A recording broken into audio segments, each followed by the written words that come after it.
Triplanetary ****** cover. One man discovered the truth.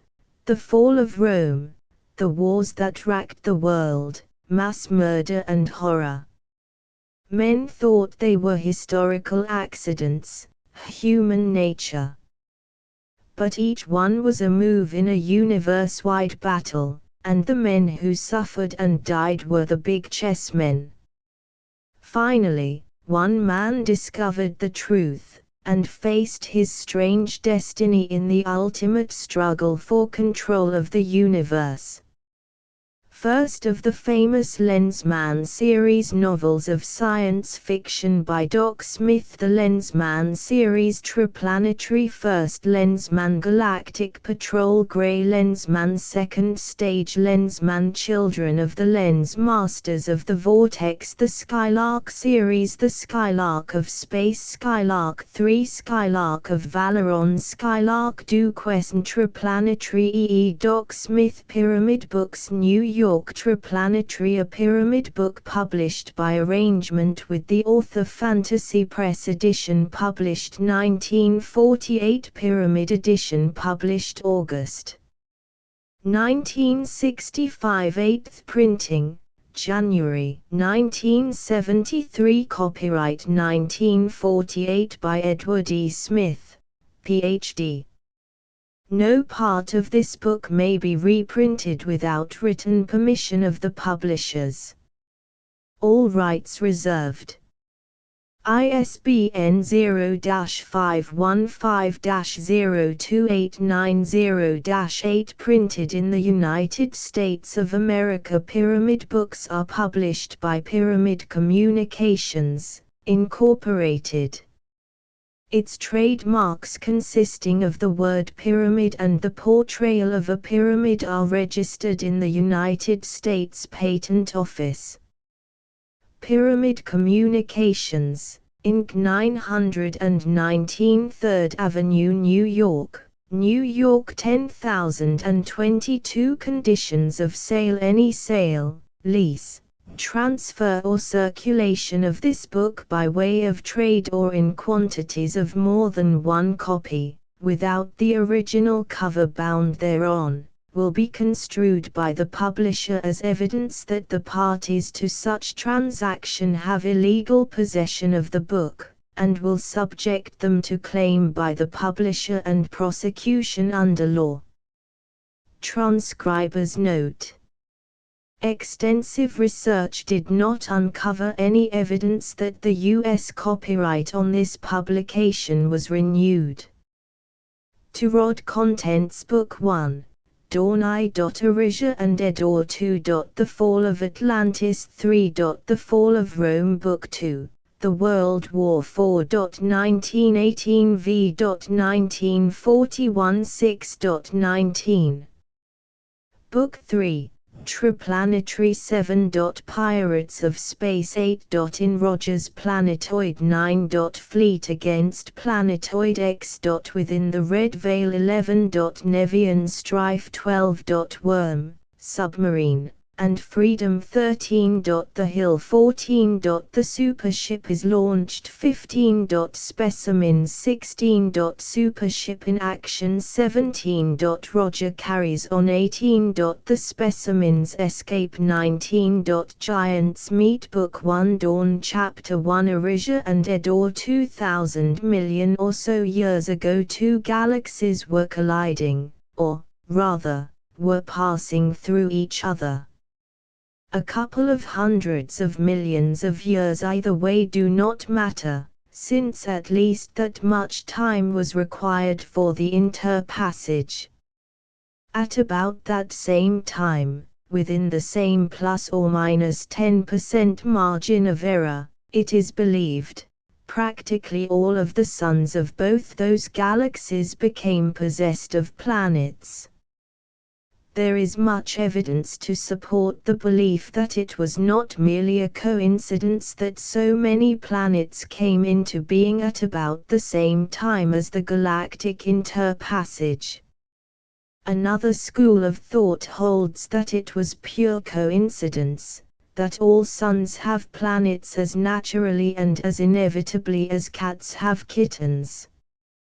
Be that as it may, origin records are clear upon the point that before the two galaxies began to coalesce, there were never more than 3 solar systems present in either, and usually only one.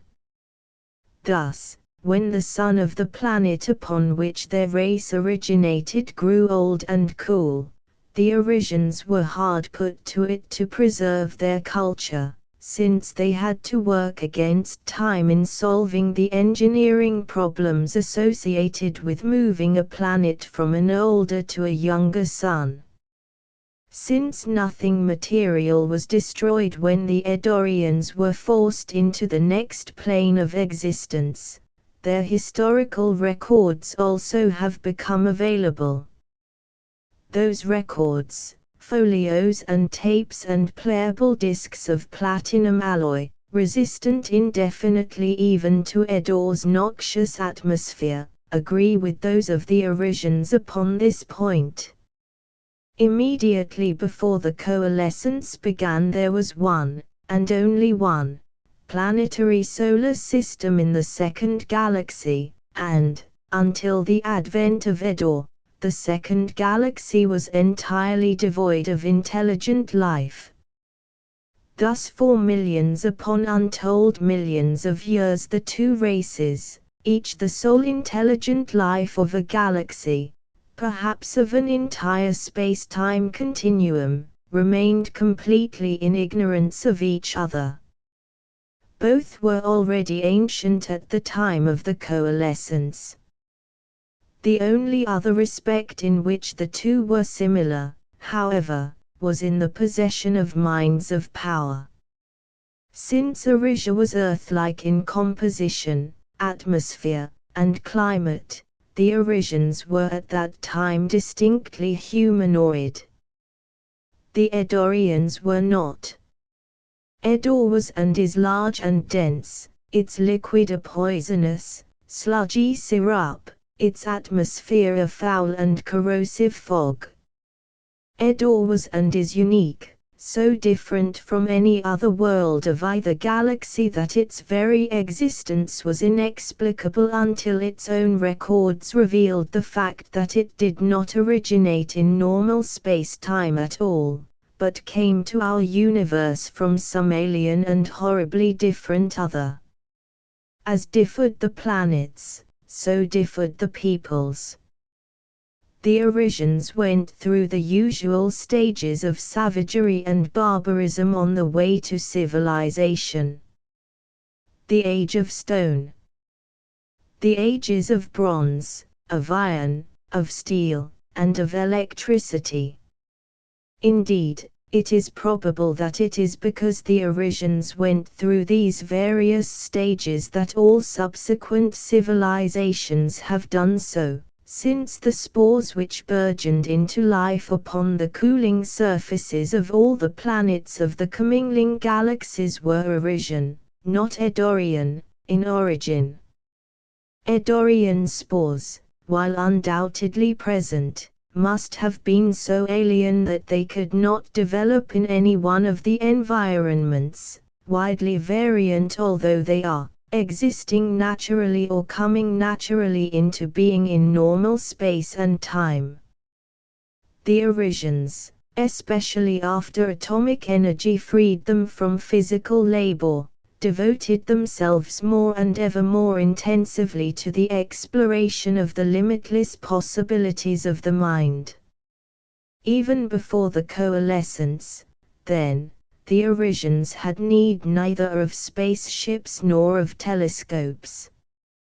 By power of mind alone they watched the lenticular aggregation of stars which was much later to be known to Tellurian astronomers as Lundmark's nebula approach their own galaxy.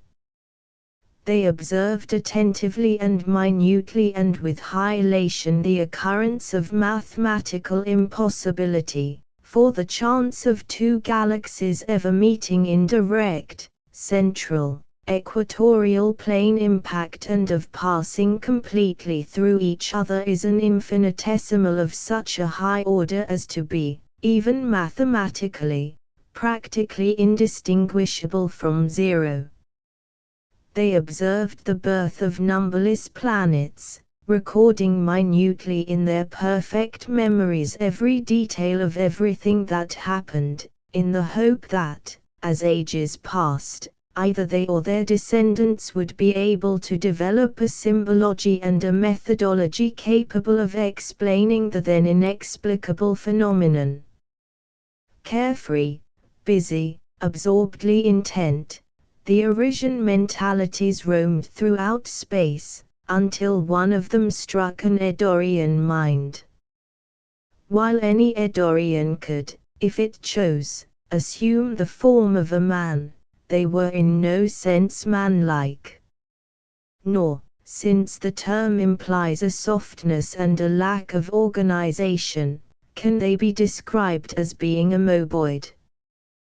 They were both versatile and variant. Each Eddorian changed, not only its shape, but also its texture, in accordance with the requirements of the moment. Each produced, extruded, members whenever and wherever it needed them, members uniquely appropriate to the task then in work. If hardness was indicated, the members were hard; if softness, they were soft. Small or large, rigid or flexible, joined or tentacular, all one. Filaments or cables, fingers or feet, needles or mauls, equally simple. One thought and the body fitted the job. They were asexual, sexless to a degree unapproached by any form of Tellurian life higher than the yeasts. They were not merely hermaphroditic, nor androgynous, nor parthenogenetic. They were completely without sex. They were also, to all intents and purposes and except for death by violence, immortal. For each Eddorian, as its mind approached the stagnation of saturation after a lifetime of millions of years, simply divided into two new old beings. New in capacity and in zest, old in ability and in power, since each of the two children possessed in toto the knowledge and the memories of their one parent. And if it is difficult to describe in words the physical aspects of the Eddorians, it is virtually impossible to write or to draw, in any symbology of civilization, a true picture of any Eddorian's, mind. They were intolerant, domineering, rapacious, insatiable, cold, callous, and brutal. They were keen, capable, persevering, analytical, and efficient.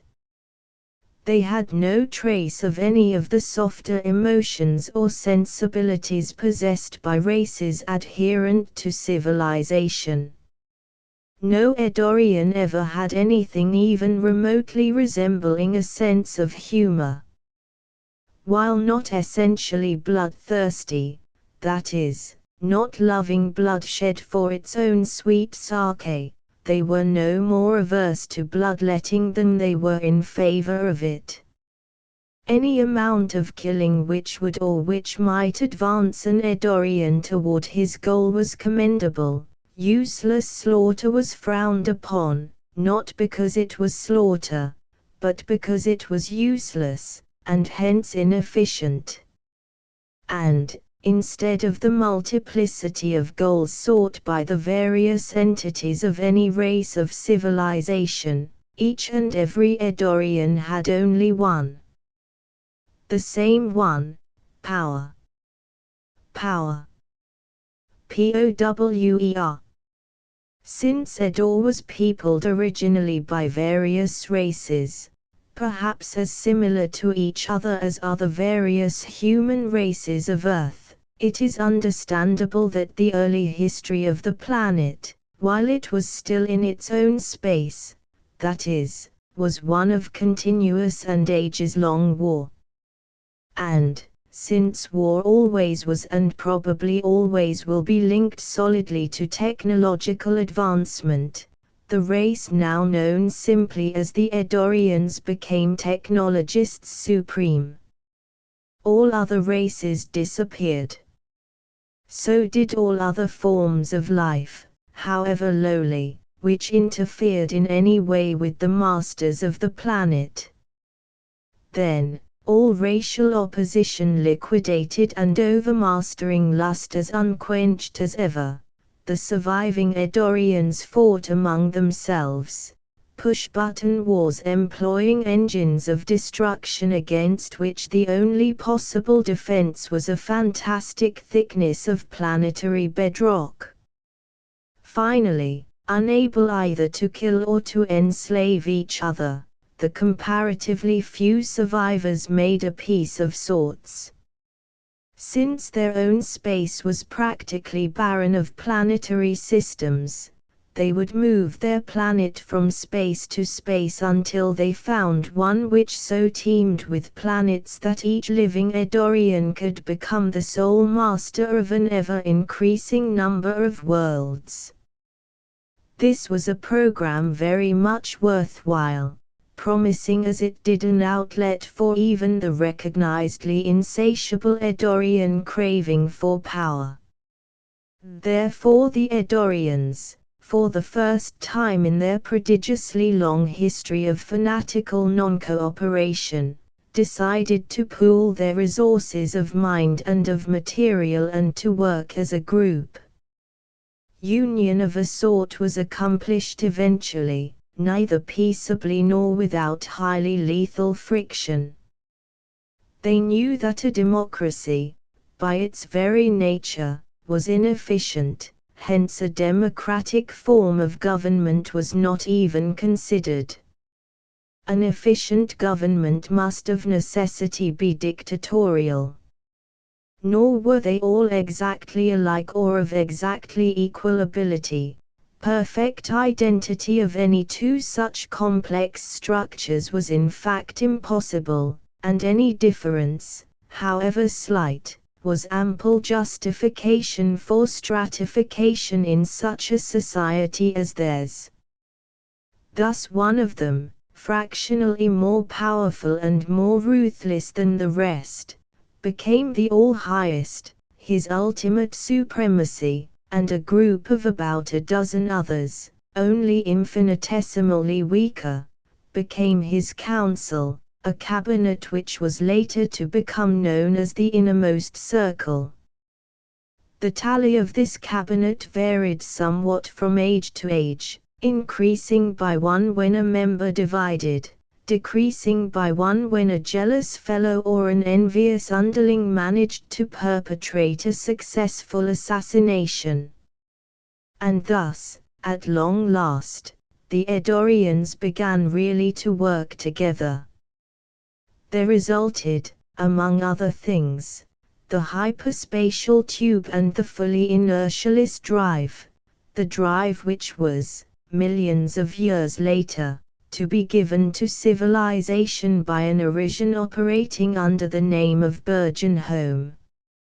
Another result, which occurred shortly after the galactic interpassage had begun, was the eruption into normal space of the planet Eddor. I must now decide whether to make this space our permanent headquarters or to search farther. The All-Highest radiated harshly to his council. On the one hand, it will take some time for even those planets which have already formed to cool. Still more will be required for life to develop sufficiently to form a part of the empire which we have planned or to occupy our abilities to any great degree. On the other, we have already spent millions of years in surveying hundreds of millions of continua, without having found anywhere such a profusion of planets as will, in all probability, soon fill both of these galaxies. There may also be certain advantages inherent in the fact that these planets are not yet populated. As life develops, we can mold it as we please. Krongens, what are your findings in regard to the planetary possibilities of other spaces? The term Krongens was not, in the accepted sense, a name. Or, rather, it was more than a name. It was a key thought, in mental shorthand, a condensation and abbreviation of the life pattern or ego of that particular Eddorian. Not at all promising, Your Supremacy, Krongens replied promptly. No space within reach of my instruments has more than a small fraction of the inhabitable worlds which will presently exist in this one. Very well. Have any of you others any valid objections to the establishment of our empire here in this space? If so, give me your thought now. No objecting thoughts appeared, since none of the monsters then knew anything of Arisia or of the Arisians. Indeed, even if they had known, it is highly improbable that any objection would have been raised. First, because no Eddorian, from the all-highest down, could conceive or would under any circumstances admit that any race, anywhere, had ever approached or ever would approach the Eddorians in any quality whatever, and second, because, as is routine in all dictatorships, disagreement with the All-Highest did not operate to lengthen the span of life. Very well. We will now confer as to, but hold. That thought is not one of ours. Who are you, stranger, to dare to intrude thus upon a conference of the innermost circle? I am Infilista, a younger student, of the planet Arisia. This name, too, was a symbol. Nor was the young Arisian yet a watchman, as he and so many of his fellows were so soon to become, for before Eddor's arrival Arisia had had no need of watchmen. I am not intruding, as you know. I have not touched any one of your minds, have not read any one of your thoughts. I have been waiting for you to notice my presence, so that we could become acquainted with each other. A surprising development, truly. We have thought for many cycles of time that we were the only highly advanced life in this universe. Be silent, worm, in the presence of the masters. Land your ship and surrender, and your planet will be allowed to serve us. Refuse, or even hesitate, and every individual of your race shall die. Worm. Masters. Land my ship. The young Arisian's thought was pure curiosity, with no tinge of fear, dismay, or awe. Surrender. Serve you. I seem to be receiving your thought without ambiguity, but your meaning is entirely. Address me as your Supremacy the All-Highest directed, coldly. Land now or die now, this is your last warning. Your Supremacy. Certainly, if that is the customary form. But as to landing, and warning, and dying, surely you do not think that I am present in the flesh? And can it be possible that you are actually so aberrant as to believe that you can kill me, or even the youngest Arisian infant? What a peculiar, what an extraordinary, psychology!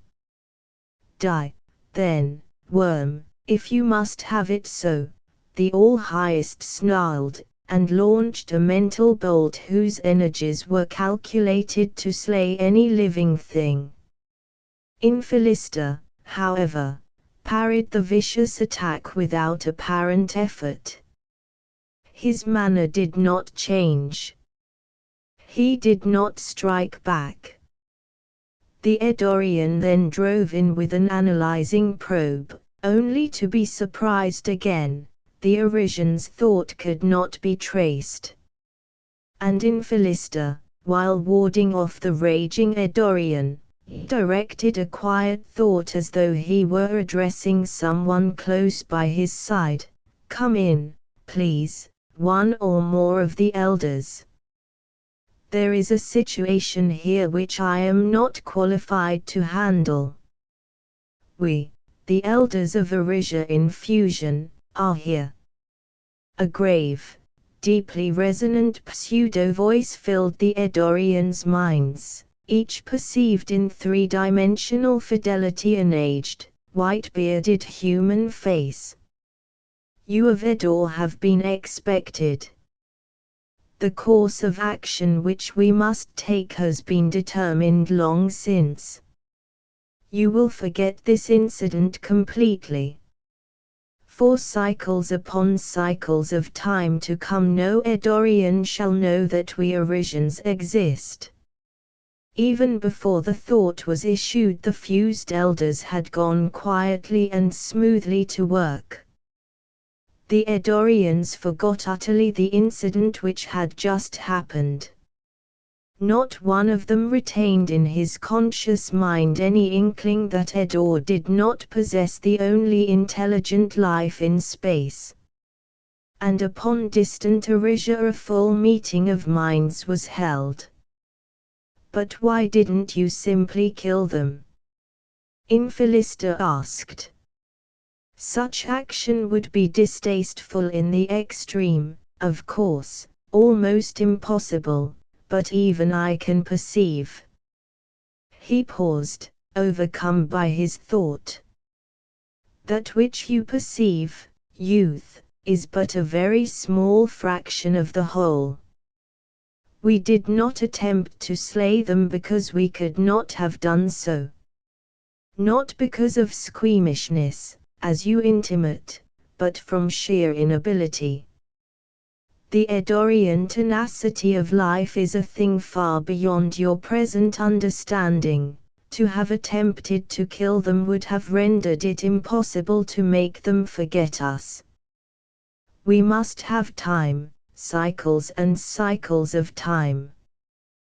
The fusion broke off, pondered for minutes, then addressed the group as a whole. "We, the elder thinkers, have not shared fully with you our visualization of the cosmic all, because until the Eddorians actually appeared there was always the possibility that our findings might have been in error. Now, however, there is no doubt. The civilization which has been pictured as developing peacefully upon all the teeming planets of 2 galaxies will not now of itself come into being.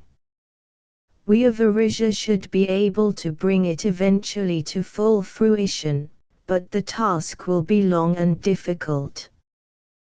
The Eddorians' minds are of tremendous latent power. Were they to know of us now, it is practically certain that they would be able to develop powers and mechanisms by the use of which they would negate our every effort. They would hurl us out of this, our native space and time. We must have time. Given time, we shall succeed.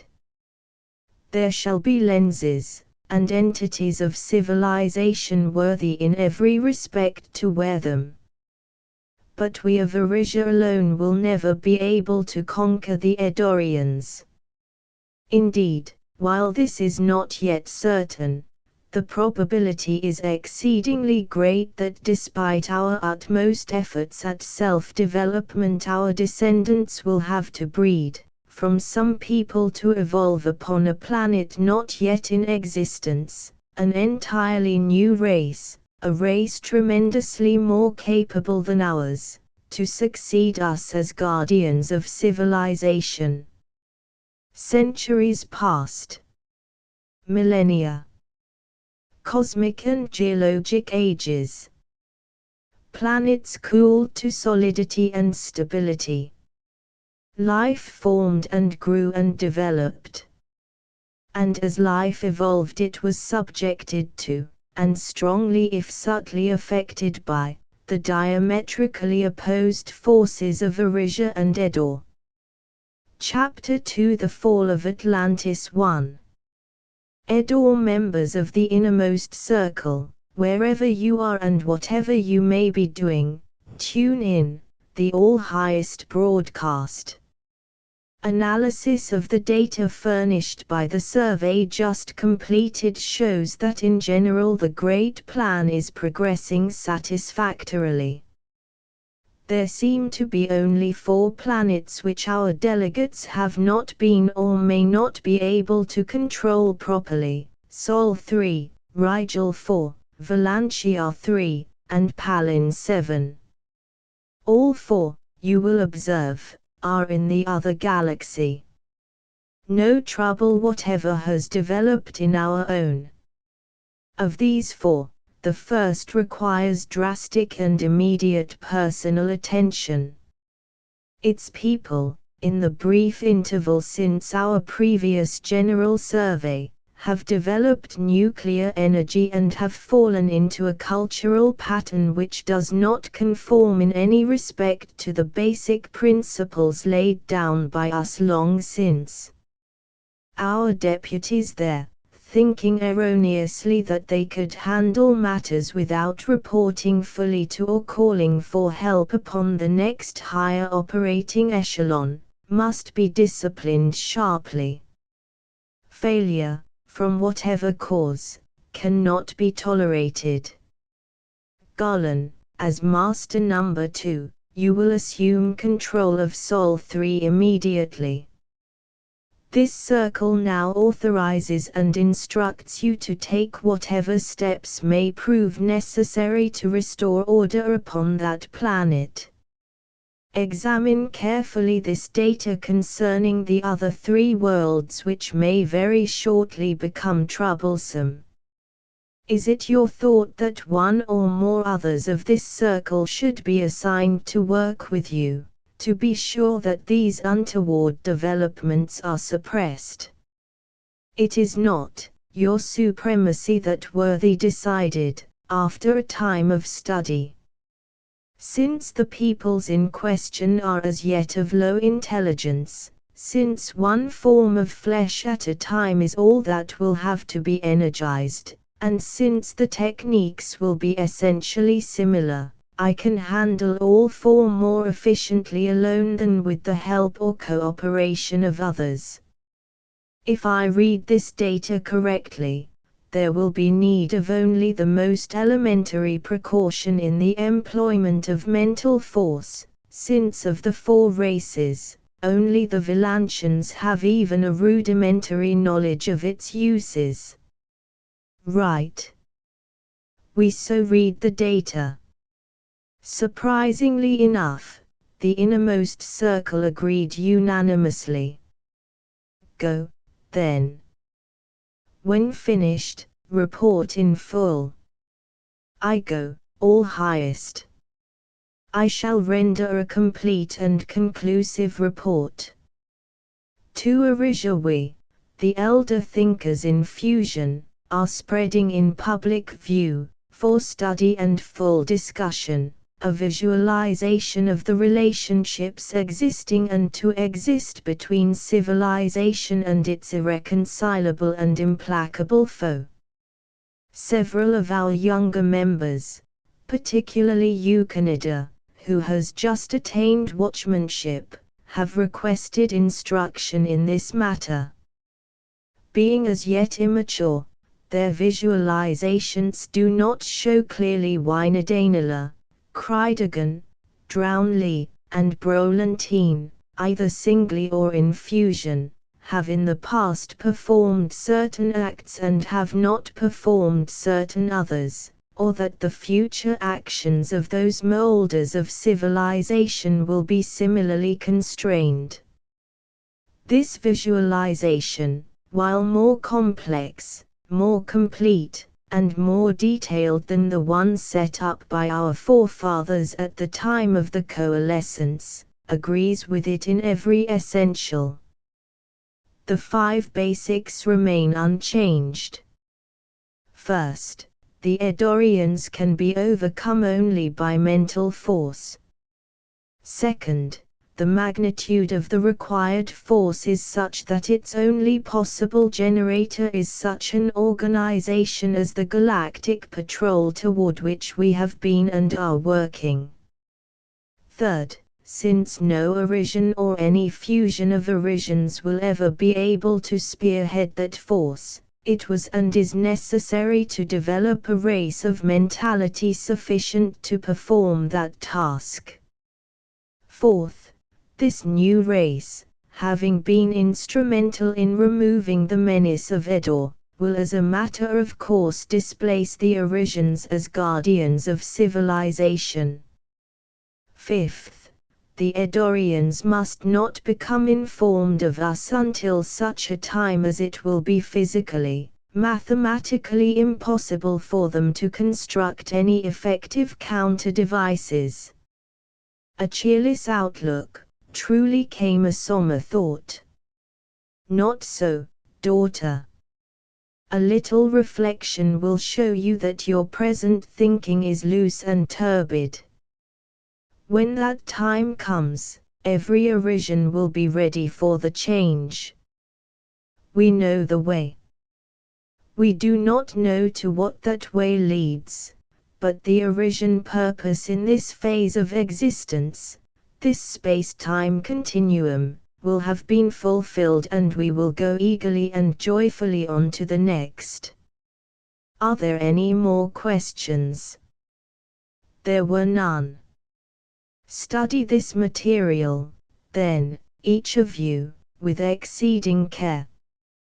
It may be that some one of you, even a child, will perceive some facet of the truth which we have missed or have not examined fully, some fact or implication which may be made to operate to shorten the time of conflict or to lessen the number of budding civilizations whose destruction seems to us at present to be sheerly unavoidable.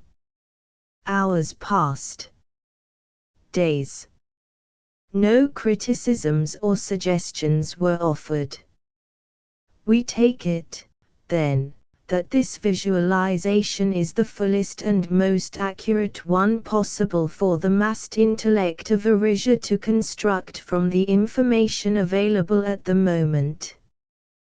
The molders therefore, after describing briefly what they have already done, will inform us as to what they deem it necessary to do in the near future.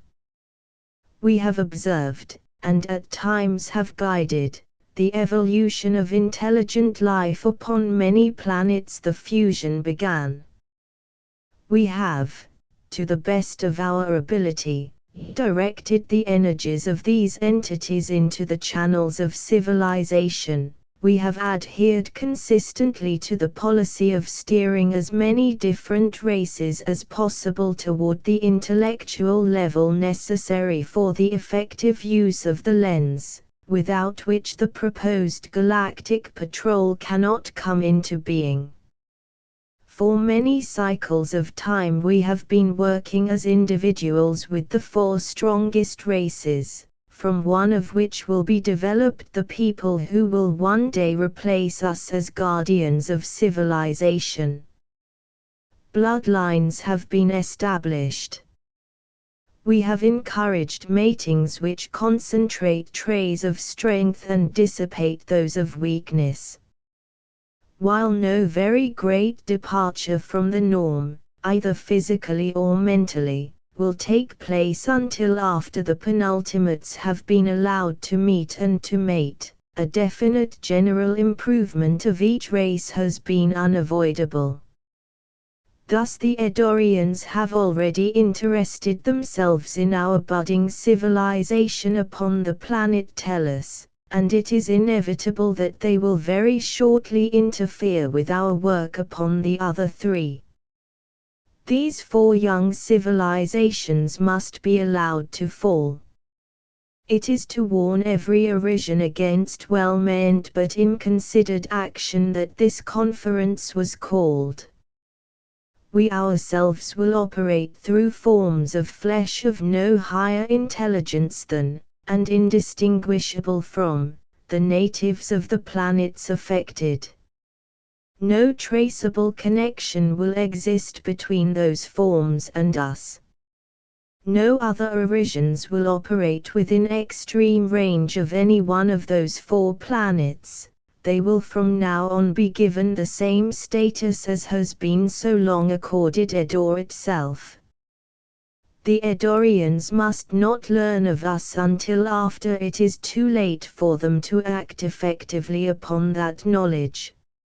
Any chance bit of information obtained by any Eddorian must be obliterated at once. It is to guard against and to negate such accidental disclosures that our watchmen have been trained.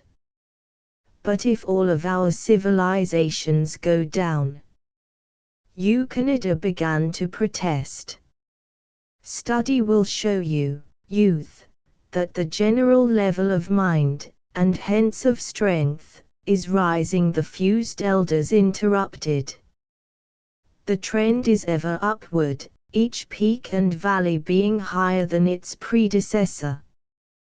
When the indicated level has been reached, the level at which the efficient use of the lens will become possible, we will not only allow ourselves to become known to them, we will engage them at every point. One factor remains obscure. A thinker broke the ensuing silence. In this visualization I do not perceive anything to preclude the possibility that the Eddorians may at any time visualize us. Granted that the elders of long ago did not merely visualize the Eddorians, but perceived them in time-space surveys, that they and subsequent elders were able to maintain the status quo, and that the Eddorian way of thought is essentially mechanistic, rather than philosophic, in nature. There is still a possibility that the enemy may be able to deduce us by processes of logic alone. This thought is particularly disturbing to me at the present time because a rigid statistical analysis of the occurrences upon those 4 planets shows that they cannot possibly have been due to chance. With such an analysis as a starting point, a mind of even moderate ability could visualize us practically in toto. I assume, however, that this possibility has been taken into consideration, and suggest that the membership be informed. The point is well taken. The possibility exists. While the probability is very great that such an analysis will not be made until after we have declared ourselves, it is not a certainty. Immediately upon deducing our existence, however, the Eddorians would begin to build against us, upon the 4 planets and elsewhere. Since there is only one effective counterstructure possible, and since we elders have long been alert to detect the first indications of that particular activity, we know that the situation remains unchanged. If it changes, we will call at once another full meeting of minds. Are there any other matters of moment? If not, this conference will dissolve. 3 Atlantis Araponides, recently elected pharaohs of Atlantis for his 3rd 5-year term, stood at a window of his office atop the towering pharos tree. His hands were clasped loosely behind his back. He did not really see the tremendous expanse of quiet ocean, nor the bustling harbor, nor the metropolis spread out so magnificently and so busily beneath him. He stood there, motionless, until a subtle vibration warned him that visitors were approaching his door. "Come in, gentlemen. Please be seated." He sat down at one end of a table molded of transparent plastic. Psychologist Talmonides, statesman Plato, Minister Philemon, Minister Marxes and Officer Artemenes, I have asked you to come here personally because I have every reason to believe that the shielding of this room is proof against eavesdroppers, a thing which can no longer be said of our supposedly private television channels. We must discuss, and if possible come to some decision concerning, the state in which our nation now finds itself. Each of us knows within himself exactly what he is. Of our own powers, we cannot surely know each other's inward selves. The tools and techniques of psychology, however, are potent and exact, and Talmonides, after exhaustive and rigorous examination of each one of us, has certified that no taint of disloyalty exists among us. Which certification is not worth a damn, the burly officer declared. What assurance do we have that Talmonides himself is not one of the ringleaders? Mind you, I have no reason to believe that he is not completely loyal. In fact, since he has been one of my best friends for over 20 years, I believe implicitly that he is. Nevertheless, the plain fact is, Ariponides, that all the precautions you have taken, and any you can take, are and will be useless insofar as definite knowledge is concerned. The real truth is and will remain unknown. You are right, the psychologist conceded. And, such being the case, perhaps I should withdraw from the meeting. That wouldn't help, either. Artemenes shook his head. Any competent plotter would be prepared for this, as for any other contingency. One of us others would be the real operator. And the fact that our officer is the one who is splitting hairs so finely could be taken to indicate which one of us the real operator could be, Marxes pointed out, cuttingly. Gentlemen! Gentlemen! Ariponides protested. While absolute certainty is of course impossible to any finite mind, you all know how Talmonides was tested, you know that in his case there is no reasonable doubt.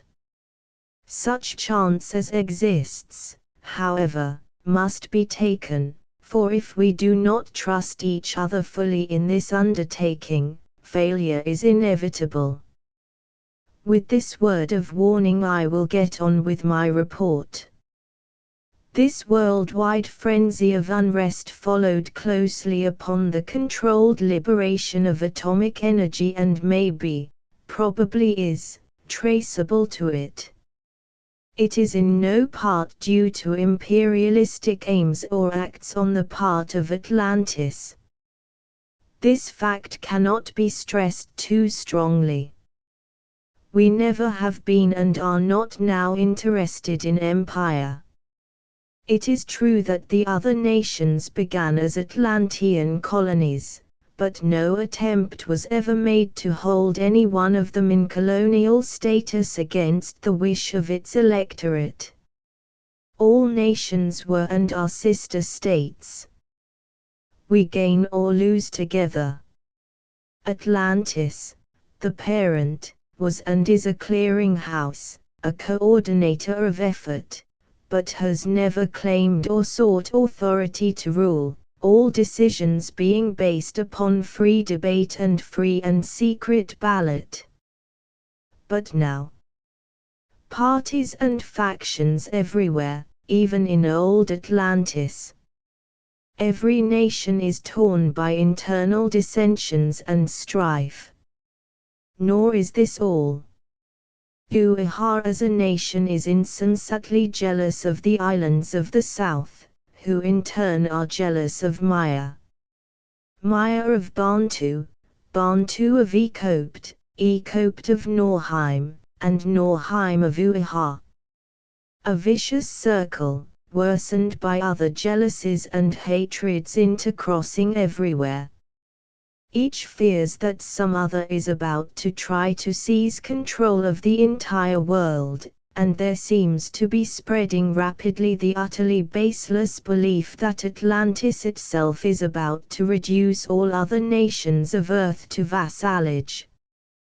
This is a bold statement of the present condition of the world as I see it.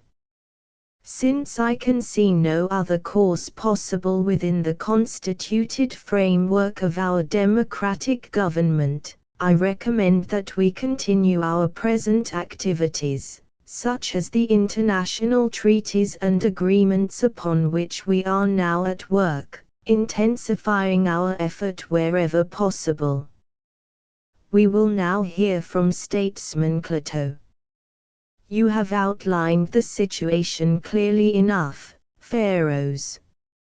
My thought, however, is that the principal cause of the trouble is the coming into being of this multiplicity of political parties, particularly those composed principally of crackpots and extremists. The connection with atomic energy is clear. Since the atomic bomb gives a small group of people the power to destroy the world, they reason that it thereby confers upon them the authority to dictate to the world. My recommendation is merely a special case of yours, that every effort be made to influence the electorates of Norheim and of Uiha into supporting an effective international control of atomic energy. You have your data tabulated in symbolics, asked Talmonides, from his seat at the keyboard of a calculating machine. Yes. Here they are. Thanks. Minister Philemon the Pharaohs announced. As I see it, as any intelligent man should be able to see it, the principal contribution of atomic energy to this worldwide chaos was the complete demoralization of labor. The gray-haired Minister of Trade stated, flatly. Output per man-hour should have gone up at least 20%, in which case prices would automatically have come down. Instead, short-sighted guilds imposed drastic curbs on production, and now seem to be surprised that as production falls and hourly wages rise, prices also rise and real income drops. Only one course is possible, gentlemen, labor must be made to listen to reason.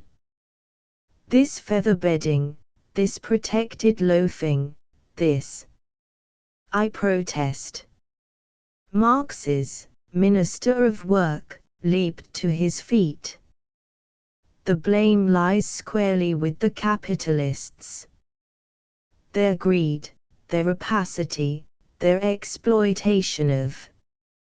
One moment, please. Ariponides rapped the table sharply.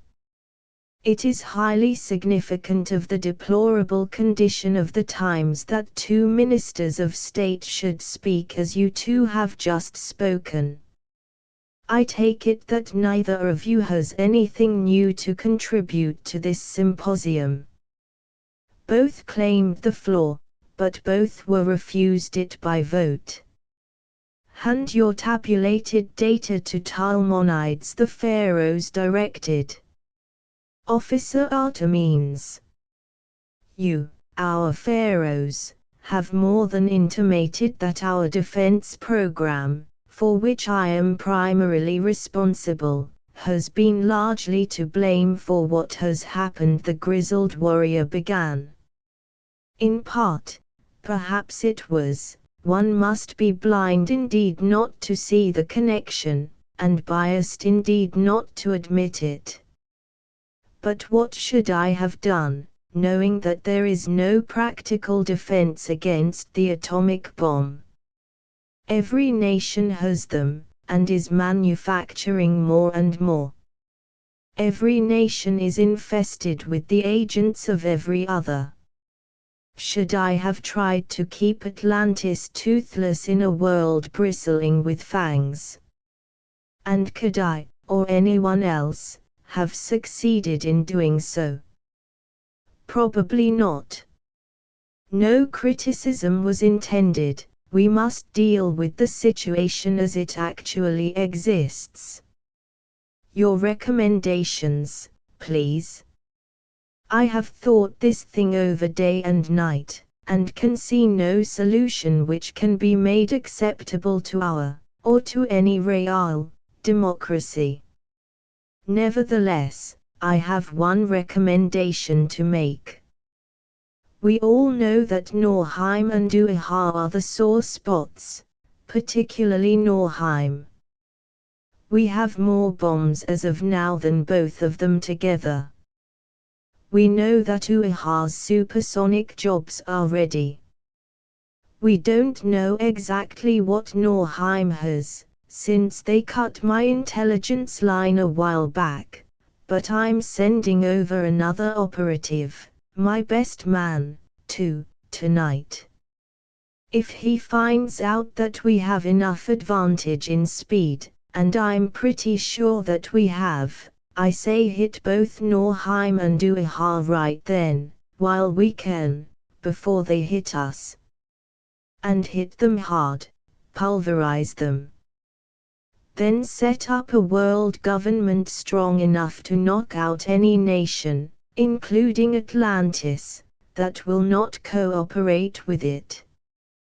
This course of action is flagrantly against all international law and all the principles of democracy, I know, and even it might not work.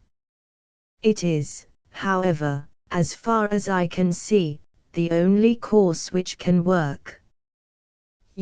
We all, perceive its weaknesses. The pharaohs thought for minutes.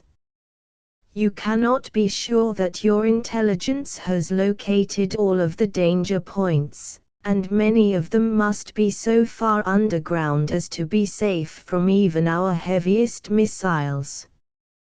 We all, including you, believe that the psychologist is right in holding that the reaction of the other nations to such action would be both unfavorable and violent.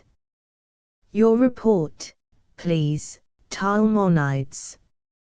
I have already put my data into the integrator.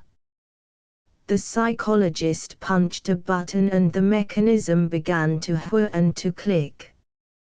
I have only one new fact of any importance, the name of one of the higher-ups and its corollary implication that there may be some degree of cooperation between Norheim and Uiha. He broke off as the machine stopped clicking and ejected its report. Look at that graph, up 10 points in 7 days. Talmonides pointed a finger. The situation is deteriorating faster and faster. The conclusion is unavoidable. You can see yourselves that this summation line is fast approaching unity, that the outbreaks will become uncontrollable in approximately 8 days. With one slight exception, here, you will notice that the lines of organization and purpose are as random as ever. In spite of this conclusive integration, I would be tempted to believe that this seeming lack of coherence was due to insufficient data, that back of this whole movement there is a carefully set up and completely integrated plan, except for the fact that the factions and the nations are so evenly matched. But the data are sufficient.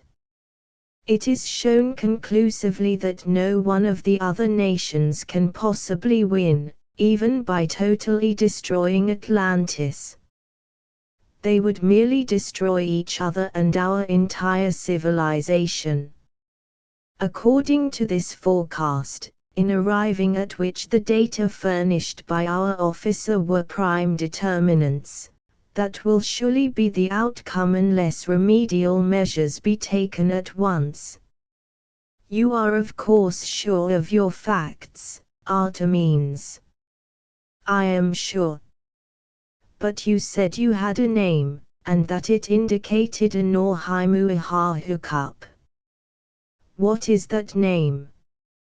An old friend of yours. Lo Sung. The words as spoken were a curse of fury. None other.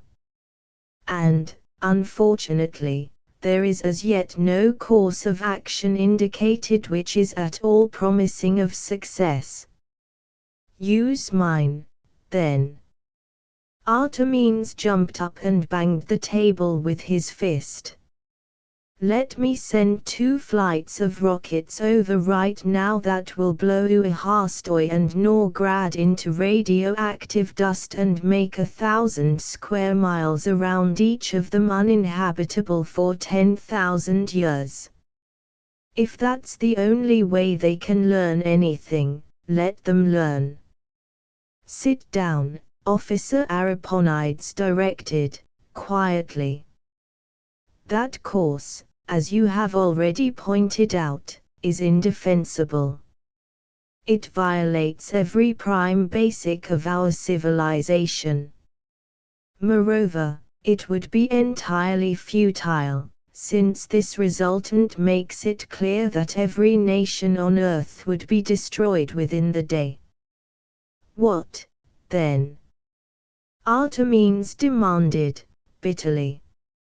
Sit still here and let them annihilate us. Not necessarily. It is to formulate plans that we are here.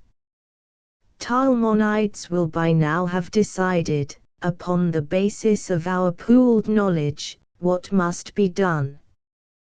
The outlook is not good at all, the psychologist announced, gloomily. The only course of action which carries any promise whatever of success, and its probability is only 0.18, is the one recommended by the pharaohs, modified slightly to include Artemis' suggestion of sending his best operative on the indicated mission. For highest morale, by the way, the pharaohs should also interview this agent before he sets out. Ordinarily I would not advocate a course of action having so little likelihood of success, but since it is simply a continuation and intensification of what we are already doing, I do not see how we can adopt any other. Are we agreed? Ariponides asked, after a short silence. They were agreed. 4 of the confreres filed out and a brisk young man strode in. Although he did not look at the pharaohs, his eyes asked questions. Reporting for orders, sir. He saluted the officer punctiliously. At ease, sir. Artemis returned the salute. You were called here for a word from the pharaohs. Sir, I present Captain Fridges. Not orders, son, no. Ariponides' right hand rested in greeting upon the captain's left shoulder, wise old eyes probed deeply into gold-flecked, tawny eyes of youth. The pharaohs saw, without really noticing, a flaming thatch of red bronze auburn hair. I asked you here to wish you well, not only for myself, but for all our nation and perhaps for our entire race. While everything in my being rebels against an unprovoked and unannounced assault, we may be compelled to choose between our officer's plan of campaign and the destruction of civilization. Since you already know the vital importance of your mission, I need not enlarge upon it. But I want you to know fully, Captain Fridges, that all Atlantis flies with you this night. Thank you, sir. Fridges gulped twice to steady his voice. I'll do my best, sir. And later, in a wingless craft flying toward the airfield, young Fridges broke a long silence. So that is the Pharaoh's. I like him, officer. I have never seen him close up before, there's something about him. He isn't like my father, much, but it seems as though I have known him for 1,000 years. Peculiar. You two are a lot alike, at that, even though you don't look anything like each other. Can't put a finger on exactly what it is, but it's there. Although Artemenes nor any other of his time could place it, the resemblance was indeed there. It was in and back of the eyes, it was the look of eagles which was long later to become associated with the wearers of Orisha's lens. But here we are, and your ship's ready. Luck, son. Thanks, sir. But one more thing. If I don't get back, will you see that my wife and the baby are? I will, son. They will leave for North Maya tomorrow morning. They will live, whether you and I do or not. Anything else? No, sir. Thanks. Goodbye. The ship was a tremendous flying wing. A standard commercial job. Empty, passengers, even crewmen, were never subjected to the brutal accelerations regularly used by unmanned carriers. Fridges scanned the panel. Tiny motors were pulling tapes through the controllers. Every light showed green. Everything was set. Donning a waterproof coverall, he slid through a flexible valve into his acceleration tank and waited. A siren yelled briefly. Black night turned blinding white as the harnessed energies of the atom were released. For 5 6/10 seconds the sharp, hard, beryllium bronze leading edge of the back-sweeping V sliced its way through ever-thinning air. The vessel seemed to pause momentarily, paused and bucked viciously. She shuddered and shivered, tried to tear herself into shreds and chunks, but Fridges in his tank was unconcerned.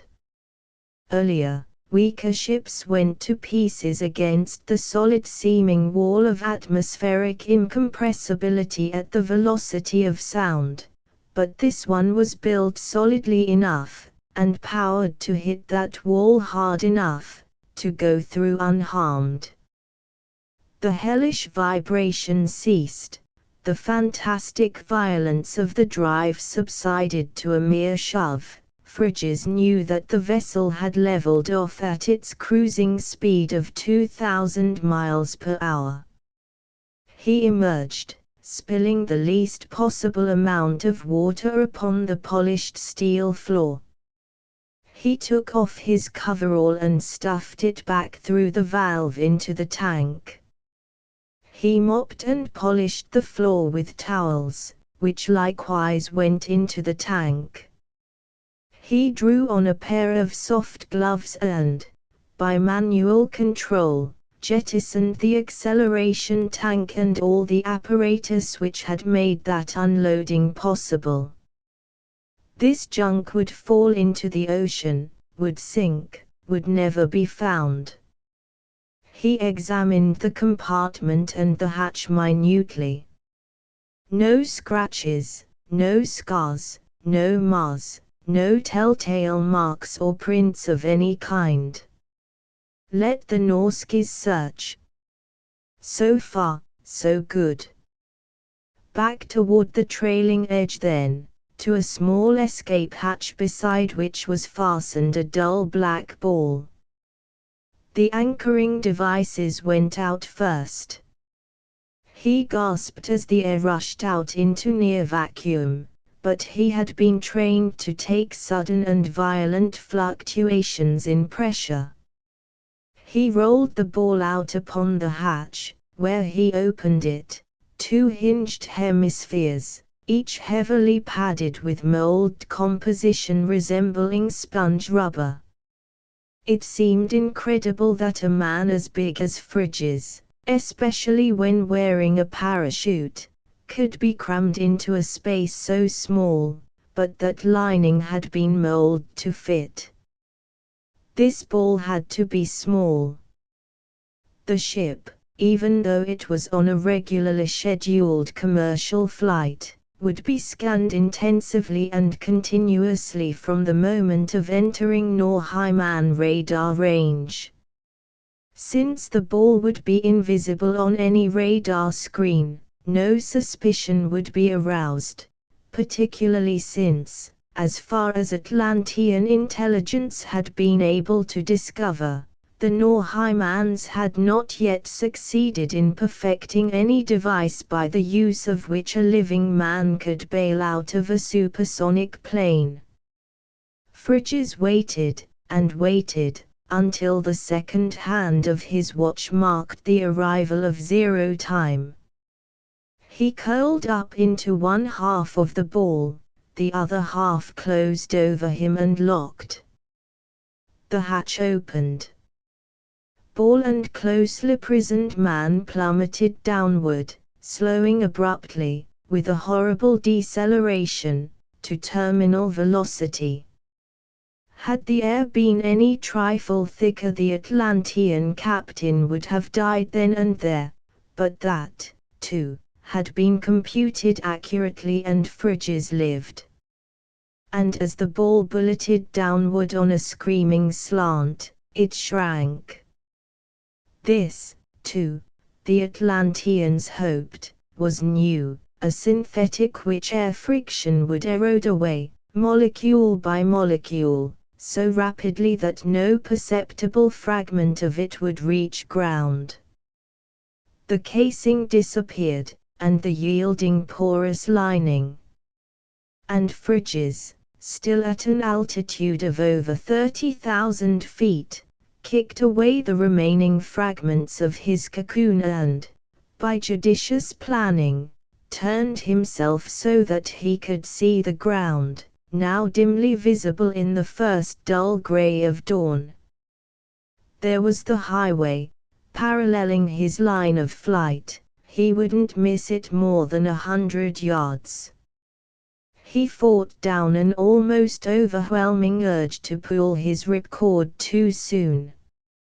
He had to wait until the last possible second, because parachutes were big and Norheiman radar practically swept the ground. Low enough at last, he pulled the ring. Zreek, whap. The chute banged open, his harness tightened with a savage jerk, mere seconds before his hard-sprung knees took the shock of landing. That was close, too close. He was white and shaking, but unhurt, as he gathered in the billowing, fighting sheet and rolled it, together with his harness, into a wad. He broke open a tiny ampoule, and as the drops of liquid touched it, the stout fabric began to disappear. It did not burn, it simply disintegrated and vanished. In less than a minute there remained only a few steel snaps and rings, which the Atlantean buried under a meticulously replaced circle of sod. He was still on schedule. In less than 3 minutes the signals would be on the air and he would know where he was, unless the Norsks had succeeded in finding and eliminating the whole Atlantean undercover group. He pressed a stud on a small instrument, held it down. A line burned green across the dial, flared red, vanished. "Damn," he breathed, explosively. The strength of the signal told him that he was within a mile or so of the hideout, first-class computation, but the red flash warned him to keep away. Kinexar, it had better be Kinexar, would come to him. How? By air. Along the road. Through the woods on foot. He had no way of knowing. Talking, even on a tight beam, was out of the question. He made his way to the highway and crouched behind a tree. Here she could come at him by any route of the three. Again he waited, pressing infrequently a stud of his sender. A long, low-slung ground car swung around the curve and Fridge's binoculars were at his eyes. It was Kinexar, or a duplicate. At the thought he dropped his glasses and pulled his guns, blaster in right hand, air pistol in left. But no, that wouldn't do. She'd be suspicious, too, she'd have to be, and that car probably mounted heavy stuff. If he stepped out ready for business she'd fry him, and quick. Maybe not, she might have protection, but he couldn't take the chance.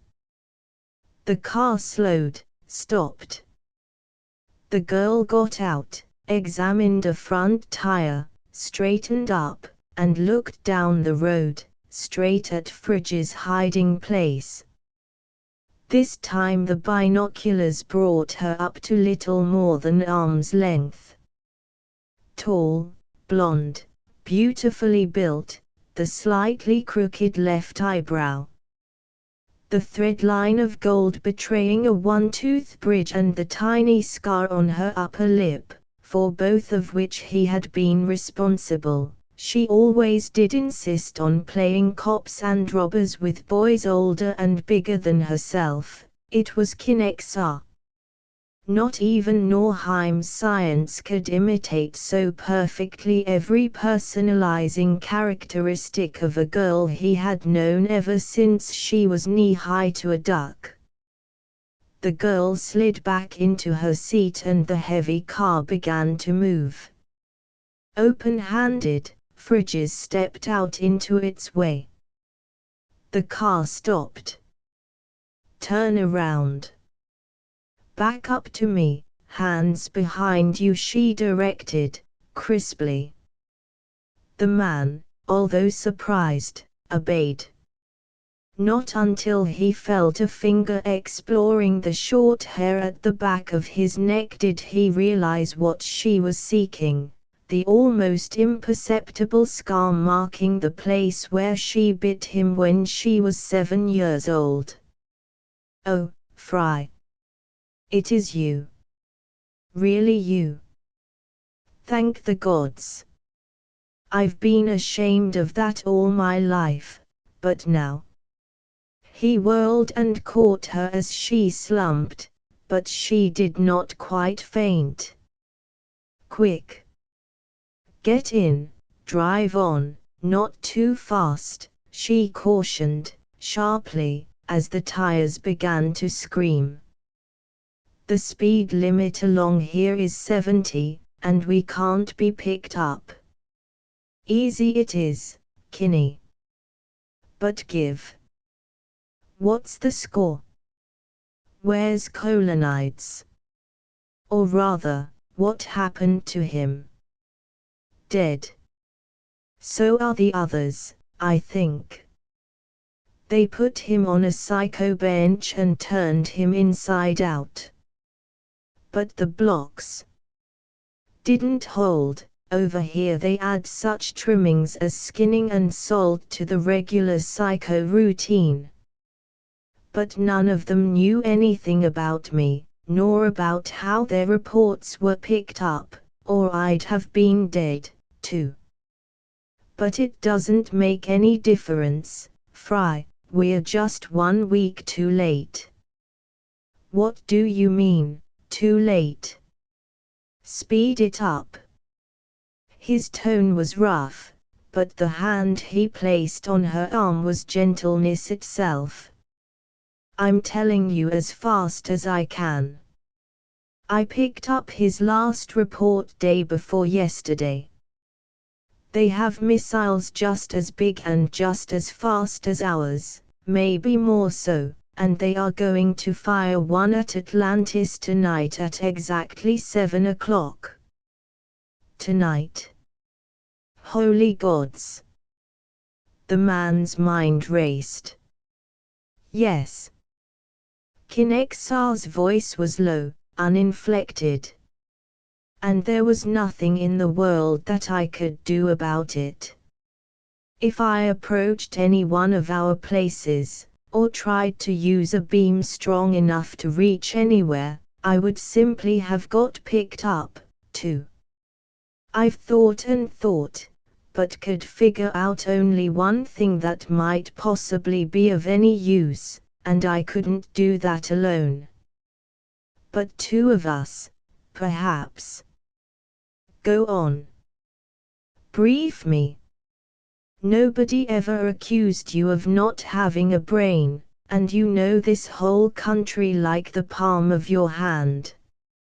Steal a ship. Be over the ramp at exactly 7 p.m. When the lid opens, go into a full power dive. Beam Artemis. If I had a second before they blanketed my wave, and meet their rocket head-on in their own launching tube. This was stark stuff, but so tense was the moment and so highly keyed up were the 2 that neither of them saw anything out of the ordinary in it. Not bad, if we can't figure out anything better. The joker being, of course, that you didn't see how you could steal a ship. Exactly. I can't carry blasters. No woman in Norheim is wearing a coat or a cloak now, so I can't either. And just look at this dress.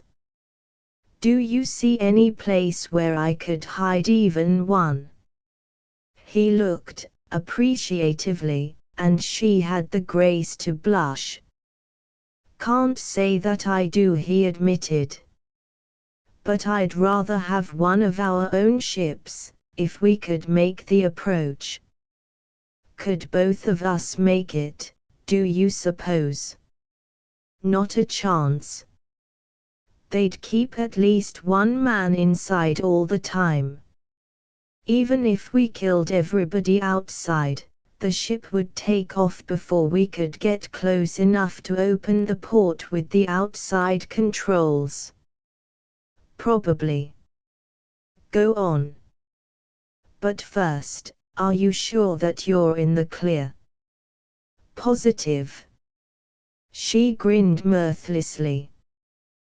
The fact that I am still alive is conclusive evidence that they didn't find out anything about me. But I don't want you to work on that idea if you can think of a better one. I've got passports and so on for you to be anything you want to be, from a tube man up to an Ecoption banker. Ditto for me, and for us both, as Mr. and Mrs. Smart Girl. He thought for minutes, then shook his head. No possible way out that I can see. The sneak boat isn't due for a week, and from what you've said it probably won't get here. But you might make it, at that. I'll drop you somewhere. You will not, she interrupted, quietly but definitely. Which would you rather, go out in a blast like that one will be, beside a good Atlantean, or, after deserting him, be psychoed, skinned, salted, and, still alive, drawn and quartered? Together, then, all the way, he assented. Man and wife. Tourists, newlyweds, from some town not too far away. Pretty well fixed, to match what we're riding in. Can do. Very simple. She opened a compartment and selected one of a stack of documents. I can fix this one up in 10 minutes. We'll have to dispose of the rest of these, and a lot of other stuff, too. And you had better get out of that leather and into a suit that matches this passport photo. Right. Straight road 4 miles, and nothing in sight either way. Give me the suit and I'll change now. Keep on going or stop. Better stop, I think the girl decided. Quicker, and we'll have to find a place to hide or bury this evidence. While the man changed clothes, Kinexar collected the contraband, wrapping it up in the discarded jacket. She looked up just as Fridges was adjusting his coat. She glanced at his armpits, then stared. Where are your blasters? She demanded. They ought to show, at least a little, and even I can't see a sign of them. He showed her. But they're so tiny. I never saw blasters like that. I've got a blaster, but it's in the tail pocket. These aren't. They're air guns. Poisoned needles. Not worth a damn beyond 100 feet, but deadly close up. One touch anywhere and the guy dies right then. 2 seconds maximum. Nice. She was no shrinking violet, this young Atlantean spy. You have spares, of course, and I can hide 2 of them easily enough in leg holsters. Gimme, and show me how they work. Standard controls, pretty much like blasters. Like so. He demonstrated, and as he drove sedately down the highway the girl sewed industriously. The day wore on, nor was it uneventful. One incident, in fact, the detailing of which would serve no useful purpose here, was of such a nature that at its end, better pinpoint me, don't you think, on that ramp? Fridges asked, quietly. Just in case you get scragged in one of these brawls and I don't. Oh. Of course. Forgive me, Fry, it slipped my mind completely that you didn't know where it was. Area 6, pinpoint 473-605. Got it. He repeated the figures. But neither of the Atlanteans was scragged, and at 6 p.m. an allegedly honeymooning couple parked their big roadster in the garage at Norgrad Field and went through the gates. Their papers, tickets included, were in perfect order. They were as inconspicuous and as undemonstrative as newlyweds are wont to be. No more so, and no less. Strolling idly, gazing eagerly at each new thing, they made their circuitous way toward a certain small hangar. As the girl had said, this field boasted hundreds of supersonic fighters, so many that servicing was a round-the-clock routine. In that hangar was a sharp-nosed, stubborn flyer, one of Norheim's fastest. It was serviced and ready. It was too much to hope, of course, that the visitors could actually get into the building unchallenged. Nor did they. Back, you! A guard waved them away. Get back to the concourse, where you belong, no visitors allowed out here. FFT. FFT. Fridge's airgun broke into soft but deadly coughing. Kinexar whirled, hands flashing down, skirt flying up and ran. Guards tried to head her off, tried to bring their own weapons to bear. Tried, failed, died. Fridges, too, ran backward. His blaster was out now and flaming, for no living enemy remained within needle range. A rifle bullet whinged past his head, making him duck involuntarily and uselessly. Rifles were bad, but their hazard, too, had been considered and had been accepted. Kinexar reached the fighter's port, opened it, sprang in. He jumped. She fell against him. He tossed her clear, slammed and dogged the door. He looked at her then, and swore bitterly. A small, round hole marred the bridge of her nose, the back of her head was gone. He leaped to the controls and the fleet little ship screamed skyward. He cut in transmitter and receiver, keyed and twiddled briefly. No soap. He had been afraid of that. They were already blanketing every frequency he could employ, using power through which he could not drive even a tight beam 100 miles. But he could still crash that missile in its tube. Or, could he?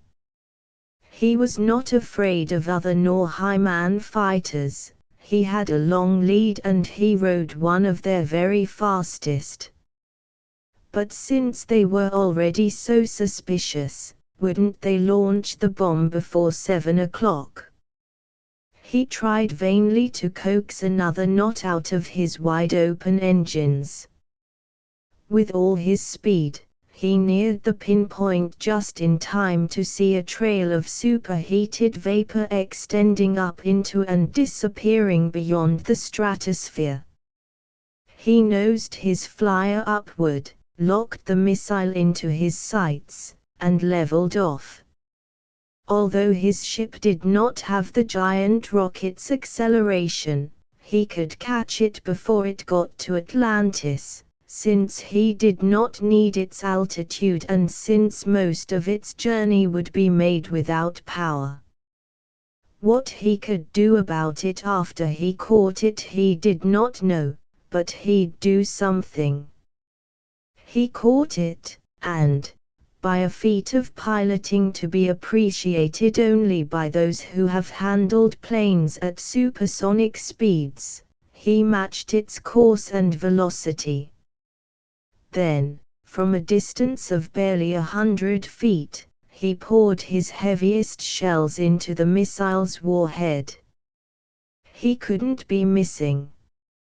It was worse than shooting sitting ducks. It was like dynamiting fish in a bucket. Nevertheless, nothing happened. The thing wasn't fused for impact, then, but for time, and the activating mechanism would be shell and shock proof. but there was still a way.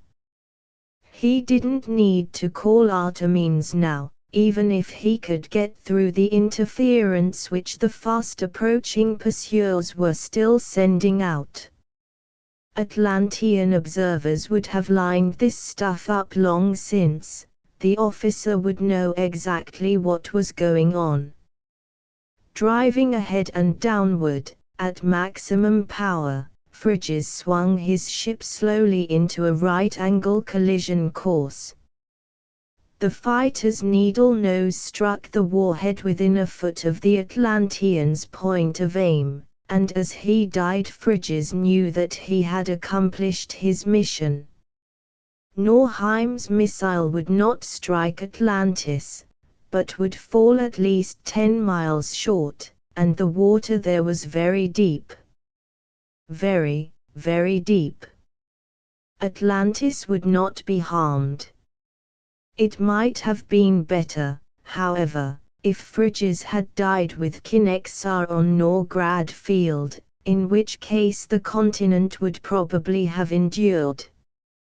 As it was, while that one missile did not reach the city, its frightful atomic charge exploded under 600 fathoms of water, 10 scant miles from Atlantis harbor, and very close to an ancient geological fault. Artemis, as Fridges had surmised, had had time in which to act, and he knew much more than Fridges did about what was coming toward Atlantis. Too late, he knew that not one missile, but 7, had been launched from Norheim, and at least 5 from Uiha. The retaliatory rockets which were to wipe out Norgrad, Uiha-Stoi, and thousands of square miles of environs were on their way long before either bomb or earthquake destroyed all of the Atlantean launching ramps. But when equilibrium was at last restored, the ocean rolled serenely where a minor continent had been. Chapter 3: The Fall of Rome 1. Edor, like two high executives of a Tellurian corporation discussing business affairs during a chance meeting at one of their clubs, Edor's all-highest and Garland, his second-in-command, were having the Edorian equivalent of an after-business-hours chat. "You did a nice job on Tellus," the all-highest commended. On the other 3, too, of course, but Tellus was so far and away the worst of the lot that the excellence of the work stands out. When the Atlantean nations destroyed each other so thoroughly, I thought that this thing called democracy was done away with forever, but it seems to be mighty hard to kill. However, I take it that you have this Rome situation entirely under control. Definitely. Mithridates of Pontus was mine. So were both Sulla and Marius. Through them and others I killed practically all of the brains and ability of Rome, and reduced that so-called democracy to a howling, aimless mob. My Nero will end it. Rome will go on by momentum, outwardly, will even appear to grow, for a few generations, but what Nero will do can never be undone. Good. A difficult task, truly. Not difficult, exactly, but it's so damned steady. Garland's thought was bitter. But that's the hell of working with such short-lived races. Since each creature lives only a minute or so, they change so fast that a man can't take his mind off of them for a second. I've been wanting to take a little vacation trip back to our old time space, but it doesn't look as though I'll be able to do it until after they get some age and settle down. That won't be too long. Lifespans lengthen, you know, as races approach their norms. Yes. But none of the others is having half the trouble that I am. Most of them, in fact, have things coming along just about the way they want them.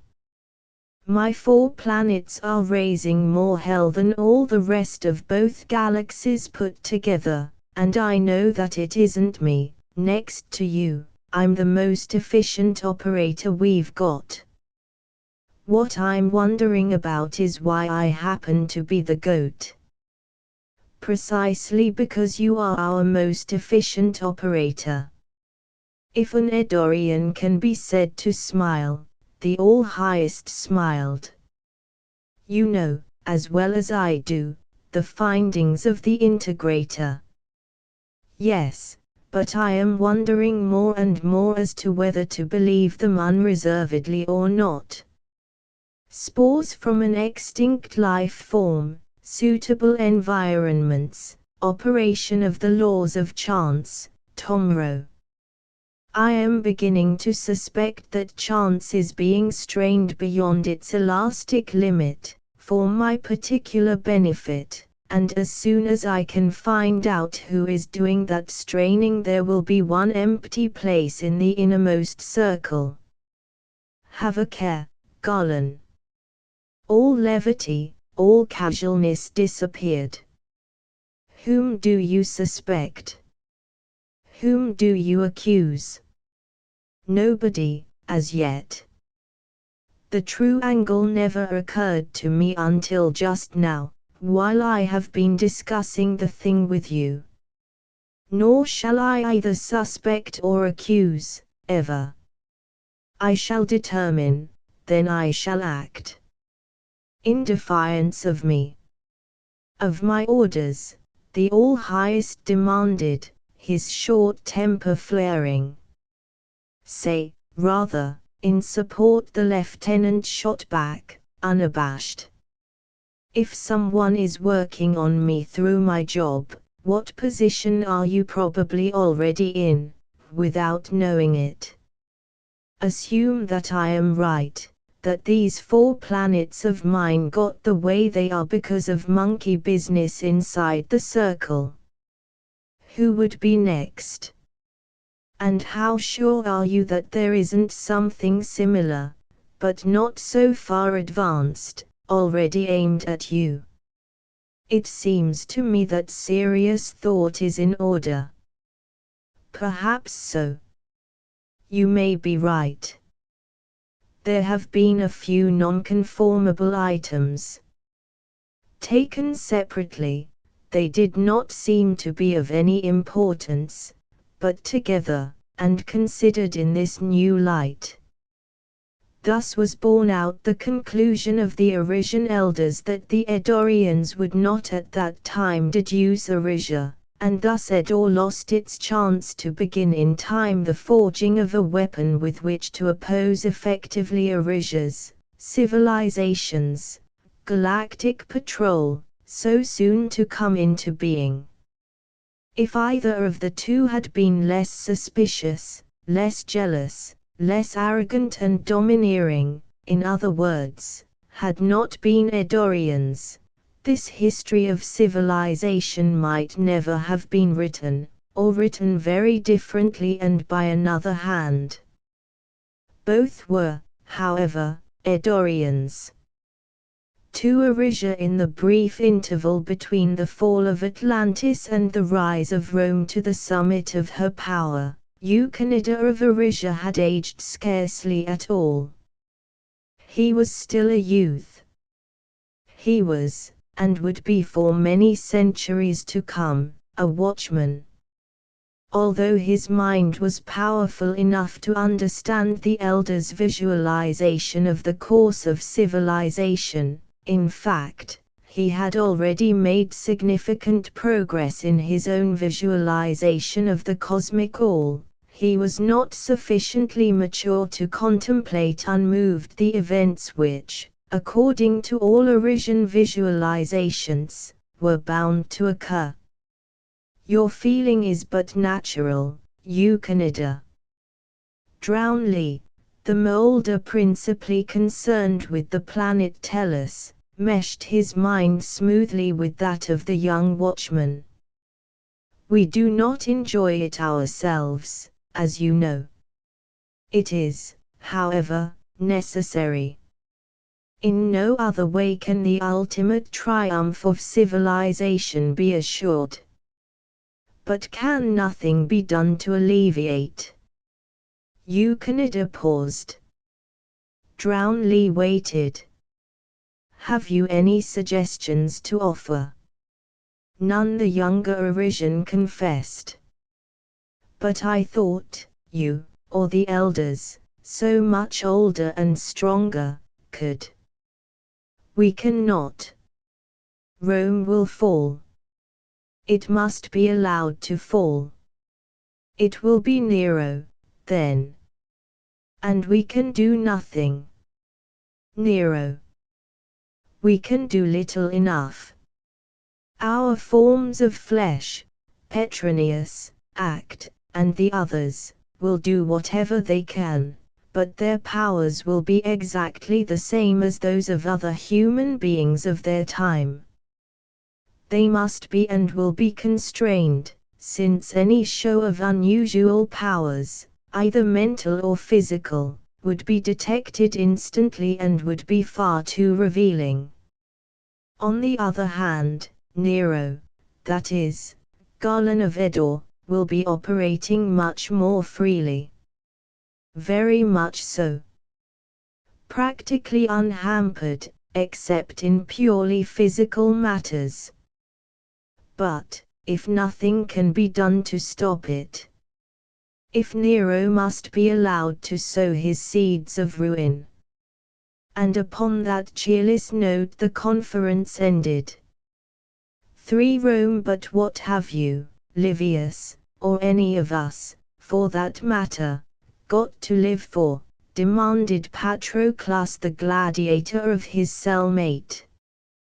We are well fed, well kept, well exercised, like horses. But, like horses, we are lower than slaves. Slaves have some freedom of action, most of us have none. We fight whoever or whatever our cursed owners send us against. Those of us who live fight again, but the end is certain and comes soon. I had a wife and children once. So did you. Is there any chance, however slight, that either of us will ever know them again, or learn even whether they live or die? None. At this price, is your life worth living? Mine is not. Livius the Bithynian, who had been staring out past the bars of the cubicle and over the smooth sand of the arena toward Nero's garlanded and purple-bannered throne, turned and studied his fellow gladiator from toe to crown. The heavily muscled legs, the narrow waist, the sharply tapering torso, the enormous shoulders. The leonine head, surmounted by an unkempt shock of red bronze auburn hair. And, lastly, the eyes, gold-flecked, tawny eyes, hard and cold now with a ferocity and a purpose not to be concealed. I have been more or less expecting something of this sort, Livius said then, quietly. Nothing overt, you have builded well, Patroclus, but to one who knows gladiators as I know them there has been something in the wind for weeks past. I take it that someone swore his life for me and that I should not ask who that friend might be. One did. You should not. So be it. To my unknown sponsor, then, and to the gods, I give thanks, for I am wholly with you. Not that I have any hope. Although your tribe breeds men, from your build and hair and eyes you descend from Spartacus himself, you know that even he did not succeed. Things now are worse, infinitely worse, than they were in his day. No one who has ever plotted against Nero has had any measure of success, not even his scheming slut of a mother. All have died, in what fashions you know. Nero is vile, the basest of the base. Nevertheless, his spies are the most efficient that the world has ever known. In spite of that, I feel as you do. If I can take with me 2 or 3 of the Praetorians, I die content. But by your look, your plan is not what I thought, to storm vainly Nero's podium yonder. Have you, by any chance, some trace of hope of success? More than a trace, much more. The Thracian's teeth bared in a wolfish grin. His spies are, as you say, very good. But, this time, so are we. Just as hard and just as ruthless. Many of his spies among us have died, most, if not all, of the rest are known. They, too, shall die. Gladius, for instance. Once in a while, by the luck of the gods, a man kills a better man than he is, but Gladius has done it 6 times in a row, without getting a scratch. But the next time he fights, in spite of Nero's protection, Gladius dies.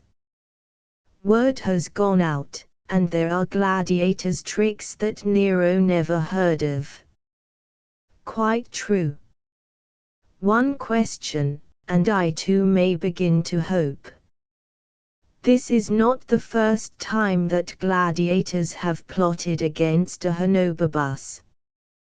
Before the plotters could accomplish anything, however, they found themselves matched against each other, and the signal was always for death, never for mercy. Has this? Livius paused. It has not. It is that which gives me the hope I have. Nor are we gladiators alone in this. We have powerful friends at court, one of whom has for days been carrying a knife sharpened especially to slip between Nero's ribs. That he still carries that knife and that we still live are proofs enough for me that a Honobarbus, the matricide and incendiary, has no suspicion whatever of what is going on. At this point Nero on his throne burst into a roar of laughter, his gross body shaking with a merriment which Petronius and Tigellinus ascribed to the death throes of a Christian woman in the arena. Is there any small thing which I should be told in order to be of greatest use? Livius asked. Several. The prisons and the pits are so crowded with Christians that they die and stink, and a pestilence threatens. To mend matters, some scores of hundreds of them are to be crucified here tomorrow. Why not? Everyone knows that they are poisoners of wells and murderers of children, and practitioners of magic. Wizards and witches. True enough. Patroclus shrugged his massive shoulders. But to get on, tomorrow night, at full dark, the remaining hundreds who have not been crucified are to be. Have you ever seen Sarmentitii and Semaxii? Once only. A gorgeous spectacle, truly, almost as thrilling as to feel a man die on your sword. Men and women, wrapped in oil-soaked garments smeared with pitch and chained to posts, make splendid torches indeed. You mean, then, that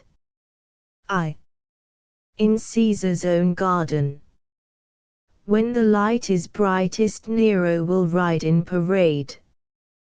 When his chariot passes the 10th torch, our ally swings his knife. The praetorians will rush around, but there will be a few moments of confusion during which we will go into action and the guards will die. At the same time, others of our party will take the palace and kill every man, woman, and child adherent to Nero. Very nice, in theory. The Bithynian was frankly skeptical. But just how are we going to get there? A few gladiators, such champions as Patroclus of Thrace, are at times allowed to do pretty much as they please in their free time, and hence could possibly be on hand to take part in such a brawl, but most of us will be under lock and guard. That too has been arranged. Our allies near the throne and certain other nobles and citizens of Rome, who have been winning large sums by our victories, have prevailed upon our masters to give a grand banquet to all gladiators tomorrow night, immediately following the mass crucifixion. It is going to be held in the Claudian Grove, just across from Caesar's gardens. Ah! Livius breathed deep, his eyes flashed. By Baal and Bacchus. By the round, high breasts of Isis. For the first time in years I begin to live. Our masters die first, then and there, but hold, weapons will be provided. Bystanders will have them, and armor and shields, under their cloaks. Our owners first, yes, and then the praetorians. But note, Livius, that Tigellinus, the commander of the guard, is mine, mine alone. I, personally, am going to cut his heart out. Granted. I heard that he had your wife for a time. But you seem quite confident that you will still be alive tomorrow night. By Baal and Ishtar, I wish I could feel so. With something to live for at last, I can feel my guts turning to water, I can hear Charon's oars. Like as not, now, some toe-dancing stripling of Aretiarius will entangle me in his net this very afternoon, and no mercy signal has been or will be given this day. Such is the crowd's temper, from Caesar down, that even you will get police verso if you fall. True enough. But you had better get over that feeling, if you want to live. As for me, I'm safe enough. I have made a vow to Jupiter, and he who has protected me so long will not desert me now. Any man or anything who faces me during these games, dies. I hope so, Sin, but listen. The horns, and someone is coming. The door behind them swung open. A Lannister, or master of gladiators, laden with arms and armor, entered. The door swung to and was locked from the outside. The visitor was obviously excited, but stared wordlessly at Patroclus for seconds. Well, Ironheart, he burst out finally, aren't you even curious about what you have got to do today? Not particularly, Patroclus replied, indifferently. Except to dress to fit. Why? Something special. Extra special. The sensation of the year. Firmius himself. Unlimited. Free choice of weapons and armor. Firmius! Livius exclaimed. Firmius the Gaul! May Athene cover you with her shield. You can say that for me, too, the Lannister agreed, callously. Before I knew who was entered, like a fool, I bet 100 sesterces on Patroclus here, at odds of only 1 to 2, against the field. But listen, Bronze Head. If you get the best of Firmius, I'll give you a full third of my winnings. Thanks. You'll collect. A good man, Firmius, and smart. I've heard a lot about him, but never saw him work. He has seen me, which isn't so good. Both heavy and fast, somewhat lighter than I am, and a bit faster. He knows that I always fight Thracian, and that I'd be a fool to try anything else against him. He fights either Thracian or Samite depending upon the opposition. Against me his best bet would be to go Samite. Do you know? No. They didn't say. He may not decide until the last moment. Unlimited, against me, he'll go Samite. He'll have to. These unlimiteds are tough, but it gives me a chance to use a new trick I've been working on. I'll take that sword there, no scabbard, and 2 daggers, besides my gladius. Get me a mace, the lightest real mace they've got in their armory. A mace. Fighting Thracian, against a Samite. Exactly. A mace. Am I going to fight Firmius, or do you want to do it yourself? The mace was brought and Patroclus banged it, with a 2-handed roundhouse swing, against a stone of the wall. The head remained solid upon the shaft. Good. They waited. Trumpets blared.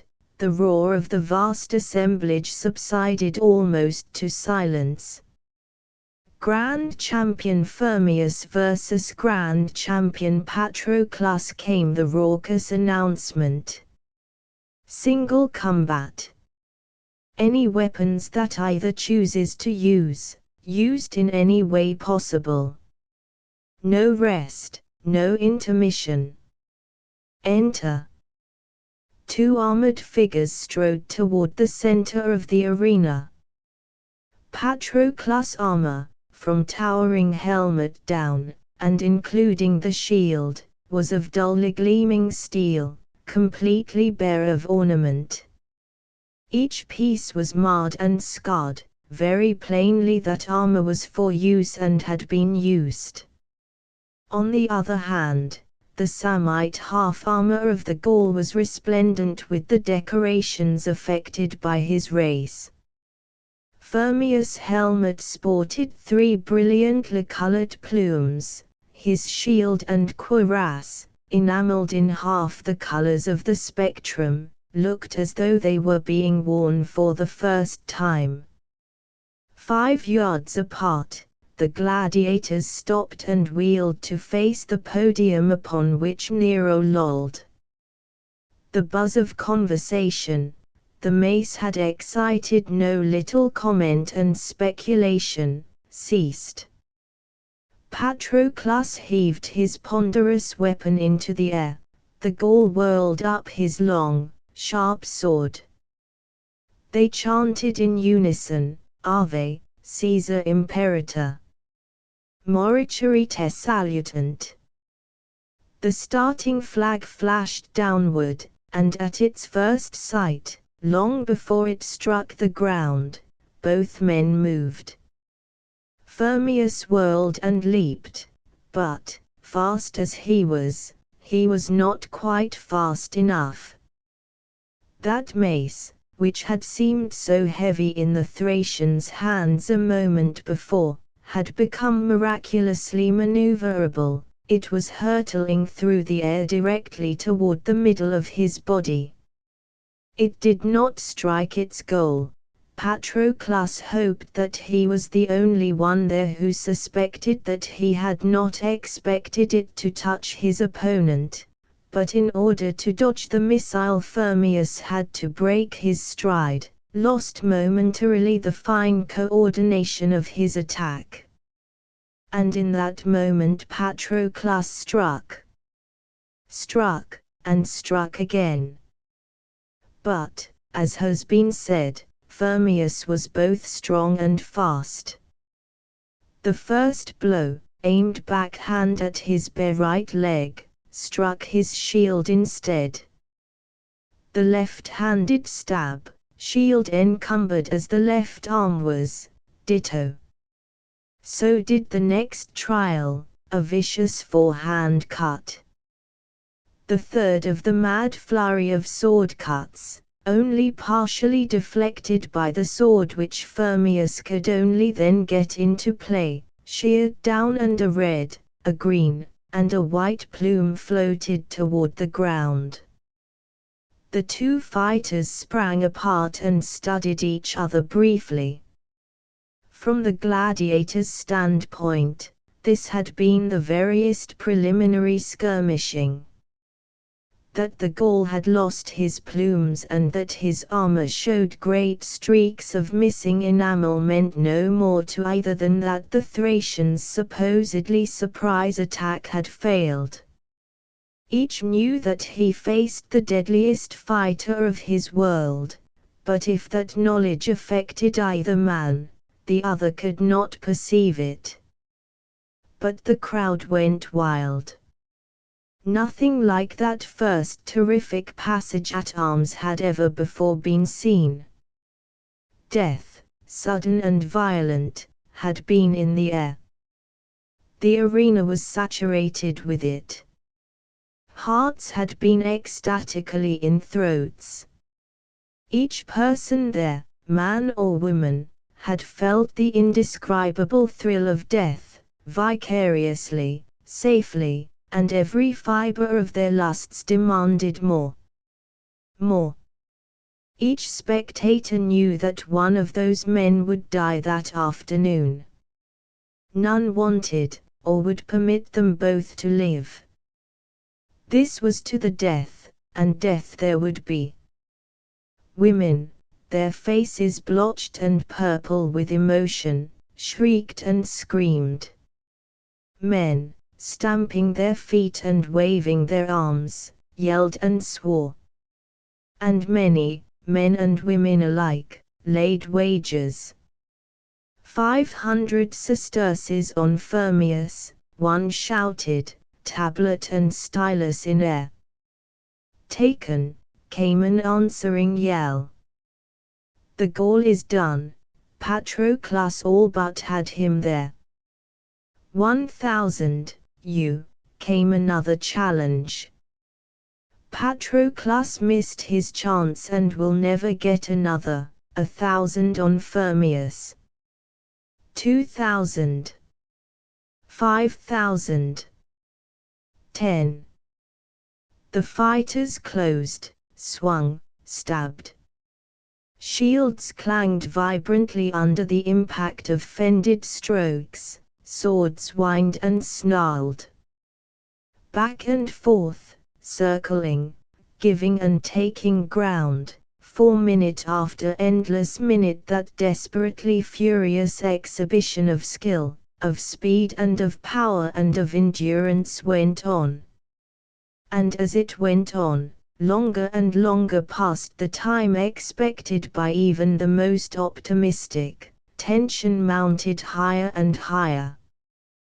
Blood flowed crimson down the Gaul's bare leg and the crowd screamed its approval. Blood trickled out of the joints of the Thracians' armor and it became a frenzied mob. No human body could stand that pace for long.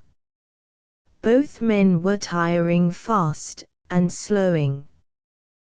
With the drive of his weight and armor, Patroclus forced the Gaul to go where he wanted him to go.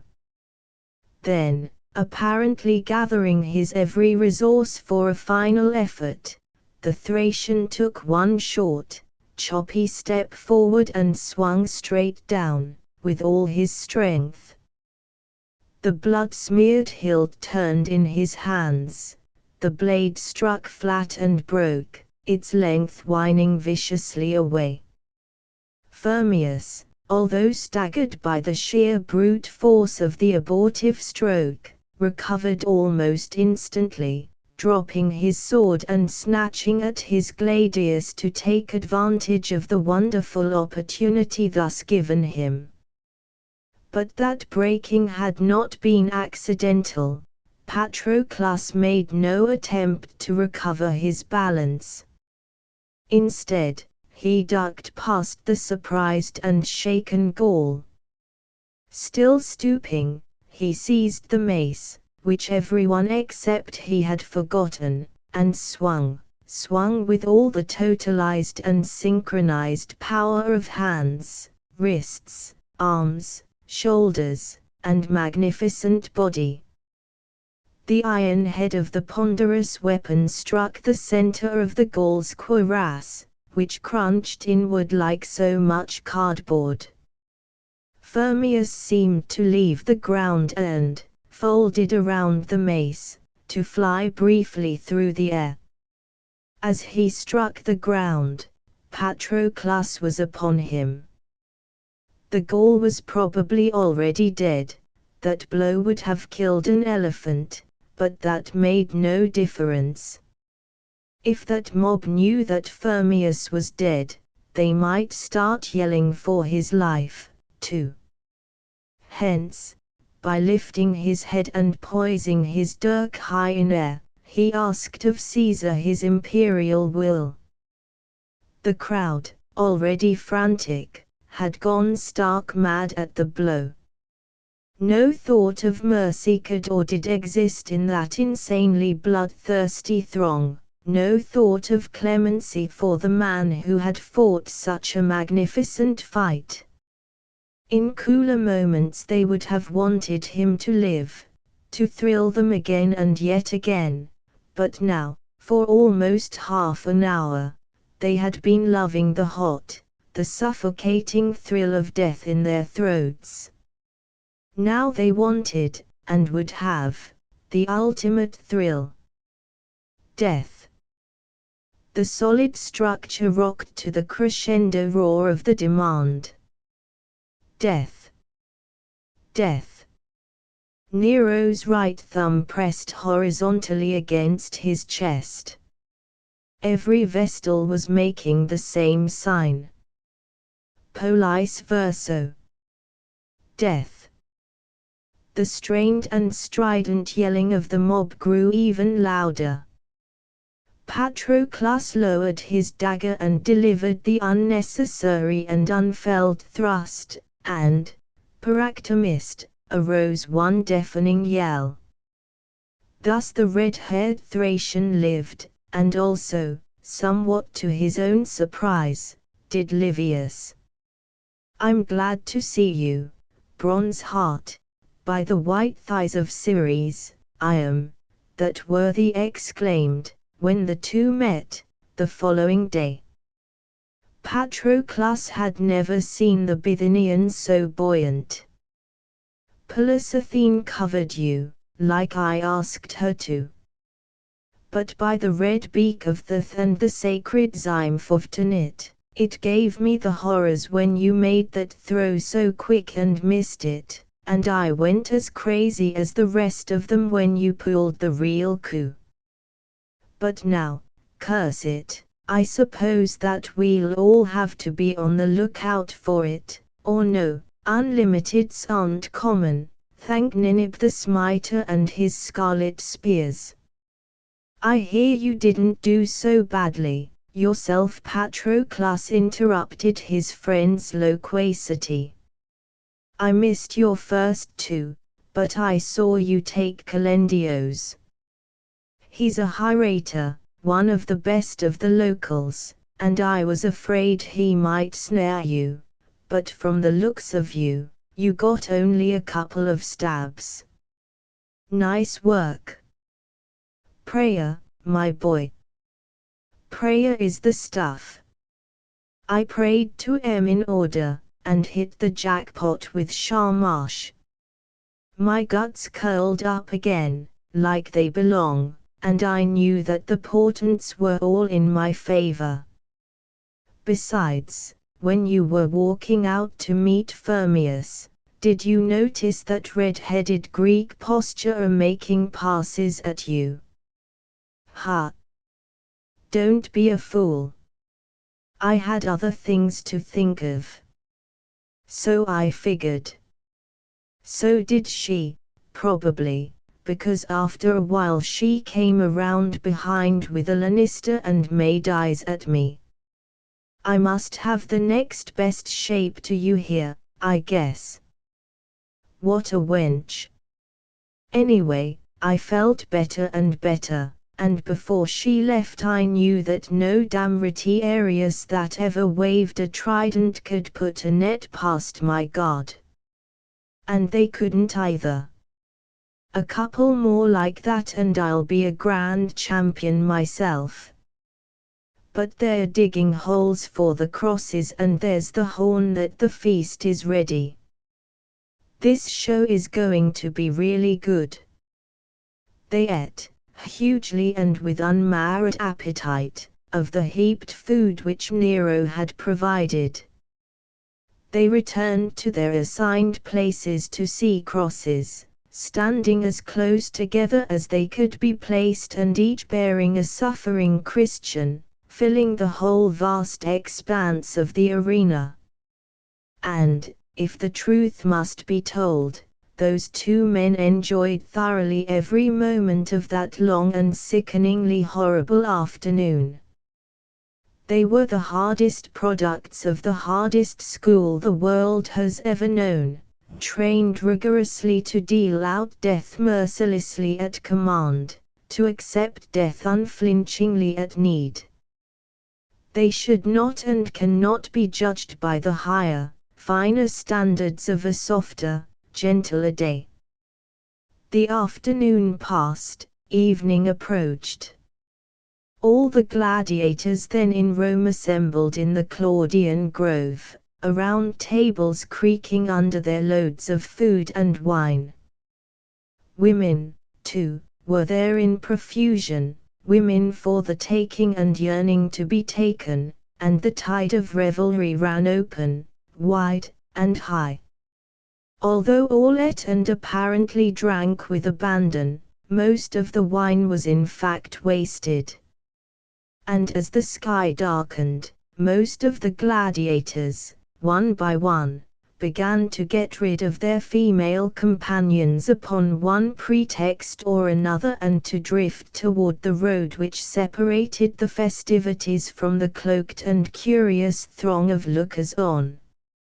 At full dark, a red glare flared into the sky from Caesar's garden and the gladiators, deployed now along the highway, dashed across it and seemed to wrestle briefly with cloaked figures.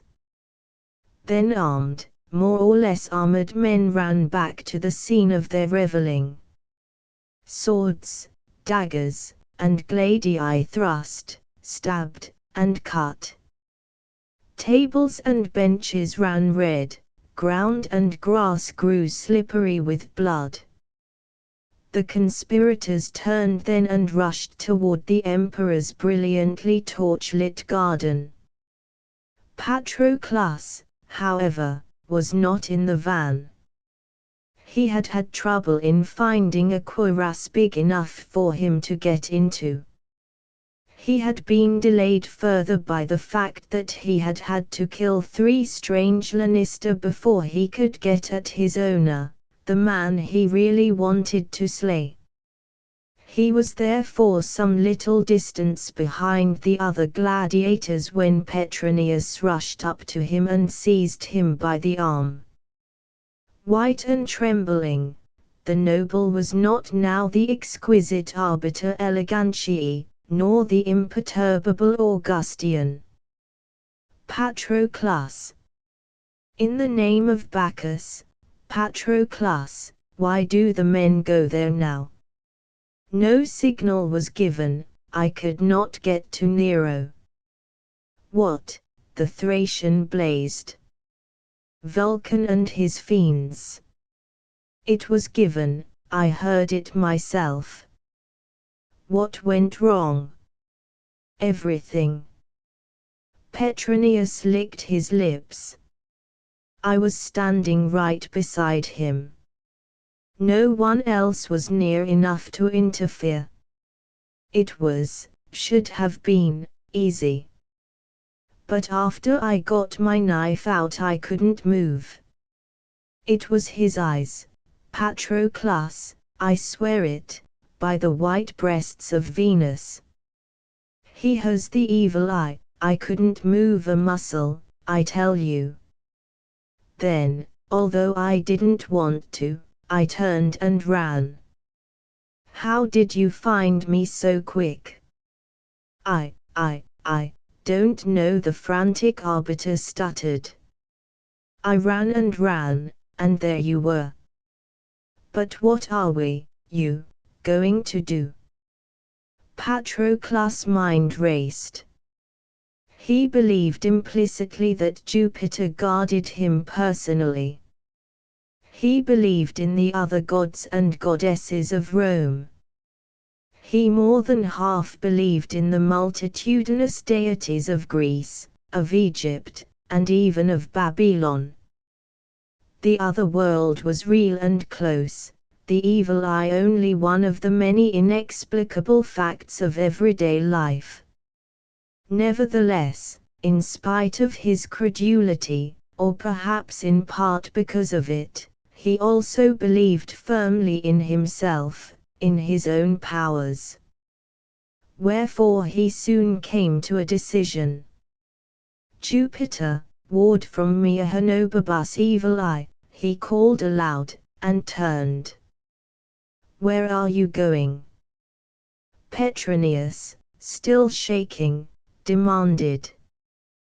To do the job you swore to do, of course, to kill that bloated toad. And then to give Tigellinus what I have owed him so long. At full run, he soon overtook his fellows, and waded resistlessly into the fray. He was Grand Champion Patroclus, working at his trade, the hard-learned trade which he knew so well. No praetorian or ordinary soldier could stand before him save momentarily. He did not have all of his Thracian armor, but he had enough. Man after man faced him, and man after man died. And Nero, sitting at ease with a beautiful boy at his right and a beautiful harlot at his left, gazed appreciatively through his emerald lens at the flaming torches, the while, with a very small fraction of his Eddorian mind, he mused upon the matter of Patroclus and Tigellinus. Should he let the Thracian kill the commander of his guard? Or not? It didn't really matter, one way or the other.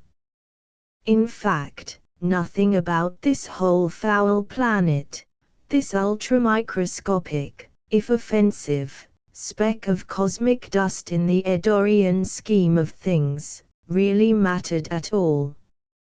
It would be mildly amusing to watch the gladiator consummate his vengeance by carving the Roman to bits. But, on the other hand, there was such a thing as pride of workmanship. Viewed in that light, the Thracian could not kill Tigellinus, because that bit of corruption had a few more jobs to do. He must descend lower and lower into unspeakable depravity, finally to cut his own throat with a razor. Although Patroclus would not know it, It was better technique not to let him know it. The Thracians' proposed vengeance would have been futility itself compared with that which the luckless Roman was to wreak on himself. Wherefore a shrewdly placed blow knocked the helmet from Patroclus' head and a mace crashed down, spattering his brains abroad. Thus ended the last significant attempt to save the civilization of Rome, in a fiasco so complete that even such meticulous historians as Tacitus and Suetonius mention it merely as a minor disturbance of Nero's garden party. The planet Tellus circled its sun some 2,000 times. 60-odd generations of men were born and died, but that was not enough. The Arisian program of genetics required more. Therefore the elders, after due deliberation, agreed that civilization, too, must be allowed to fall. And Galen of Edor, recalled to duty from the middle of a much too short vacation, found things in very bad shape indeed and went busily to work setting them to rights.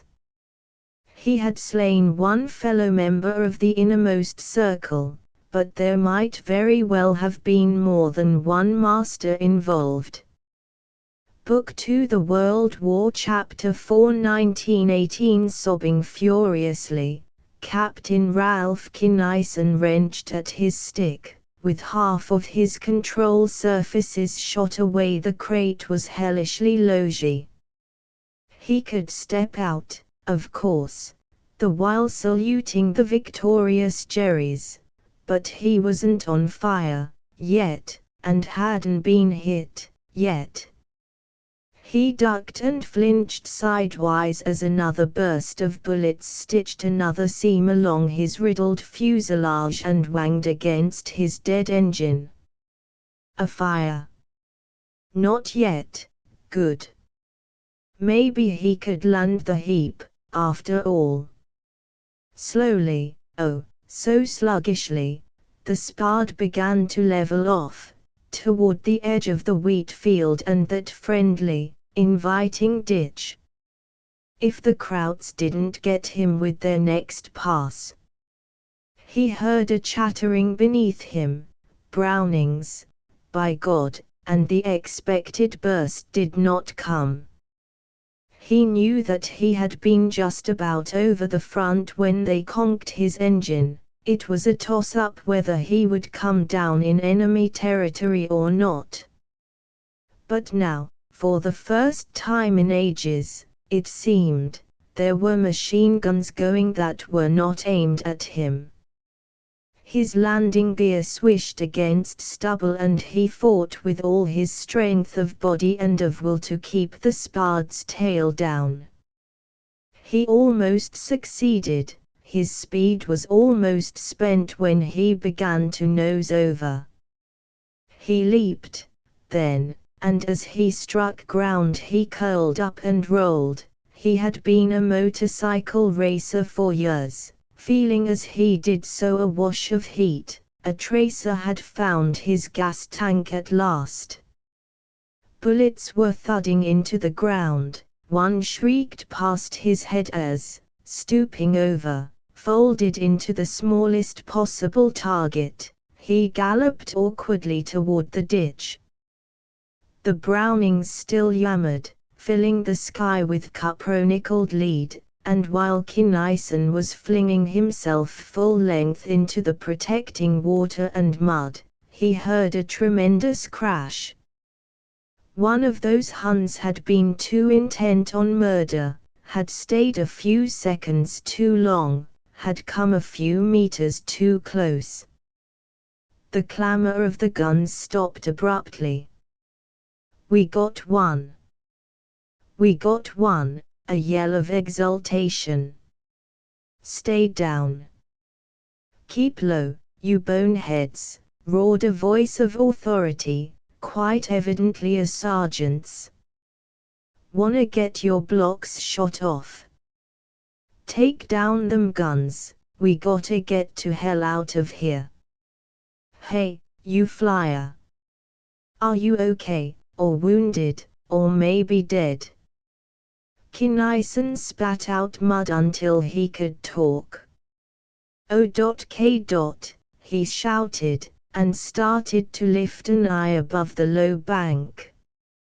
He stopped, however, as whistling metal, sheeting in from the north, told him that such action would be decidedly unsafe. But I ain't leaving this ditch right now, sounds mighty hot out there.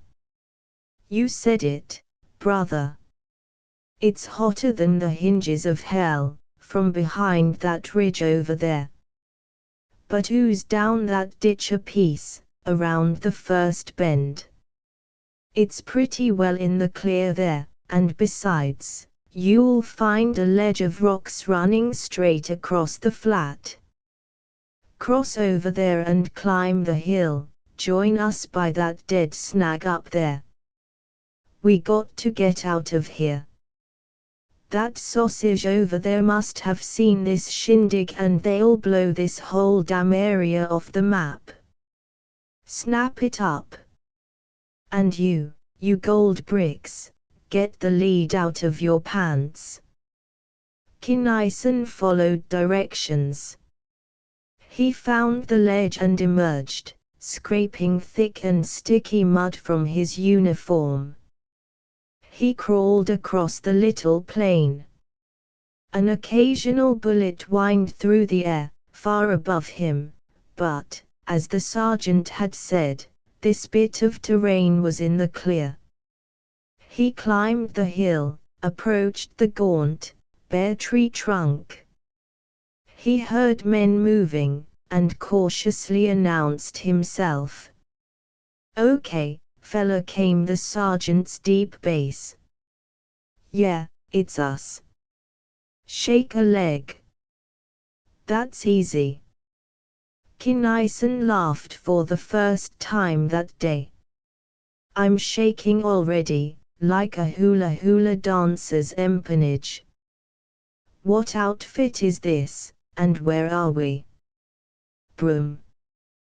The earth trembled, the air vibrated. Below and to the north, almost exactly where the machine guns had been, an awe-inspiring cloud billowed majestically into the air, a cloud composed of smoke, vapor, pulverized earth, chunks of rock, and debris of what had been trees. Nor was it alone. Crack. Bang. Tweet. Boom. Wham. Shells of all calibers, high explosive and gas, came down in droves. The landscape disappeared. The little company of Americans, in complete silence and with one mind, devoted themselves to accumulating distance. Finally, when they had to stop for breath, Section B, attached to the 76th Field Artillery, the sergeant answered the question as though it had just been asked. "As to where we are, somewhere between Berlin and Paris is about all I can tell you. We got hell knocked out of us yesterday, and have been running around lost ever since. They shot off a rally signal on top of this here hill, though, and we was just going to shove off when we seen the crowds chasing you." "Thanks. I'd better rally with you, I guess, find out where we are, and what's the chance of getting back to my own outfit." "Damn slim, I'd say. Boches are all around us here, thicker than fleas on a dog." They approached the summit, were challenged, were accepted. They saw a gray-haired man, an old man, for such a location, seated calmly upon a rock, smoking a cigarette. His smartly tailored uniform, which fitted perfectly his not-so-slender figure, was muddy and tattered. One leg of his breeches was torn half away, revealing a blood-soaked bandage. Although he was very evidently an officer, no insignia were visible. As Kinison and the gunners approached, a first lieutenant, practically spick and span, spoke to the man on the rock. "First thing to do is to settle the matter of rank," he announced, crisply. "I'm First Lieutenant Randolph, of rank A."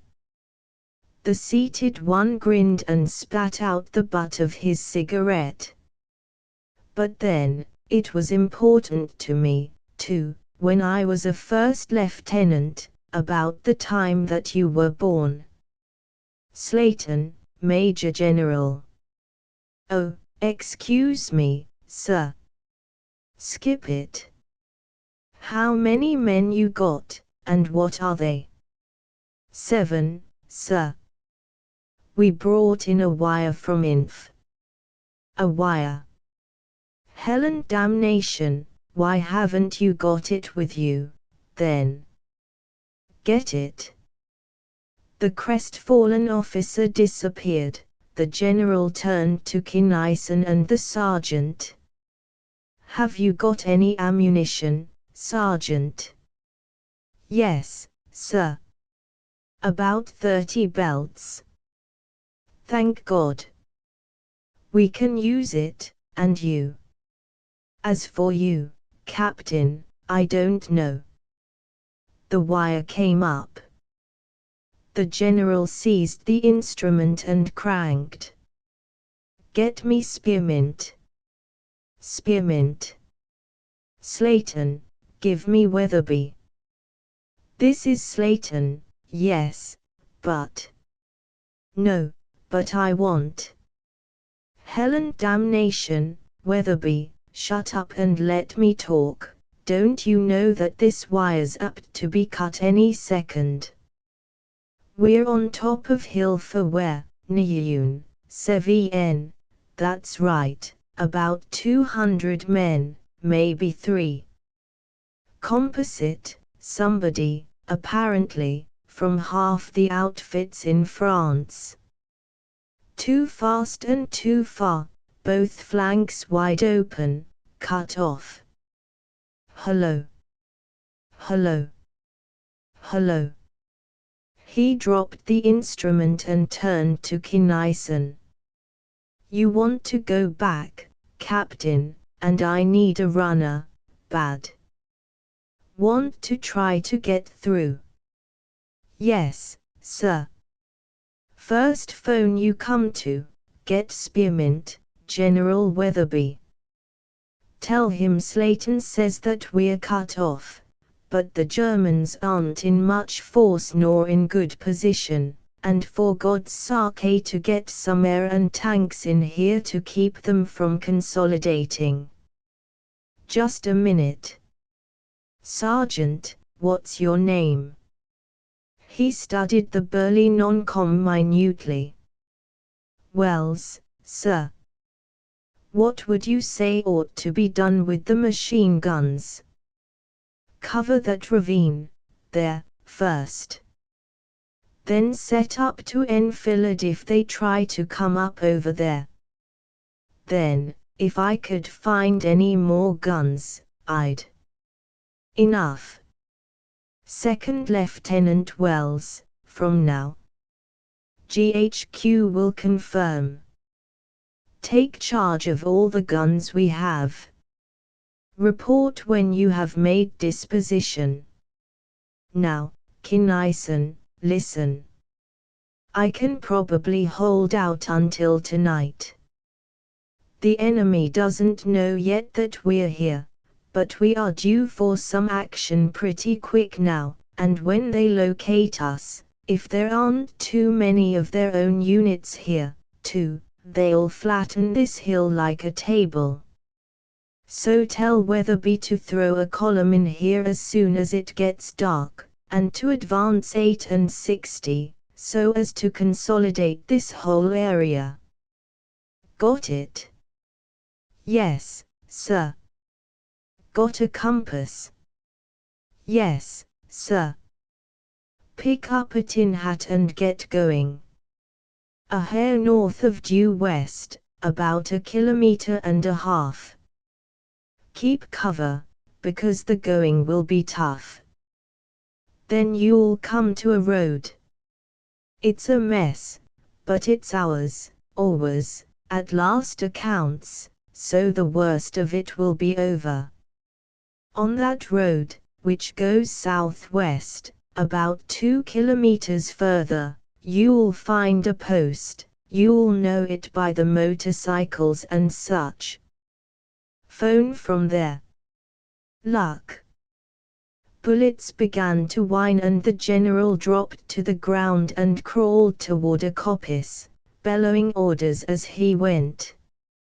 Kinnison crawled, too, straight west, availing himself of all possible cover, until he encountered a sergeant major reclining against the south side of a great tree. "Cigarette, buddy," that white demanded. "Sure. Take the pack. I've got another that'll last me, maybe more. But what the hell goes on here? Who ever heard of a major general getting far enough up front to get shot in the leg, and he talks as though he were figuring on licking the whole German army? Is the old bird nuts, or what? Not so you would notice it. Didn't ya ever hear of hell and damnation, Slayton? You will, buddy, you will. If Pershing doesn't give him 3 stars after this, he's crazier than hell. He ain't supposed to be on combat at all, he's from GHQ and can make or break anybody in the AEF. Out here on a look-see trip and couldn't get back. But you got to hand it to him, he's getting things organized in great shape. I came in with him, I'm about all that's left of them that did, just waiting for this breeze to die down, but it's getting worse. We'd better duck, over there. Bullets whistled and stormed, breaking more twigs and branches from the already shattered, practically denuded trees. The two slid precipitately into the indicated shell hole, into stinking mud. Wells' guns burst into action. Damn. I hated to do this, the sergeant grumbled, on account I just got half dry. Wise me up, Kinnison directed. The more I know about things, the more apt I am to get through. This is what is left of 2 battalions, and a lot of casuals. They made objective, but it turns out the outfits on their right and left couldn't, leaving their flanks right out in the open air. Orders come in by blinker to rectify the line by falling back, but by then it couldn't be done. Under observation. Kinnison nodded. He knew what a barrage would have done to a force trying to cross such open ground in daylight. One man could probably make it, though, if he was careful and kept his eyes wide open, the sergeant major continued. But you ain't got no binoculars, have you? No. Get a pair easy enough. You saw them boots without any hobnails in 'em, sticking out from under some blankets. Yes. I get you. Kinnison knew that combat officers did not wear hobnails, and usually carried binoculars. How come so many at once? Just about all the officers that got this far. Conniving, my guess is, behind old Slayton's back. Anyway, a Kraut aviator spots him and dives. Our machine guns got him, but not until after he heaved a bomb. Dead center. Christ, what a mess. But there's 6-7 good glasses in there. I'd grab one myself, but the general would see it. He can see right through the lid of a mess kit. Well, the boys have shut those Krauts up, so I'll hunt the old man up and tell him what I found out. Damn this mud.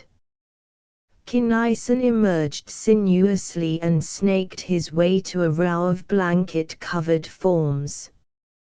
He lifted a blanket and gasped, then vomited up everything, it seemed, that he had eaten for days. But he had to have the binoculars. He got them. Then, still retching, white and shaken, he crept westward, availing himself of every possible item of cover. For some time, from a point somewhere north of his route, a machine gun had been intermittently at work. It was close, but the very loudness of its noise, confused as it was by resounding echoes, made it impossible to locate at all exactly the weapon's position. Kinnison crept forward inchwise, scanning every foot of visible terrain through his powerful glass. He knew by the sound that it was German. More, since what he did not know about machine guns could have been printed in bill poster type upon the back of his hand, he knew that it was a Maxim, model 1907, a mean gun. He deduced that it was doing plenty of damage to his fellows back on the hill, and that they had not been able to do much of anything about it. And it was beautifully hidden, even he, close as he must be, couldn't see it. But damn it, there had to be a. Minute after minute, unmoving save for the traverse of his binoculars, he searched, and finally he found a tiny plume, the veriest wisp, of vapor, rising from the surface of the brook. Steam. Steam from the cooling jacket of that Maxim 1907. And there was the tube. Cautiously he moved around until he could trace that tube to its business end, the carefully hidden emplacement. There it was. He couldn't maintain his westward course without them spotting him, nor could he go around far enough.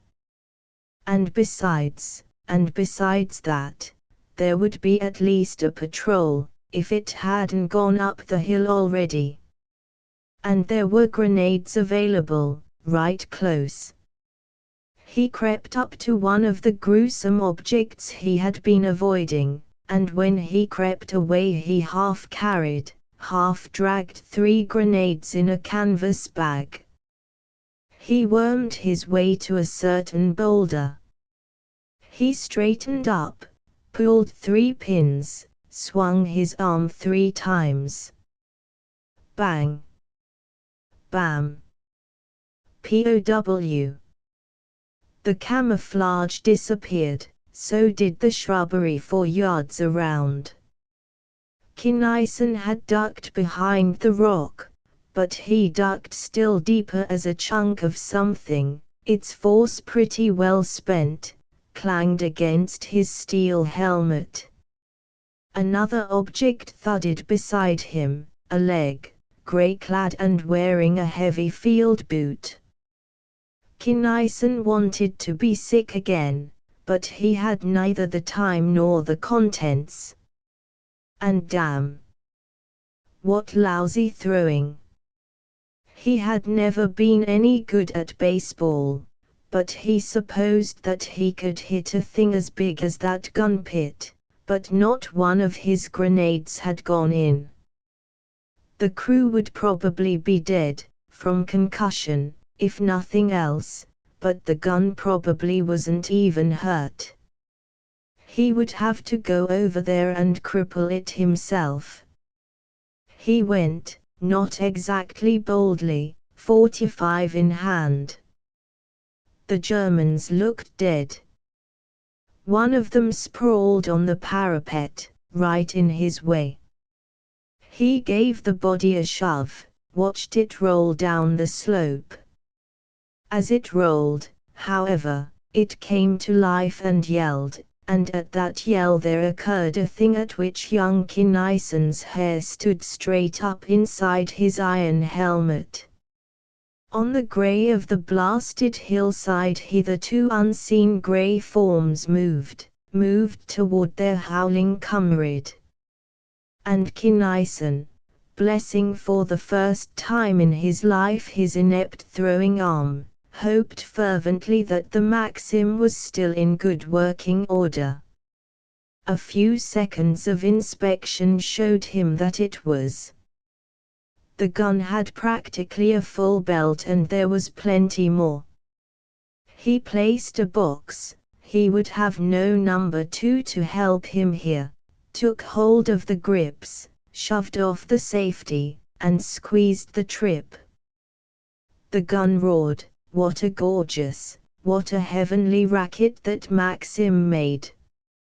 He traversed until he could see where the bullets were striking, then swung the stream of metal to and fro. One belt and the Germans were completely disorganized, 2 belts and he could see no signs of life. He pulled the Maxim's block and threw it away, shot the water jacket full of holes. That gun was done. Nor had he increased his own hazard. Unless more Germans came very soon, nobody would ever know who had done what, or to whom. He slithered away, resumed earnestly his westward course, going as fast as, sometimes a trifle faster than, caution would permit.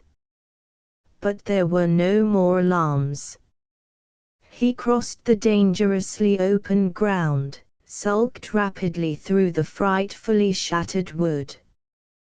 He reached the road, strode along it around the first bend, and stopped, appalled. He had heard of such things, but he had never seen one, and mere description has always been and always will be completely inadequate. Now he was walking right into it, the thing he was to see in nightmare for all the rest of his 96 years of life. Actually, there was very little to see. The road ended abruptly. What had been a road, what had been wheat fields and farms, what had been woods, were practically indistinguishable, one from the other, were fantastically and impossibly the same. The entire area had been churned. Worse, it was as though the ground and its every surface object had been run through a gargantuan mill and spewed abroad. Splinters of wood, riven chunks of metal, a few scraps of bloody flesh. Kinnison screamed, then, and ran back and around that blasted acreage. And as he ran, his mind built up pictures which became only the more vivid because of his frantic efforts to wipe them out. That road, the night before, had been one of the world's most heavily traveled highways. Motorcycles, trucks, bicycles, ambulances, kitchens, staff cars and other automobiles, guns, from 75s up to the big boys, whose tremendous weight drove their wide caterpillar treads inches deep into solid ground. Horses, mules, and people, especially people, like himself. Solid columns of men, marching as fast as they could step. There weren't trucks enough to haul them all. That road had been crowded, jammed. Like State and Madison at noon, only more so. Overjammed with all the personnel, all the instrumentation and incidentalia, all the weaponry of war. And upon that teeming, seething highway there had descended a rain of steel-encased high explosive. Possibly some gas, but probably not. The German High Command had given orders to pulverize that particular area at that particular time, and hundreds, or perhaps thousands, of German guns, in a micrometrically synchronized symphony of firepower, had pulverized it. Just that. Literally. Precisely. No road remained, no farm, no field, no building, no tree or shrub. The bits of flesh might have come from horse or man or mule, few indeed were the scraps of metal which retained enough of their original shape to show what they had once been. Kniesen ran, or staggered, around that obscene blot and struggled back to the road. It was shell-pocked, but passable. He hoped that the shell holes would decrease in number as he went along, but they did not. The enemy had put this whole road out of service. And that farm, the PC, ought to be around the next bend. It was, but it was no longer a post of command. Either by directed fire, star shell illumination, or by uncannily accurate chart work, they had put some heavy shell exactly where they would do the most damage. The buildings were gone, the cellar in which the PC had been was now a gaping crater. Parts of motorcycles and of staff cars littered the ground. Stark tree trunks, all bare of leaves, some riven of all except the largest branches, a few stripped even of bark, stood gauntly. In a crotch of one, Kniesen saw with rising horror, hung the limp and shattered naked torso of a man, blown completely out of his clothes. Shells had been, right along, coming over occasionally. Big ones, but high, headed for targets well to the west. Nothing close enough to worry about. 2 ambulances, a couple of 100 meters apart, were coming, working their way along the road, between the holes. The first one slowed, stopped. Seen anybody? Look out. Duck. Kniesen had already heard that unmistakable, unforgettable screech, was already diving headlong into the nearest hole. There was a crash as though the world were falling apart. Something smote him, seemed to drive him bodily into the ground. His light went out. When he recovered consciousness he was lying upon a stretcher. 2 men were bending over him. "What hit me?" he gasped. "Am I?" He stopped. He was afraid to ask, afraid even to try to move, lest he should find that he didn't have any arms or legs. A wheel, and maybe some of the axle, of the other ambulance, is all one of the men assured him. Nothing much, you're practically as good as ever. Shoulder and arm bunged up a little and something, maybe shrapnel, though, poked you in the guts. But we've got you all fixed up, so take it easy and What we want to know is, his partner interrupted, is there anybody else alive up here? Kinison shook his head. Okay. Just wanted to be sure. Lots of business back there, and it won't do any harm to have a doctor look at you. Get me to a phone, as fast as you can, Kinison directed, in a voice which he thought was strong and full of authority, but which in fact was neither. I've got an important message for General Weatherby, at Spearmint. Better tell us what it is, hadn't you? The ambulance was now jolting along what had been the road. They've got phones at the hospital where we're going, but you might faint or something before we get there. Kinison told, but fought to retain what consciousness he had. Throughout that long, rough ride he fought. He won. He himself spoke to General Weatherby, the doctors, knowing him to be a captain of aviation and realizing that his message should go direct, helped him telephone.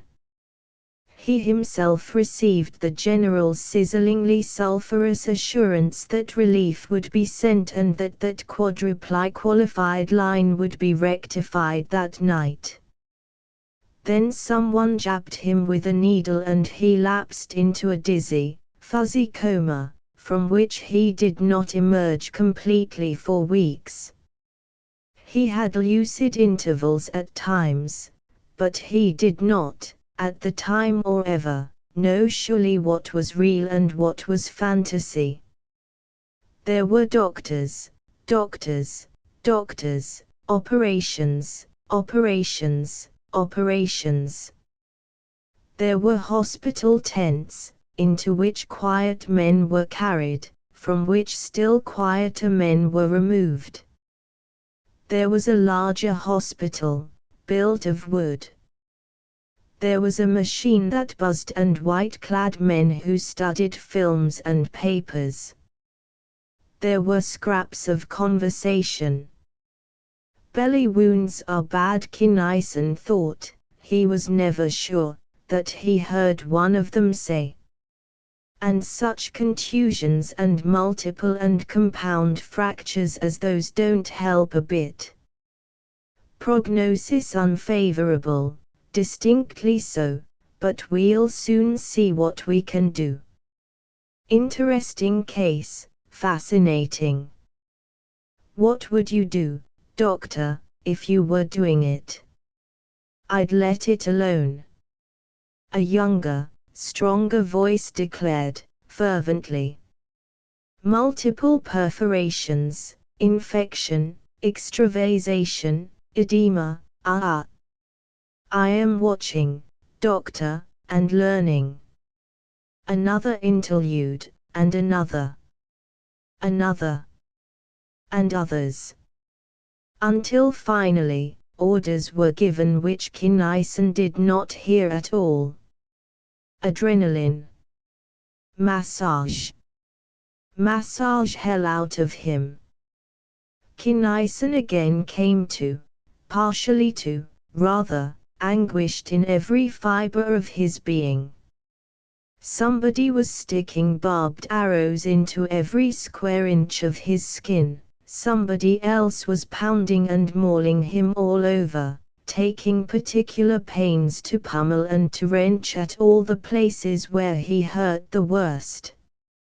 He yelled at the top of his voice, yelled and swore bitterly, quit it, being the expurgated gist of his luridly profane protests. He did not make nearly as much noise as he supposed, but he made enough. Thank God. Kinison heard a lighter, softer voice. Surprised, he stopped swearing and tried to stare. He couldn't see very well, either, but he was pretty sure that there was a middle-aged woman there. There was, and her eyes were not dry. He is going to live, after all. As the days passed, he began really to sleep, naturally and deeply. He grew hungrier and hungrier, and they would not give him enough to eat. He was by turns sullen, angry, and morose. In short, he was convalescent. For Captain Ralph K. Kinison, the war was over. Chapter 5 1941 Chubby, brownet Eunice Kinison sat in a rocker, reading the Sunday papers and listening to her radio. Her husband Ralph lay sprawled upon the davenport, smoking a cigarette and reading the current issue of Extraordinary Stories against an unheard background of music. Mentally, he was far from Tellus, flitting in his super-dreadnought through parsec after parsec of vacuous space. The music broke off without warning and there blared out an announcement which yanked Ralph Kinison back to earth with a violence almost physical. He jumped up, jammed his hands into his pockets. "Pearl Harbor," he blurted. "How in? How could they have let them get that far?" "But Frank," the woman gasped. She had not worried much about her husband, but Frank, her son. "He'll have to go." Her voice died away. "Not a chance in the world." Kinison did not speak to soothe, but as though from sure knowledge. "Designing engineer for Lockwood. He'll want to, all right. But anyone who was ever even exposed to a course in aeronautical engineering will sit this war out. But they say it can't last very long." "It can't, can it?" "I'll say it can. Loose talk. 5 years minimum is my guess, not that my guess is any better than anybody else's." He prowled around the room. His somber expression did not lighten. "I knew it," the woman said at length. "You, too, even after the last one. You haven't said anything, so I thought, perhaps." "I know I didn't. There was always the chance that we wouldn't get drawn into it. If you say so, though, I'll stay home." "Am I apt to? I let you go when you were really in danger." "What do you mean by that crack?" he interrupted. "Regulations. 1 year too old, thank heaven." "So what? They'll need technical experts, bad. They'll make exceptions.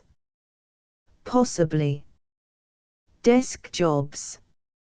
Desk officers don't get killed in action, or even wounded. Why, perhaps, with the children all grown up and married, we won't even have to be separated." Another angle, financial. Pooh. Who cares about that? Besides, for a man out of a job.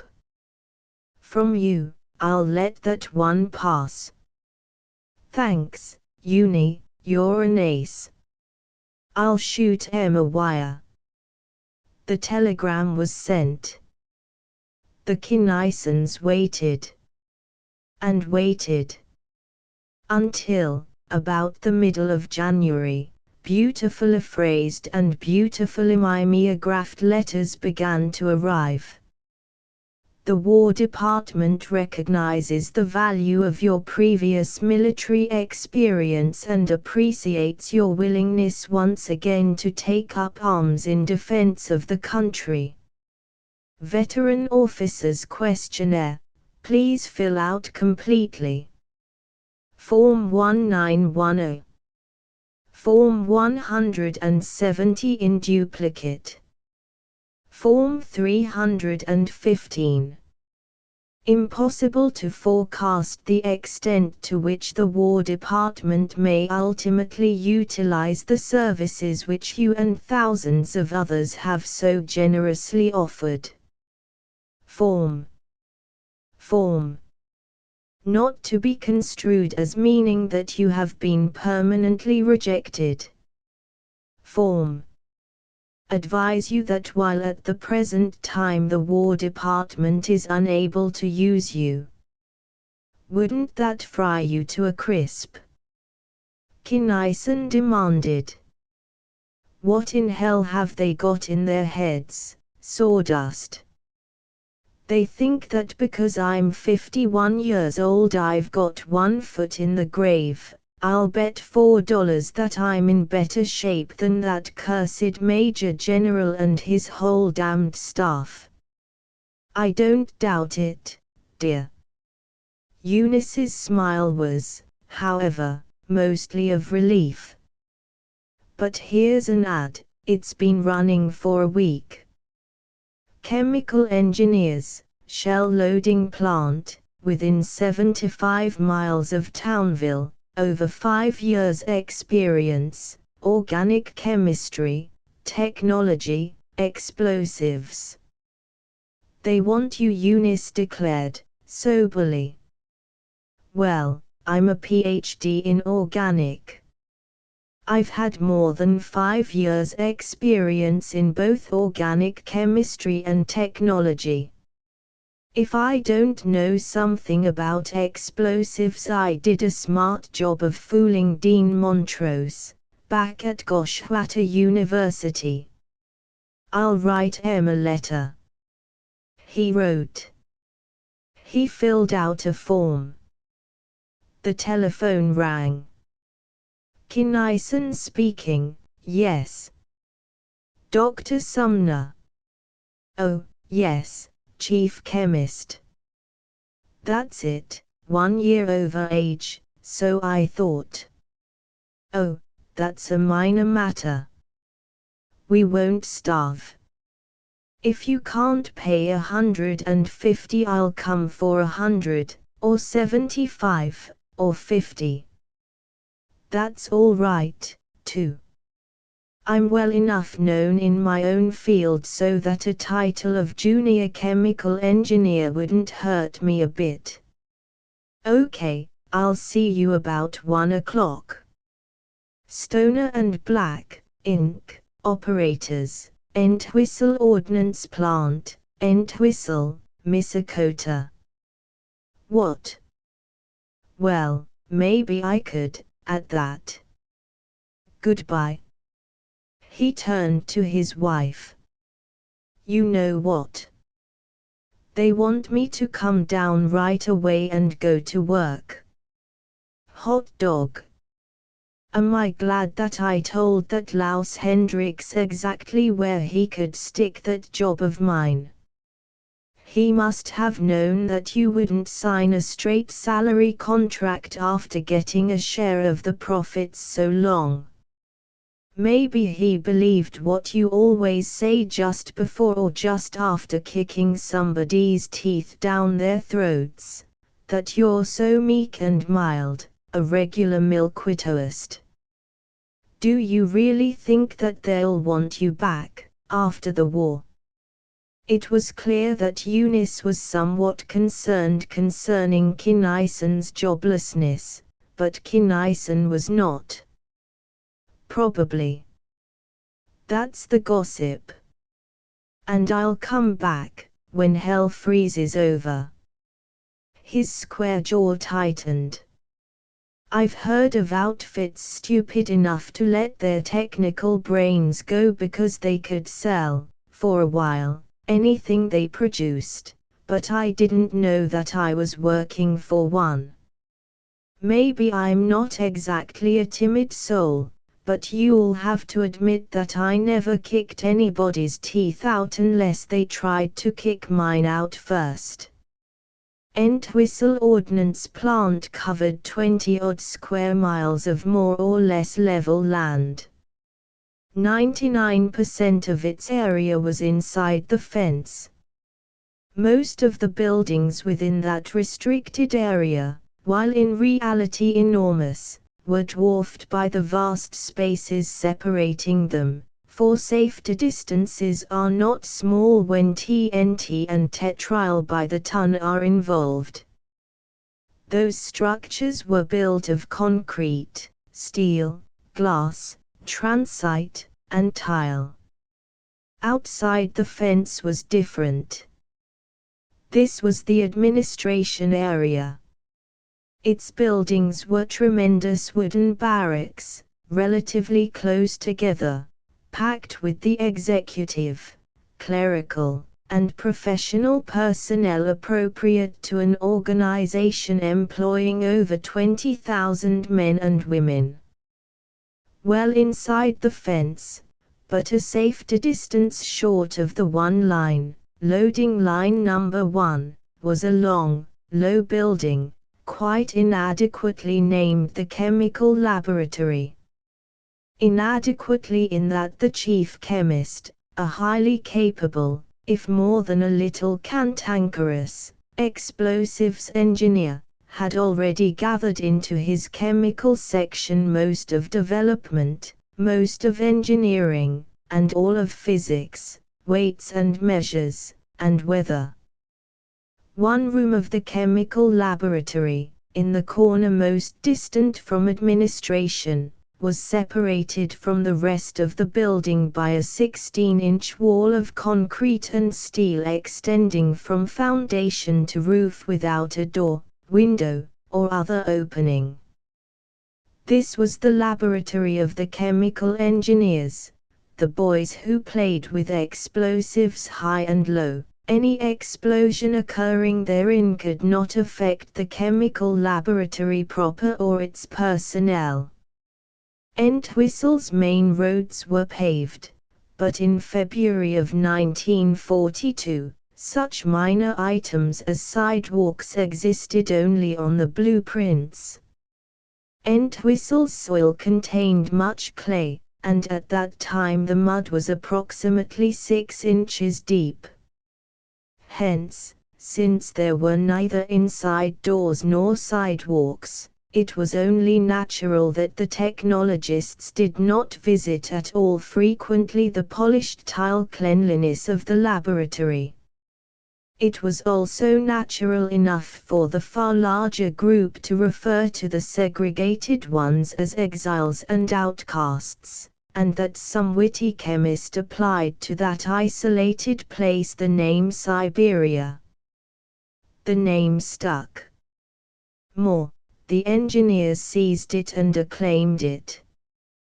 They were Siberians, and proud of it, and Siberians they remained, long after Entwistle's mud turned into dust. And within the year the Siberians were to become well and favorably known in every ordnance plant in the country, to many high executives who had no idea of how the name originated. Kinnison became a Siberian as enthusiastically as the youngest man there.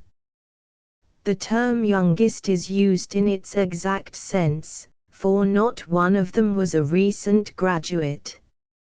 Each had had at least 5 years of responsible experience, and Cappy Sumner kept on building. He hired extravagantly and fired ruthlessly, to the minds of some, senselessly. But he knew what he was doing. He knew explosives, and he knew men. He was not liked, but he was respected. His building was good. Being one of the only 2 old men there, and the other did not stay long, Kinnison, as a junior chemical engineer, was not at first accepted without reserve. Apparently he did not notice that fact, but went quietly about his assigned duties. He was meticulously careful with, but very evidently not in any fear of, the materials with which he worked. He pelleted and tested tracer, igniter, and incendiary compositions. He took his turn at burning out rejects. Whenever asked, he went out on the lines with any one of them. His experimental tetriles always mic'd to size, his TNT melt pores, introductory to loading 40mm on the 3 line, came out solid, free from checks and cavitations. It became evident to those young but keen minds that he, alone of them all, was on familiar ground. They began to discuss their problems with him. Out of his years of technological experience, and by bringing everyone present into the discussion, he either helped them directly or helped them to help themselves. His stature grew. Black-haired, black-eyed Tug Tugwell, 200 pounds of ex-football player in charge of tracer on the 7 line, called him Uncle Ralph, and the habit spread.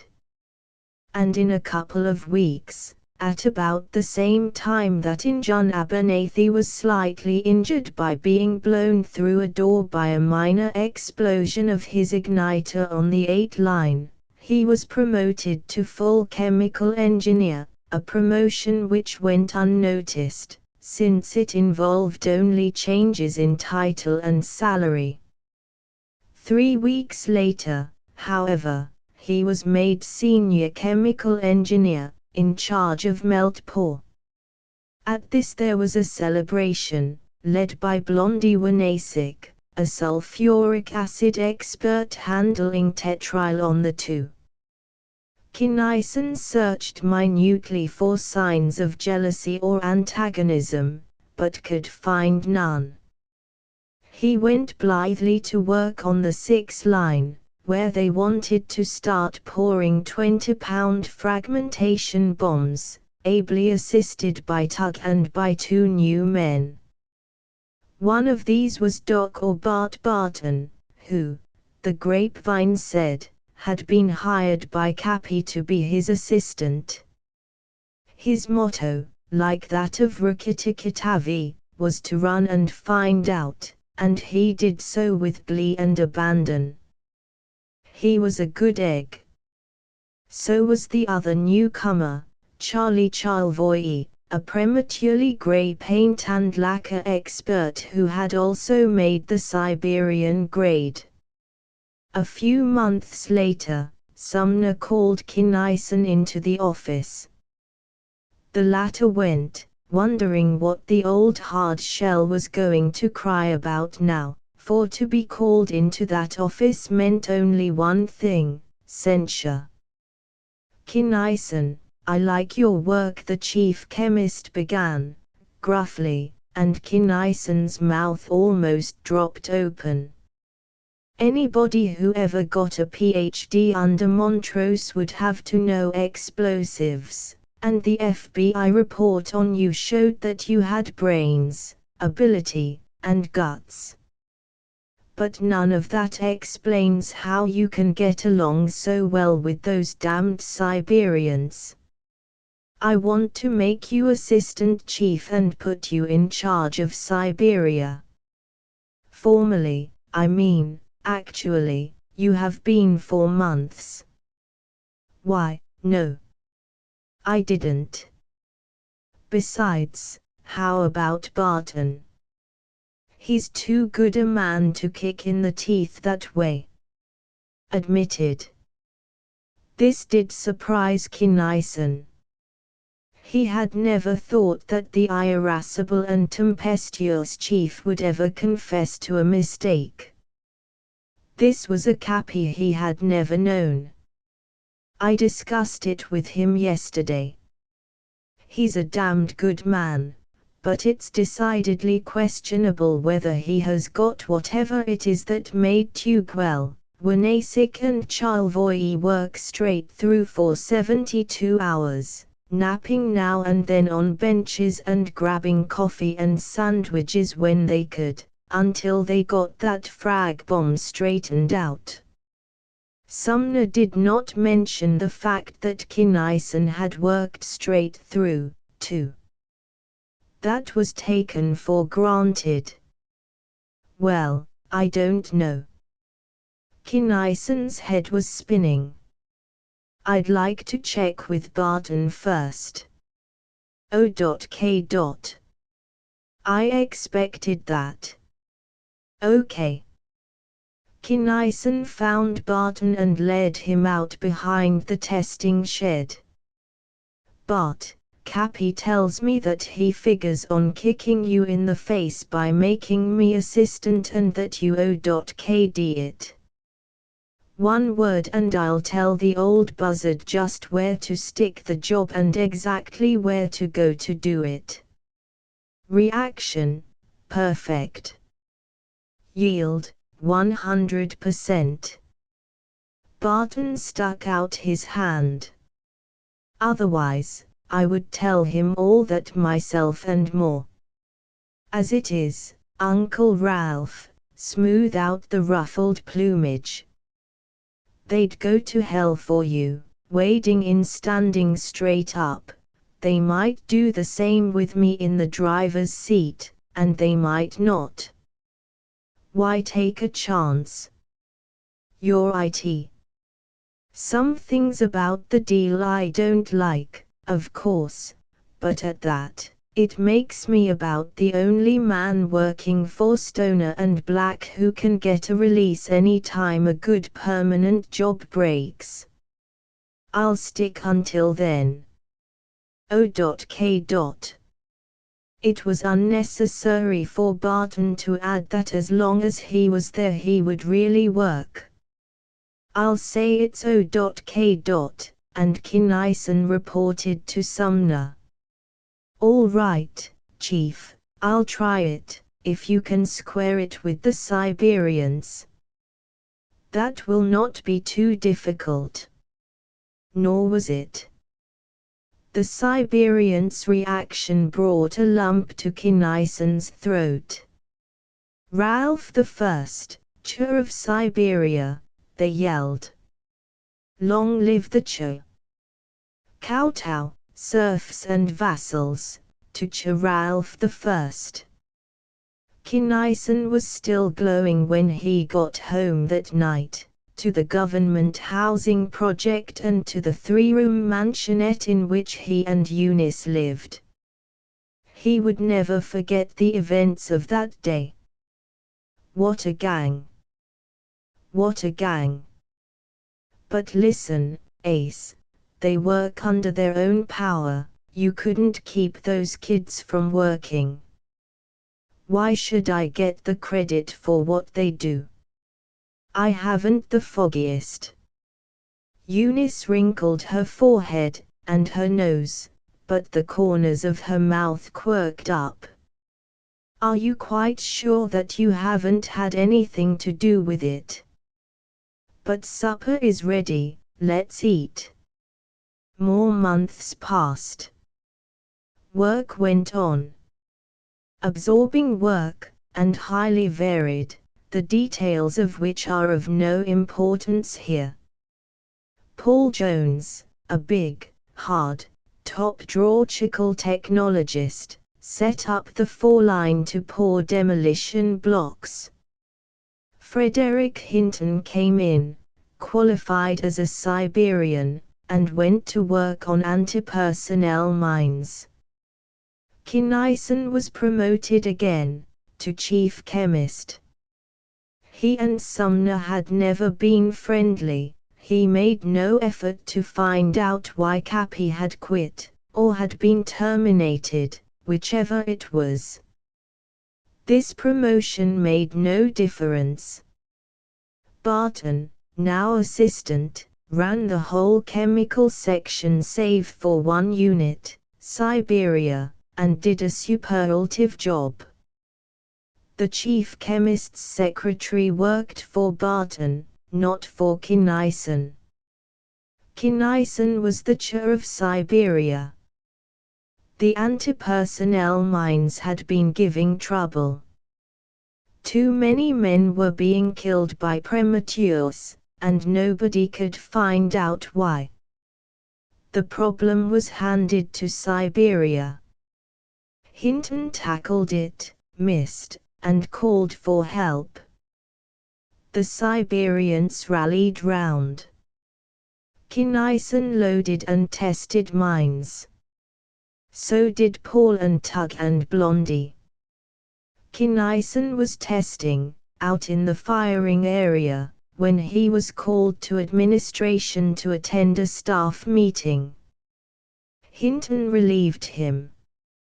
He had not reached the gate, however, when a guard car flagged him down. "Sorry, sir, but there has been an accident at Pit 5 and you are needed out there." "Accident?" "Fred Hinton." "Is he?" "I'm afraid so, sir. It is a harrowing thing to have to help gather up what fragments can be found of one of your best friends." Kinnison was white and sick as he got back to the firing station, just in time to hear the chief safety officer say, "Must have been carelessness, rank carelessness. I warned this man Hinton myself, on one occasion." "Carelessness, hell!" Kinnison blazed. "You had the guts to warn me once, too, and I've forgotten more about safety in explosives than you ever will know. Fred Hinton was not careless. If I hadn't been called in, that would have been me." "What is it, then?" "I don't know, yet. I tell you now, though, Major Moulton, that I will know, and the minute I find out I'll talk to you again."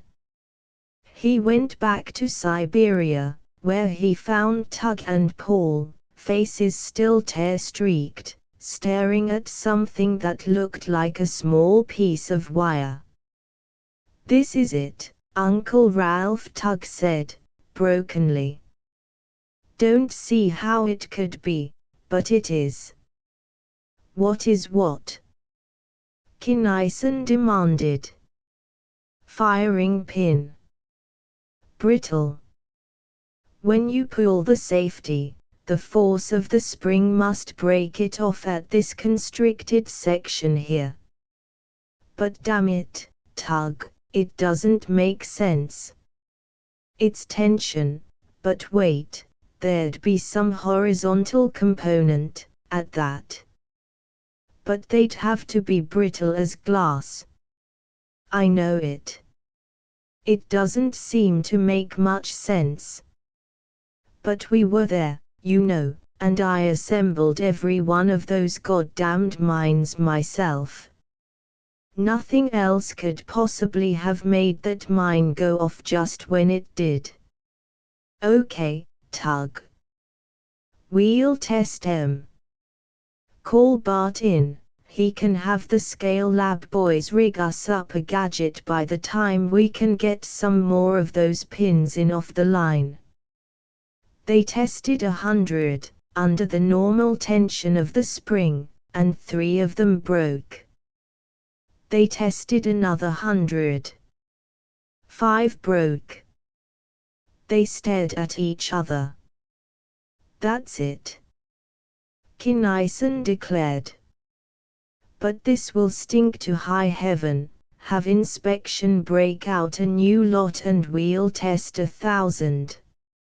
Of that 1,000 pins, 32 broke. Bart, will you dictate a 1-page preliminary report to Vera and rush it over to Building 1 as fast as you can? I'll go over and tell Moulton a few things." Major Moulton was, as usual, in conference, but Kinnison was in no mood to wait. Tell him he instructed the Major's private secretary, who had barred his way, that either he will talk to me right now or I will call district safety over his head. I'll give him 60 seconds to decide which. Moulton decided to see him. I'm very busy, Dr. Kinnison, but I don't give a swivel-eyed tinker's damn how busy you are. I told you that the minute I found out what was the matter with the M2 mine I'd talk to you again. Here I am. Brittle firing pins. 3 2/10% defective. So I'm very irregular, Doctor. The matter will have to go through channels. Not this one. The formal report is going through channels, but as I started to tell you, this is an emergency report to you as Chief of Safety. Since the defect is not covered by specs, neither process nor ordnance can reject except by test, and whoever does the testing will very probably be killed. Therefore, as every employee of Stoner and Black is not only authorized but positively instructed to do upon discovering an unsafe condition, I am reporting it direct to safety. Since my whiskers are a trifle longer than an operator's, I am reporting it direct to the head of the safety division, and I am telling you that if you don't do something about it damned quick, stop production and slap a hold order on all the M2 APS you can reach, I'll call district and make you personally responsible for every premature that occurs from now on. Since any safety man, anywhere, would much rather stop a process than authorize one, and since this particular safety man loved to throw his weight around, Kinnison was surprised that Moulton did not act instantly. The fact that he did not so act should have, but did not, give the naive Kinnison much information as to conditions existing outside the fence. But they need those mines very badly, they are an item of very heavy production. If we stop them, how long? Have you any suggestions? Yes. Call district and have them rush through a change of spec. Include heat treat and a modified Charpy test. In the meantime, we can get back into full production tomorrow if you have district slap 100% inspection onto those pins. Excellent. We can do that. Very fine work, Doctor. Miss Morgan, get district at once. This, too, should have warned Kinnison, but it did not. He went back to the laboratory. Tempers fugited. Orders came to get ready to load M67HE, 80, 105 M/M high explosive, armor-tearing, shell on the 9, and the Siberians went joyously to work upon the new load. The explosive was to be a mixture of TNT and a polysyllabic compound, everything about which was highly confidential and restricted. But what the hell's so hush-hush about that stuff? Demanded Blondie, who, with 5 or 6 others, was crowding around the chair's desk.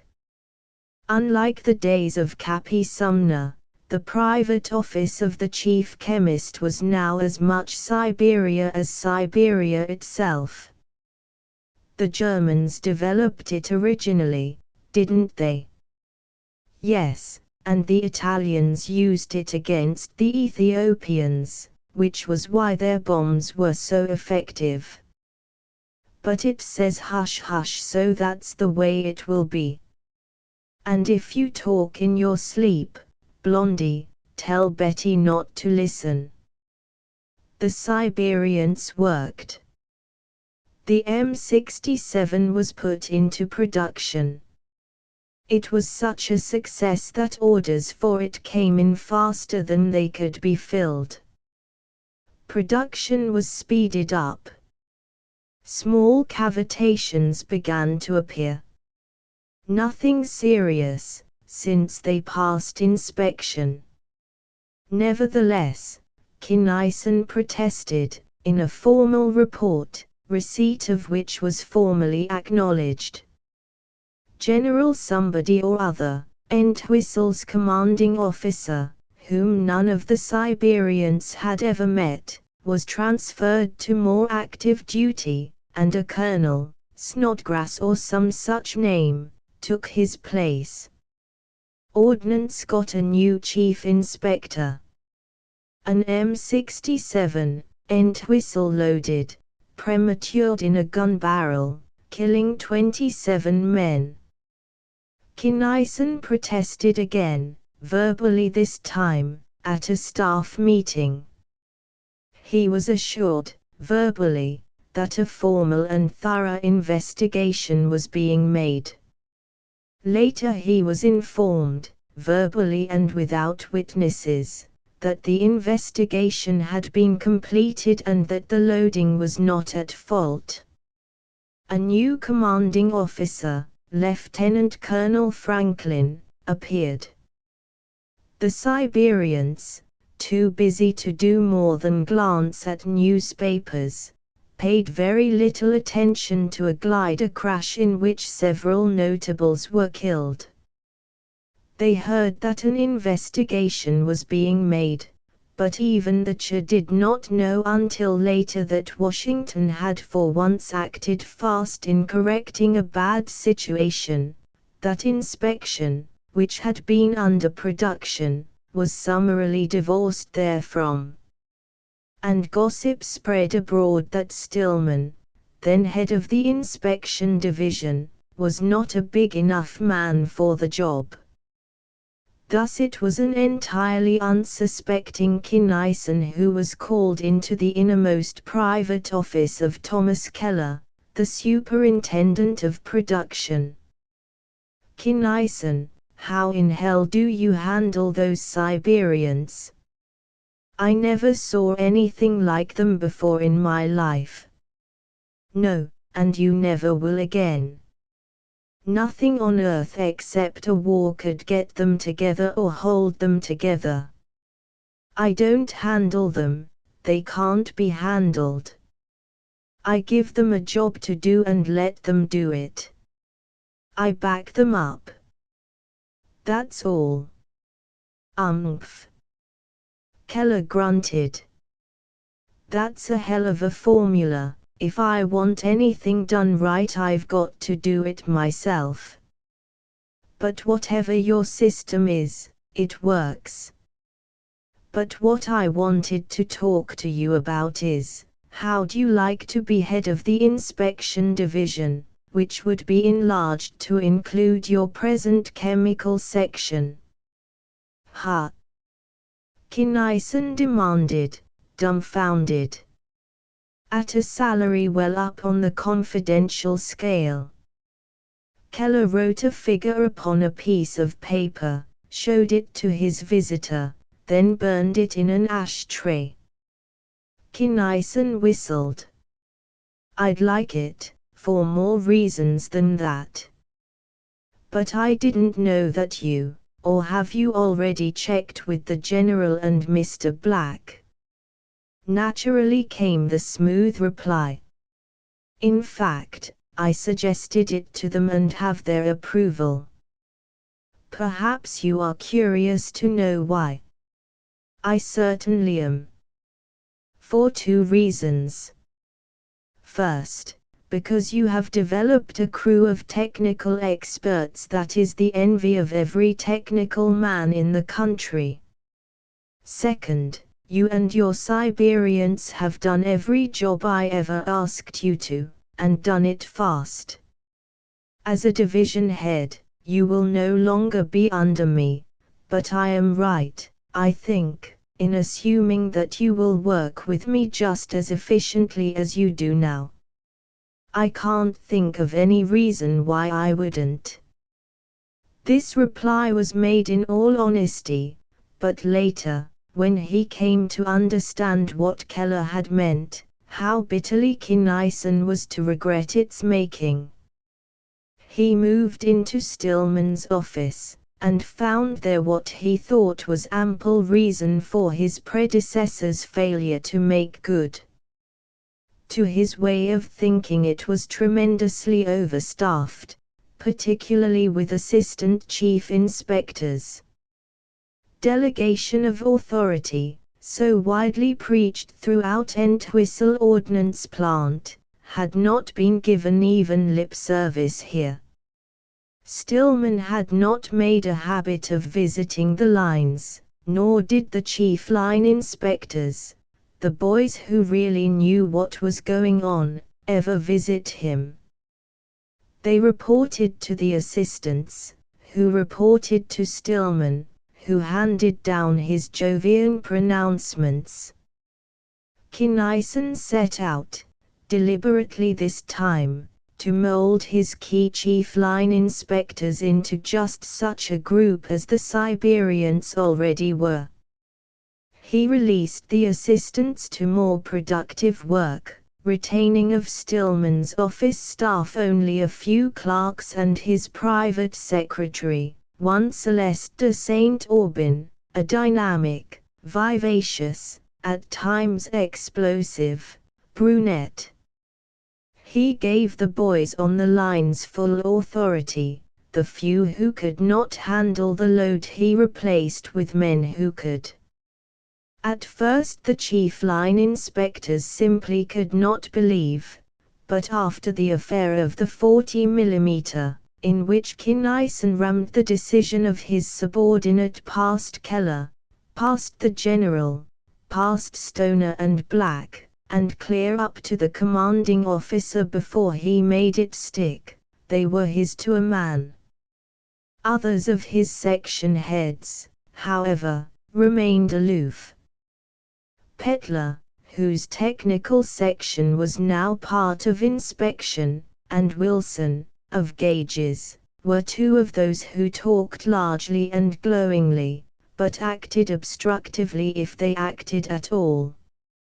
As weeks went on, Kinnison became wiser and wiser, but made no sign. One day, during a lull, his secretary hung out the "in conference" sign and went into Kinnison's private office.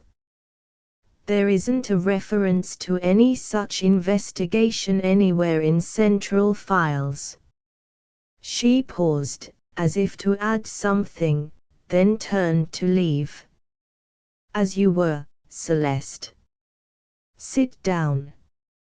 "I expected that."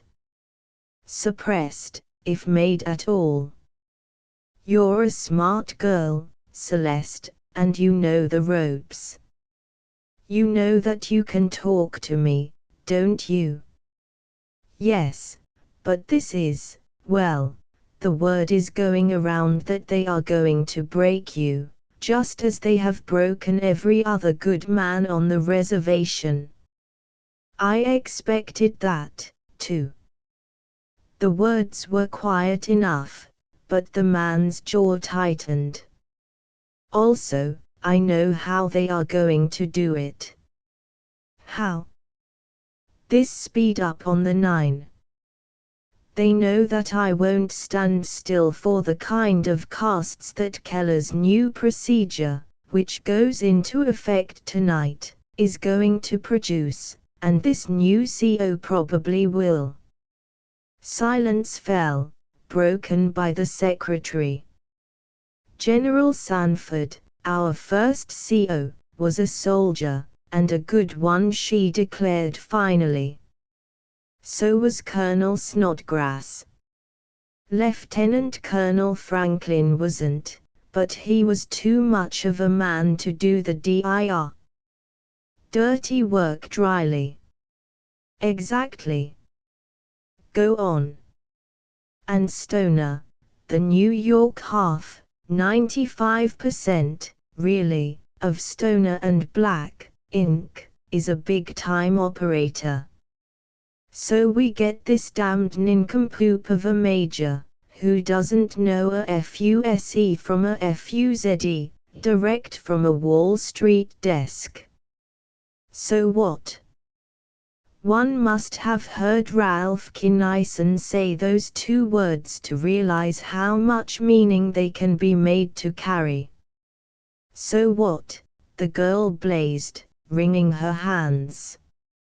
Ever since you have been over here I have been expecting you to blow up, to smash something, in spite of the dozens of times you have told me a fighter cannot slug effectively, Celeste, until he gets both feet firmly planted. When are you going to get your feet planted? Never, I'm afraid, he said glumly, and she stared. So I'll have to start slugging with at least 1 foot in the air. That startled her. Explain, please. I wanted proof. Stuff that I could take to the district, that I could use to tack some hides out flat on a barn door with. Do I get it? I do not. Not a shred. Neither can you. What chance do you think there is of ever getting any real proof? Very little, Celeste admitted. But you can at least smash Petler, Wilson, and that crowd. How I hate those slimy snakes. I wish that you could smash Tom Keller, the poisonous moron. Not so much moron, although he acts like one at times, as an ignorant puppet with a head swelled 3 sizes too big for his hat. But you can quit yapping about slugging. Fireworks are due to start at 2 o'clock tomorrow afternoon, when Drake is going to reject tonight's run of shell. Really? But I don't see how either Petler or Wilson come in. They don't. A fight with those small fry, even smashing them, wouldn't make enough noise. Keller. Celeste squealed. But you'll. I know I'll get fired. So what? By tackling him I can raise enough hell so that the big shots will have to cut out at least some of the rough stuff. You'll probably get fired too, you know, you've been too close to me for your own good. Not me. She shook her head vigorously. The minute they terminate you, I quit. Poof. Who cares? Besides, I can get a better job in Townville. Without leaving the project. That's what I figured. It's the boys I'm worried about. I've been getting them ready for this for weeks. But they will quit, too. Your Siberians, your inspectors, of a surety they will quit, every one. They won't release them, and what Stoner and Black will do to them, even after the war, if they quit without releases, shouldn't be done to a dog. They won't quit, either, at least if they don't try to push them around too much. Keller's mouth is watering to get hold of Siberia, but he'll never make it, nor any one of his stooges. I'd better dictate a memorandum to Black on that now, while I'm calm and collected, telling him what he'll have to do to keep my boys from tearing Entwistle apart. But do you think he will pay any attention to it? I'll say he will. Kinison snorted. Don't kid yourself about Black, Celeste. He's a smart man, and before this is done he'll know that he'll have to keep his nose clean. But you, how can you do it? Celeste marveled. Me, I would urge them on. Few would have the patriotism. Patriotism, hell. If that were all, I would have stirred up a revolution long ago. It's for the boys, in years to come. They've got to keep their noses clean, too. Get your notebook, please, and take this down. Rough draft. I'm going to polish it up until it has teeth and claws in every line. And that evening, after supper, he informed Eunice of all the new developments. Is it still okay with you, he concluded, for me to get myself fired off of this high-salaried job of mine? Certainly. Being you, how can you do anything else? Oh, how I wish I could wring their necks. That conversation went on and on, but additional details are not necessary here. Shortly after 2 o'clock of the following afternoon, Celeste took a call, and listened shamelessly. Kinnison speaking. Tug, Uncle Ralph.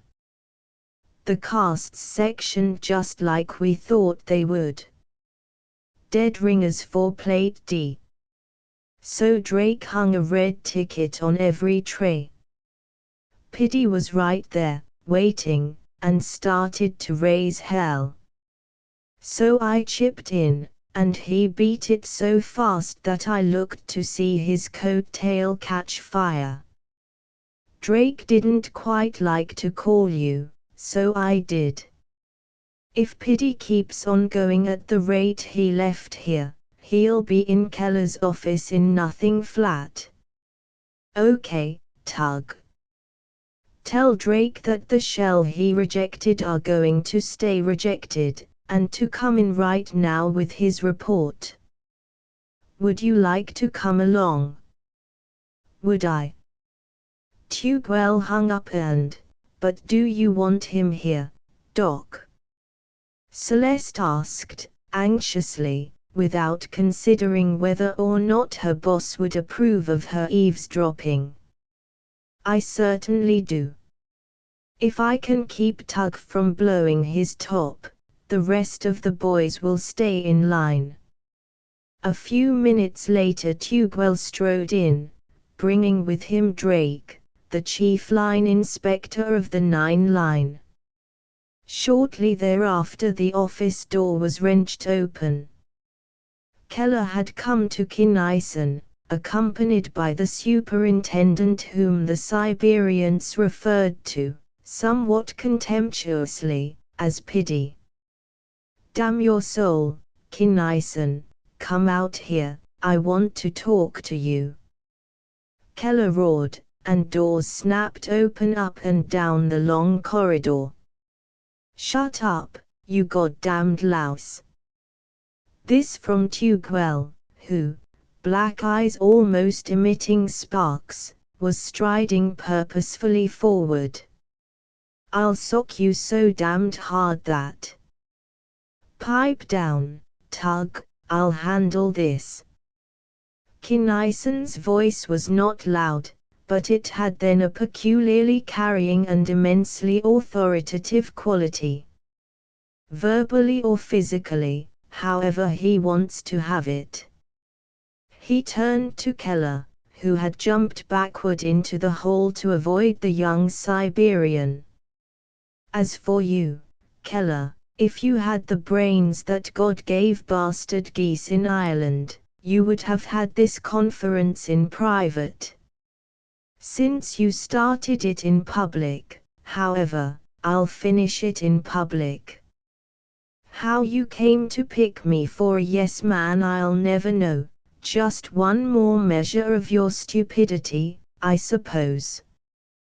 Those shell are perfect. Keller shouted. Tell Drake here to pass them, right now. If you don't, by God I'll. Shut up. Kinnison's voice cut. I'll do the talking, you listen. The spec says quote shall be free from objectionable cavitation unquote. The line inspectors, who know their stuff, say that those cavitations are objectionable. So do the chemical engineers. Therefore, as far as I am concerned, they are objectionable. Those shall are rejected, and they will stay rejected. That's what you think, Keller raged. But there'll be a new head of inspection, who will pass them, tomorrow morning. In that you may be half right. When you get done licking Black's boots, tell him that I am in my office. Kinnison re-entered his suite. Keller, swearing, strode away with pity. Doors clicked shut.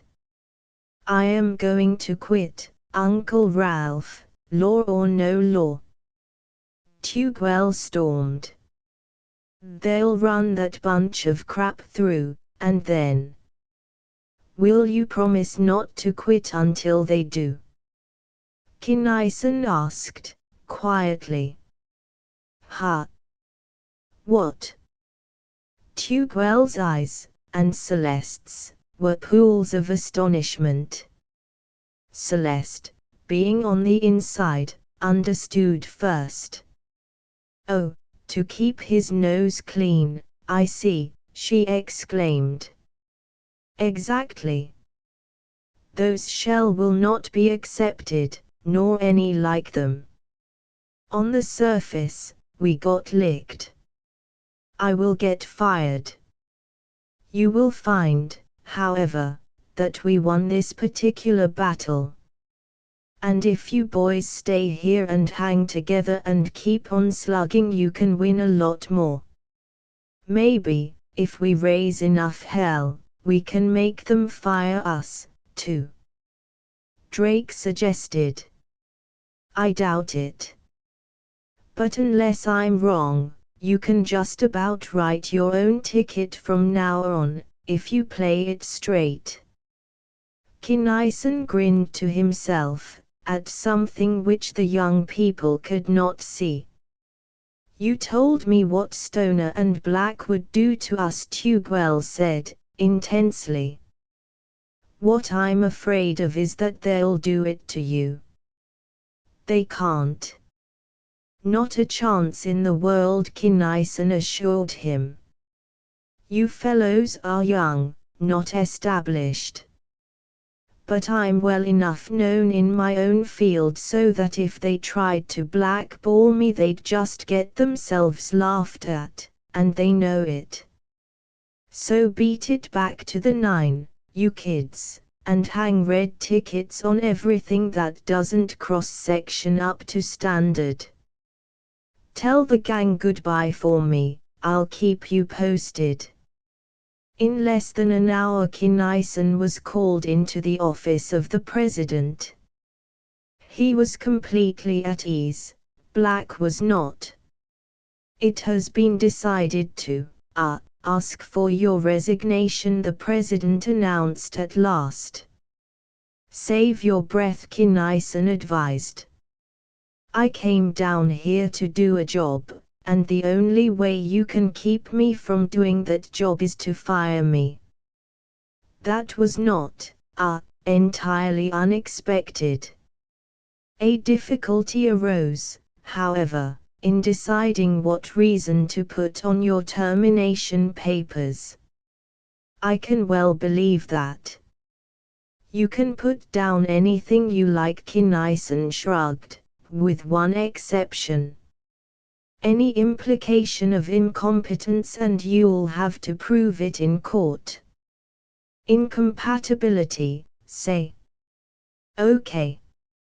Miss Briggs, Incompatibility with the highest echelon of stoner and black ink, please.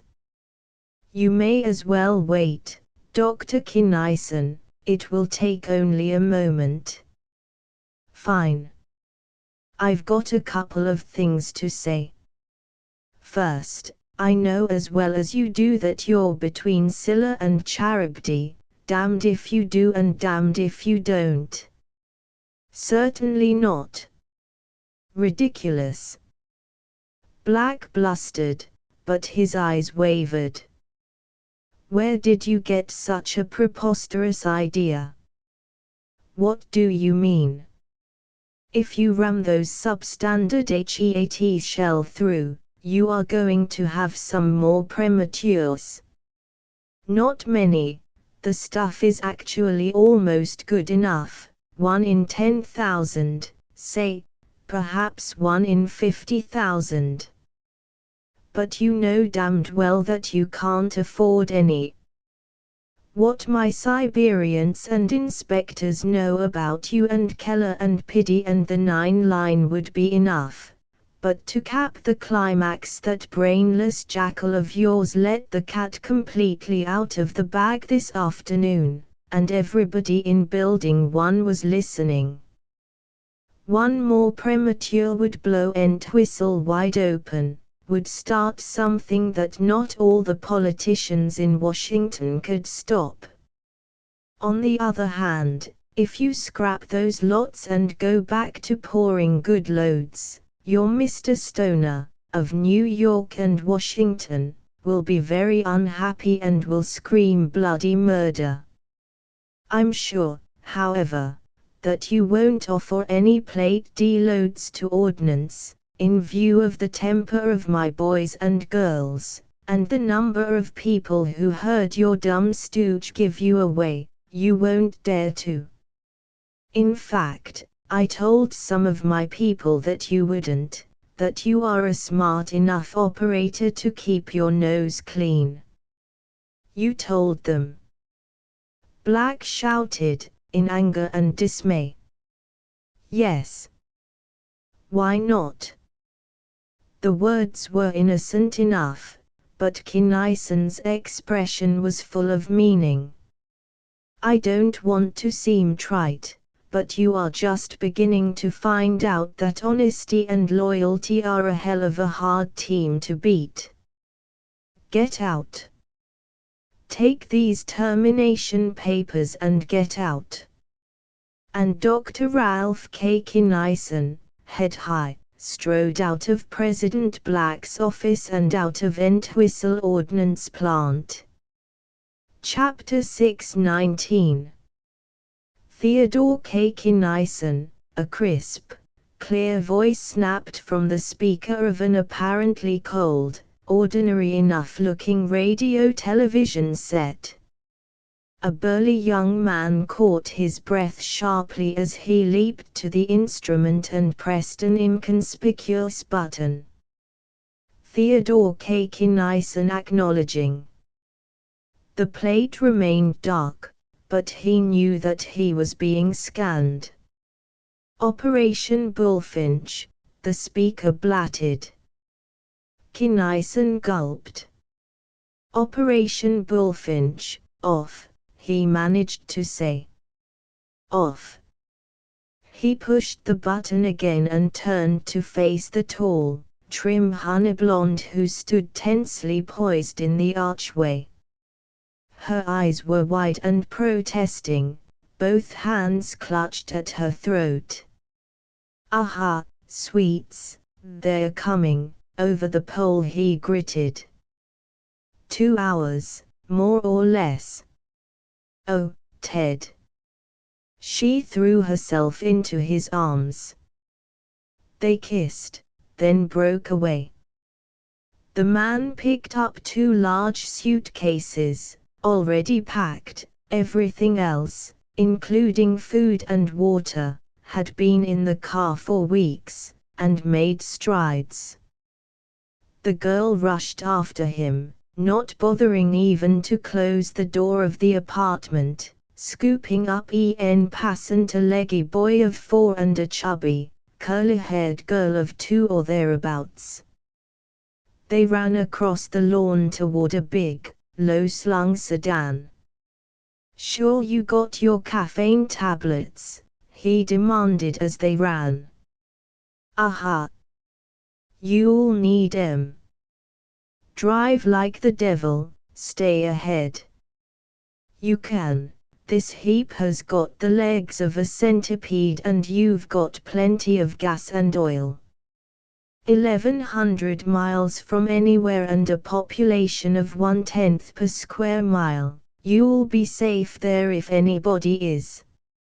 "It isn't us I'm worried about, it's you," she panted. "Technos wives get a few minutes notice ahead of the H-blast. I'll be ahead of the rush and I'll stay ahead. It's you, Ted, you. Don't worry, kid. That pop cycle of mine has got legs, too, and there won't be so much traffic, the way I'm going." "Oh, blast. I didn't mean that, and you know it." They were at the car. While he jammed the 2 bags into an exactly fitting space, she tossed the children into the front seat, slid lithely under the wheel, and started the engine. "I know you didn't, sweetheart. I'll be back."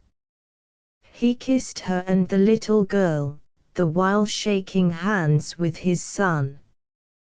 "Kidlets, you and Mother are going out to visit Granddad Kinison, like we told you all about.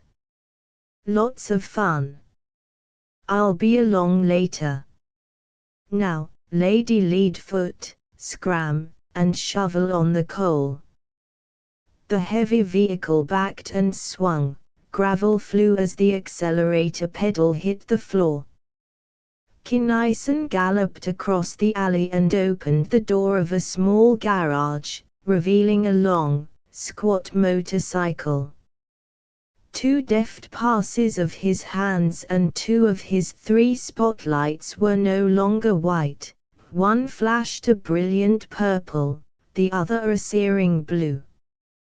He dropped a perforated metal box into a hanger and flipped a switch. A peculiarly toned siren began its ululating shriek. He took the alley turn at an angle of 45 degrees, burned the pavement toward Diversey. The light was red. No matter, everybody had stopped, that siren could be heard for miles. He barreled into the intersection. His step plate ground the concrete as he made a screaming left turn. A siren, creeping up from behind. City tone. 2 red spots, city cop, so soon, good. He cut his gun a trifle, the other bike came alongside. "Is this IT?" the uniformed rider yelled, over the coughing thunder of the competing exhausts. "Yes." Kinison yelled back. "Clear Diversey to the outer drive, and the drive south to Gary and north to Walkden. Snap it up." The white and black motorcycle slowed, shot over toward the curb. The officer reached for his microphone. Kinison sped on. At Cicero Avenue, although he had a green light, traffic was so heavy that he had to slow down. At Pulaski 2 policemen waved him through a red. Beyond Sacramento nothing moved on wheels. 70, 75, he took the bridge at 80, both wheels in air for 40 feet. 85, 90, that was about all he could do and keep the heap on so rough a road. Also, he did not have Diversey all to himself anymore. Blue and purple flashing bikes were coming in from every side street. He slowed to a conservative 50 and went into close formation with the other riders. The H-blast, the citywide warning for the planned and supposedly orderly evacuation of all Chicago, sounded, but Kinison did not hear it. Across the park, edging over to the left so that the boys going south would have room to make the turn. Even such riders as those need some room to make a turn at 50 miles per hour. Under the viaduct, biting brakes and squealing tires at that sharp, narrow, right-angle left turn, north on the wide, smooth drive. That highway was made for speed. So were those machines. Each rider, as he got into the flat, lay down along his tank, tucked his chin behind the crossbar, and twisted both throttles out against their stops. They were in a hurry. They had a long way to go, and if they did not get there in time to stop those transpolar atomic missiles, all hell would be out for noon. Why was all this necessary? This organization, this haste, this split-second timing, this citywide exhibition of insane hippodrome riding. Why were not all these motorcycle racers stationed permanently at their posts, so as to be ready for any emergency? Because America, being a democracy, could not strike first, but had to wait in instant readiness, until she was actually attacked. Because every good techno in America had his assigned place in some American defense plan, of which Operation Bullfinch was only one. Because, without the presence of those technos at their everyday jobs, all ordinary technological work in America would perforce have stopped. A branch road curved away to the right. Scarcely slowing down, Kinison bulleted into the turn and through an open, heavily guarded gate. Here his mount and his lights were passwords enough, the real test would come later. He approached a towering structure of alloy, jammed on his brakes, stopped beside a soldier who, as soon as Kinison jumped off, mounted the motorcycle and drove it away. Kinison dashed up to an apparently blank wall, turned his back upon 4 commissioned officers holding cocked 45s at the ready, and fitted his right eye into a cup. Unlike fingerprints, retinal patterns cannot be imitated, duplicated, or altered. Any imposter would have died instantly, without arrest or question. For every man who belonged aboard that rocket had been checked and tested, how he had been checked and tested, since one spy, in any one of those technos' chairs, could wreak damage untellable. The port snapped open. Kinison climbed a ladder into the large, but crowded, operations room. "Hi, Teddy," a yellow rose. "Hi, Walt." "Hiya, Red." "What ho, Baldy," and so on. These men were friends of old. "Where are they?" he demanded. "Is our stuff getting away? Lemme take a peek at the ball." "I'll say it is." "Okay, Ted, squeeze in here." He squeezed in. It was not a ball, but a hemisphere, slightly oblate and centered approximately by the North Pole. A multitude of red dots moved slowly. 100 miles upon that map was a small distance, northward over Canada, a closer packed, less numerous group of yellowish greens, already on the American side of the pole, was coming south.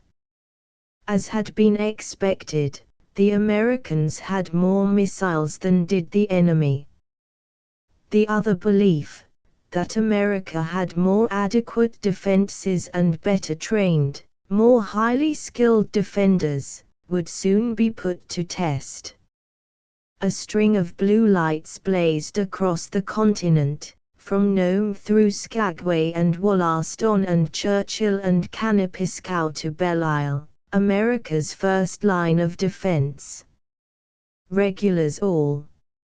Ambers almost blanketed those blues, their combat rockets were already grabbing altitude. The second line, from Portland, Seattle, and Vancouver across to Halifax, also showed solid green, with some flashes of amber. Part regulars, part National Guard. Chicago was in the third line, all National Guard, extending from San Francisco to New York. Green, alert and operating. So were the 4th, the 5th, and the 6th. Operation Bullfinch was clicking, on schedule to the 2nd. A bell clanged, the men sprang to their stations and strapped down. Every chair was occupied. Combat rocket number 10685, full-powered by the disintegrating nuclei of unstable isotopes, took off with a whooshing roar which even her thick walls could not mute. The Technos, crushed down into their form-fitting cushions by 3 Gs of acceleration, clenched their teeth and took it. Higher. Faster. The rocket shivered and trembled as it hit the wall at the velocity of sound, but it did not pause. Higher. Faster. Higher.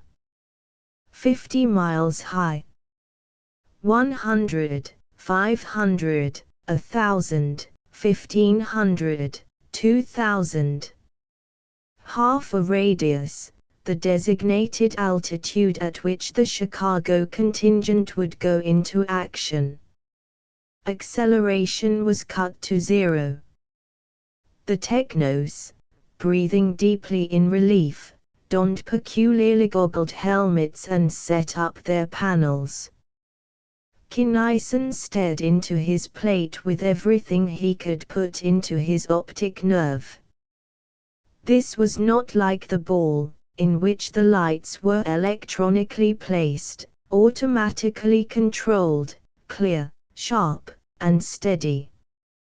This was radar.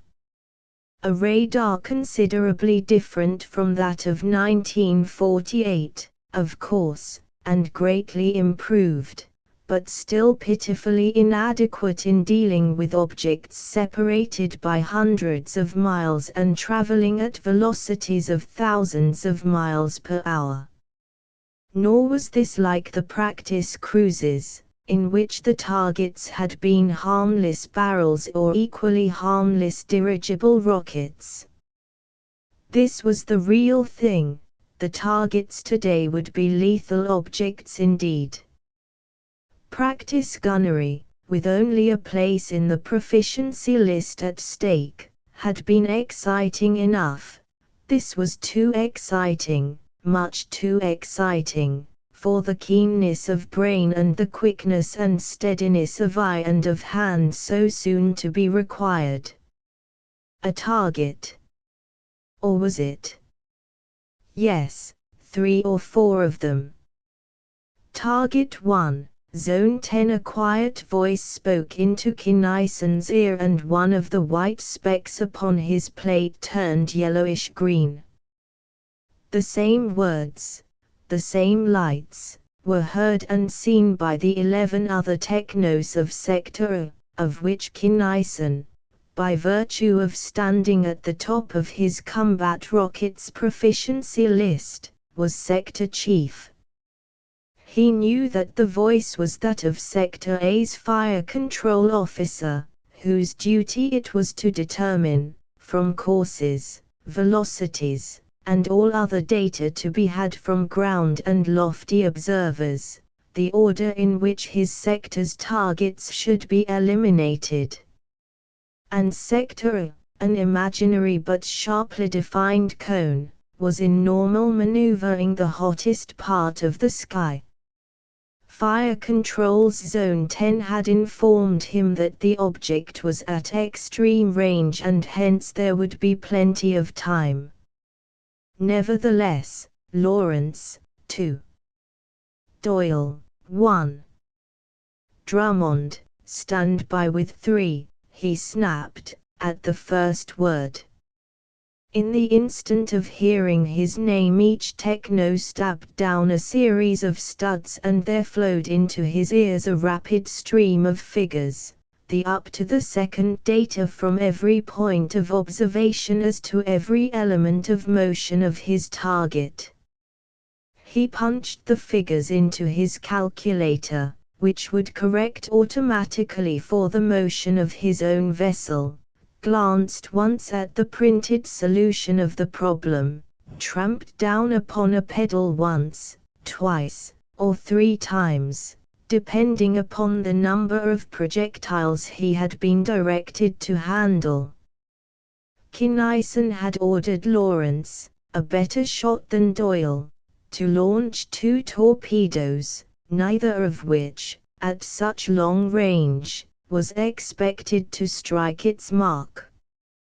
His second, however, should come close, so close that the instantaneous data sent back to both screens, and to Kinnison's, by the torpedo itself would make the target a sitting duck for Doyle, the less proficient follower. Drummond, Kinnison's number 3, would not launch his missiles unless Doyle missed. Nor could both Drummond and Harper, Kinnison's number 2, be out at once. One of the two had to be in at all times, to take Kinnison's place in charge of the sector if the chief were ordered out. For while Kinnison could order either Harper or Drummond on target, he could not send himself. He could go out only when ordered to do so by fire control. Sector chiefs were reserved for emergency use only. Target 2, Zone 9 Fire Control said. Carney, 2. French, 1. Day, stand by with 3. Kinnison ordered. Damn it, missed. This from Doyle. Buck fever, no end. Okay, boy, that's why we're starting so soon. I'm shaking like a vibrator myself. We'll get over it. The point of light which represented target 1 bulged slightly and went out. Drummond had connected and was back in. Target 3, Zone 8. 4, 8 Fire Control remarked. Target 3, Higgins and Green, Harper stand by. 4, Case and Santos, Lawrence. After a minute or two of actual combat, the technos of Sector A began to steady down. Standby men were no longer required and were no longer assigned. Target 41, 6 said fire control, and Lawrence, 2. Doyle, 2 ordered Kinnison. This was routine enough, but in a moment, Ted. Lawrence snapped. Missed, wide, both barrels. 41's dodging, manned or directed, coming like hell, watch it, Doyle, watch it. Kinnison, take it. Fire control barked, voice now neither low nor steady, and without waiting to see whether Doyle would hit or miss. It's in Zone 3 already, collision course. Harper. Take over. Kinnison got the data, solved the equations, launched 5 torpedoes at 50 gravities of acceleration. 1, 2, 3, 4, 5. The last 3 as close together as they could fly without setting off their proximity fuses. Communications and mathematics and the electronic brains of calculating machines had done all that they could do. The rest was up to human skill, to the perfection of coordination and the speed of reaction of human mind, nerve, and muscle. Kinnison's glance darted from plate to panel to computer tape to meter to galvanometer and back to plate. His left hand moved in tiny arcs the knobs whose rotation varied the intensities of 2 mutually perpendicular components of his torpedo's drives. He listened attentively to the reports of triangulating observers, now giving him data covering his own missiles, as well as the target object. The fingers of his right hand punched almost constantly the keys of his computer. He corrected almost constantly his torpedo's course. Up a hair, he decided. Left about a point. The target moved away from its predicted path. Down 2, left 3, down a hair, right. The thing was almost through Zone 2, was blasting into Zone 1. He thought for a second that his first torp was going to connect. It almost did, only a last instant, full-powered side thrust enabled the target to evade it. 2 numbers flashed white upon his plate, his actual error, exact to the foot of distance and to the degree on the clock, measured and transmitted back to his board by instruments in his torpedo. Working with instantaneous and exact data, and because the enemy had so little time in which to act, Kinnison's second projectile made a very near miss indeed. His third was a graze, so close that its proximity fuse functioned, detonating the cyclonet-packed warhead. Kinnison knew that his third went off, because the error figures vanished, almost in the instant of their coming into being, as its detecting and transmitting instruments were destroyed. That one detonation might have been enough. But Kinnison had had one glimpse of his error, how small it was, and had a fraction of a second of time. Hence 4 and 5 slammed home, dead center. Whatever that target had been, it was no longer a threat. Kinnison, he reported briefly to fire control, and took over from Harper the direction of the activities of Sector A. The battle went on. Kinnison sent Harper and Drummond out time after time. He himself was given 3 more targets. The first wave of the enemy, what was left of it, passed. Sector A went into action, again at extreme range, upon the second. Its remains, too, plunged downward and onward toward the distant ground. The third wave was really tough. Not that it was actually any worse than the first 2 had been, but the CR-10685 was no longer getting the data which her technos ought to have to do a good job, and every man aboard her knew why. Some enemy stuff had got through, of course, and the observatories, both on the ground and above it, the eye of the whole American defense, had suffered heavily. Nevertheless, Kinnison and his fellows were not too perturbed. Such a condition was not entirely unexpected. They were now veterans, they had been tried and had not been found wanting.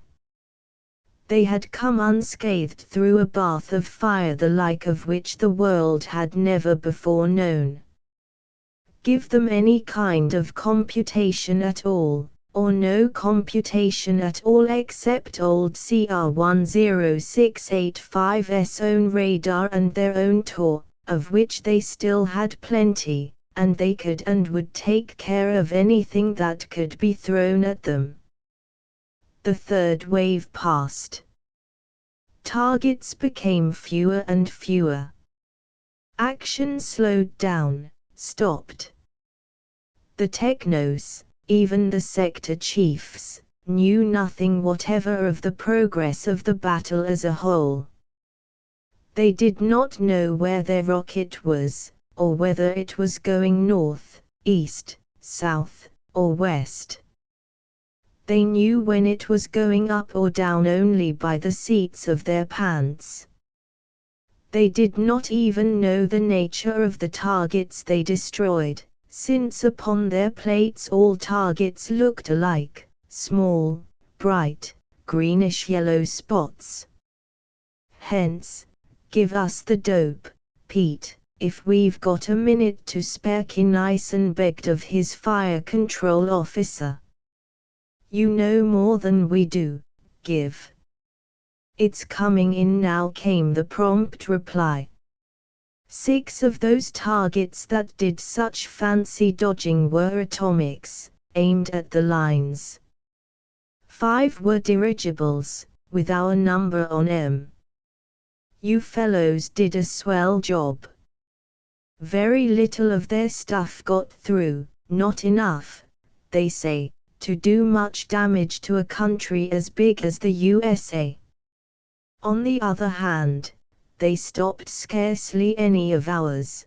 They apparently didn't have anything to compare with you technos. But all hell seems to be busting loose, all over the world.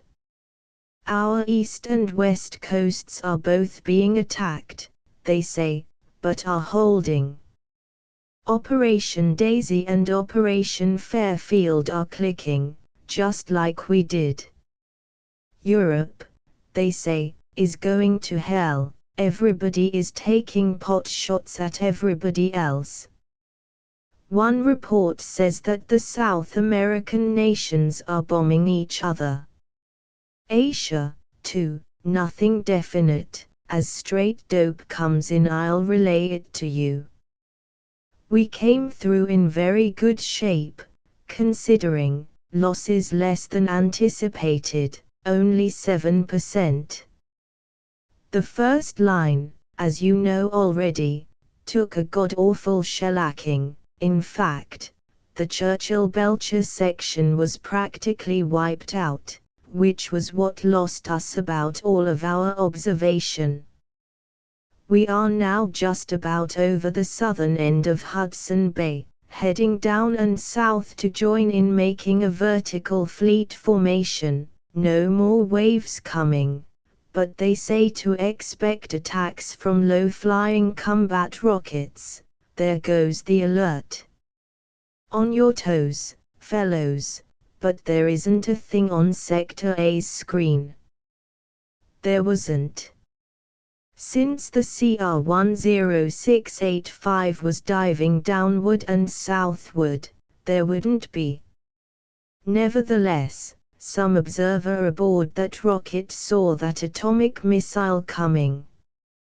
Some fire control officer yelled orders, some technos did their best, and failed.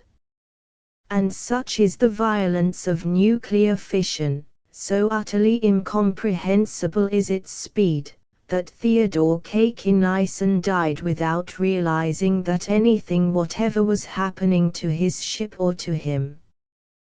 Garlanavedor looked upon ruined earth, his handiwork, and found it good. knowing that it would be many of hundreds of Tellurian years before that planet would again require his personal attention. He went elsewhere, to Rigel 4, to Palin 7, and to the solar system of Valantia, where he found that his creatures, the overlords, were not progressing according to schedule. He spent quite a little time there, then searched minutely and fruitlessly for evidence of inimical activity within the innermost circle. And upon far erasure a momentous decision was made. The time had come to curb sharply the hitherto unhampered Eddorians. We are ready, then, to war openly upon them? Eucnida asked, somewhat doubtfully. Again to cleanse the planet Tellus of dangerous radioactives and of too noxious forms of life is of course a simple matter. From our protected areas in North America a strong but democratic government can spread to cover the world. That government can be extended easily enough to include Mars and Venus. But Garland, who is to operate as Roger, who has already planted, in the adepts of North Polar Jupiter, the seeds of the Jovian Wars. Your visualization is sound, youth. Think on. Those interplanetary wars are of course inevitable, and will serve to strengthen and to unify the government of the inner planets, provided that Garland does not interfere. Oh, I see. Garland will not at first know, since a zone of compulsion will be held upon him. When he or some Eddorian fusion perceives that compulsion and breaks it, at some such time of high stress as the Nevian incident, it will be too late. Our fusions will be operating. Roger will be allowed to perform only such acts as will be for civilization's eventual good. Nevia was selected as prime operator because of its location in a small region of the galaxy which is almost devoid of solid iron, and because of its watery nature, its aquatic forms of life being precisely those in which the Eddorians are least interested. They will be given partial neutralization of inertia. They will be able to attain velocities a few times greater than that of light. That covers the situation, I think. Very good, Eucnida, the elders approved. A concise and accurate summation. Hundreds of Tellurian years passed. The aftermath. Reconstruction. Advancement. 1 world, 2 worlds, 3 worlds, united, harmonious, friendly. The Jovian Wars. A solid, unshakable union. Nor did any Eddorian know that such fantastically rapid progress was being made. Indeed, Garland knew, as he drove his immense ship of space toward Sol, that he would find Tellus inhabited by peoples little above savagery. And it should be noted in passing that not once, throughout all those centuries, did a man named Kinnison marry a girl with red bronze auburn hair and gold-flecked, tawny eyes. Book 3 Triplanetary Chapter 7 Pirates of Space. Apparently motionless to her passengers and crew, the interplanetary liner Hyperion bored serenely onward through space at normal acceleration. In the railed-off sanctum in one corner of the control room a bell tinkled, a smothered whir was heard, and Captain Bradley frowned as he studied the brief message upon the tape of the recorder. A message flashed to his desk from the operator's panel. He beckoned, and the second officer, whose watch it now was, read aloud, reports of scout patrols still negative. Still negative. The officer scowled in thought. They've already searched beyond the widest possible location of wreckage, too. 2 unexplained disappearances inside a month, first the Diane, then the rear, and not a plate nor a lifeboat recovered. Looks bad, sir. 1 might be an accident, 2 might possibly be a coincidence. His voice died away. But at 3 it would get to be a habit. The captain finished the thought. And whatever happened, happened quick. Neither of them had time to say a word, their location recorders simply went dead. But of course they didn't have our detector screens nor our armament. According to the observatories we're in clear ether, but I wouldn't trust them from Tellus to Luna. You have given the new orders, of course. Yes, sir. Detectors full out, all 3 courses of defensive screen on the trips, projectors manned, suits on the hooks. Every object detected to be investigated immediately. If vessels, they are to be warned to stay beyond extreme range. Anything entering the 4th zone is to be raid. Right, we are going through. But no known type of vessel could have made away with them without detection, the second officer argued. I wonder if there isn't something in those wild rumors we've been hearing lately. Bah! Of course not, snorted the captain. Pirates in ships faster than light, subethereal rays, nullification of gravity mass without inertia, ridiculous. Proved impossible, over and over again.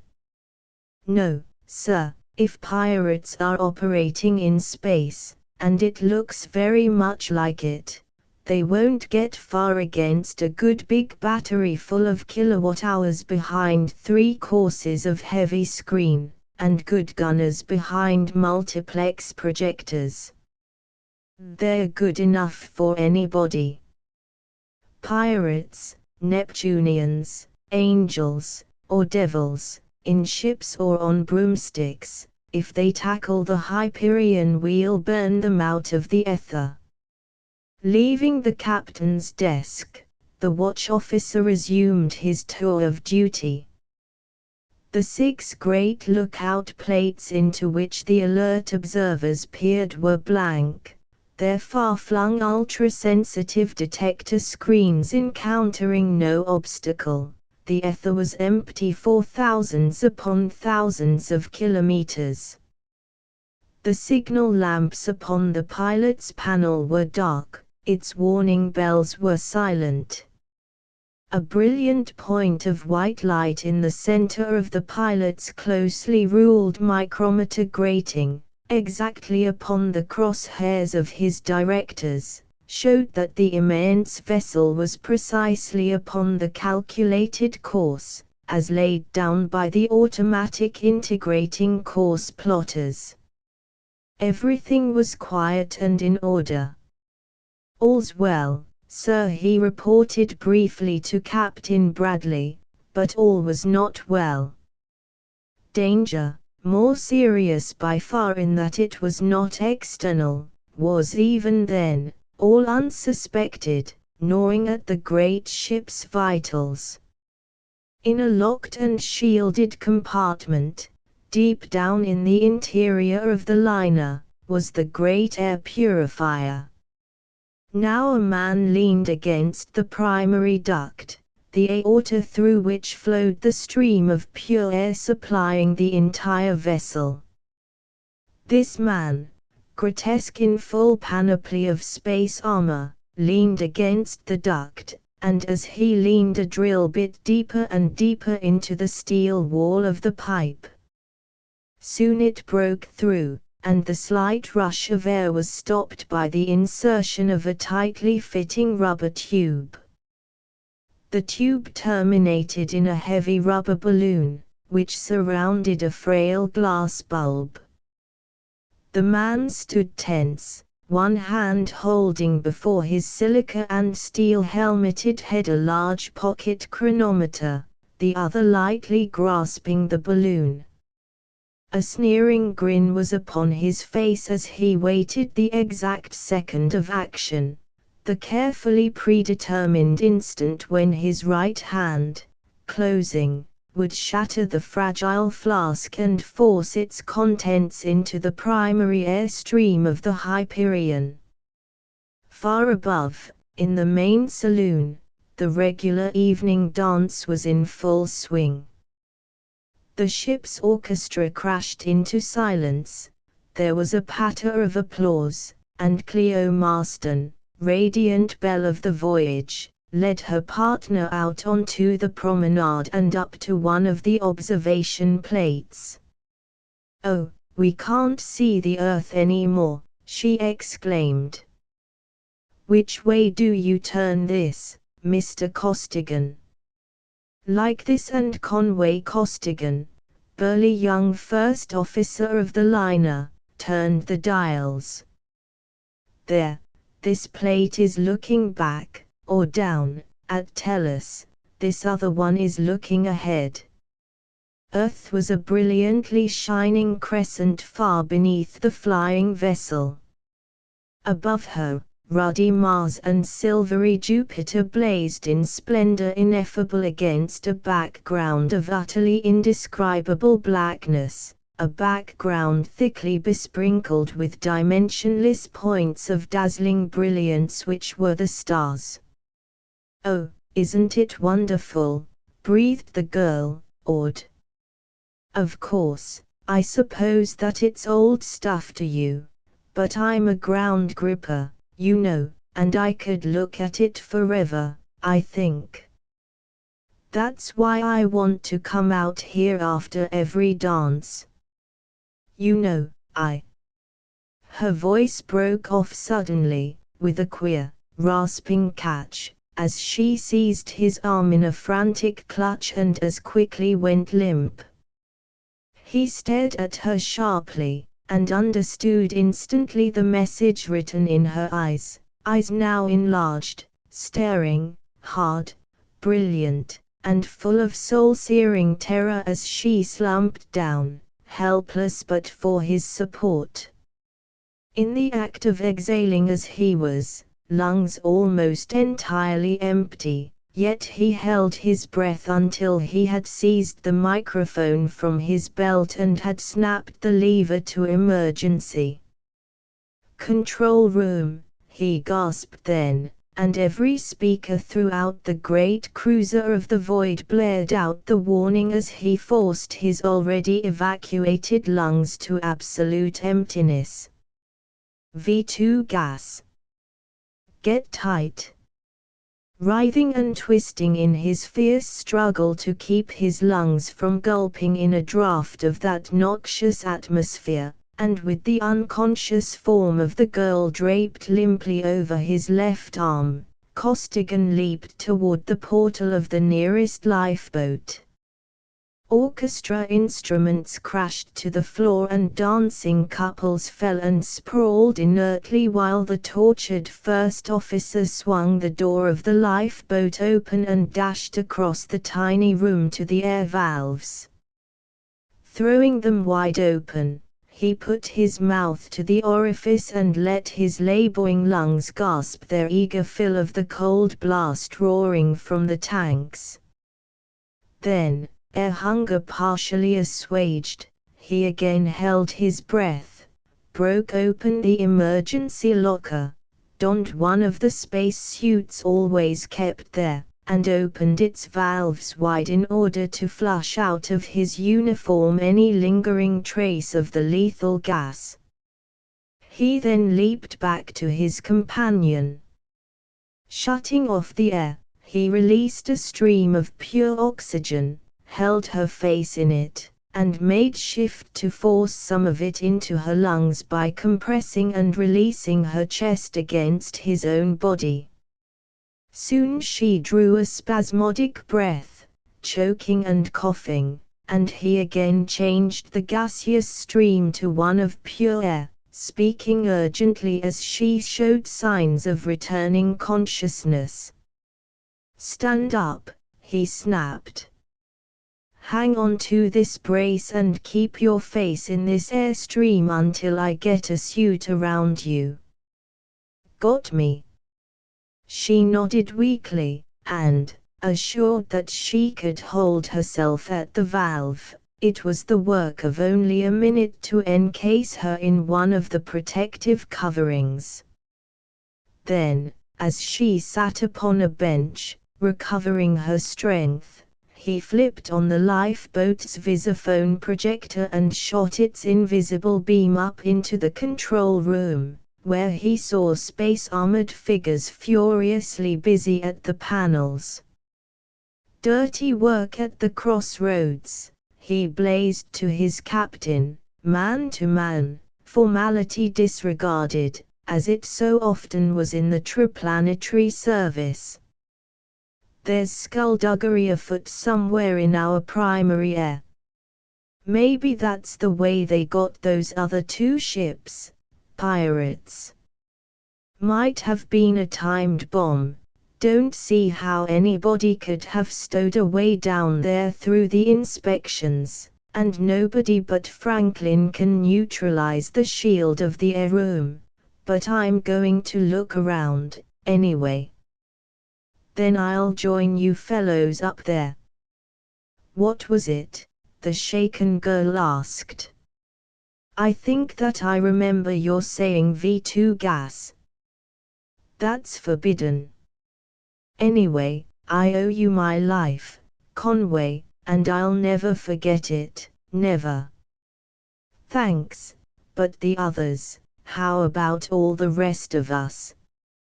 "It was V2, and it is forbidden," Costigan replied grimly, eyes fast upon the flashing plate, whose point of projection was now deep in the bowels of the vessel. "The penalty for using it or having it is death on sight. Gangsters and pirates use it, since they have nothing to lose, being on the death list already. As for your life, I haven't saved it yet. You may wish I'd let it ride before we get done. The others are too far gone for oxygen. Couldn't have brought even you around in a few more seconds, quick as I got to you. But there's a sure antidote. We all carry it in a lockbox in our armor, and we all know how to use it, because crooks all use V2 and so we're always expecting it. But since the air will be pure again in half an hour, we'll be able to revive the others easily enough if we can get by with whatever is going to happen next. There's the bird that did it, right in the air room. It's the chief engineer's suit, but that isn't Franklin that's in it. Some passenger, disguised, slugged the chief, took his suit and projectors, hole in duct, PSST. All washed out. Maybe that's all he was scheduled to do to us in this performance, but he'll do nothing else in his life." "Don't go down there," protested the girl.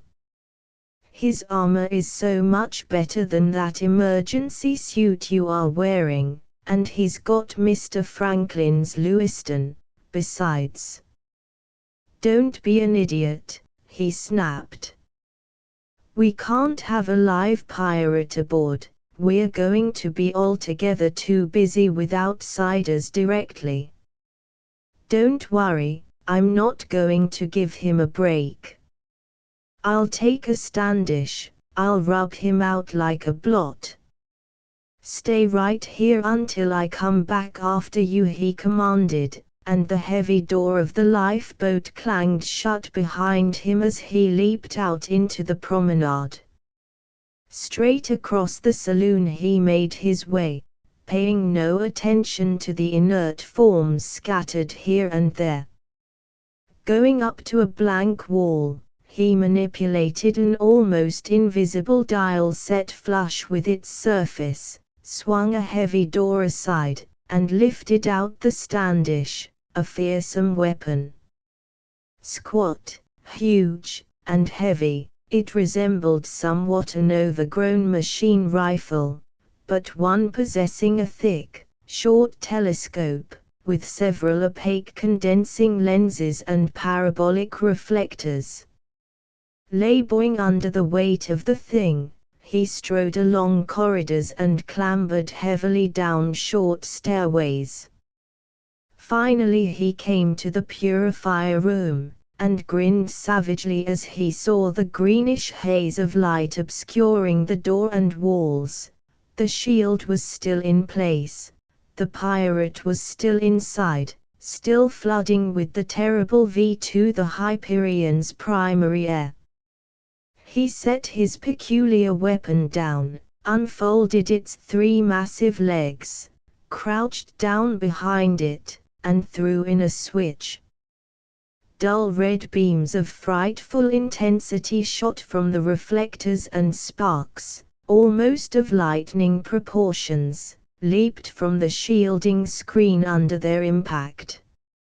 Roaring and snapping, the conflict went on for seconds. Then, under the superior force of the Standish, the greenish radiance gave way. Behind it the metal of the door ran the gamut of color, red, yellow, blinding white, then literally exploded, molten, vaporized, burned away. Through the aperture thus made, Costigan could plainly see the pirate in the space armor of the chief engineer, an armor which was proof against rifle fire and which could reflect and neutralize for some little time even the terrific beam Costigan was employing. Nor was the pirate unarmed. A vicious flare of incandescence leaped from his Lewiston, to spend its force in spitting, crackling pyrotechnics against the ether wall of the squat and monstrous Standish. But Costigan's infernal engine did not rely only upon vibratory destruction. At almost the first flash of the pirate's weapon the officer touched a trigger. There was a double report, ear-shattering in that narrowly confined space, and the pirate's body literally flew into mist as a half-kilogram shell tore through his armor and exploded. Costigan shut off his beam, and with not the slightest softening of one hard lineament stared around the air room, making sure that no serious damage had been done to the vital machinery of the air purifier, the very lungs of the great spaceship. Dismounting the Standish, he lugged it back up to the main saloon, replaced it in its safe, and again set the combination lock. Thence to the lifeboat, where Cleo cried out in relief as she saw that he was unhurt. "Oh, Conway, I've been so afraid something would happen to you," she exclaimed, as he led her rapidly upward toward the control room. "Of course you." She paused. "Sure," he replied, laconically. "Nothing to it. How do you feel? About back to normal?" "All right, I think, except for being scared to death and just about out of control. I don't suppose that I'll be good for anything, but whatever I can do, count me in on." "Fine, you may be needed, at that. Everybody's out, apparently, except those like me, who had a warning and could hold their breath until they got to their suits. But how did you know what it was? You can't see it, nor smell it, nor anything. You inhaled a second before I did, and I saw your eyes. I've been in it before, and when you see a man get a jolt of that stuff just once, you never forget it. The engineers down below got it first, of course, it must have wiped them out. Then we got it in the saloon. Your passing out warned me, and luckily I had enough breath left to give the word. Quite a few of the fellows up above should have had time to get away. We'll see 'em all in the control room. I suppose that was why you revived me, in payment for so kindly warning you of the gas attack. The girl laughed, shaky, but game. Something like that, probably, he answered, lightly. Here we are, now we'll soon find out what's going to happen next. In the control room they saw at least a dozen armored figures, not now rushing about, but seated at their instruments, tense and ready. Fortunate it was that Costigan, veteran of space as he was, though young in years, had been down in the saloon, fortunate that he had been familiar with that horrible outlawed gas, fortunate that he had had presence of mind enough and sheer physical stamina enough to send his warning without allowing one paralyzing trace to enter his own lungs. Captain Bradley, the men on watch, and several other officers in their quarters or in the wardrooms, space-hardened veterans all, had obeyed instantly and without question the amplifier's gasped command to get tight. Exhaling or inhaling, their air passages had snapped shut as that dread V2 was heard, and they had literally jumped into their armored suits of space, flushing them out with volume after volume of unquestionable air, holding their breath to the last possible second, until their straining lungs could endure no more. Costigan waved the girl to a vacant bench, cautiously changing into his own armor from the emergency suit he had been wearing, and approached the captain. "Anything in sight, sir?" he asked, saluting. "They should have started something before this." "They've started, but we can't locate them. We tried to send out a general sector alarm, but had hardly started when they blanketed our wave. Look at that." Following the captain's eyes, Costigan stared at the high-powered set of the ship's operator. Upon the plate, instead of a moving, living, three-dimensional picture, there was a flashing glare of blinding white light. From the speaker, instead of intelligible speech, was issuing a roaring, crackling stream of noise. "It's impossible!" Bradley burst out, violently. "There's not a gram of metal inside the fourth zone, within 100,000 kilometers, and yet they must be close to send such a wave as that." "But the second thinks not. What do you think, Costigan?" The bluff commander, reactionary and of the old school as was his breed, was furious, baffled, raging inwardly to come to grips with the invisible and indetectable foe. Face to face with the inexplicable, however, he listened to the younger men with unusual tolerance. "It's not only possible, it's quite evident that they've got something we haven't." Costigan's voice was bitter. "But why shouldn't they have? Service ships never get anything until it's been experimented with for years, but pirates and such always get the new stuff as soon as it's discovered.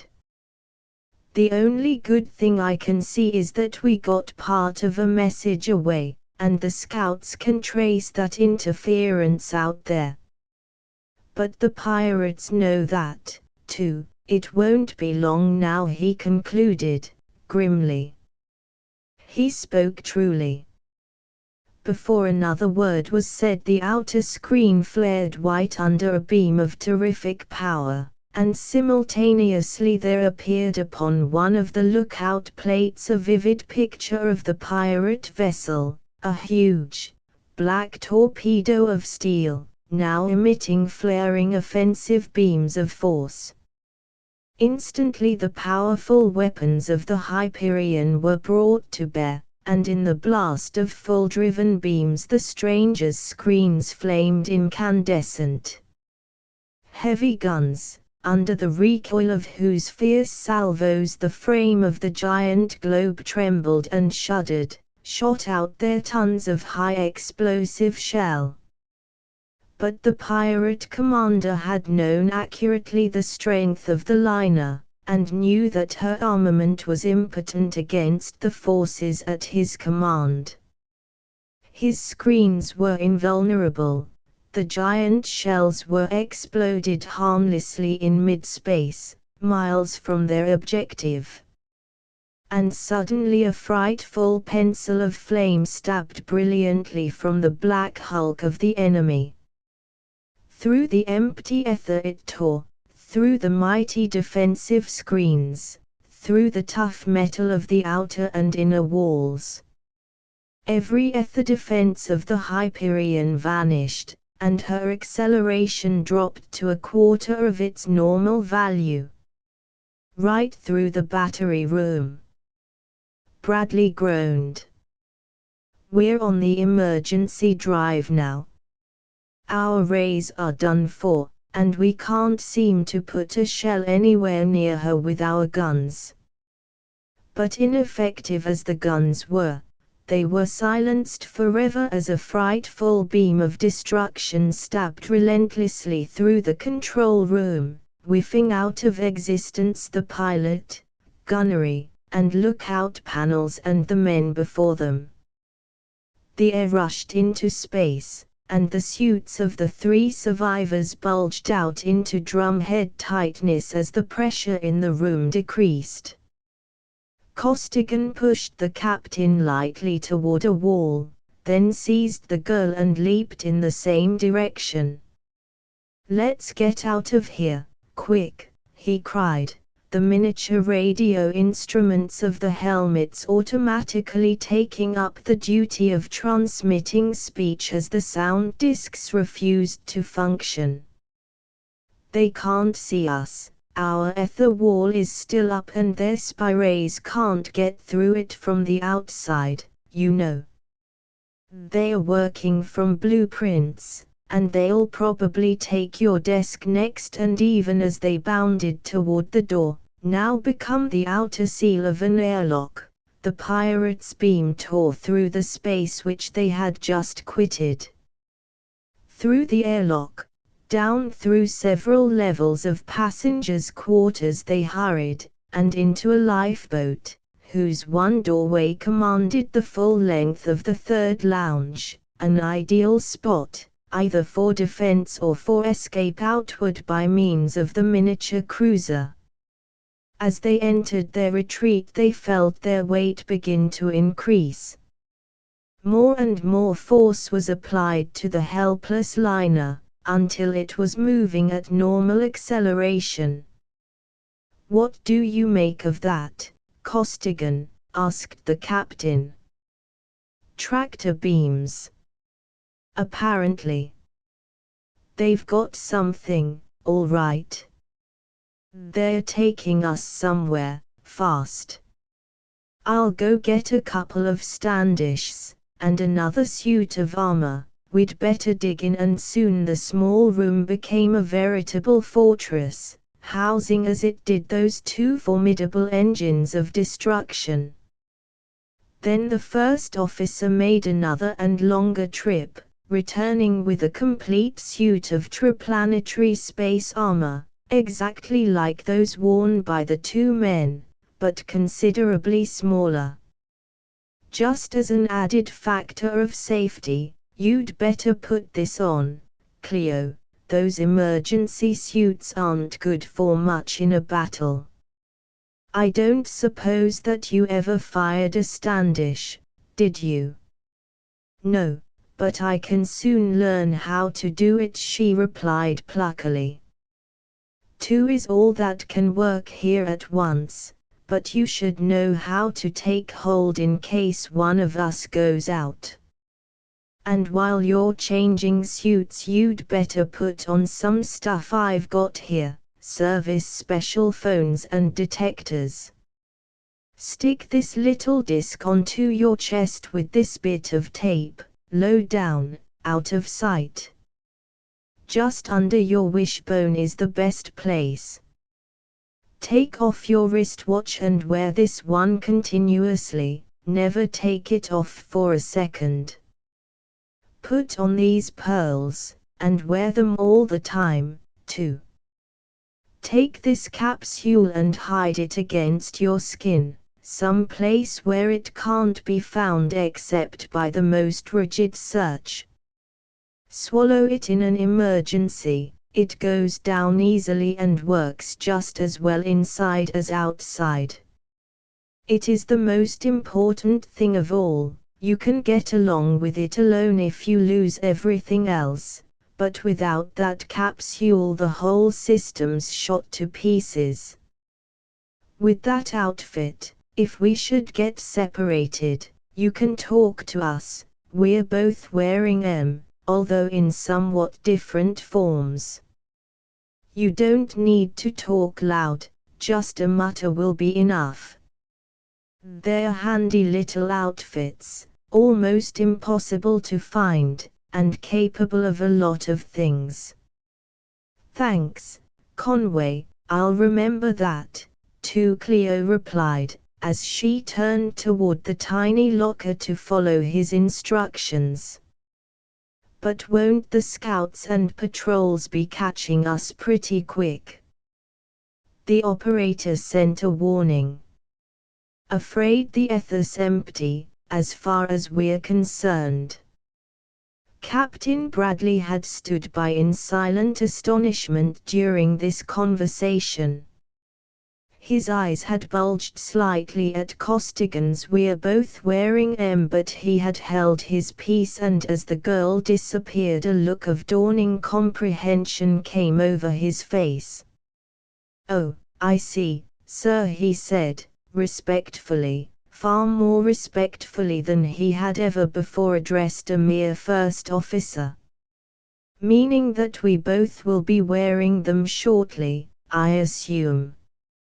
Service specials, but you didn't specify exactly what service, did you?" "Now that you mention it, I don't believe that I did." Costigan grinned.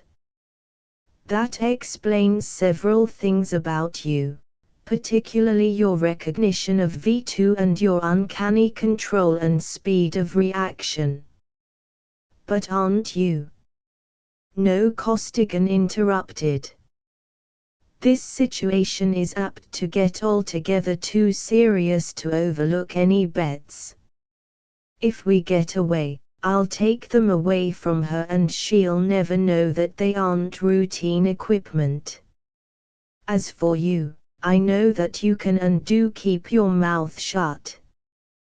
That's why I'm hanging this junk on you. I had a lot of stuff in my kit, but I flashed it all with the Standish except what I brought in here for us three. Whether you think so or not, we're in a real jam. Our chance of getting away is mighty close to zero." He broke off as the girl came back, now to all appearances a small triplanetary officer, and the three settled down to a long and eventless wait. Hour after hour they flew through the ether, but finally there was a lurching swing and an abrupt increase in their acceleration. After a short consultation, Captain Bradley turned on the visiray set and, with the beam at its minimum power, peered cautiously downward, in the direction opposite to that in which he knew the pirate vessel must be. All three stared into the plate, seeing only an infinity of emptiness, marked only by the infinitely remote and coldly brilliant stars. While they stared into space, a vast area of the heavens was blotted out, and they saw, faintly illuminated by a peculiar blue luminescence, a vast ball, a sphere so large and so close that they seemed to be dropping downward toward it as though it were a world. They came to a stop, paused, weightless, a vast door slid smoothly aside, they were drawn upward through an airlock and floated quietly in the air above a small, but brightly lighted and orderly city of metallic buildings. Gently the Hyperion was lowered, to come to rest in the embracing arms of a regulation landing cradle. "Well, wherever it is, we're here," remarked Captain Bradley, grimly, and now the fireworks start," assented Costigan, with a questioning glance at the girl. "Don't mind me," she answered his unspoken question. "I don't believe in surrendering, either." Right, and both men squatted down behind the ether walls of their terrific weapons, the girl prone behind them. They had not long to wait. A group of human beings, men and to all appearances Americans, appeared unarmed in the little lounge. As soon as they were well inside the room, Bradley and Costigan released upon them without compunction the full power of their frightful projectors. From the reflectors, through the doorway, there tore a concentrated double beam of pure destruction, but that beam did not reach its goal. Yards from the men it met a screen of impenetrable density. Instantly the gunners pressed their triggers and a stream of high explosive shells issued from the roaring weapons. But shells, also, were futile. They struck the shield and vanished without exploding and without leaving a trace to show that they had ever existed. Costigan sprang to his feet, but before he could launch his intended attack a vast tunnel appeared beside him. Something had gone through the entire width of the liner, cutting effortless a smooth cylinder of emptiness. Air rushed in to fill the vacuum, and the three visitors felt themselves seized by invisible forces and drawn into the tunnel. Through it they floated, up to and over buildings, finally slanting downward toward the door of a great high-towered structure. Doors opened before them and closed behind them, until at last they stood upright in a room which was evidently the office of a busy executive. They faced a desk which, in addition to the usual equipment of the businessman, carried also a bewilderingly complete switchboard and instrument panel. Seated impassively at the desk there was a gray man. Not only was he dressed entirely in gray, but his heavy hair was gray, his eyes were gray, and even his tanned skin seemed to give the impression of grayness in disguise. His overwhelming personality radiated an aura of grayness, not the gentle gray of the dove, but the resistless, driving gray of the super-dreadnought, the hard, inflexible, brittle gray of the fracture of high-carbon steel. "Captain Bradley, First Officer Costigan, Miss Marston," the man spoke quietly, but crisply. "I had not intended you two men to live so long." "That is a detail," however, which we will pass by for the moment. You may remove your suits." Neither officer moved, but both stared back at the speaker, unflinchingly. "I am not accustomed to repeating instructions," the man at the desk continued, voice still low and level, but instinct with deadly menace. "You may choose between removing those suits and dying in them, here and now." Costigan moved over to Cleo and slowly took off her armor. Then, after a flashing exchange of glances and a muttered word, the two officers threw off their suits simultaneously and fired at the same instant, Bradley with his Lewiston, Costigan with a heavy automatic pistol whose bullets were explosive shells of tremendous power. But the man in gray, surrounded by an impenetrable wall of force, only smiled at the fusillade, tolerantly and maddeningly. Costigan leaped fiercely, only to be hurled backward as he struck that unyielding, invisible wall. A vicious beam snapped him back into place, the weapons were snatched away, and all three captives were held to their former positions. "I permitted that, as a demonstration of futility," the gray man said, his hard voice becoming harder, "but I will permit no more foolishness. Now I will introduce myself. I am known as Roger. You probably have heard nothing of me. Very few Tellurians have, or ever will. Whether or not you two live depends solely upon yourselves. Being something of a student of men, I fear that you will both die shortly. Able and resourceful as you have just shown yourselves to be, you could be valuable to me, but you probably will not, in which case you shall, of course, cease to exist. That, however, in its proper time, you shall be of some slight service to me in the process of being eliminated.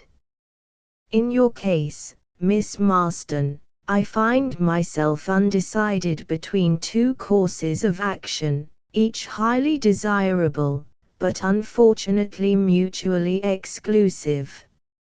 Your father will be glad to ransom you at an exceedingly high figure, but in spite of that fact I may decide to use you in a research upon sex. Yes. Cleo rose magnificently to the occasion.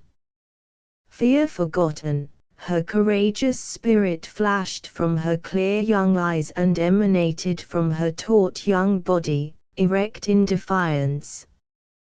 You may think that you can do anything with me that you please, but you can't. Peculiar, highly perplexing, why should that one stimulus, in the case of young females, produce such an entirely disproportionate reaction? Roger's eyes bored into Cleo's, the girl shivered and looked away. But sex itself, primal and basic, the most widespread concomitant of life in this continuum, is completely illogical and paradoxical.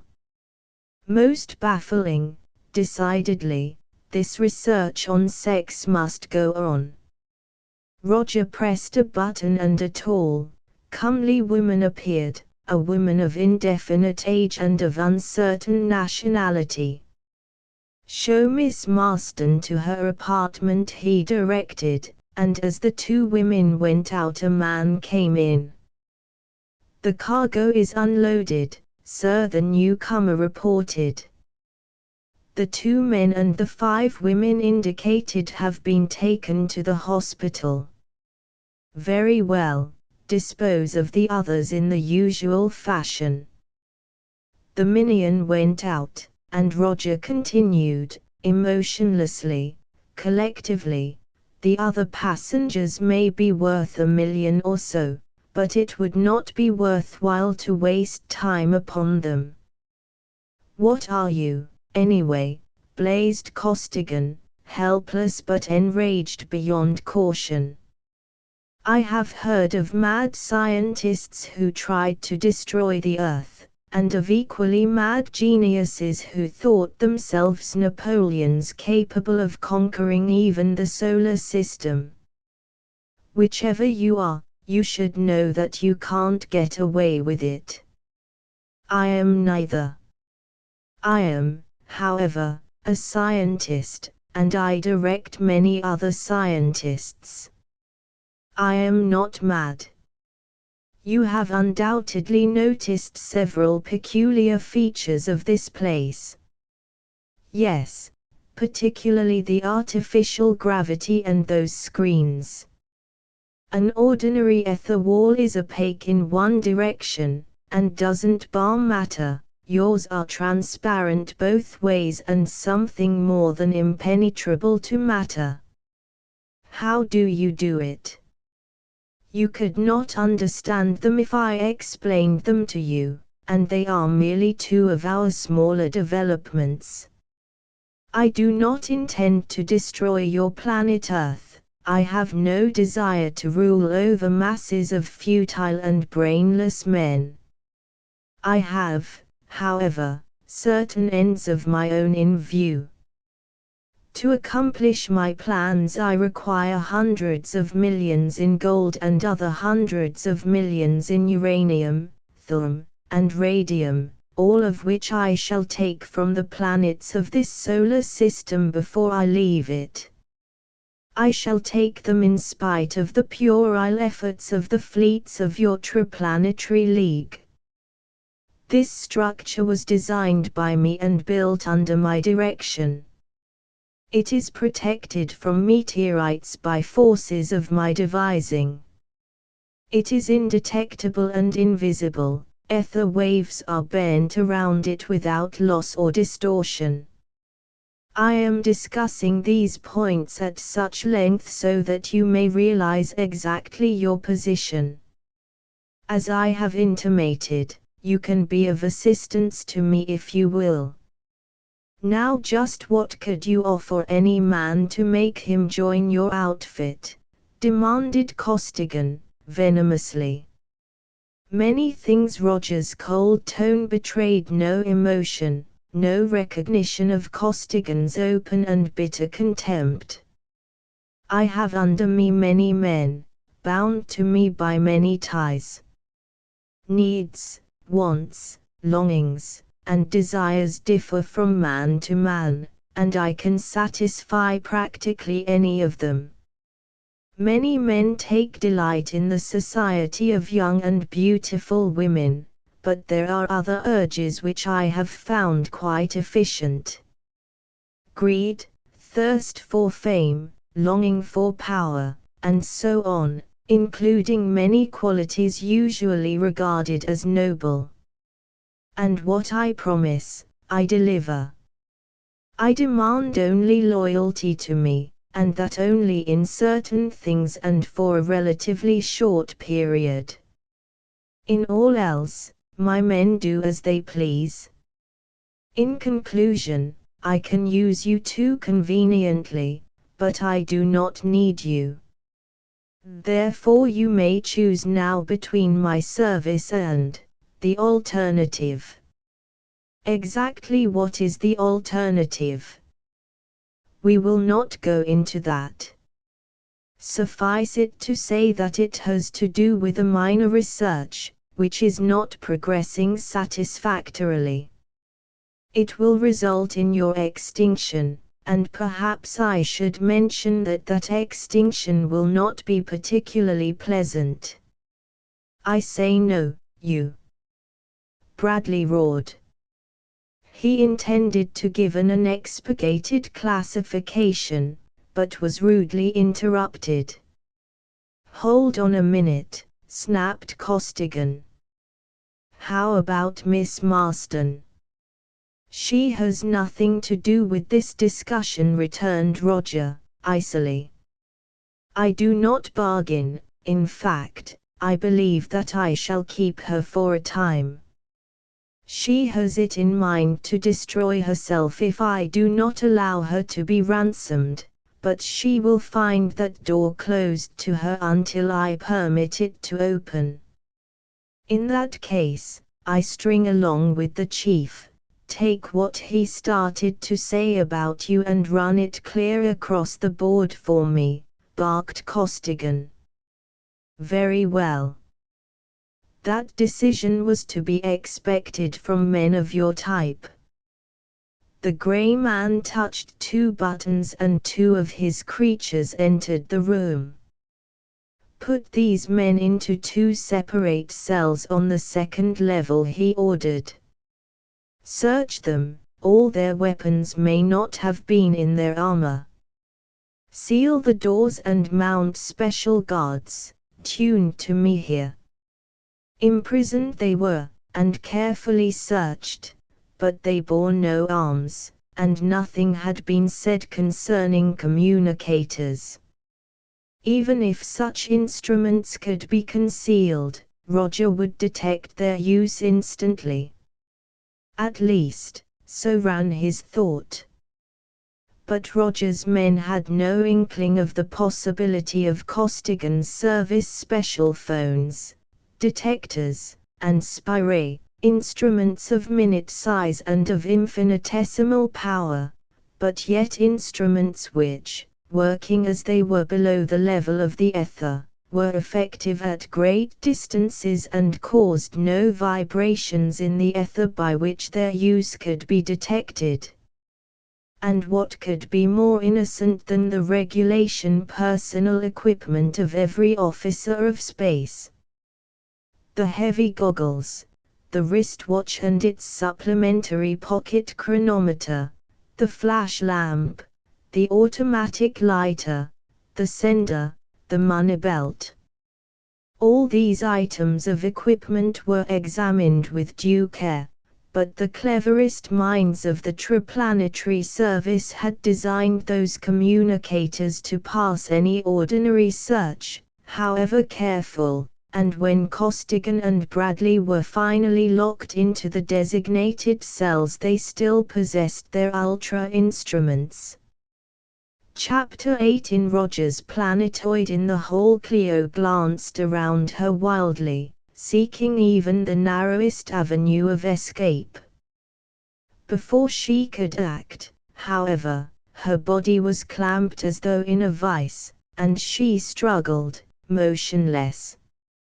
It is useless to attempt to escape, or to do anything except what Roger wishes, the guide informed her solemnly, snapping off the instrument in her hand and thus restoring to the thoroughly cowed girl her freedom of motion. His lightest wish is law, she continued as they walked down a long corridor.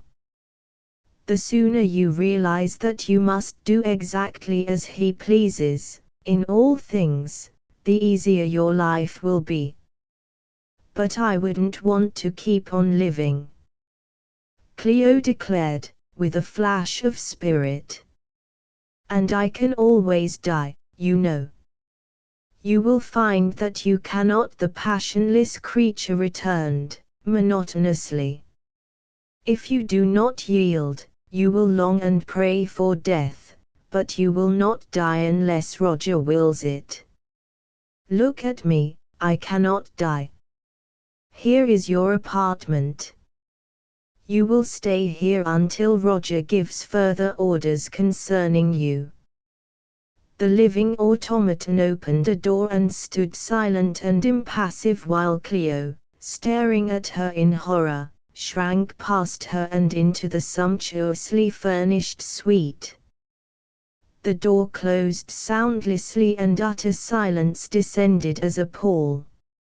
Not an ordinary silence, but the indescribable perfection of the absolute silence, complete absence of all sound. In that silence Cleo stood motionless. Tense and rigid, hopeless, despairing, she stood there in that magnificent room, fighting an almost overwhelming impulse to scream. Suddenly she heard the cold voice of Roger, speaking from the empty air. "You are overwrought, Miss Marston. You can be of no use to yourself or to me in that condition. I command you to rest, and, to ensure that rest, you may pull that cord, which will establish about this room an ether wall, a wall to cut off even this my voice." The voice ceased as she pulled the cord savagely and threw herself upon a divan in a torrent of gasping, strangling, but rebellious sobs.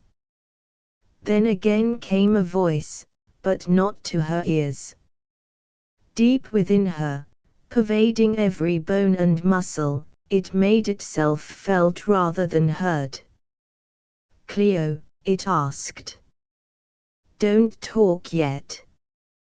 "Conway," she gasped in relief, every fiber of her being thrilled into new hope at the deep, well-remembered voice of Conway Costigan.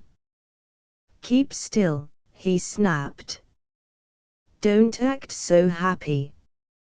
He may have a spy on you. He can't hear me, but he may be able to hear you.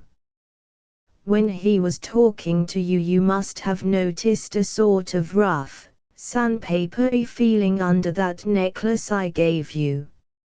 Since he's got an ether wall around you, the beads are dead now. If you feel anything like that under the wristwatch, breathe deeply, twice. If you don't feel anything there, it's safe for you to talk, as loud as you please." "I don't feel anything, Conway," she rejoiced. Tears forgotten, she was her old, buoyant self again. "So that wall is real, after all. I only about half believed it.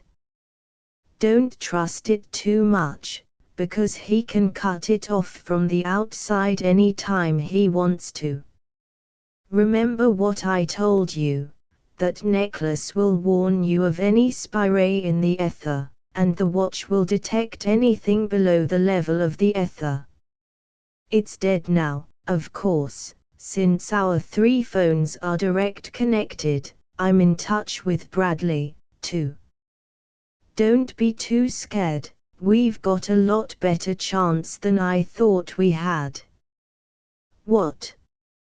You don't mean it?" "Absolutely. I'm beginning to think that maybe we've got something he doesn't know exists, our ultrawave." Of course I wasn't surprised when his searchers failed to find our instruments, but it never occurred to me that I might have a clear field to use them in. I can't quite believe it yet, but I haven't been able to find any indication that he can even detect the bands we are using. I'm going to look around over there with my spy. I'm looking at you now, feel it?" "Yes, the watch feels that way, now." "Fine. Not a sign of interference over here, either. I can't find a trace of ultrawave, anything below ether level, anywhere in the whole place. He's got so much stuff that we've never heard of that I supposed of course he'd have ultrawave, too, but if he hasn't, that gives us the edge. Well, Bradley and I've got a lot of work to do." "Wait a minute, I just had a thought. I'll be back in about a second." There was a brief pause, then the soundless, but clear voice went on, "Good hunting. That woman that gave you the blue willies isn't alive, she's full of the prettiest machinery and circuits you ever saw." "Oh, Conway," and the girl's voice broke in an engulfing wave of thanksgiving and relief. It was so unutterably horrible, thinking of what must have happened to her and to others like her. He's running a colossal bluff, I think. He's good, all right, but he lacks quite a lot of being omnipotent. But don't get too cocky, either. Plenty has happened to plenty of women here, and men too, and plenty may happen to us unless we put out a few jets. Keep a stiff upper lip, and if you want us, yell. Bye. The silent voice ceased. The watch upon Cleo's wrist again became an unobtrusive timepiece, and Costigan, in his solitary cell far below her tower room, turned his peculiarly goggled eyes toward other scenes. His hands, apparently idle in his pockets, manipulated tiny controls. His keen, highly trained eyes studied every concealed detail of mechanism of the great globe. Finally, he took off the goggles and spoke in a low voice to Bradley, confined in another windowless room across the hall. "I think I've got dope enough, Captain. I've found out where he put our armor and guns, and I've located all the main leads, controls, and generators. There are no ether walls around us here, but every door is shielded, and there are guards outside our doors, one to each of us. They're robots, not men. That makes it harder, since they are undoubtedly connected direct to Roger's desk and will give an alarm at the first hint of abnormal performance. We can't do a thing until he leaves his desk. See that black panel, a little below the cord switch to the right of your door? That's the conduit cover. When I give you the word, tear that off and you'll see one red wire in the cable. It feeds the shield generator of your door. Break that wire and join me out in the hall. Sorry I had only one of these ultra-wave spies, but once we're together it won't be so bad. Here's what I thought we could do, and he went over in detail the only course of action which his survey had shown to be possible. There, he's left his desk. Costigan exclaimed after the conversation had continued for almost an hour. Now as soon as we find out where he's going, we'll start something. He's going to see Cleo, the swine. This changes things, Bradley. His hard voice was a curse. Somewhat, blazed the captain. I know how you two have been getting on all during the cruise. I'm with you, but what can we do? We'll do something, Costigan declared grimly. If he makes a pass at her, I'll get him if I have to blow this whole sphere out of space, with us in it. Don't do that, Conway. Cleo's low voice, trembling but determined, was felt by both men. If there's a chance for you to get away and do anything about fighting him, don't mind me. Maybe he only wants to talk about the ransom, anyway. He wouldn't talk ransom to you, he's going to talk something else entirely. Costigan gritted, then his voice changed suddenly. But say, maybe it's just as well this way. They didn't find our specials when they searched us, you know, and we're going to do plenty of damage right soon now.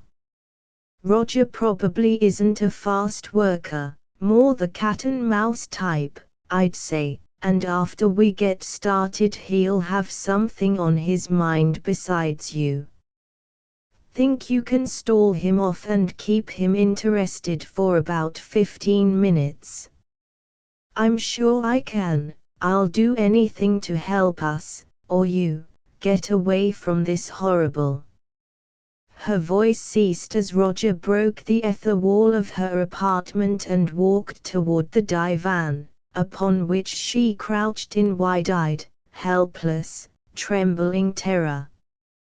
Get ready, Bradley, Costigan directed tersely. He left Cleo's ether wall off, so that any abnormal signals would be relayed to him from his desk. He knows that there's no chance of anyone disturbing him in that room. But I'm holding a beam on that switch, so that the wall is on, full strength. No matter what we do now, he can't get a warning. I'll have to hold the beam exactly in place, though, so you'll have to do the dirty work. Tear out that red wire and kill those 2 guards. You know how to kill a robot, don't you? Yes, break his eye lenses and his eardrums and he'll stop whatever he's doing and send out distress calls. Got 'em both. Now what? Open my door, the shield switch is to the right. Costigan's door flew open and the Triplanetary captain leaped into the room. Now for our armor, he cried.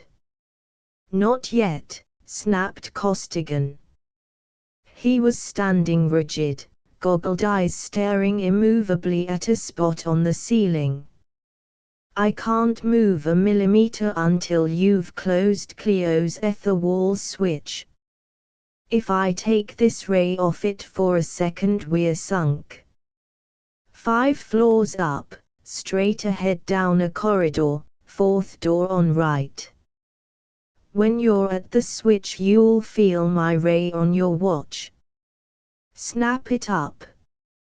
Right, and the captain leaped away at a pace to be equaled by few men of half his years. Soon he was back, and after Costigan had tested the ether wall of the bridal suite to make sure that no warning signal from his desk or his servants could reach Roger within it, the 2 officers hurried away toward the room in which their space armor was. Too bad they don't wear uniforms, panted Bradley, short of breath from the many flights of stairs. Might have helped some as disguise. I doubt it, with so many robots around, they've probably got signals that we couldn't understand anyway. If we meet anybody it'll mean a battle. Hold it. Peering through walls with his spy ray, Costigan had seen 2 men approaching, blocking an intersecting corridor into which they must turn. 2 of them, a man and a robot, the robot's on your side. We'll wait here, right at the corner, when they round it take 'em, and Costigan put away his goggles in readiness for strife. All unsuspecting, the 2 pirates came into view, and as they appeared the 2 officers struck. Costigan, on the inside, drove a short, hard right low into the human pirate's abdomen. The fiercely driven fist sank to the wrist into the soft tissues and the stricken man collapsed. But even as the blow landed, Costigan had seen that there was a 3rd enemy, following close behind the 2 he had been watching, a pirate who was even then training a ray projector upon him. Reacting automatically, Costigan swung his unconscious opponent around in front of him, so that it was into an enemy's body that the vicious ray tore, and not into his own. Crouching down into the smallest possible compass, he straightened out with the lashing force of a mighty steel spring, hurling the corpse straight at the flaming mouth of the projector. The weapon crashed to the floor and dead pirate and living went down in a heap. Upon that heap Costigan hurled himself, feeling for the pirate's throat. But the fellow had wriggled clear, and countered with a gouging thrust that would have torn out the eyes of a slower man, following it up instantly with a savage kick for the groin. No automaton this, geared and set to perform certain fixed duties with mechanical precision, but a lithe, strong man in hard training, fighting with every foul trick known to his murderous ilk. But Costigan was no TO in the art of dirty fighting.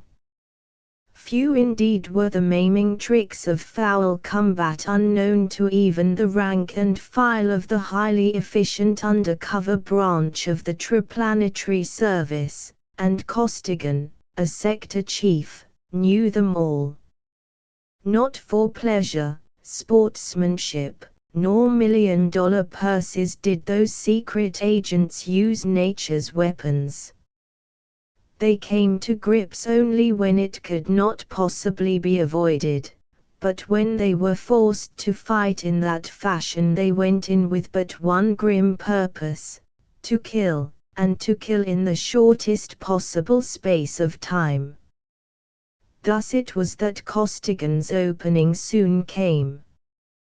The pirate launched a vicious coup de sabot, which Costigan avoided by a lightning shift. It was a slight shift, barely enough to make the kicker miss, and two powerful hands closed upon that flying foot in midair like the sprung jaws of a bear trap. Closed and twisted viciously, in the same fleeting instant. There was a shriek, smothered as a heavy boot crashed to its carefully predetermined mark. The pirate was out, definitely and permanently. The struggle had lasted scarcely 10 seconds, coming to its close just as Bradley finished blinding and deafening the robot. Costigan picked up the projector, again donned his spy goggles, and the two hurried on. "Nice work, Chief. It must be a gift to roughhouse the way you do," Bradley exclaimed. "That's why you took the live one." "Practice helps some, too. I've been in brawls before, and I'm a lot younger and maybe a bit faster than you are," Costigan explained briefly, penetrant gaze rigidly to the fore as they ran along one corridor after another. Several more guards, both living and mechanical, were encountered on the way, but they were not permitted to offer any opposition. Costigan saw them first. In the furious beam of the projector of the dead pirate they were riven into nothingness, and the two officers sped on to the room which Costigan had located from afar. The 3 suits of triplanetary space armor had been locked up in a cabinet whose doors Costigan literally blew off with a blast of force rather than consume time in tracing the power leads. "I feel like something now."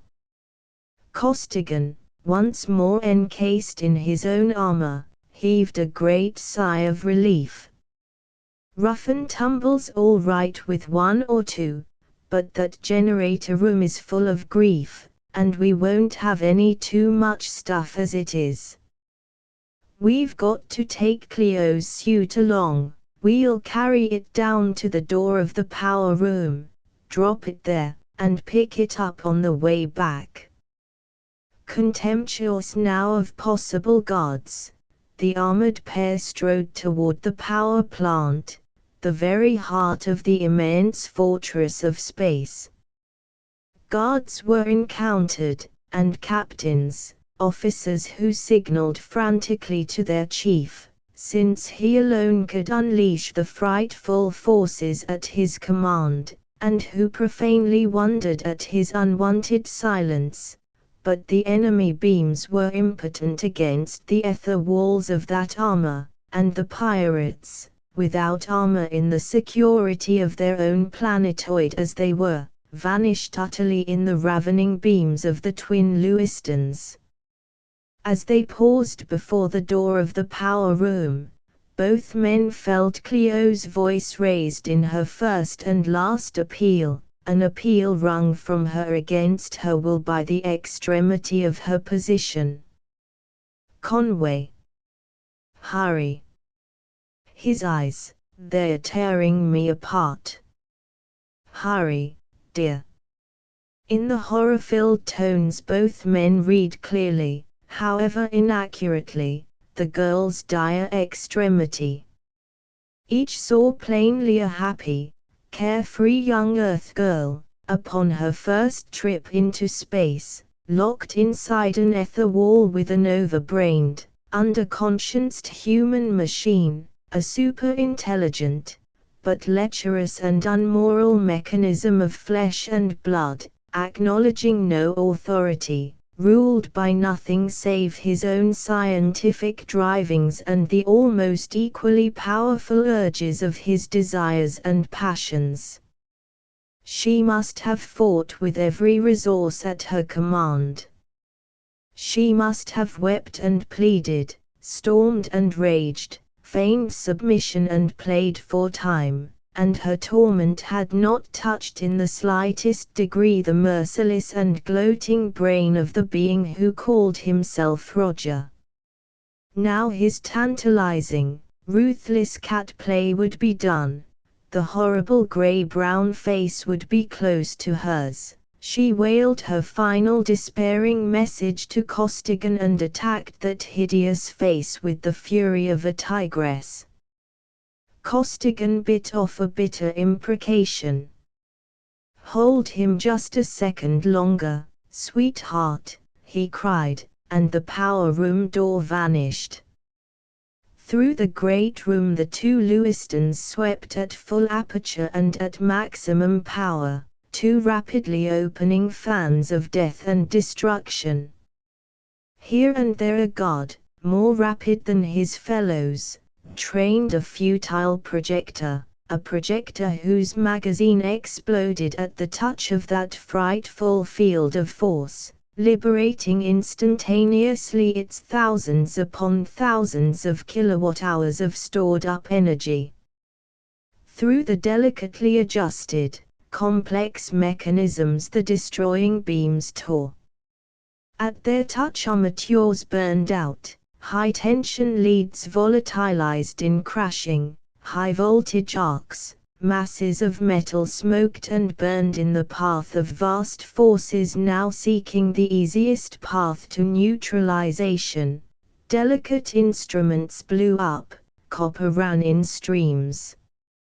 As the last machine subsided into a semi-molten mass of metal, the two wreckers, each grasping a brace, felt themselves become weightless and knew that they had accomplished the first part of their program. Costigan leaped for the outer door. His the task to go to Cleo's aid. Bradley would follow more slowly, bringing the girl's armor and taking care of any possible pursuit. As he sailed through the air he spoke. "Coming, Cleo." "All right, girl." Questioningly, half fearfully. "All right, Conway." Her voice was almost unrecognizable, broken in retching agony. When everything went crazy he found out that the ether wall was up and forgot all about me.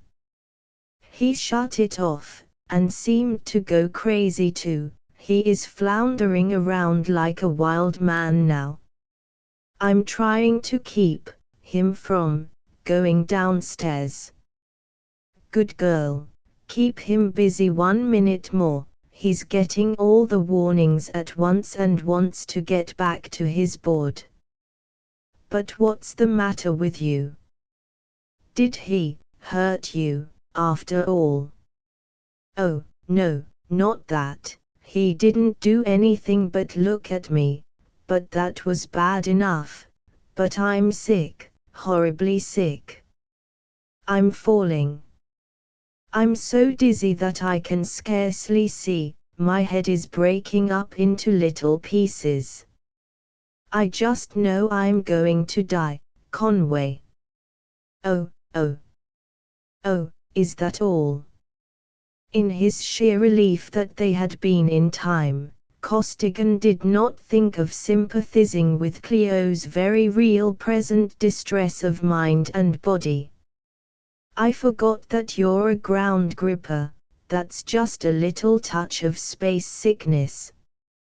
It'll wear off directly. All right, I'm coming. Let go of him and get as far away from him as you can. He was now in the street. Perhaps 200 feet distant and 100 feet above him was the tower room in which were Cleo and Roger.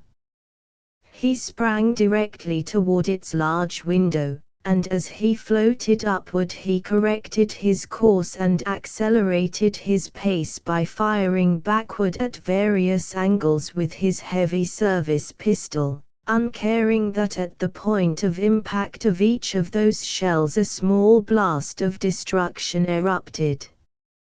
He missed the window a trifle, but that did not matter. His flaming Lewiston opened a way for him, partly through the window, partly through the wall. As he soared through the opening he trained projector and pistol upon Roger, now almost to the door, noticing as he did so that Cleo was clinging convulsively to a lamp bracket upon the wall. Door and wall vanished in the Lewiston's terrific beam, but the pirate stood unharmed. Neither ravening ray nor explosive shell could harm him. He had snapped on the protective shield whose generator was always upon his person. When Cleo reported that Roger seemed to go crazy and was floundering around like a wild man, she had no idea of how she was understanding the actual situation, for Garland of Edor, then energizing the form of flesh that was Roger, had for the first time in his prodigiously long life met in direct conflict with an overwhelming superior force. Roger had been sublimely confident that he could detect the use, anywhere in or around his planetoid, of ultra-wave. He had been equally sure that he could control directly and absolutely the physical activities of any number of these semi-intelligent human beings. But for Arisians in fusion, Drownley, Brolantine, Nidanila, and Krydagan, had been on guard for weeks. When the time came to act, they acted. Roger's first thought, upon discovering what tremendous and inexplicable damage had already been done, was to destroy instantly the two men who were doing it. He could not touch them. His second was to blast out of existence this supposedly human female, but no more could he touch her. His fiercest mental bolts spent themselves harmlessly 3 millimeters away from her skin. She gazed into his eyes completely unaware of the torrents of energy pouring from them. He could not even aim a weapon at her. His third was to call for help to Edor. He could not. The sub-ether was closed, nor could he either discover the manner of its closing or trace the power which was keeping it closed. His Edorian body, even if he could recreate it here, could not withstand the environment. This Roger thing would have to do whatever it could, unaided by Garland's mental powers. And, physically, it was a very capable body indeed. Also, it was armed and armored with mechanisms of Garland's own devising, and Edor's second-in-command was in no sense a coward. But Roger, while not exactly a ground gripper, did not know how to handle himself without weight, whereas Costigan, given 6 walls against which to push, was even more efficient in weightless combat than when handicapped by the force of gravitation.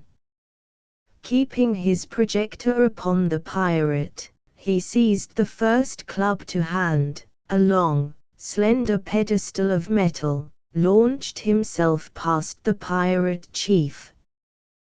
With all the momentum of his mass and velocity and all the power of his good right arm, he swung the bar at the pirate's head. That fiercely driven mass of metal should have taken head from shoulders, but it did not. Roger's shield of force was utterly rigid and impenetrable. The only effect of the frightful blow was to set him spinning, end over end, like the flying baton of an acrobatic drum major. As the spinning form crashed against the opposite wall of the room, Bradley floated in, carrying Cleo's armor. Without a word, the captain loosened the helpless girl's grip upon the bracket and encased her in the suit. Then, supporting her at the window, he held his Lewiston upon the captive's head while Costigan propelled him toward the opening. Both men knew that Roger's shield of force must be threatened every instant, that if he were allowed to release it he probably would bring to bear a hand weapon even superior to their own. Braced against the wall, Costigan sighted along Roger's body toward the most distant point of the lofty dome of the artificial planet and gave him a gentle push. Then, each grasping Cleo by an arm, the 2 officers shoved mightily with their feet and the 3 armored forms darted away toward their only hope of escape, an emergency boat which could be launched through the shell of the great globe. To attempt to reach the Hyperion and to escape in one of her lifeboats would have been useless. They could not have forced the great gates of the main airlocks and no other exits existed. As they sailed onward through the air, Costigan keeping the slowly floating form of Roger enveloped in his beam, Cleo began to recover. "Suppose they get their gravity fixed?" she asked, apprehensively. "And they're raying us and shooting at us." "They may have it fixed already. They undoubtedly have spare parts and duplicate generators, but if they turn it on, the fall will kill Roger too, and he wouldn't like that. They'll have to get him down with a helicopter or something, and they know that we'll get them as fast as they come up. They can't hurt us with hand weapons, and before they can bring up any heavy stuff they'll be afraid to use it, because we'll be too close to their shell." "I wish we could have brought Roger along," he continued, savagely, to Bradley. "But you were right, of course. It'd be altogether too much like a rabbit capturing a wildcat. My Lewiston's about done right now, and there can't be much left of yours. What he'd do to us would be a sin and a shame." Now at the Great Wall, the 2 men heaved mightily upon a lever. The gate of the emergency port swung slowly open, and they entered the miniature cruiser of the void. Costigan, familiar with the mechanism of the craft from careful study from his prison cell, manipulated the controls. Through gate after massive gate they went, until finally they were out in open space, shooting toward distant Tellus at the maximum acceleration of which their small craft was capable. Costigan cut the other 2 phones out of circuit and spoke, his attention fixed upon some extremely distant point. "Sams," he called sharply. "Costigan. We're out, all right, yes, sure, absolutely, you tell 'em, Sammy, I've got company here." Through the sound discs of their helmets the girl and the captain had heard Costigan's share of the conversation. Bradley stared at his erstwhile first officer in amazement, and even Cleo had often heard that mighty, half-mythical name. Surely that bewildering young man must rank high, to speak so familiarly to Virgil Sams, the all-powerful head of the space-pervading service of the Triplanetary League. "You've turned in a general call-out," Bradley stated, rather than asked. "Long ago, I've been in touch right along," Costigan answered. "Now that they know what to look for and know that ether wave detectors are useless, they can find it. Every vessel in 7 sectors, clear down to the scout patrols, is concentrating on this point, and the call is out for all battleships and cruisers afloat. There are enough operatives out there with ultrawaves to locate that globe, and once they spot it they'll point it out to all the other vessels." "But how about the other prisoners?" asked the girl. "They'll be killed, won't they?" "Hard telling," Costigan shrugged. "Depends on how things turn out. We lack a lot of being safe ourselves yet.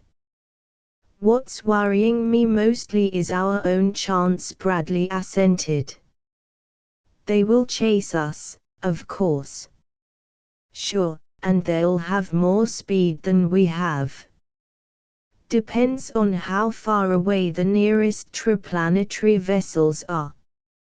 But we've done everything we can do, for now." Silence fell, and Costigan cut in Cleo's phone and came over to the seat upon which she was reclining, white and stricken, worn out by the horrible and terrifying ordeals of the last few hours. As he seated himself beside her she blushed vividly, but her deep blue eyes met his grey ones steadily. "Cleo, we, you, that is," he flushed hotly and stopped.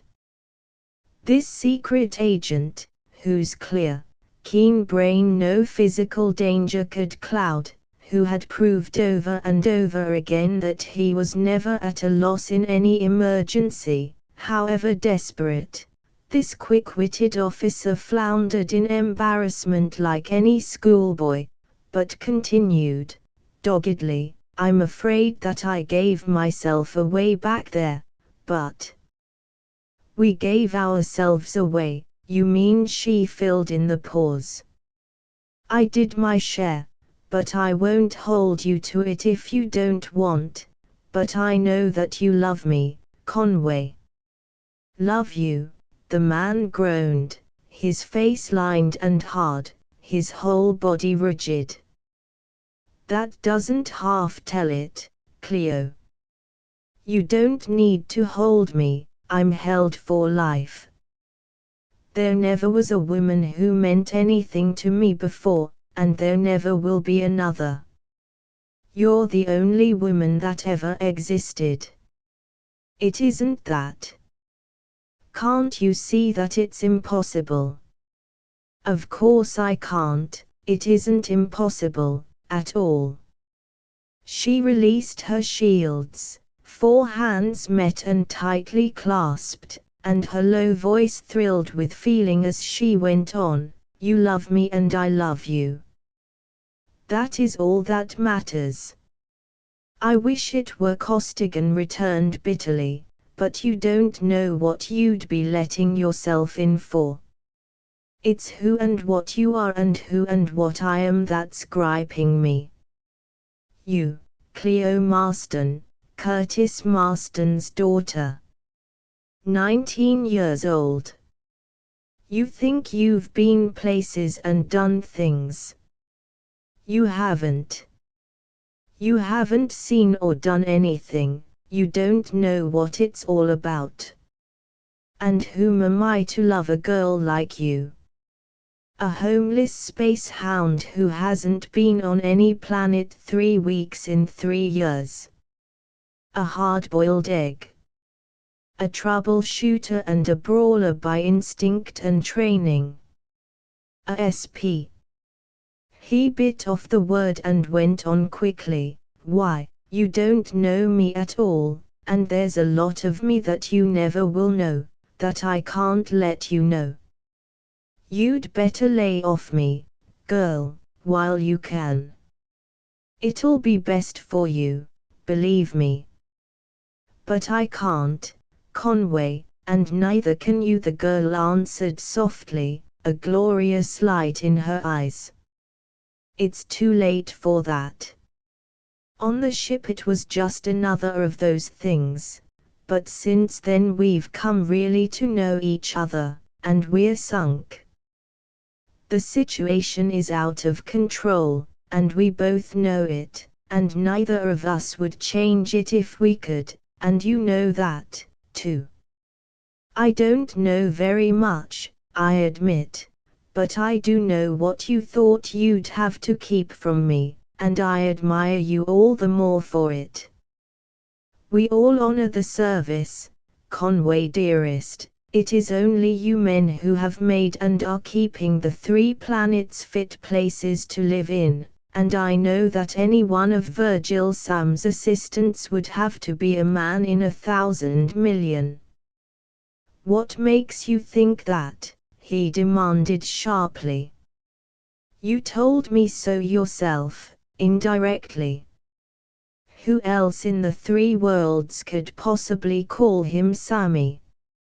You are hard, of course, but you must be so, and I never did like soft men, anyway. And you brawl in a good cause. You are very much a man, my Conway, a real man, and I love you. Now, if they catch us, all right, we'll die together, at least, she finished, intensely. You're right, sweetheart, of course, he admitted. I don't believe that I could really let you let me go, even though I know you ought to, and their hands locked together even more firmly than before. If we ever get out of this jam I'm going to kiss you, but this is no time to be taking off your helmet. In fact, I'm taking too many chances with you in keeping your shields off.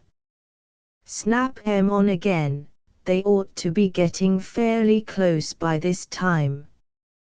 Hands released and armor again tight, Costigan went over to join Bradley at the control board. How are they coming, Captain? He asked. Not so good. Quite a ways off yet. At least an hour, I'd say, before a cruiser can get within range. I'll see if I can locate any of the pirates chasing us. If I do, it'll be by accident. This little spy isn't good for much except close work. I'm afraid the first warning we'll have will be when they take hold of us with a tractor or spear us with a needle. Probably a beam, though. This is one of their emergency lifeboats and they wouldn't want to destroy it unless they have to. Also, I imagine that Roger wants us alive pretty badly. He has unfinished business with all 3 of us, and I can well believe that his not particularly pleasant extinction will be even less so after the way we rooked him. I want you to do me a favor, Conway. Cleo's face was white with horror at the thought of facing again that unspeakable creature of grey. Give me a gun or something, please. I don't want him ever to look at me that way again, to say nothing of what else he might do, while I'm alive." "He won't," Costigan assured her, narrow of eye and grim of jaw. He was, as she had said, hard. "But you don't want a gun. You might get nervous and use it too soon. I'll take care of you at the last possible moment, because if he gets hold of us we won't stand a chance of getting away again." For minutes there was silence, Costigan surveying the ether in all directions with his ultrawave device. Suddenly he laughed, and the others stared at him in surprise. "No, I'm not crazy," he told them. "This is really funny. It had never occurred to me that the ether walls of all these ships make them invisible. I can see them, of course, with this sub-ether spy, but they can't see us. I knew that they should have overtaken us before this. I've finally found them. They've passed us, and are now tacking around, waiting for us to do something so that they can see us. They are heading right into the fleet. They think they are safe, of course, but what a surprise they've got coming to them." But it was not only the pirates who were to be surprised.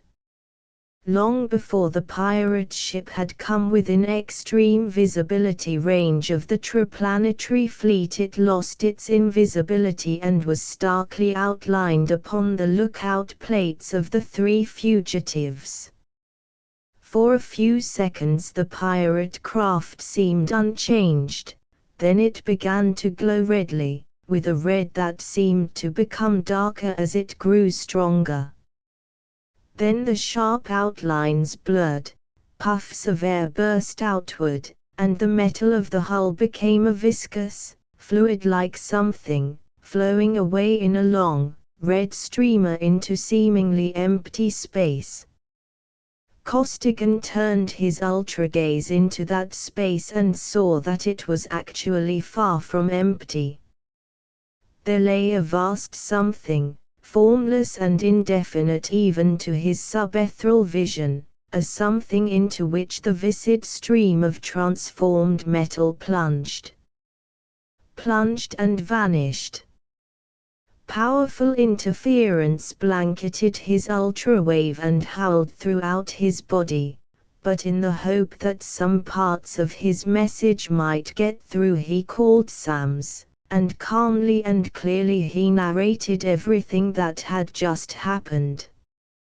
He continued his crisp report, neglecting not the smallest detail, while their tiny craft was drawn inexorably toward a redly impermeable veil, continued it until their lifeboat, still intact, shot through that veil and he found himself unable to move. He was conscious, he was breathing normally, his heart was beating, but not a voluntary muscle would obey his will.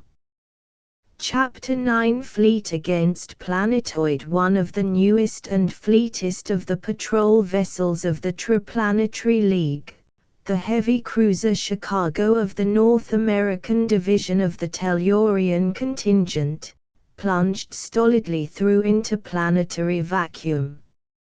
For 5 long weeks she had patrolled her allotted volume of space.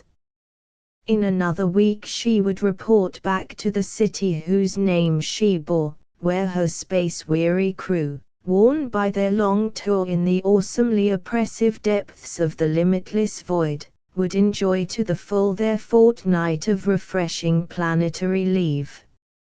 She was performing certain routine tasks, charting meteorites, watching for derelicts and other obstructions to navigation, checking in constantly with all scheduled spaceships in case of need, and so on, but primarily she was a warship. She was a mighty engine of destruction, hunting for the unauthorized vessels of whatever power or planet it was that had not only defied the Triplanetary League, but was evidently attempting to overthrow it, attempting to plunge the three planets back into the ghastly sink of bloodshed and destruction from which they had so recently emerged. Every spaceship within range of her powerful detectors was represented by two brilliant, slowly moving points of light, one upon a greater micrometer screen, the other in the tank, the immense, three-dimensional, minutely cubed model of the entire solar system. A brilliantly intense red light flared upon a panel and a bell clanged brazenly the furious signals of the sector alarm. Simultaneously a speaker roared forth its message of a ship in dire peril. Sector alarm. N80 Hyperion gassed with V2. Nothing detectable in space, but the half-uttered message was drowned out in a crackling roar of meaningless noise. The orderly signals of the bell became a hideous clamor, and the 2 points of light which had marked the location of the liner disappeared in widely spreading flashes of the same high-powered interference. Observers, navigators, and control officers were alike dumbfounded. Even the captain, in the shell-proof, shock-proof, and doubly ray-proof retreat of his conning compartment, was equally at a loss. No ship or thing could possibly be close enough to be sending out interfering waves of such tremendous power, yet there they were. Maximum acceleration, straight for the point where the Hyperion was when her tracers went out, the captain ordered, and through the fringe of that widespread interference he drove a solid beam, reporting concisely to GHQ. Almost instantly the emergency call-out came roaring in. Every vessel of the sector, of whatever class or tonnage, was to concentrate upon the point in space where the ill-fated liner had last been known to be. Hour after hour the great globe drove on at maximum acceleration, captain and every control officer alert and at high tension. But in quartermaster's department, deep down below the generator rooms, no thought was given to such minor matters as the disappearance of a Hyperion.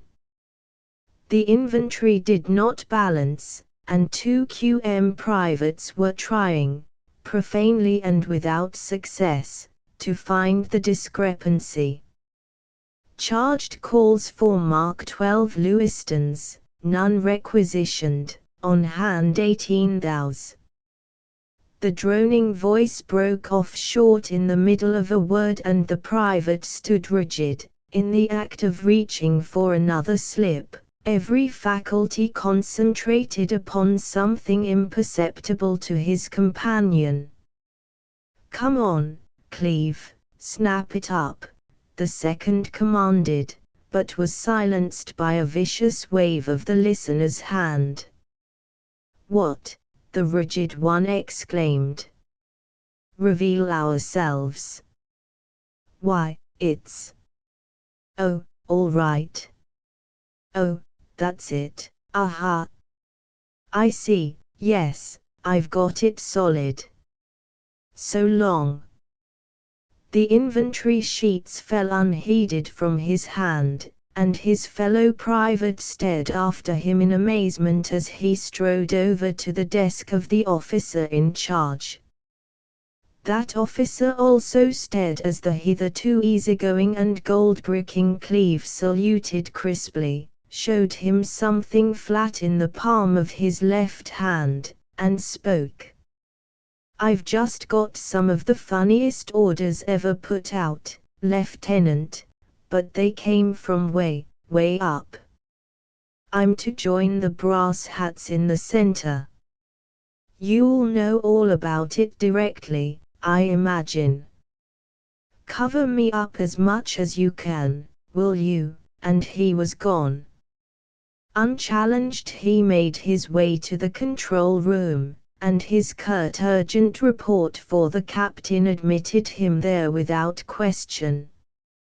But when he approached the sacred precincts of the captain's own and inviolate room, he was stopped in no uncertain fashion by no less a personage than the officer of the day. "And report yourself under arrest immediately," the OD concluded his brief but pointed speech. "You were right in stopping me," of course the intruder conceded, unmoved. "I wanted to get in there without giving everything away, if possible, but it seems that I can't." "Well, I've been ordered by Virgil Sams to report to the captain, at once. See this. Touch it." He held out a flat, insulated disc, cover thrown back to reveal a tiny golden meteor, at the sight of which the officer's truculent manner altered markedly. "I've heard of them, of course, but I never saw one before," and the officer touched the shining symbol lightly with his finger, jerking backward as there shot through his whole body a thrilling surge of power, shouting into his very bones an unpronounceable syllable, the password of the Triplanetary service. "Genuine or not, it gets you to the captain. He'll know, and if it's a fake you'll be breathing space in 5 minutes." Projector at the ready, the officer of the day followed Cleve into the Holy of Holies. There the grizzled four-striper touched the golden meteor lightly, then drove his piercing gaze deep into the unflinching eyes of the younger man. But that captain had won his high rank neither by accident nor by pull, he understood at once. "It must be an emergency," he growled, half audibly, still staring at his lowly QM clerk, "to make Sams uncover this way."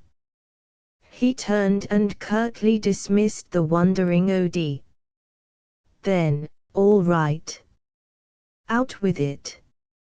Serious enough so that every one of us afloat has just received orders to reveal himself to his commanding officer and to anyone else, if necessary to reach that officer at once, orders never before issued.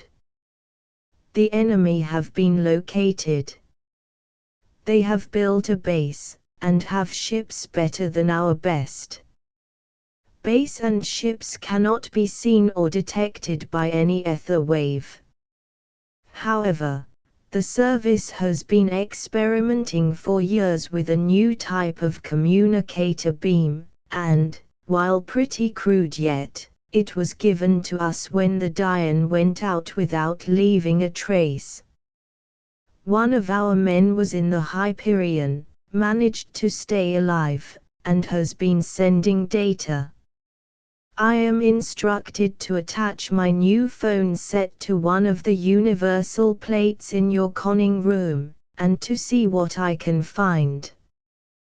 Go to it."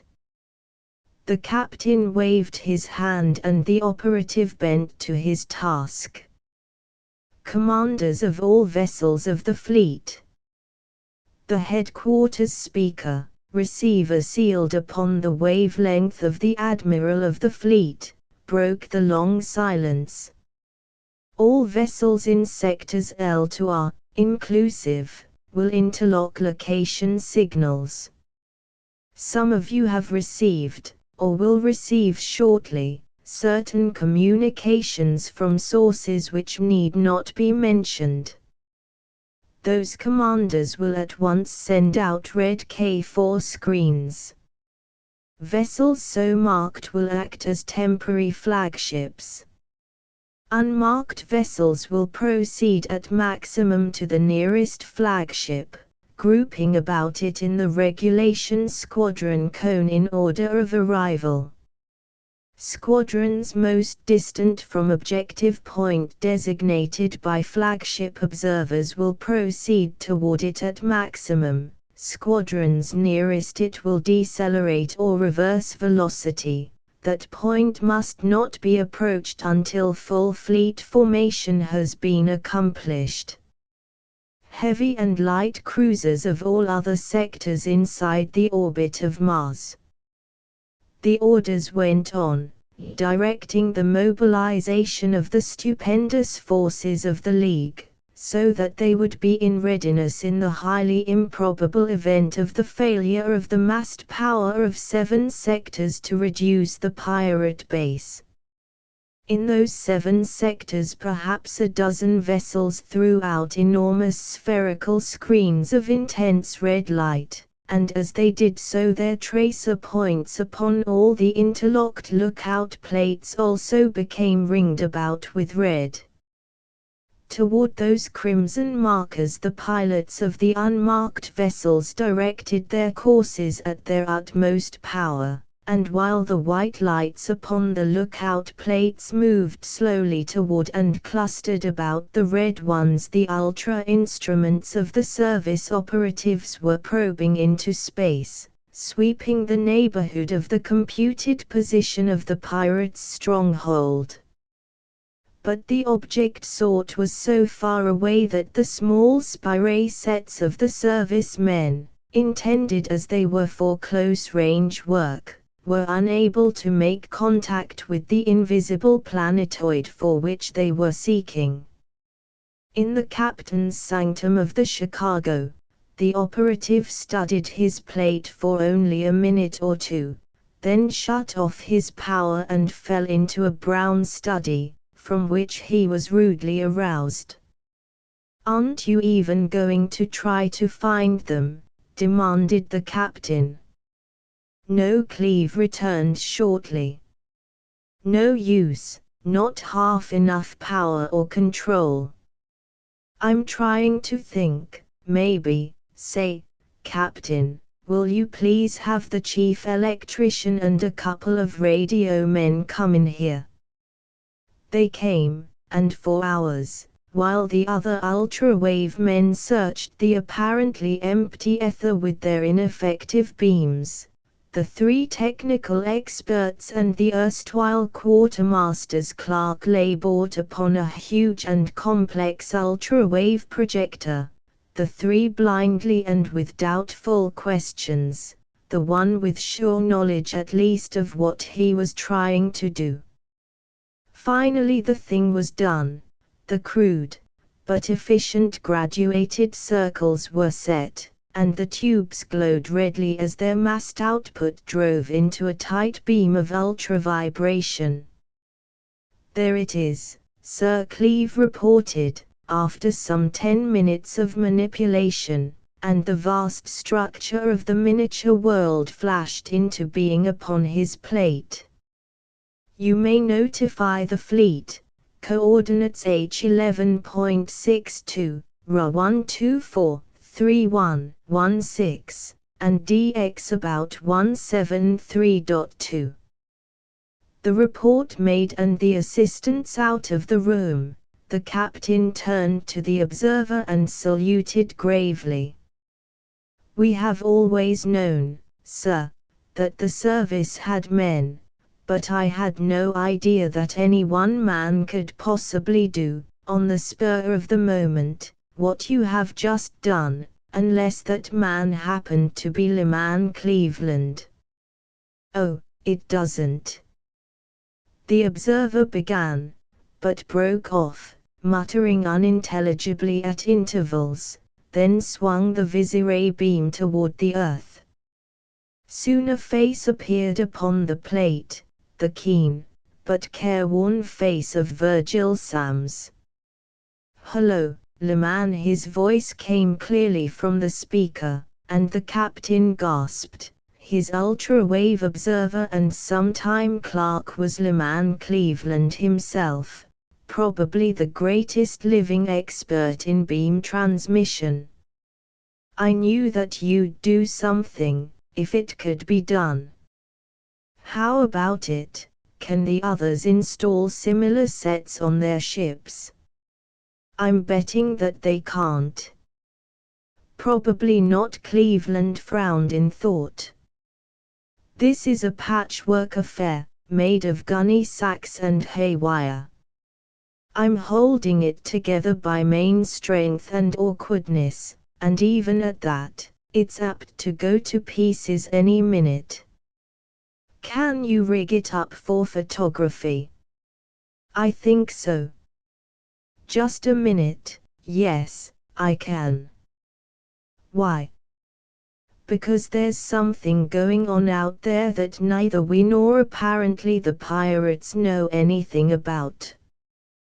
The Admiralty seems to think that it's the Jovians again, but we don't see how it can be. If it is, they have developed a lot of stuff that none of our agents has even suspected. And he recounted briefly what Costigan had reported to him, concluding, then there was a burst of interference, on the ultraband, mind you, and I've heard nothing from him since. Therefore I want you to stay out of the battle entirely. Stay as far away from it as you can and still get good pictures of everything that happens. I will see that orders are issued to the Chicago to that effect. But listen.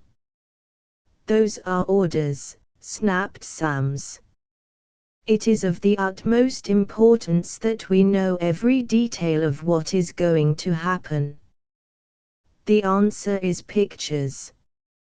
The only possibility of obtaining pictures is that machine you have just developed. If the fleet wins, nothing will be lost. If the fleet loses, and I am not half as confident of success as the Admiral is, the Chicago doesn't carry enough power to decide the issue, and we will have the pictures to study, which is all important. Besides, we have probably lost Conway Costigan today, and we don't want to lose you, too. Cleveland remained silent, pondering this startling news, but the grizzled captain, veteran of the Fourth Jovian War that he was not convinced. We'll blow them out of space, Mr. Sams, he declared. You just think you will, Captain. I have suggested, as forcibly as possible, that the general attack be withheld until after a thorough investigation is made, but the Admiralty will not listen. They see the advisability of withdrawing a camera ship, but that is as far as they will go. And that's plenty far enough, growled the Chicago's commander, as the beam snapped off.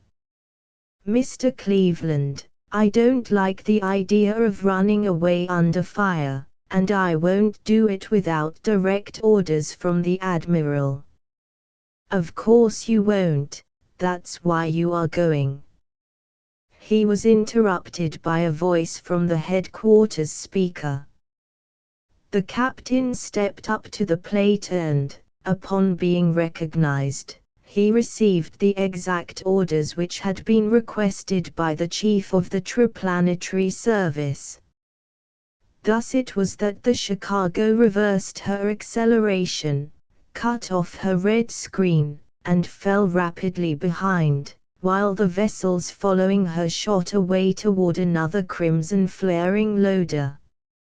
Farther and farther back she dropped, back to the limiting range of the mechanism upon which Cleveland and his highly trained assistants were hard at work.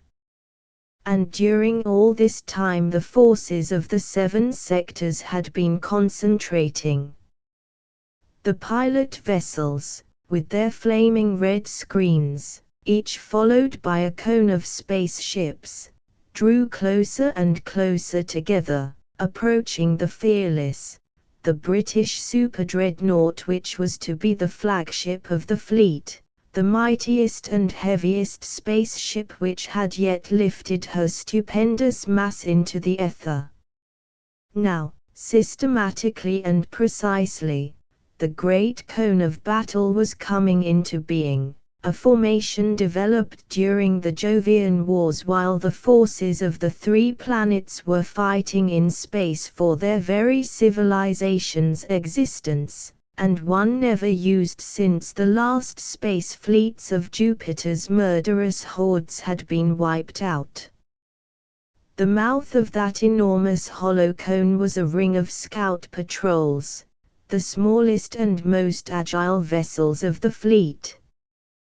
Behind them came a somewhat smaller ring of light cruisers, then rings of heavy cruisers and of light battleships, and finally of heavy battleships. At the apex of the cone, protected by all the other vessels of the formation and in best position to direct the battle, was the flagship. In this formation every vessel was free to use her every weapon, with a minimum of danger to her sister ships, and yet, when the gigantic main projectors were operated along the axis of the formation, from the entire vast circle of the cone's mouth there flamed a cylindrical field of force of such intolerable intensity that in it no conceivable substance could endure for a moment. The artificial planet of metal was now close enough so that it was visible to the ultravision of the servicemen, so plainly visible that the cigar-shaped warships of the pirates were seen issuing from the enormous airlocks. As each vessel shot out into space it sped straight for the approaching fleet without waiting to go into any formation. Gray Roger believed his structures invisible to triplanetary eyes, thought that the presence of the fleet was the result of mathematical calculations, and was convinced that his mighty vessels of the void would destroy even that vast fleet without themselves becoming known. He was wrong. The foremost vessels were allowed actually to enter the mouth of that conical trap before an offensive move was made. Then the vice-admiral in command of the fleet touched a button, and simultaneously every generator in every triplanetary vessel burst into furious activity. Instantly the hollow volume of the immense cone became a coruscating hell of resistless energy, an inferno which with the velocity of light extended itself into a far-reaching cylinder of rapacious destruction. Ether waves they were, it is true, but vibrations driven with such fierce intensity that the screens of deflection surrounding the pirate vessels could not handle even a fraction of their awful power. Invisibility lost, their defensive screens flared briefly, but even the enormous force backing Roger's inventions, far greater than that of any single triplanetary vessel, could not hold off the incredible violence of the massed attack of the hundreds of mighty vessels composing the fleet.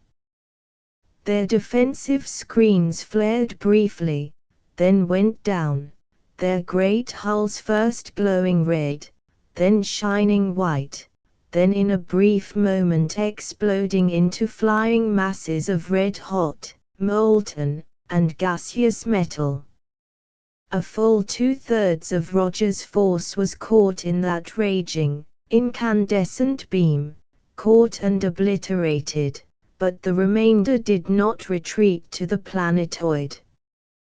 Darting out around the edge of the cone at a stupendous acceleration, they attacked its flanks and the engagement became general. But now, since enough beams were kept upon each ship of the enemy so that invisibility could not be restored, each triplanetary war vessel could attack with full efficiency. Magnesium flares and star shells illuminated space for 1,000 miles, and from every unit of both fleets was being hurled every item of solid, explosive and vibratory destruction known to the warfare of that age. Offensive beams, rods and daggers of frightful power struck and were neutralized by defensive screens equally capable.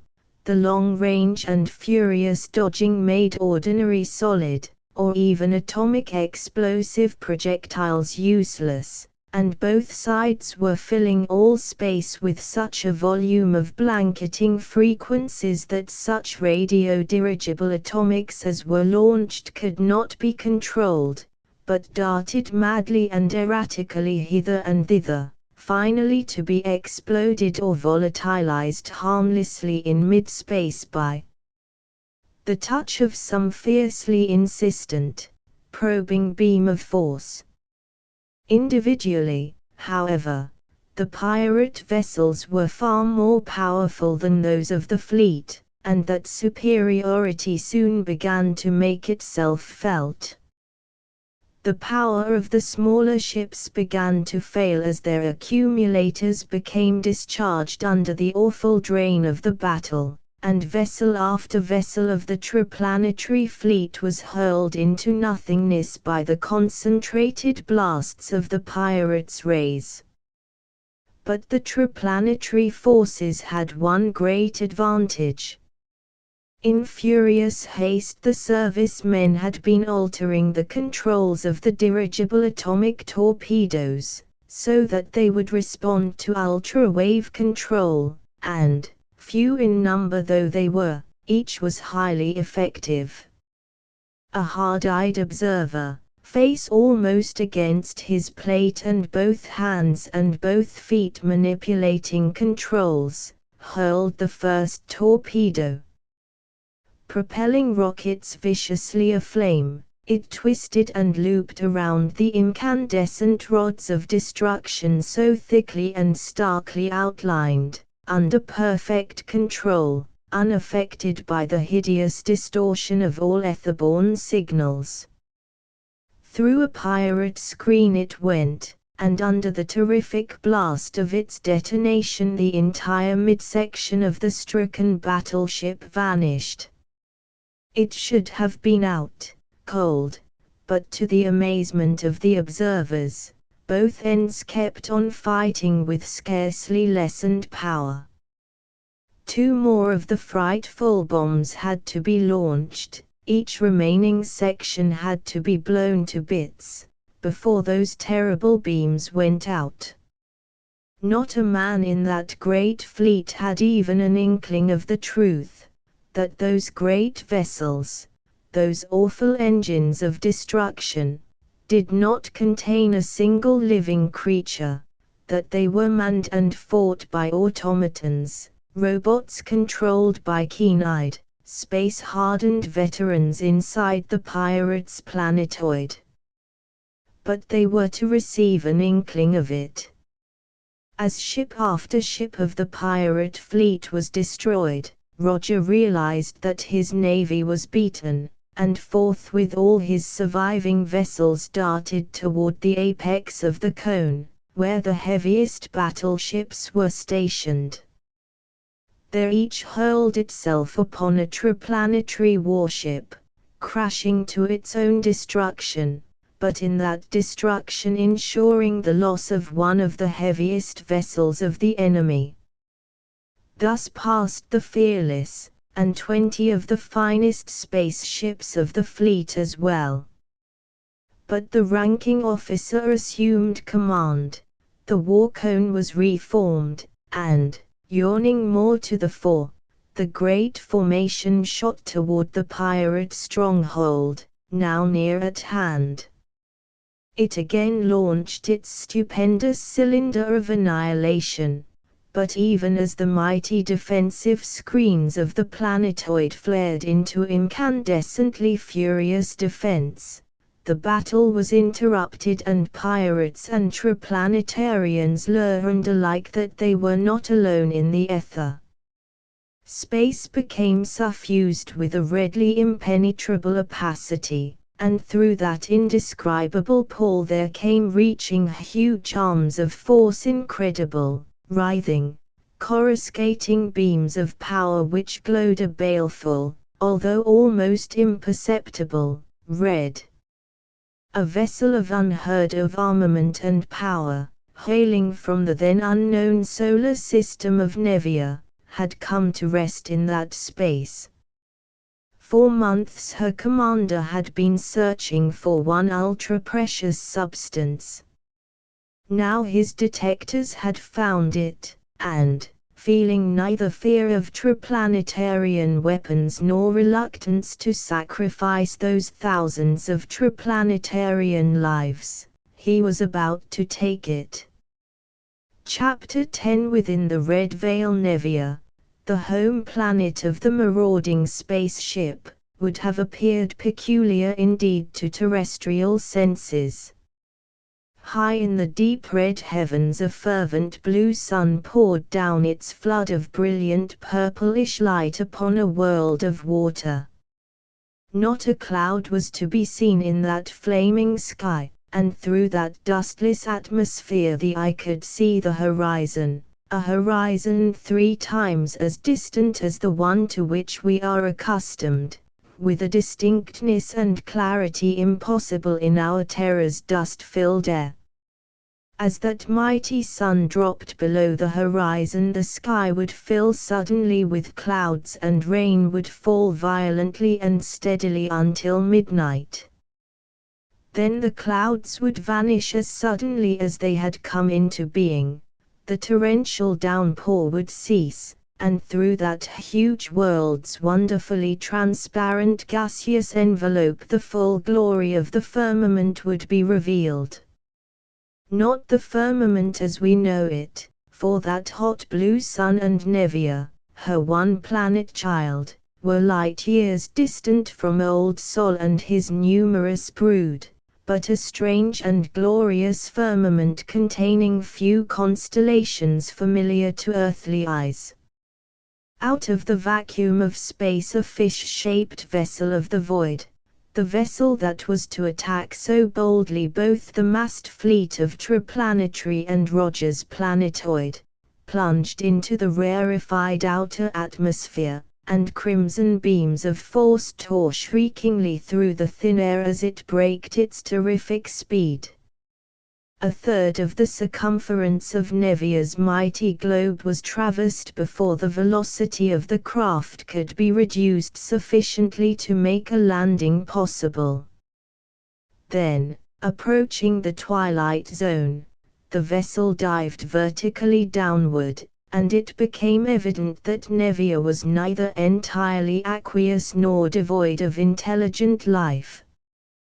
For the blunt nose of the spaceship was pointing toward what was evidently a half-submerged city, a city whose buildings were flat-topped, hexagonal towers, exactly alike in size, shape, color, and material.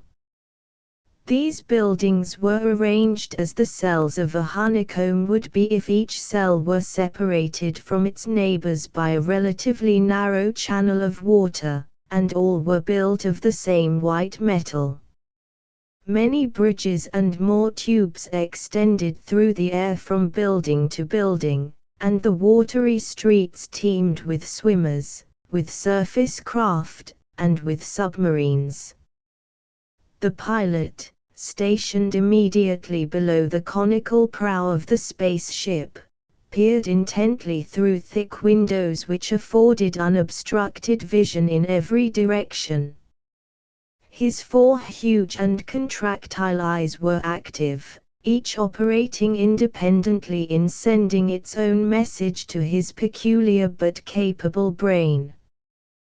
One was watching the instruments, the others scanned narrowly the immense, swelling curve of the ship's belly, the water upon which his vessel was to land, and the floating dock to which it was to be moored.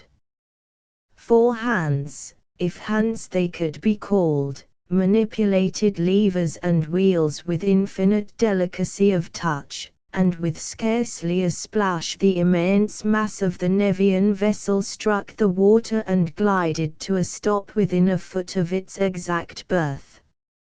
4 mooring bars dropped neatly into their sockets, and the captain pilot, after locking his controls in neutral, released his safety straps and leaped lightly from his padded bench to the floor.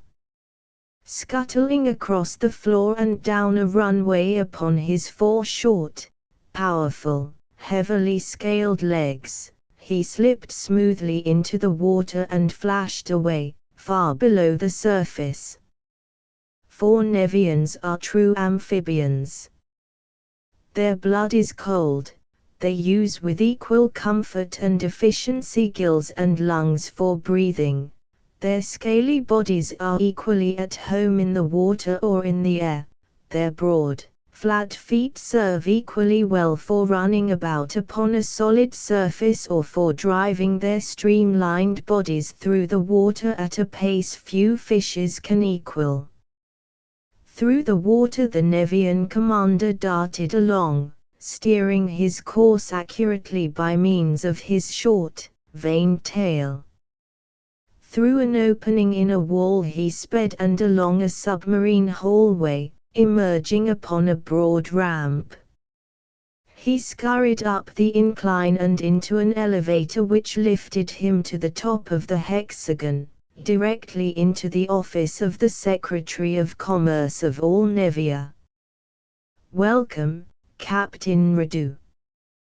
The secretary waved a tentacular arm, and the visitor sprang lightly upon a softly cushioned bench, where he lay at ease, facing the official across his low, flat desk.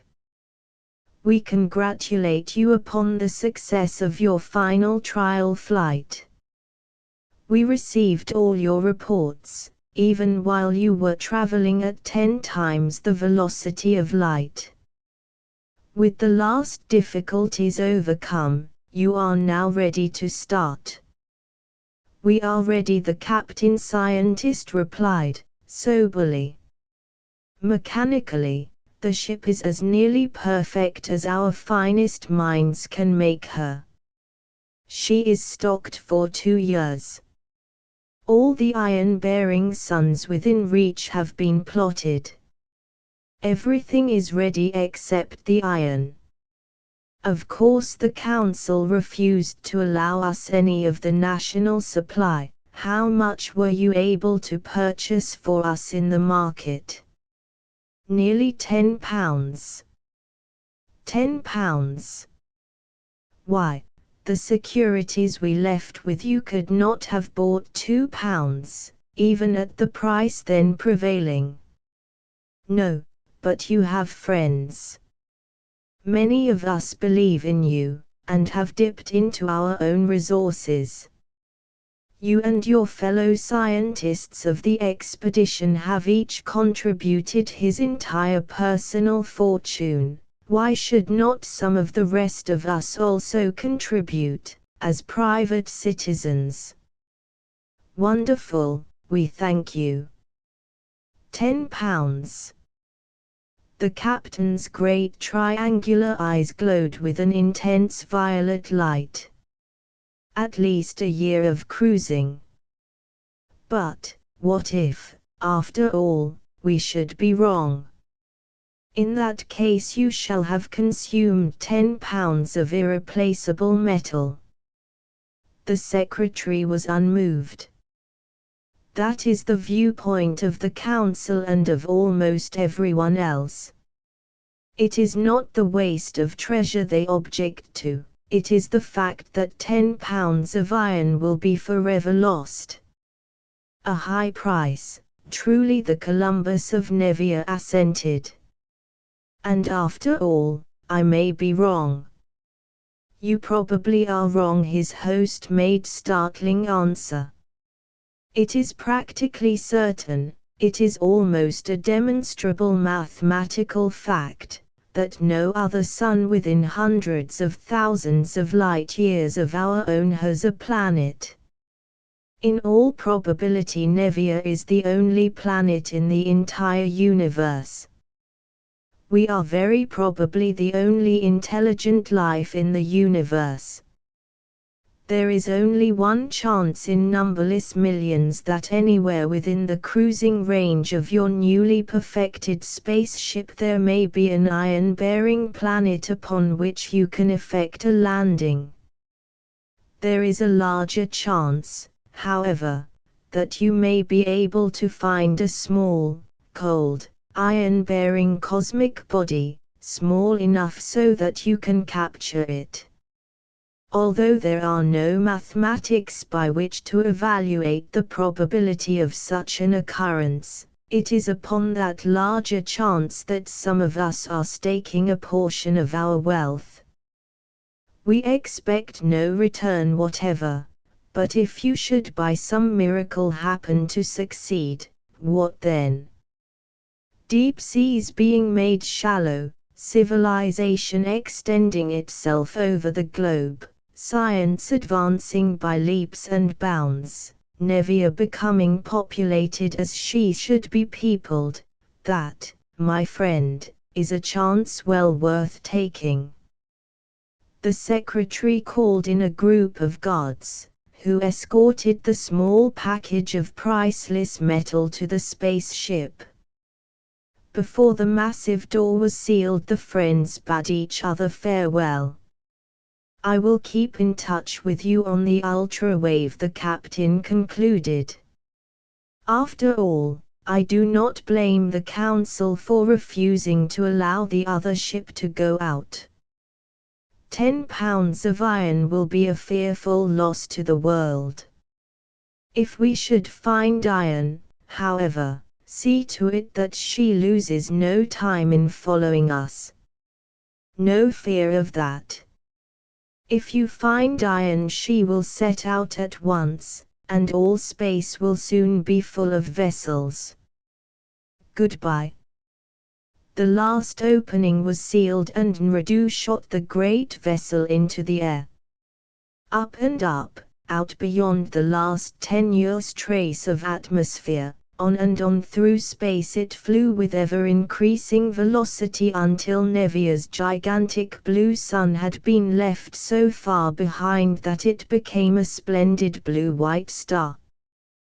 Then, projectors cut off to save the precious iron whose disintegration furnished them power. For week after week Captain Nradu and his venturesome crew of scientists drifted idly through the illimitable void. There is no need to describe in detail Nradu's tremendous voyage. Suffice it to say that he found a G-type dwarf star possessing planets, not one planet only, but 6, 7, 8, yes, at least 9. And most of those worlds were themselves centers of attraction around which were circling one or more worldlets. Nradu thrilled with joy as he applied a full retarding force, and every creature aboard that great vessel had to peer into a plate or through a telescope before he could believe that planets other than Nevia did in reality exist. Velocity checked to the merest crawl, as space speeds go, and with electromagnetic detector screens full out, the Nevian vessel crept toward our sun. Finally the detectors encountered an obstacle, a conductive substance which the patterns showed conclusively to be practically pure iron. Iron, an enormous mass of it, floating alone out in space. Without waiting to investigate the nature, appearance, or structure of the precious mass, Nradu ordered power into the converters and drove an enormous softening field of force upon the object, a force of such a nature that it would condense the metallic iron into an allotropic modification of much smaller bulk, a red, viscous, extremely dense and heavy liquid which could be stored conveniently in his tanks. No sooner had the precious fluid been stored away than the detectors again broke into an uproar. In one direction was an enormous mass of iron, scarcely detectable, in another a great number of smaller masses, in a third an isolated mass, comparatively small in size. Space seemed to be full of iron, and Nradu drove his most powerful beam toward distant Nevia and sent an exultant message. "We have found iron, easily obtained and in unthinkable quantity, not in fractions of milligrams, but in millions upon unmeasured millions of tons. Send our sister ship here at once." Nradu. The captain was called to one of the observation plates as soon as he had opened his key.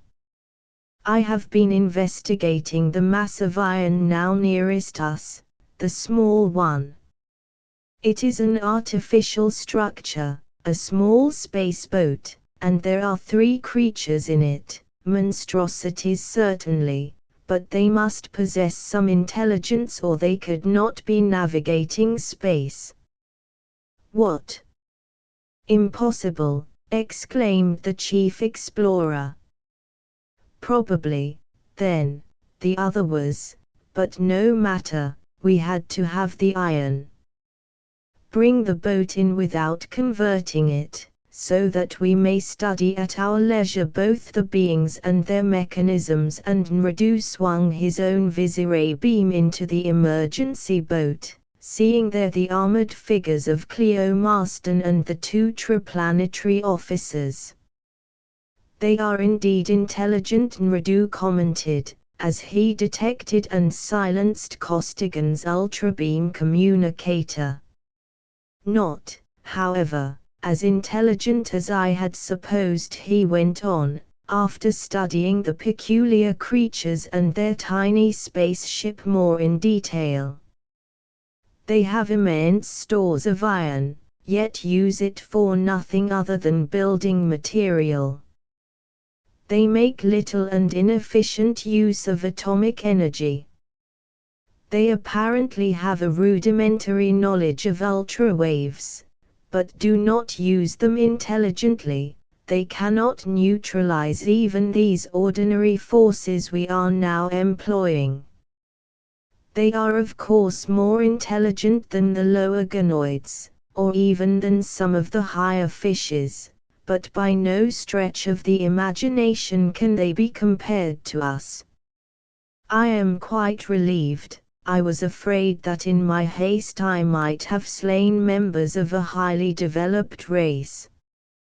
The helpless boat, all her forces neutralized, was brought up close to the immense flying fish. Their flaming knives of force sliced her neatly into sections, and the 3 rigid armored figures, after being bereft of their external weapons, were brought through the airlocks and into the control room, while the pieces of their boat were stored away for future study. The Nevian scientists first analyzed the air inside the space suits of the terrestrials, then carefully removed the protective coverings of the captives. Costigan, fully conscious through it all and now able to move a little, since the peculiar temporary paralysis was wearing off, braced himself for he knew not what shock, but it was needless. Their grotesque captors were not torturers. The air, while somewhat more dense than Earth's and of a peculiar odor, was eminently breathable, and even though the vessel was motionless in space, an almost normal gravitation gave them a large fraction of their usual weight. After the 3 had been relieved of their pistols and other articles which the Nevians thought might prove to be weapons, the strange paralysis was lifted entirely. The earthly clothing puzzled the captors immensely, but so strenuous were the objections raised to its removal that they did not press the point. but fell back to study their find in detail. Then faced each other the representatives of the civilizations of two widely separated solar systems. The Nevians studied the human beings with interest and curiosity blended largely with loathing and repulsion. The three terrestrials regarded the unmoving, expressionless faces, if those coned heads could be said to possess such thing, with horror and disgust, as well as with other emotions, each according to his type and training. For to humanize the Nevian is a fearful thing. Even today there are few terrestrials, or Solarians, for that matter, who can look at a Nevian, eye to eye, without feeling a creeping of the skin and experiencing a gone sensation in the pit of the stomach.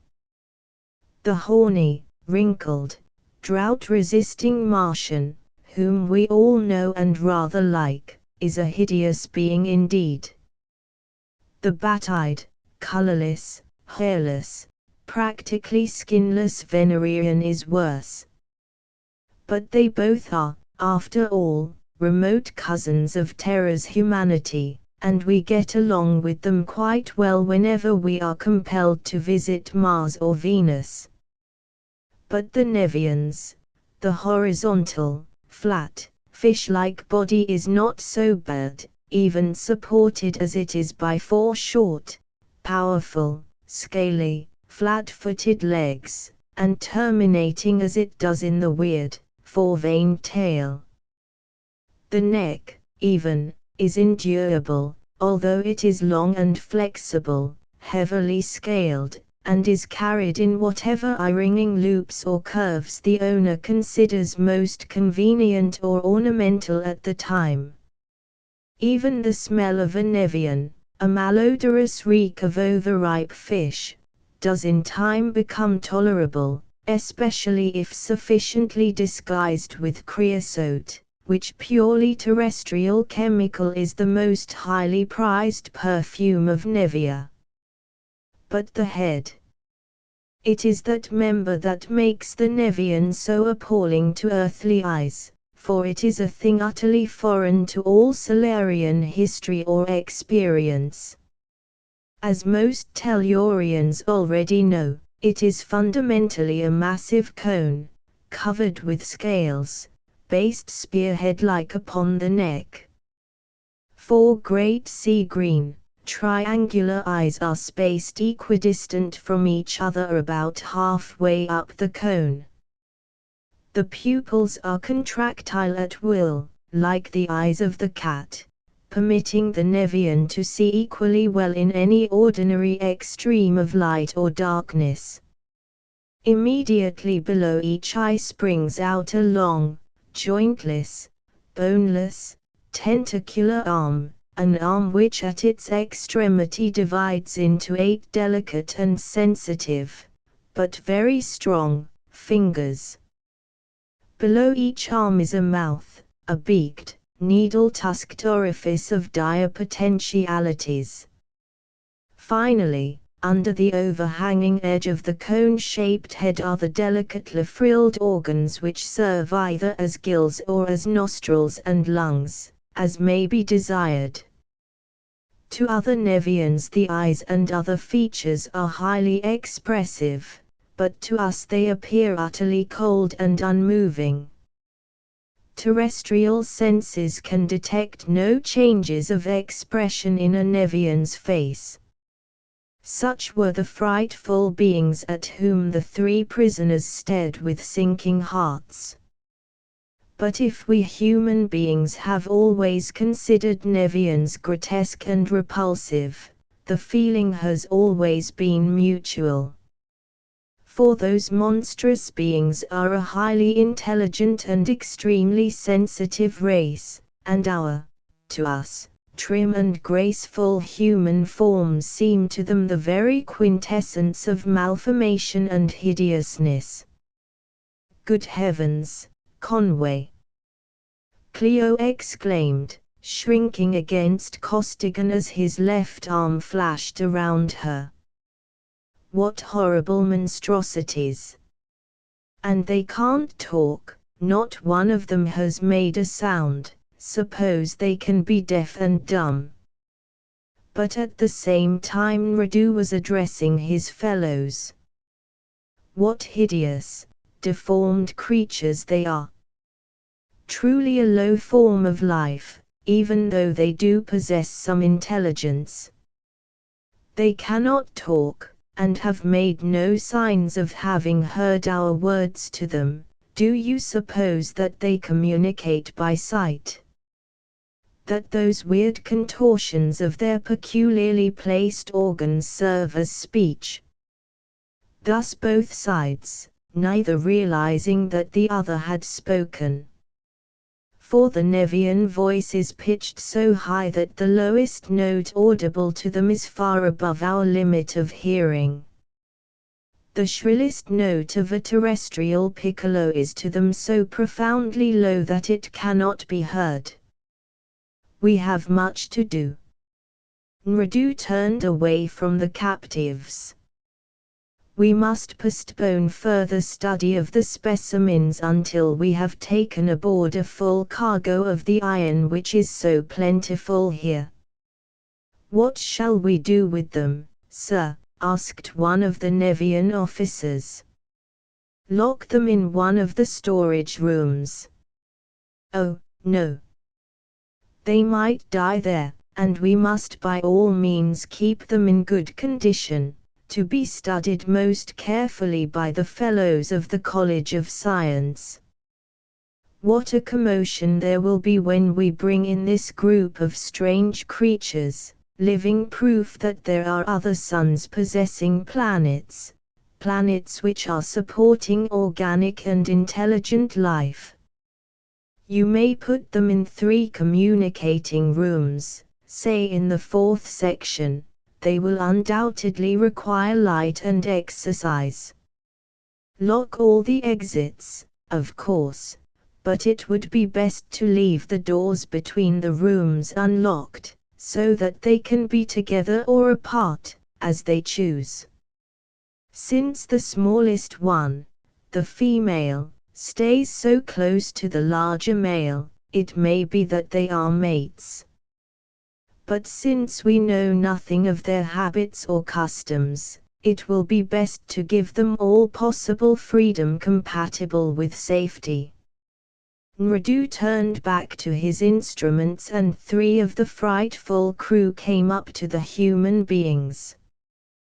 One walked away, waving a couple of arms in an unmistakable signal that the prisoners were to follow him. The 3 obediently set out after him, the other 2 guards falling behind. Now's our best chance, Costigan muttered, as they passed through a low doorway and entered a narrow corridor. Watch that one ahead of you, Cleo, hold him for a second if you can. Bradley, you and I will take the 2 behind us, now. Costigan stooped and whirled. Seizing a cable-like arm, he pulled the outlandish head down, the while the full power of his mighty right leg drove a heavy service boot into the place where scaly neck and head joined. The Nevian fell, and instantly Costigan leaped at the leader, ahead of the girl. Leaped, but dropped to the floor, again paralyzed. For the Nevian leader had been alert, his 4 eyes covering the entire circle of vision, and he had acted rapidly. Not in time to stop Costigan's first berserk attack. The first officer's reactions were practically instantaneous and he moved fast, but in time to retain command of the situation. Another Nevian appeared, and while the stricken guard was recovering, all 4 arms wrapped tightly around his convulsively looping, writhing neck, the 3 helpless terrestrials were lifted into the air and carried bodily into the quarters to which Mrdu had assigned them. Not until they had been placed upon cushions in the middle room and the heavy metal doors had been locked upon them did they again find themselves able to use arms or legs. "Well, that's another round we lose," Costigan commented, cheerfully. "A guy can't mix it very well when he can neither kick, strike, nor bite. I expected those lizards to rough me up then, but they didn't. They don't want to hurt us. They want to take us home with them, wherever that is, as curiosities, like wild animals or something," decided the girl, shrewdly. "They're pretty bad, of course, but I like them a lot better than I do Roger and his robots. Anyway, I think you have the right idea," Miss Marston Bradley rumbled. "That's it, exactly. I feel like a bear in a cage. I should think you'd feel worse than ever. What chance has an animal of escaping from a menagerie? These animals, lots. I'm feeling better and better all the time," Cleo declared, and her serene bearing bore out her words. "You two got us out of that horrible place of Roger's, and I'm pretty sure that you will get us away from here, somehow or other. They may think we're stupid animals, but before you two and the Triplanetary Patrol and the service get done with them they'll have another think coming." "That's the old fight, Cleo," cheered Costigan. "I haven't got it figured out as close as you have, but I get about the same answer. These 4-legged fish carry considerably heavier stuff than Roger did, I'm thinking, but they'll be up against something themselves pretty quick that is no lightweight, believe me." "Do you know something, or are you just whistling in the dark?" Bradley demanded. "I know a little, not much. Engineering and research have been working on a new ship for a long time, a ship to travel so much faster than light that it can go anywhere in the galaxy and back in a month or so. New sub-ether drive, new atomic power, new armament, new everything. Only bad thing about it is that it doesn't work so good yet. It's fuller of bugs than a Venerian's kitchen. It has blown up 5 times that I know of, and has killed 29 men. But when they get it licked they'll have something." "When, or if?" asked Bradley, pessimistically. "I said when," snapped Costigan, his voice cutting. "When the service goes after anything they get it, and when they get it it stays." He broke off abruptly and his voice lost its edge. "Sorry. Didn't mean to get high, but I think we'll have help, if we can keep our heads up a while. And it looks good, these are first-class cages they've given us. All the comforts of home, even to lookout plates. Let's see what's going on, shall we?" After some experimenting with the unfamiliar controls Costigan learned how to operate the Nevian visiray, and upon the plate they saw the cone of battle hurling itself toward Roger's planetoid. They saw the pirate fleet rush out to do battle with Triplanetary's massed forces, and with bated breath they watched every maneuver of that epic battle to its savagely sacrificial end. And that same battle was being watched, also with the most intense interest, by the Nevians in their control room. It is indeed a bloodthirsty combat, mused Nradu at his observation plate. And it is peculiar, or rather, probably only to be expected from a race of such a low stage of development, that they employ only ether-born forces.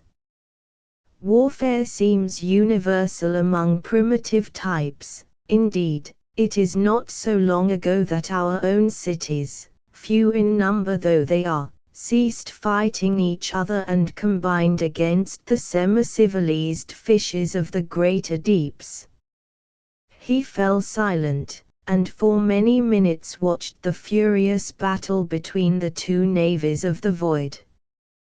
That conflict ended, he watched the Triplanetary fleet reform its battle cone and rush upon the planetoid.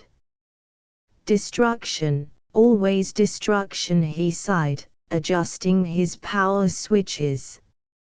Since they are bent upon mutual destruction, I can see no purpose in refraining from destroying all of them. We need the iron, and they are a useless race. He launched his softening, converting field of dull red energy. Vast as that field was, it could not encompass the whole fleet, but half of the lip of the gigantic cone soon disappeared, its component vessels subsiding into a sluggishly flowing stream of allotropic iron.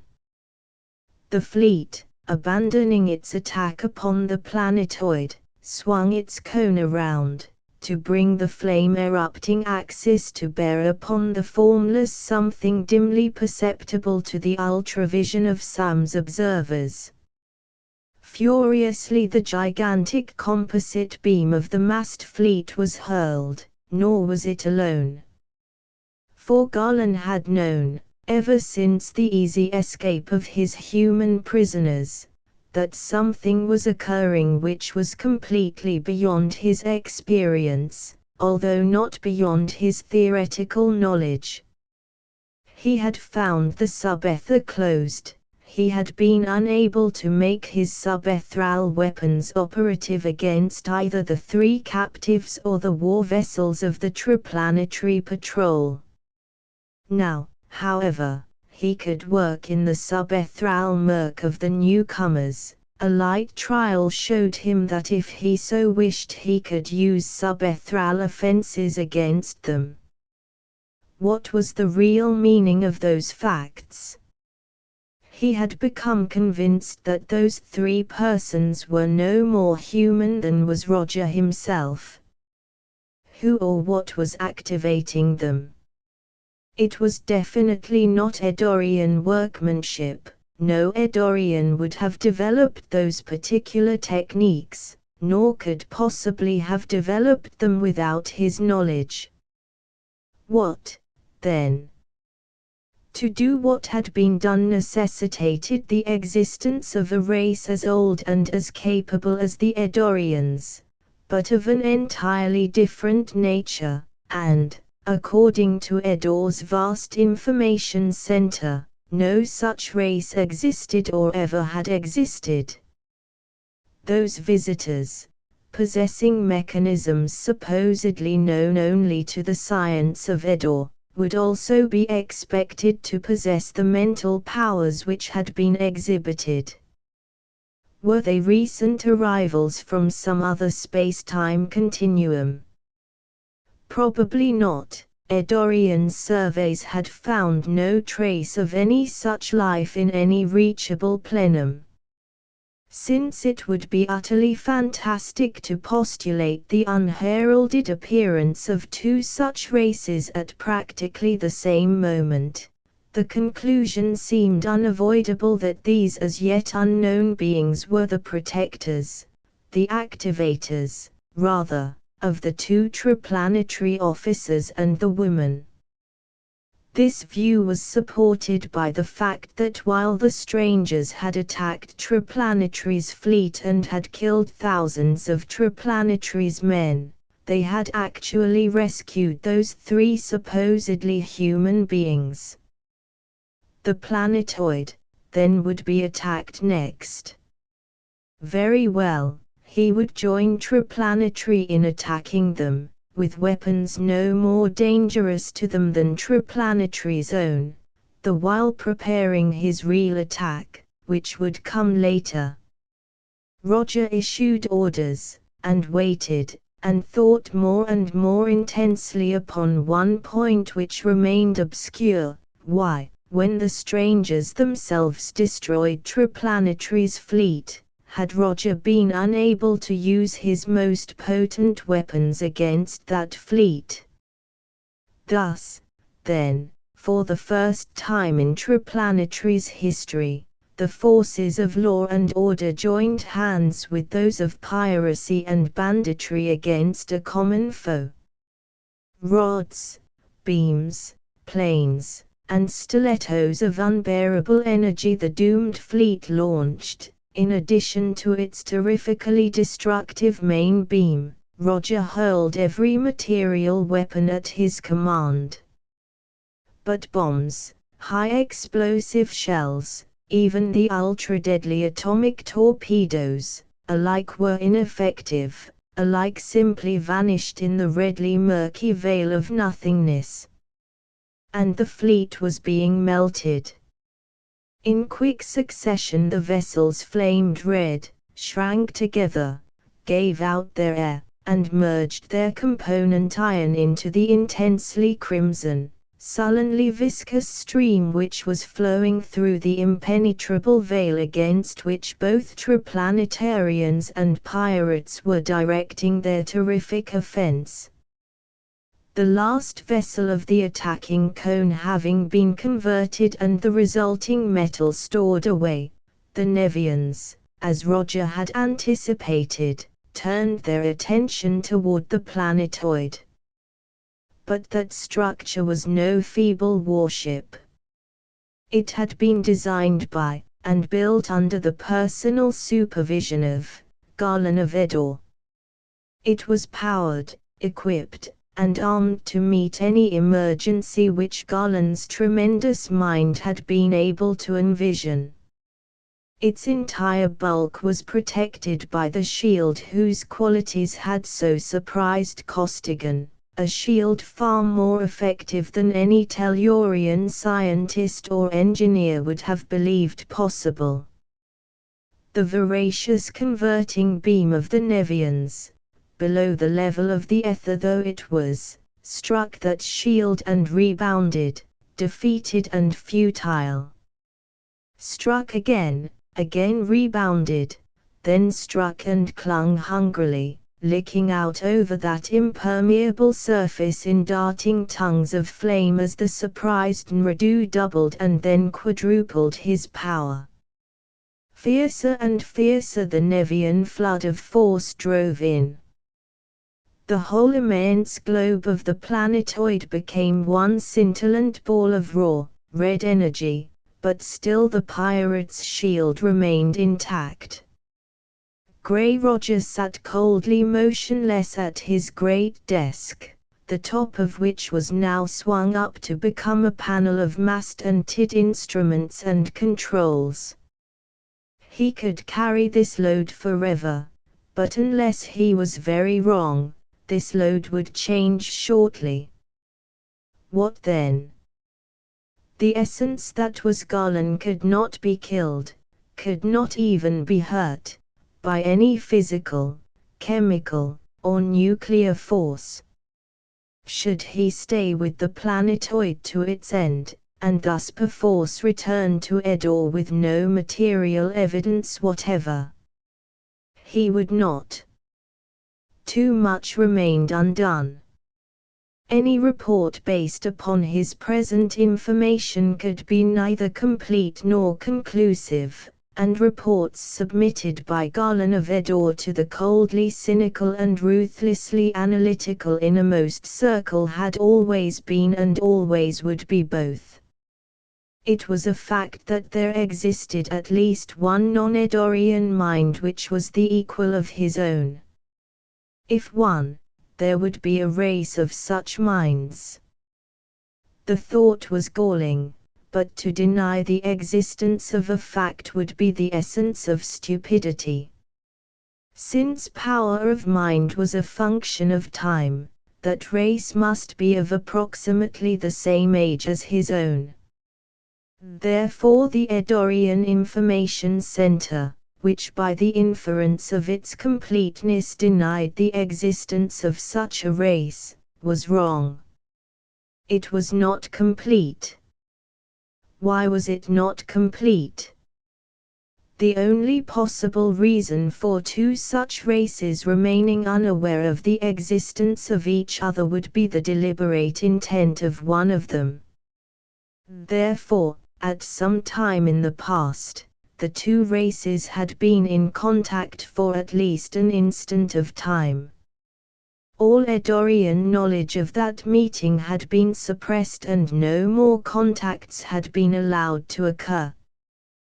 The conclusion reached by Golan was a disturbing thing indeed, but, being an Eddorian, he faced it squarely.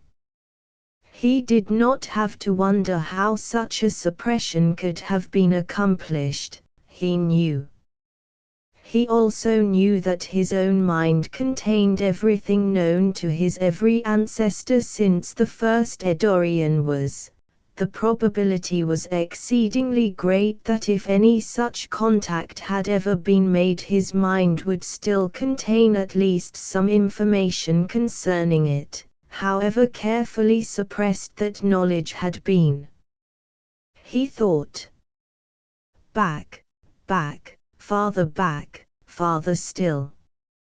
And as he thought, an interfering force began to pluck at him, as though palpable tongs were pulling out of line the mental probe with which he was exploring the hitherto unplumbed recesses of his mind. "Ah, so you do not want me to remember?"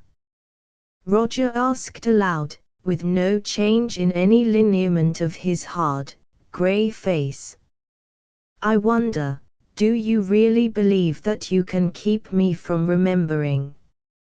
I must abandon this search for the moment, but rest assured that I shall finish it very shortly. Here is the analysis of his screen, sir." A Nevian computer handed his chief a sheet of metal, bearing rows of symbols. "Ah, a polycyclic, complete coverage." A screen of that type was scarcely to have been expected from such a low form of life, Nradu commented, and began to adjust dials and controls. As he did so, the character of the clinging mantle of force changed. From red it flamed quickly through the spectrum, became unbearably violet, then disappeared. And as it disappeared, the shielding wall began to give way. It did not cave in abruptly, but softened locally, sagging into a peculiar grouping of valleys and ridges, contesting stubbornly every inch of position lost. Roger experimented briefly with inertialessness. No use. As he had expected, they were prepared for that. He summoned a few of the ablest of his scientist slaves and issued instructions. For minutes a host of robots toiled mightily, then a portion of the shield bulged out and became a tube extending beyond the attacking layers of force, a tube from which there erupted a beam of violence incredible. A beam behind which was every erg of energy that the gigantic mechanisms of the planetoid could yield. A beam that tore a hole through the redly impenetrable Nevian field and hurled itself upon the inner screen of the fish-shaped cruiser in frenzied incandescence. And was there, or was there not, a lesser eruption upon the other side? An almost imperceptible flash, as though something had shot from the doomed planetoid out into space. Nradu's neck writhed convulsively as his tortured drivers whined and shrieked at the terrific overload, but Roger's effort was far too intense to be long maintained. Generator after generator burned out, the defensive screen collapsed, and the red converter beam attacked voraciously the unresisting metal of those prodigious walls. Soon there was a terrific explosion as the pent-up air of the planetoid broke through its weakening container, and the sluggish river of allotropic iron flowed in an ever larger stream, ever faster. It is well that we had an unlimited supply of iron. Nradu almost tied a knot in his neck as he spoke in huge relief. With but the 7 pounds remaining of our original supply, I fear that it would have been difficult to parry that last thrust. Difficult? Asked the second in command. We would now be free atoms in space. But what shall I do with this iron? Our reservoirs will not hold more than half of it. And how about that one ship which remains untouched? Jettison enough supplies from the lower holds to make room for this lot. As for that one ship, let it go. We will be overloaded as it is, and it is of the utmost importance that we get back to Nevia as soon as possible. This, if Garland could have heard it, would have answered his question. All Arisia knew that it was necessary for the camera ship to survive. The Nevians were interested only in iron, but the Eddorian, being a perfectionist, would not have been satisfied with anything less than the complete destruction of every vessel of Triplanetary's fleet. The Nevian spaceship moved away, sluggishly now because of its prodigious load. In their quarters in the fourth section the three terrestrials, who had watched with strained attention the downfall and absorption of the planetoid, stared at each other with drawn faces. Cleo broke the silence. "Oh, Conway, this is ghastly. It's just simply too damned perfectly horrible," she gasped, then recovered a measure of her customary spirit as she stared in surprise at Costigan's face. For it was thoughtful, his eyes were bright and keen, no trace of fear or disorganization was visible in any line of his hard young face. "It's not so good," he admitted frankly. "I wish I wasn't such a dumb cluck. If Leman Cleveland or Fred Rodebush were here they could help a lot, but I don't know enough about any of their stuff to flag a hand car. I can't even interpret that funny flash, if it really was a flash, that we saw." "Why bother about one little flash, after all that really did happen?" asked Cleo, curiously. "You think Roger launched something?" "He couldn't have, I didn't see a thing," Bradley argued. "I don't know what to think. I've never seen anything material sent out so fast that I couldn't trace it with an ultrawave, but on the other hand, Roger's got a lot of stuff that I never saw anywhere else. However, I don't see that it has anything to do with the fix we're in right now, but at that, we might be worse off. We're still breathing air, you notice, and if they don't blanket my wave I can still talk." He put both hands into his pockets and spoke. "Sams. Costigan.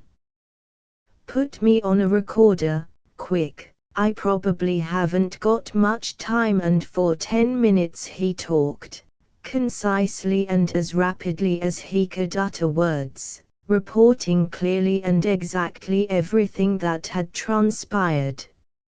Suddenly he broke off, writhing in agony.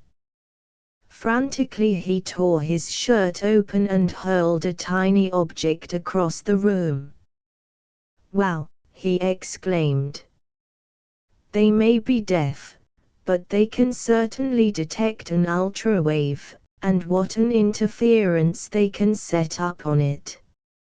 "No, I'm not hurt," he reassured the anxious girl, now at his side, "but it's a good thing I had you out of circuit. It would have jolted you loose from 6 or 7 of your back teeth." "Have you any idea where they're taking us?" she asked soberly. "No," he answered flatly, looking deep into her steadfast eyes. "No use lying to you. If I know you at all, you'd rather take it standing up. That talk of Jovians or Neptunians is the bunk. Nothing like that ever grew in our Solarian system. All the signs say that we're going for a long ride." Chapter 11 Nevian Strife. The Nevian spaceship was hurtling upon its way. Space navigators both, the two terrestrial officers, soon discovered that it was even then moving with a velocity far above that of light, and that it must be accelerating at a high rate, even though to them it seemed stationary. They could feel only a gravitational force somewhat less than that of their native Earth. Bradley, seasoned old campaigner that he was, had retired promptly as soon as he had completed a series of observations, and was sleeping soundly upon a pile of cushions in the first of the 3 interconnecting rooms. In the middle room, which was to be Cleo's, Costigan was standing very close to the girl, but was not touching her. His body was rigid, his face was tense and drawn. "You are wrong, Conway, all wrong," Cleo was saying, very seriously. "I know how you feel, but it's false chivalry." "That isn't it, at all," he insisted, stubbornly. "It isn't only that I've got you out here in space, in danger and alone, that's stopping me. I know you and I know myself well enough to know that what we start now we'll go through with for life. It doesn't make any difference, that way, whether I start making love to you now or whether I wait until we're back on Tellus. But I'm telling you that for your own good you'd better pass me up entirely. I've got enough horsepower to keep away from you if you tell me to, not otherwise. I know it, both ways, dear, but nothing," he interrupted. "Can't you get it into your skull what you'll be letting yourself in for if you marry me? Assume that we get back, which isn't sure, by any means. But even if we do, someday, and maybe soon, too, you can't tell, somebody is going to collect 50 grams of radium for my head. 50 grams, and everybody knows that Sams himself is rated at only 60. I knew that you were somebody, Conway," Cleo exclaimed, undeterred. "But at that, something tells me that any pirate will earn even that much reward several times over before he collects it. Don't be silly, my dear, good night." She tipped her head back, holding up to him her red, sweetly curved, smiling lips, and his arms swept around her. Her arms went up around his neck and they stood, clasped together in the motionless ecstasy of love's first embrace. "Girl, girl, how I love you." Costigan's voice was husky, his usually hard eyes were glowing with a tender light. "That settles that. I'll really live now, anyway, while "Stop it," she commanded, sharply. "You're going to live until you die of old age, see if you don't. You'll simply have to, Conway." "That's so, too, no percentage in dying now. All the pirates between Tellus and Andromeda couldn't take me after this, I've got too much to live for." "Well, good night, sweetheart, I'd better beat it, you need some sleep." The lovers' parting was not as simple and straightforward a procedure as Costigan's speech would indicate, but finally he did seek his own room and relaxed upon a pile of cushions, his stern visage transformed. Instead of the low metal ceiling he saw a beautiful, oval, tanned young face, framed in a golden blonde corona of hair.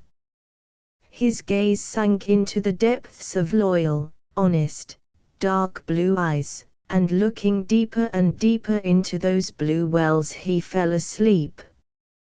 Upon his face, too set and grim by far for a man of his years, the lives of sector chiefs of the Triplanetary service were not easy, nor as a rule were they long.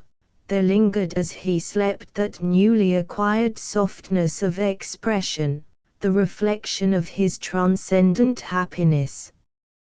For 8 hours he slept soundly, as was his wont.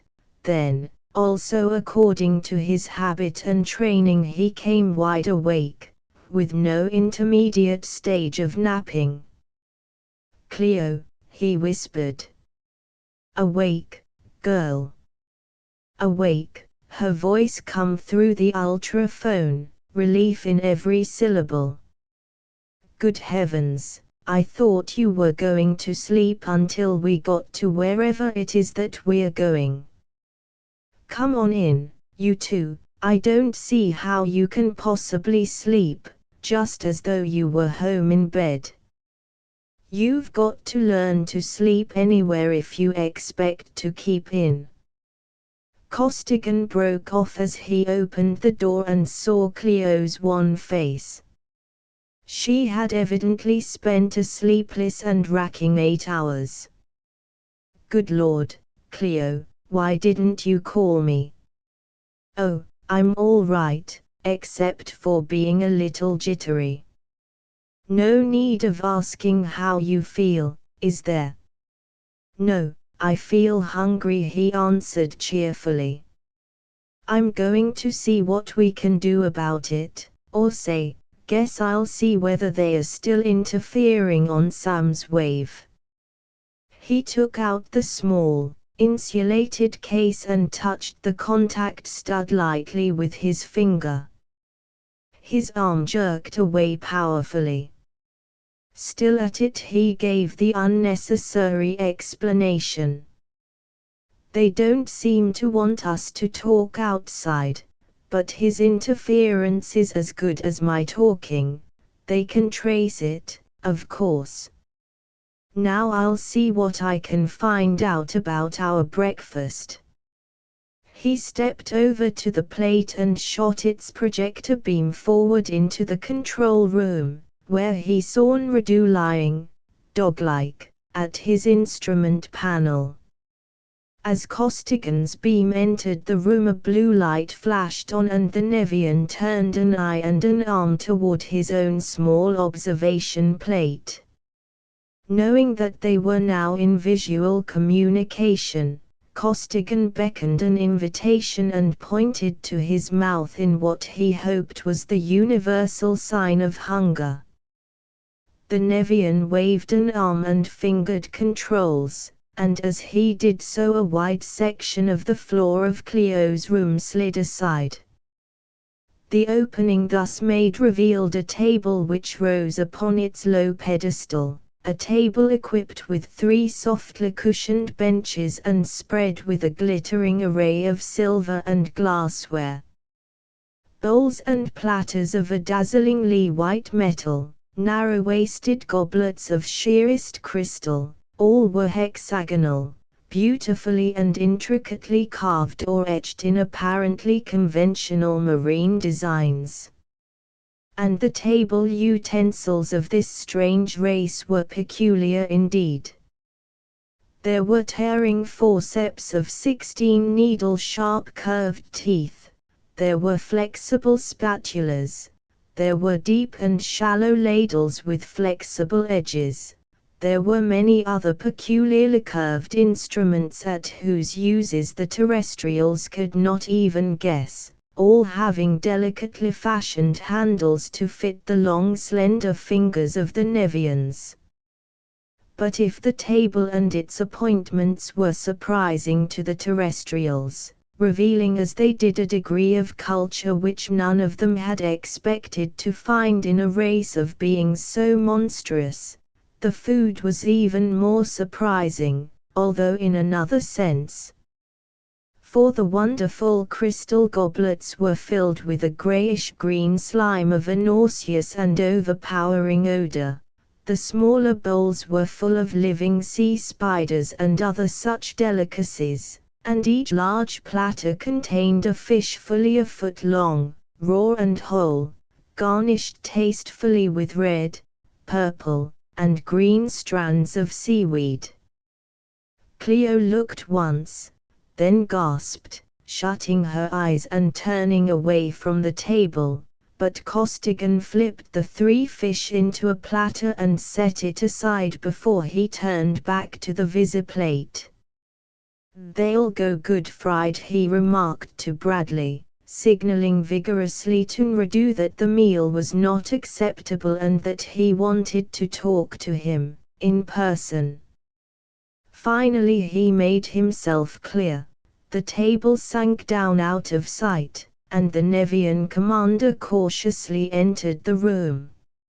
At Costigan's insistence, he came up to the visiplate, leaving near the door 3 alert and fully armed guards. The man then shot the beam into the galley of the pirates' lifeboat, suggesting that they should be allowed to live there. For some time the argument of arms and fingers raged. Though not exactly fluent conversation, both sides managed to convey their meanings quite clearly. Nradu would not allow the terrestrials to visit their own ship, he was taking no chances, but after a thorough ultra-ray inspection he did finally order some of his men to bring into the middle room the electric range and a supply of terrestrial food. Soon the Nevian fish were sizzling in a pan and the appetizing odors of coffee and browning biscuit permeated the room. But at the first appearance of those odors the Nevians departed hastily, content to watch the remainder of the curious and repulsive procedure in their visiray plates. Breakfast over and everything made tidy and ship-shape, Costigan turned to Cleo. "Look here, girl, you've got to learn how to sleep. You're all in. Your eyes look like you've been on a Martian picnic and you didn't eat half enough breakfast. You've got to sleep and eat to keep fit. We don't want you passing out on us, so I'll put out this light, and you'll lie down here and sleep until noon." "Oh, no, don't bother. I'll sleep tonight. I'm quite." "You'll sleep now," he informed her, levelly. "I never thought of you being nervous, with Bradley and me on each side of you. We're both right here now, though, and we'll stay here. We'll watch over you like a couple of old hens with one chick between them. Come on, lie down and go bye-bye." Cleo laughed at the simile, but lay down obediently. Costigan sat upon the edge of the great divan holding her hand, and they chatted idly. The silences grew longer, Cleo's remarks became fewer, and soon her long-lashed eyelids fell and her deep, regular breathing showed that she was sound asleep. The man stared at her, his very heart in his eyes. So young, so beautiful, so lovely, and how he did love her. He was not formally religious, but his every thought was a prayer. If he could only get her out of this mess, he wasn't fit to live on the same planet with her, but, just give him one chance, God, just one. But Costigan had been laboring for days under a terrific strain, and had been going very short on sleep. Half hypnotized by his own mixed emotions and by his staring at the smooth curves of Cleo's cheek, his own eyes closed and, still holding her hand, he sank down into the soft cushions beside her and into oblivion. Thus sleeping hand in hand like two children, Bradley found them, and a tender, fatherly expression came over his face as he looked down at them. Nice little girl, Cleo, he mused, and when they made Costigan they broke the mold. They'll do, about as fine a couple of kids as old Tellus ever produced. I could do with some more sleep myself. He yawned prodigiously, lay down at Cleo's left, and in minutes was himself asleep. Hours later, both men were awakened by a merry peal of laughter. Cleo was sitting up, regarding them with sparkling eyes. She was refreshed, buoyant, ravenously hungry and highly amused. Costigan was amazed and annoyed at what he considered a failure in a self-appointed task. Bradley was calm and matter-of-fact. Thanks for being such a nice bodyguard, you two. Cleo laughed again, but sobered quickly. I slept wonderfully well, but I wonder if I can sleep tonight without making you hold my hand all night. Oh, he doesn't mind doing that, Bradley commented. Mind it? Costigan exclaimed, and his eyes and his tone spoke volumes. They prepared and ate another meal, one to which Cleo did full justice. Rested and refreshed, they had begun to discuss possibilities of escape when Radu and his 3 armed guards entered the room. The Nevian scientist placed a box upon a table and began to make adjustments upon its panels, eyeing the terrestrials attentively after each setting. After a time a staccato burst of articulate speech issued from the box, and Costigan saw a great light. "You've got it, hold it," he exclaimed, waving his arms excitedly.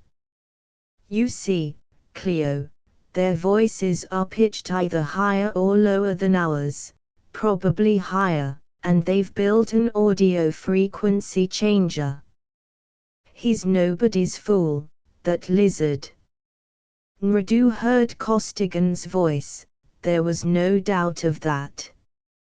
His long neck looped and twisted in Nevian gratification, and although neither side could understand the other, both knew that intelligent speech and hearing were attributes common to the two races. This fact altered markedly the relations between captors and captives.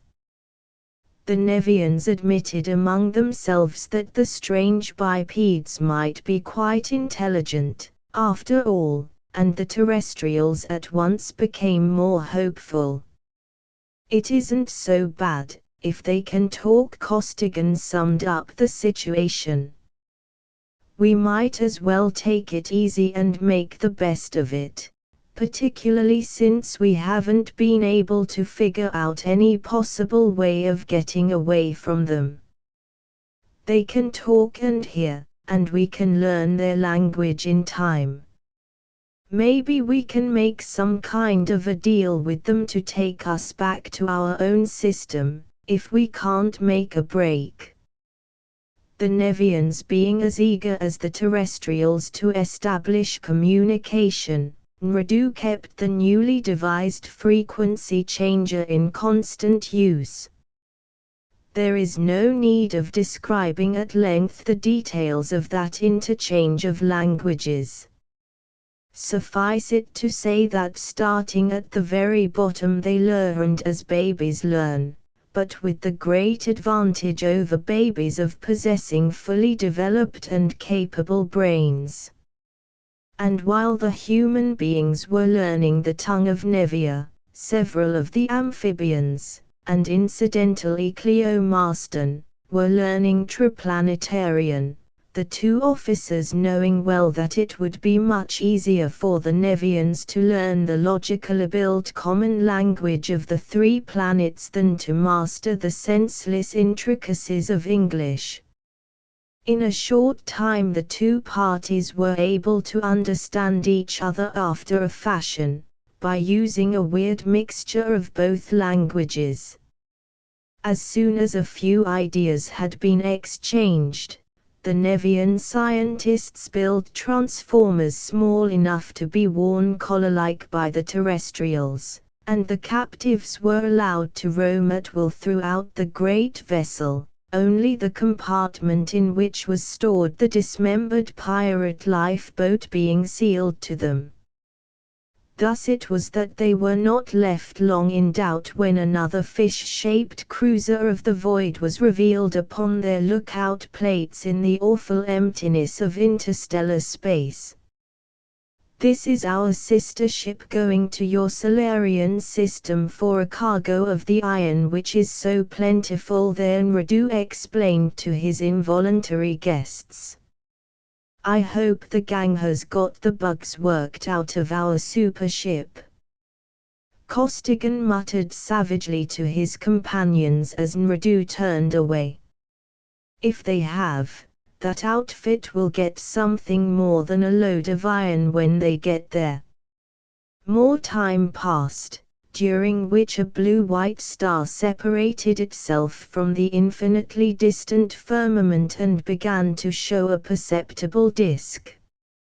Larger and larger it grew, becoming bluer and bluer as the flying spaceship approached it, until finally Nevia could be seen, apparently close beside her parent orb. Heavily laden though the vessel was, such was her power that she was soon dropping vertically downward toward a large lagoon in the middle of the Nevian city. That bit of open water was devoid of life, for this was to be no ordinary landing. Under the terrific power of the beams breaking the descent of that unimaginable load of allotropic iron, the water seethed and boiled, and instead of floating gracefully upon the surface of the sea, this time the huge ship of space sank like a plummet to the bottom.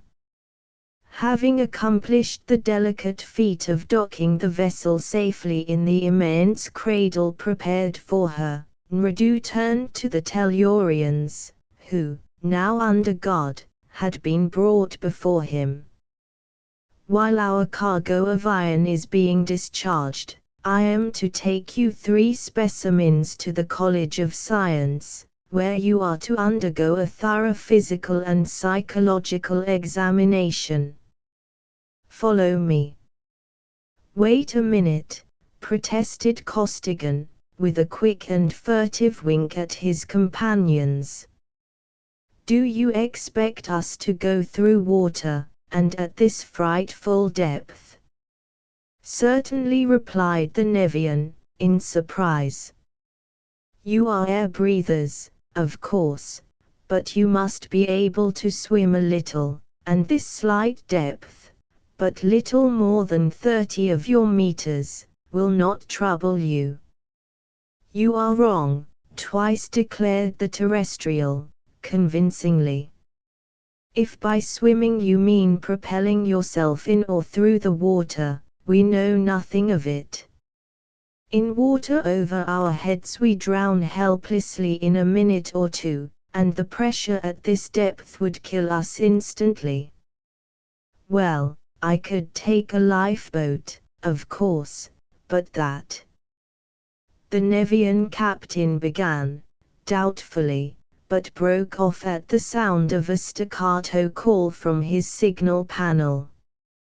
"Captain Nradu, attention." "Nradu," he acknowledged into a microphone. "The third city is being attacked by the fishes of the greater deeps.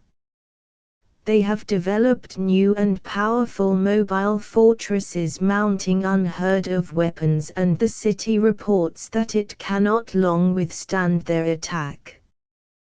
They are asking for all possible help.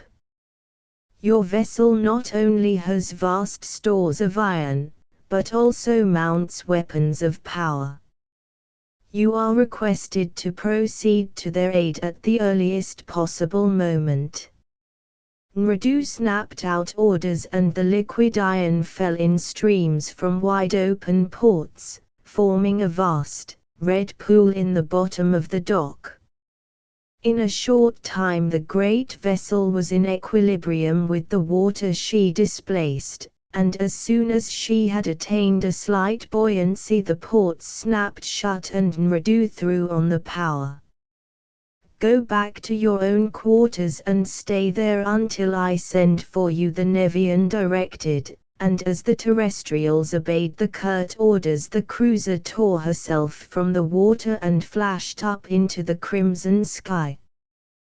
"What a barefaced liar!" Bradley exclaimed.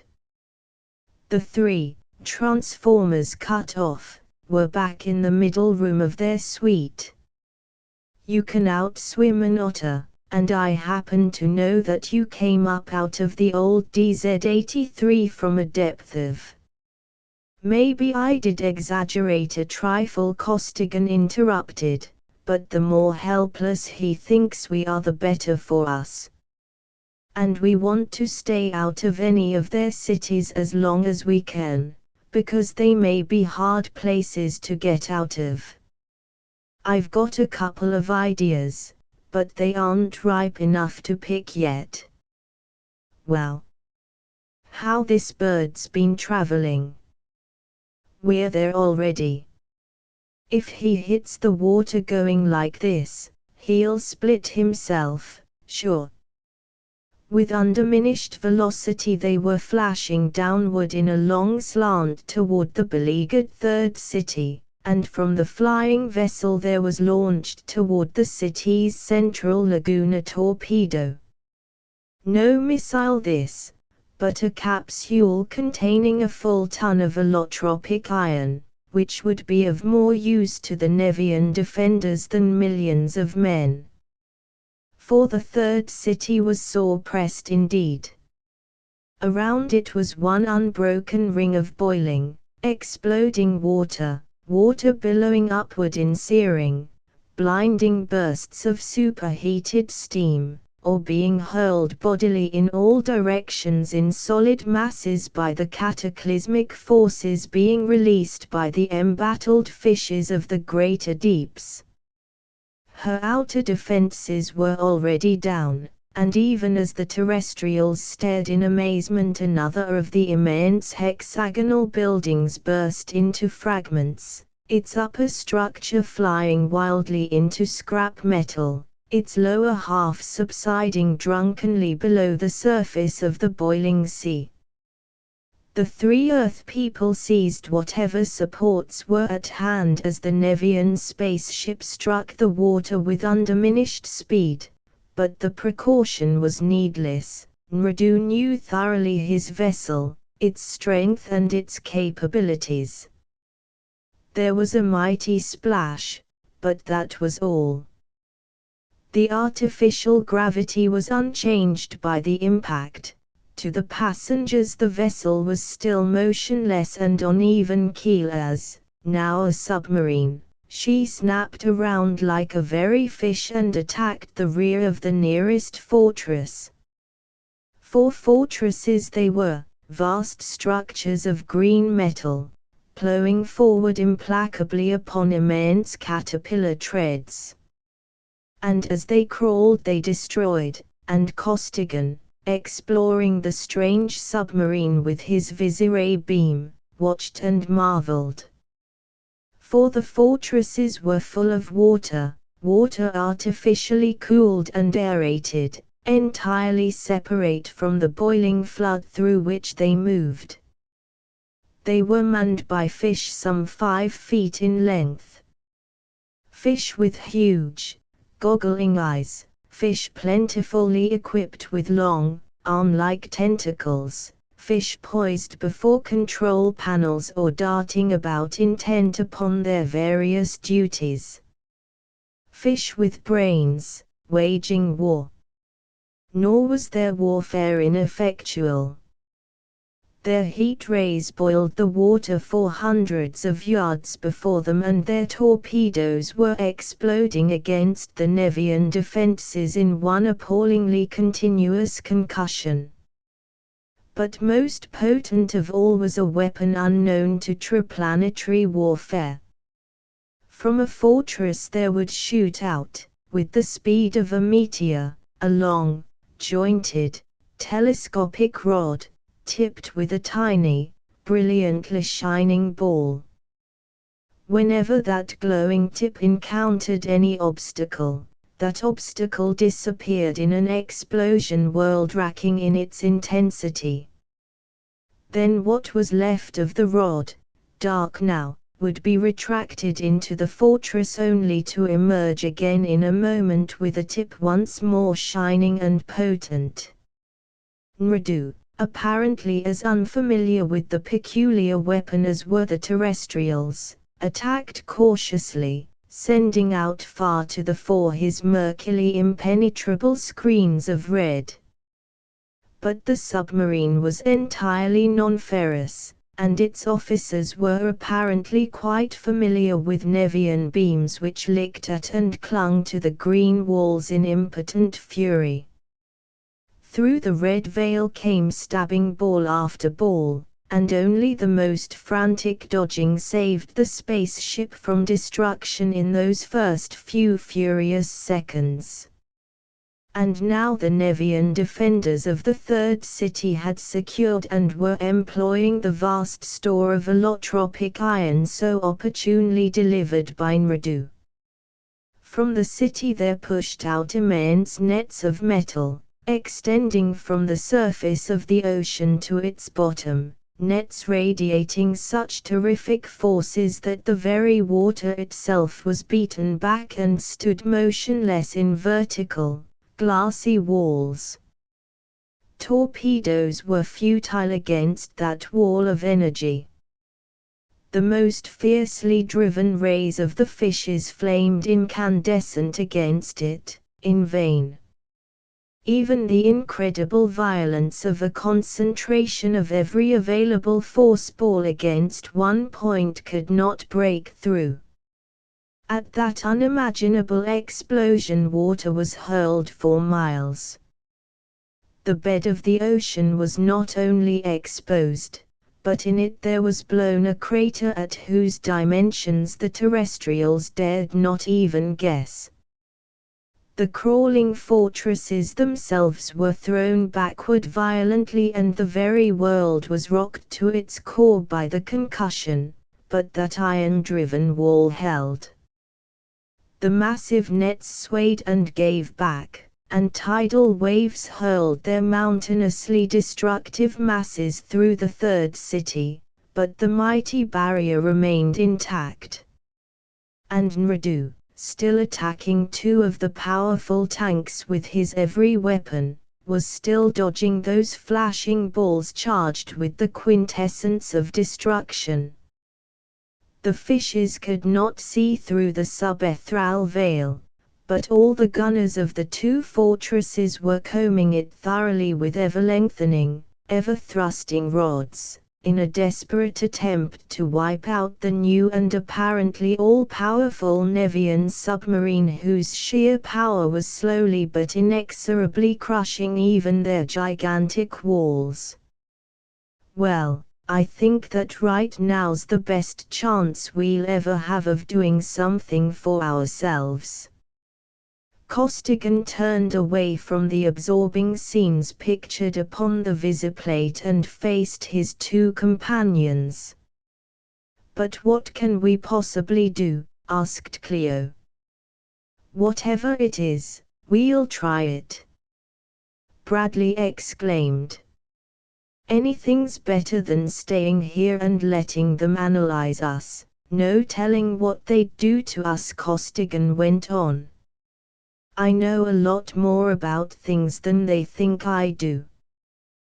They never did catch me using my spy ray. It's on an awfully narrow beam, you know, and uses almost no power at all, so I've been able to dope out quite a lot of stuff. I can open most of their locks, and I know how to run their small boats. This battle, fantastic as it is deadly stuff, and it isn't one-sided, by any means, either, so that every one of them, from Radu down, seems to be on emergency duty. There are no guards watching us, or stationed where we want to go. Our way out is open. And once out, this battle is giving us our best possible chance to get away from them. There's so much emission out there already that they probably couldn't detect the driving force of the lifeboat, and they'll be too busy to chase us, anyway." "Once out, then what?" asked Bradley. "We'll have to decide that before we start, of course.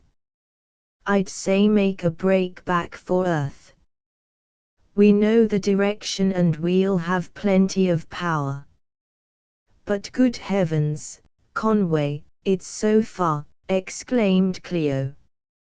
"How about food, water, and air? Would we ever get there?" "You know as much about that as I do." "I think so, but of course anything might happen. This ship is none too big, is considerably slower than the big spaceship, and we're a long ways from home. Another bad thing is the food question. The boat is well stocked according to Nevian ideas, but it's pretty foul stuff for us to eat. However, it's nourishing, and we'll have to eat it, since we can't carry enough of our own supplies to the boat to last long. Even so, we may have to go on short rations, but I think that we'll be able to make it. On the other hand, what happens if we stay here? They will find us sooner or later, and we don't know any too much about these ultra weapons. We are land dwellers, and there is little if any land on this planet. Then, too, we don't know where to look for what land there may be, and even if we could find it, we know that it is all overrun with amphibians already. There's a lot of things that might be better, but they might be a lot worse, too. How about it? Do we try or do we stay here?" "We try it," exclaimed Cleo and Bradley, as one. "All right. I'd better not waste any more time talking, let's go." Stepping up to the locked and shielded door, he took out a peculiarly built torch and pointed it at the Nevian lock.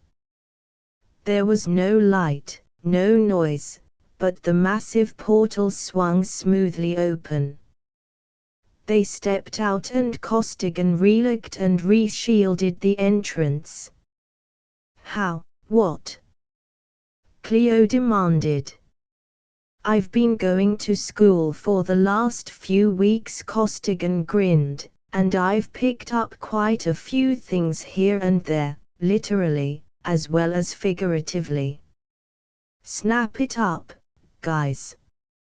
Our armor is stored with the pieces of the pirate's lifeboat, and I'll feel a lot better when we've got it on and have hold of a few Lewistons. They hurried down corridors, up ramps, and along hallways, with Costigan's spy investigating the course ahead for chance Nevians. Bradley and Cleo were unarmed, but the operative had found a piece of flat metal and had ground it to a razor edge. I think I can throw this thing straight enough and fast enough to chop off a Nevian's head before he can put a paralyzing ray on us, he explained grimly, but he was not called upon to show his skill with the improvised cleaver. As he had concluded from his careful survey, every Nevian was at some control or weapon, doing his part in that frightful combat with the denizens of the greater deeps. Their path was open, they were neither molested nor detected as they ran toward the compartment within which was sealed all their belongings. The door of that room opened, as had the other, to Costigan's knowing beam, and all three set hastily to work. They made up packs of food, filled their capacious pockets with emergency rations, buckled on Lewistons and automatics, donned their armor, and clamped into their external holsters a full complement of additional weapons. Now comes the ticklish part of the business, Costigan informed the others. His helmet was slowly turning this way and that, and the others knew that through his spy goggles he was studying their route. There's only one boat we stand a chance of reaching, and somebody's mighty apt to see us. There's a lot of detectors up there, and we'll have to cross a corridor full of communicator beams. There, that line's off, Scoot. At his word they dashed out into the hall and hurried along for minutes, dodging sharply to right or left as the leader snapped out orders. Finally he stopped.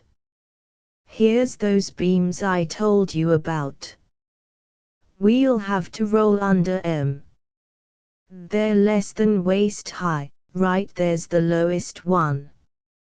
Watch me do it, and when I give you the word, one at a time, you do the same.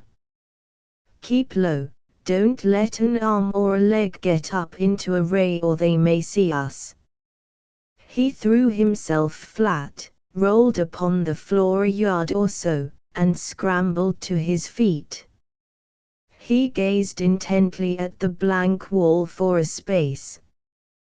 Bradley, now, he snapped, and the captain duplicated his performance. But Cleo, unused to the heavy and cumbersome space armor she was wearing, could not roll in it with any degree of success. When Costigan barked his order she tried, but stopped, floundering almost directly below the network of invisible beams. As she struggled, one mailed arm went up, and Costigan saw in his ultra-goggles the faint flash as the beam encountered the interfering field. But already he had acted. Crouching low, he struck down the arm, seized it, and dragged the girl out of the zone of visibility. Then in furious haste he opened a nearby door and all three sprang into a tiny compartment. Shut off all the fields of your suits, so that they can't interfere, he hissed into the utter darkness. Not that I'd mind killing a few of them, but if they start an organized search we're sunk. But even if they did get a warning by touching your glove, Cleo, they probably won't suspect us. Our rooms are still shielded, and the chances are that they are too busy to bother much about us, anyway. He was right. A few beams darted here and there, but the Nevians saw nothing amiss and ascribed the interference to the falling into the beam of some chance bit of charged metal. With no further misadventures, the fugitives gained entrance to the Nevian lifeboat, where Costigan's first act was to disconnect one steel boot from his armor of space. With a sigh of relief he pulled his foot out of it, and from it carefully poured into the small power tank of the craft fully 30 pounds of allotropic iron. I pinched it off them, he explained, in answer to amazed and inquiring looks, and maybe you don't think it's a relief to get it out of that boot. I couldn't steal a flask to carry it in, so this was the only place I could put it. These lifeboats are equipped with only a couple of grams of iron apiece, you know, and we couldn't get halfway back to Tellus on that, even with smooth going, and we may have to fight. With this much to go on, though, we could go to Andromeda, fighting all the way. Well, we'd better break away. Costigan watched his plate closely, and, when the maneuvering of the great vessel brought his exit port as far away as possible from the third city and the warring tanks, he shot the little cruiser out and away. Straight out into the ocean it sped, through the murky red veil, and darted upward toward the surface.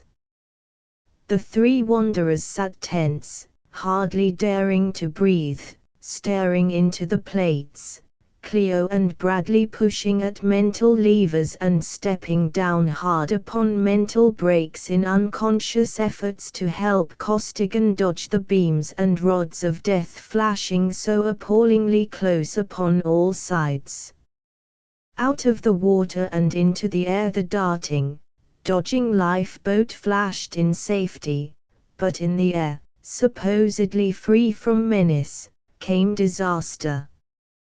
There was a crunching, grating shock and the vessel was thrown into a dizzy spiral, from which Costigan finally leveled it into headlong flight away from the scene of battle. Watching the pyrometers which recorded the temperature of the outer shell, he drove the lifeboat ahead at the highest safe atmospheric speed while Bradley went to inspect the damage. Pretty bad, but better than I thought, the captain reported. Outer and inner plates broken away on a seam. We wouldn't hold cotton waste, let alone air. Any tools aboard? Some, and what we haven't got we'll make, Costigan declared. We'll put a lot of distance behind us, then we'll fix her up and get away from here. What are those fish, anyway, Conway? Cleo asked, as the lifeboat tore along. The Nevians are bad enough, heaven knows, but the very idea of intelligent and educated fish is enough to drive one mad. You know, Nradu mentioned several times the semi-civilized fishes of the greater deeps, he reminded her. I gather that there are at least 3 intelligent races here. We know 2, the Nevians, who are amphibians, and the fishes of the greater deeps. The fishes of the lesser deeps are also intelligent. As I get it, the Nevian cities were originally built in very shallow water, or perhaps were upon islands.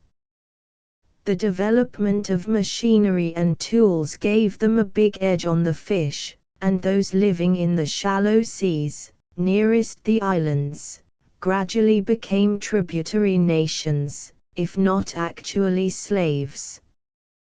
Those fish not only serve as food, but work in the mines, hatcheries, and plantations, and do all kinds of work for the Nevians. Those so-called lesser deeps were conquered first, of course, and all their races of fish are docile enough now. But the deep-sea breeds, who live in water so deep that the Nevians can hardly stand the pressure down there, were more intelligent to start with, and more stubborn besides. But the most valuable metals here are deep down. This planet is very light for its size, you know, so the Nevians kept at it until they conquered some of the deep-sea fish, too, and put them to work. But those high-pressure boys were nobody's fools. They realized that as time went on the amphibians would get further and further ahead of them in development, so they let themselves be conquered, learned how to use the Nevians' tools and everything else they could get hold of, developed a lot of new stuff of their own, and now they are out to wipe the amphibians off the map completely, before they get too far ahead of them to handle. And the Nevians are afraid of them, and want to kill them all, as fast as they possibly can, guessed Cleo. That would be the logical thing, of course, commented Bradley. Got pretty nearly enough distance now, Costigan. There isn't enough distance on the planet to suit me, Costigan replied. We'll need all we can get. A full diameter away from that crew of amphibians is too close for comfort, their detectors are keen. Then they can detect us? Cleo asked. Oh, I wish they hadn't hit us, we'd have been away from here long ago. So do I, Costigan agreed, feelingly. But they did, no use squawking. We can rivet and weld those seams, and things could be a lot worse, we are still breathing air. In silence the lifeboat flashed onward, and half of Nevia's mighty globe was traversed before it was brought to a halt. Then in furious haste the two officers set to work, again to make their small craft sound and space-worthy. Chapter 12 Worm, Submarine, and Freedom. Since both Costigan and Bradley had often watched their captors at work during the long voyage from the solar system to Nevia, they were quite familiar with the machine tools of the amphibians. Their stolen lifeboat, being an emergency craft, of course carried full repair equipment, and to such good purpose did the two officers labor that even before their air tanks were fully charged, all the damage had been repaired. The lifeboat lay motionless upon the mirror-smooth surface of the ocean. Captain Bradley had opened the upper port and the three stood in the opening, gazing in silence toward the incredibly distant horizon, while powerful pumps were forcing the last possible ounces of air into the storage cylinders. Mile upon strangely flat mile stretched that waveless, unbroken expanse of water, merging finally into the violent redness of the Nevian sky. The sun was setting, a vast ball of purple flame dropping rapidly toward the horizon. Darkness came suddenly as that seething ball disappeared, and the air became bitterly cold, in sharp contrast to the pleasant warmth of a moment before. And as suddenly clouds appeared in blackly banked masses and a cold, driving rain began to beat down. It's cold. Let's go in, oh. Shut the door. Cleo shrieked, and leaped wildly down into the compartment below, out of Costigan's way, for he and Bradley had also seen slithering toward them the frightful arm of the thing.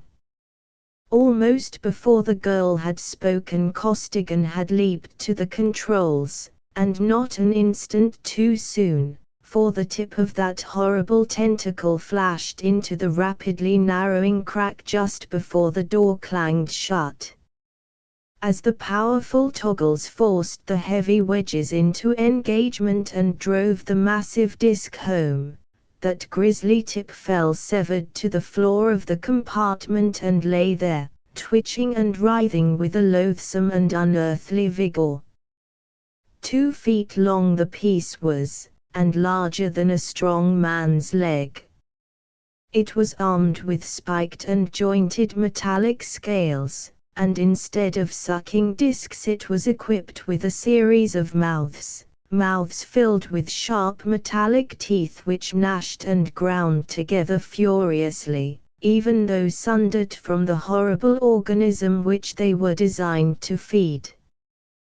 The little submarine shuddered in every plate and member as monstrous coils encircled her and tightened inexorably in terrific, rippling surges eloquent of mastodonic power, and a strident vibration smote sickeningly upon terrestrial eardrums as the metal spikes of the monstrosity crunched and ground upon the outer plating of their small vessel.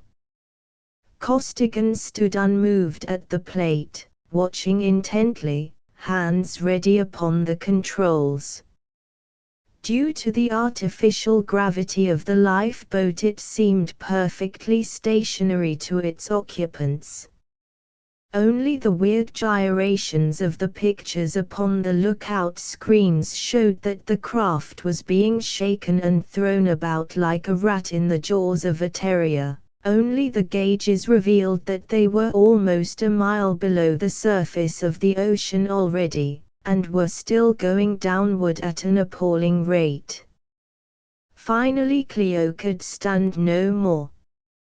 "Aren't you going to do something, Conway?" she cried. "Not unless I have to," he replied, composedly. "I don't believe that he can really hurt us. And if I use force of any kind, I'm afraid that it will kick up enough disturbance to bring Radu down on us like a hawk onto a chicken. However, if he takes us much deeper, I'll have to go to work on him. We're getting down pretty close to our limit, and the bottom's a long ways down yet." Deeper and deeper the lifeboat was dragged by its dreadful opponent, whose spiked teeth still tore savagely at the tough outer plating of the craft, until Costigan reluctantly threw in his power switches. Against the full propellant thrust the monster could draw them no lower, but neither could the lifeboat make any headway toward the surface. The pilot then turned on his beams, but found that they were ineffective. So closely was the creature wrapped around the submarine that his weapons could not be brought to bear upon it. "What can it possibly be, anyway, and what can we do about it?" Cleo asked. "I thought at first it was something like a devilfish, or possibly an overgrown starfish, but it isn't," Costigan made answer. "It must be a kind of flatworm." "That doesn't sound reasonable. The thing must be all of 100 meters long, but there it is. The only thing left to do that I can think of is to try to boil him alive." He closed other circuits, diffusing a terrific beam of pure heat, and the water all about them burst into furious clouds of steam. The boat leaped upward as the metallic fins of the gigantic worm fanned vapor instead of water, but the creature neither released its hold nor ceased its relentlessly grinding attack. Minute after minute went by, but finally the worm dropped limply away, cooked through and through, vanquished only by death. Now we've put our foot in it, clear to the neck, Costigan exclaimed, as he shot the lifeboat upward at its maximum power. Look at that. I knew that Nradu could trace us, but I didn't have any idea that they could. Staring with Costigan into the plate, Bradley and the girls saw, not the Nevian skyrover they had expected, but a fast submarine cruiser, manned by the frightful fishes of the greater deeps. It was coming directly toward the lifeboat, and even as Costigan hurled the little vessel off at an angle and then sped upward into the air, one of the deadly offensive rods, tipped with its glowing ball of pure destruction, flashed through the spot where they would have been had they held their former course. But powerful as were the propellant forces of the lifeboat and fiercely though Costigan applied them, the denizens of the deep clamped a tractor beam upon the flying vessel before it had gained a mile of altitude. Costigan aligned his every driving projector as his vessel came to an abrupt halt in the invisible grip of the beam, then experimented with various dials. There ought to be some way of cutting that beam, he pondered audibly, but I don't know enough about their system to do it, and I'm afraid to monkey around with things too much, because I might accidentally release the screens we've already got out, and they are stopping altogether too much stuff for us to do without them right now. He frowned as he studied the flaring defensive screens, now radiating an incandescent violet under the concentration of forces being hurled against them by the warlike fishes, then stiffened suddenly. I thought so.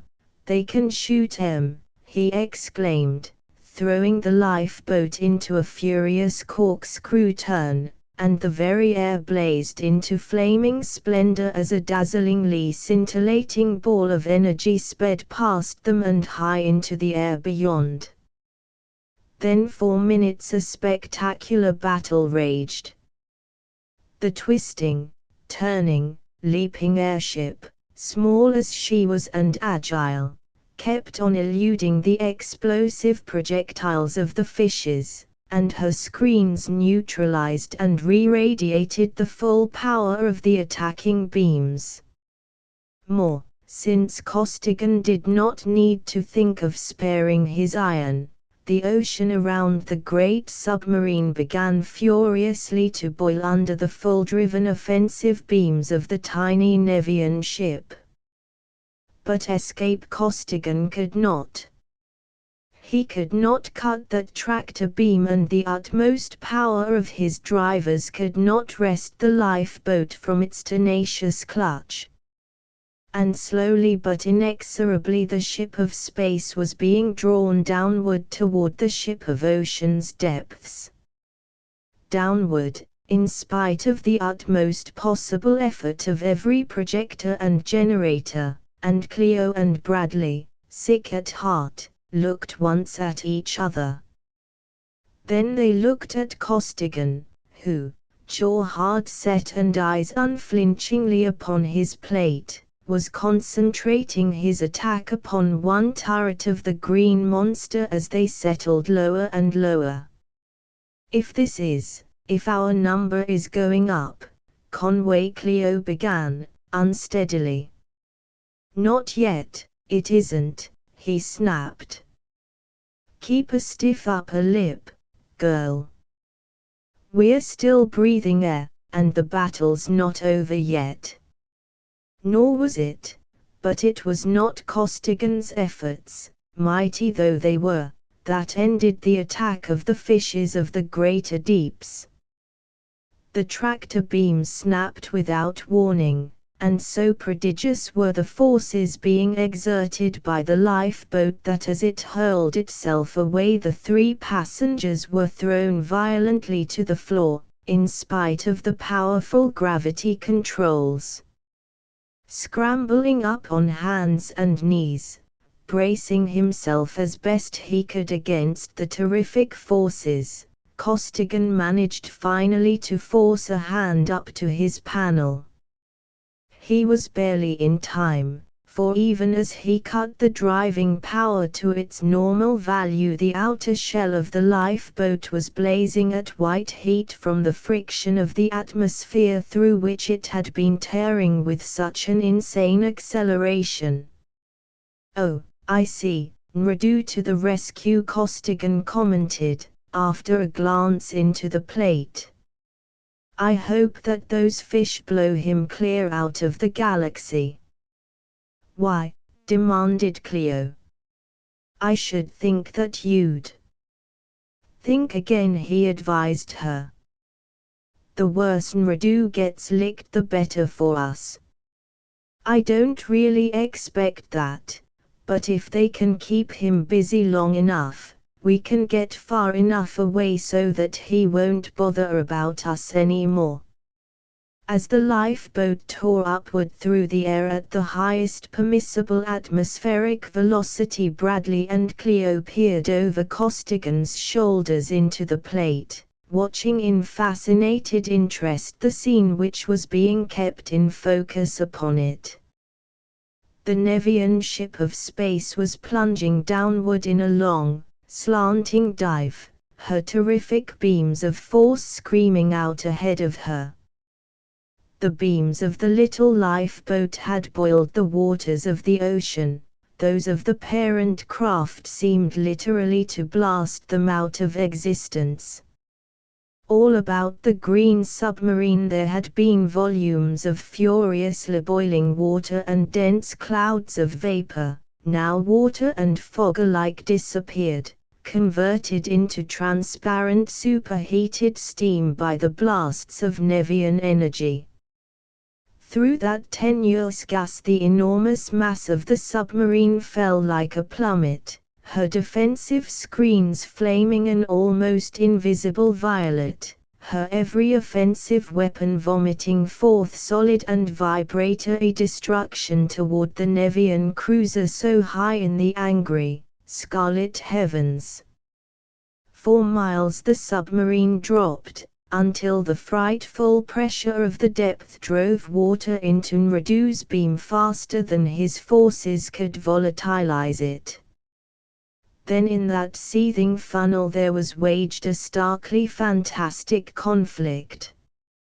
At its wildly turbulent bottom lay the submarine, now apparently trying to escape, but held fast by the tractors of the spaceship. At its top, smothered almost to the point of invisibility by billowing masses of steam, hung poised the Nevian cruiser. As the atmosphere had grown thinner and thinner with increasing altitude, Costigan had regulated his velocity accordingly, keeping the outer shell of the vessel at the highest temperature consistent with safety. Now beyond measurable atmospheric pressure, the shell cooled rapidly and he applied full Turing acceleration. At an appalling and constantly increasing speed the miniature spaceship shot away from the strange, red planet, and smaller upon the plate became its picture. The great vessel of the void had long since plunged beneath the surface of the sea, to come more closely to grips with the vessel of the fishes. For a long time nothing of the battle had been visible save immense clouds of steam, blanketing hundreds of square miles of the ocean's surface. But just before the picture became too small to reveal details, a few tiny dark spots appeared above the banks of cloud, now brilliantly illuminated by the rays of the rising sun. Dots which might have been fragments of either vessel, blown bodily from the depths of the ocean and, riven asunder, hurled high into the air by the incredible forces at the command of the other. Nevia, a tiny moon, and the fierce blue sun rapidly growing smaller in the distance, Costigan swung his visiray beam into the line of travel and turned to his companions. "Well, we're off," he said, scowling. "I hope it was Nradu that got blown up back there, but I'm afraid it wasn't. He whipped 2 of those submarines that we know of, and probably half their fleet besides. There's no particular reason why that one should be able to take him, so it's my idea that we should get ready for great gobs of trouble. They'll chase us, of course, and I'm afraid that with their power, they'll catch us." "But what can we do, Conway?" asked Cleo. "Several things," he grinned. "I managed to get quite a lot of dope on that paralyzing ray and some of their other stuff, and we can install the necessary equipment in our suits easily enough." They removed their armor, and Costigan explained in detail the changes which must be made in the triplanetary field generators. All 3 set vigorously to work, the 2 officers deftly and surely, Cleo uncertainly and with many questions, but with undaunted spirit. Finally, having done everything they could do to strengthen their position, they settled down to the watchful routine of the flight, with every possible instrument set to detect any sign of the pursuit they so feared.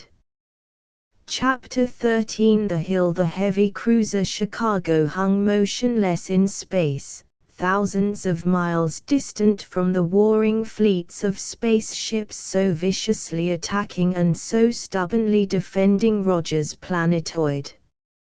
In the captain's sanctum, LeMan Cleveland crouched tensely above his ultra-cameras, his sensitive fingers touching lightly their micrometric dials. His body was rigid, his face was set and drawn.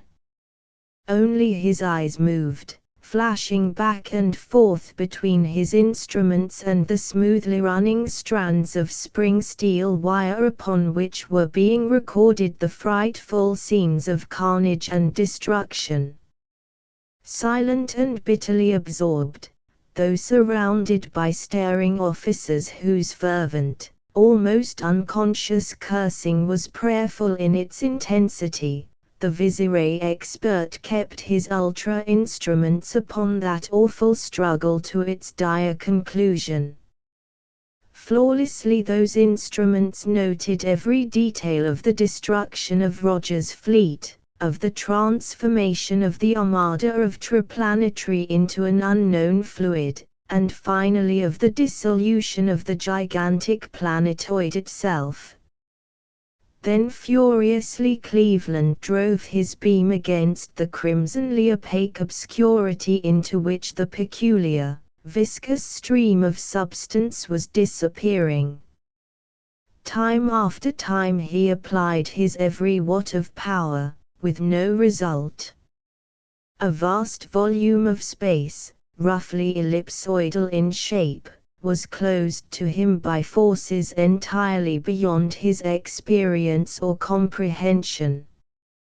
But suddenly, while his rays were still trying to pierce that impenetrable murk, it disappeared instantly and without warning. The illimitable infinity of space once more lay revealed upon his plates and his beams flashed unimpeded through the void. "Back to Tellus, sir." The Chicago's captain broke the strained silence. "I wouldn't say so, if I had the say." Cleveland, baffled and frustrated, straightened up and shut off his cameras. "We should report back as soon as possible, of course, but there seems to be a lot of wreckage out there yet that we can't photograph in detail at this distance.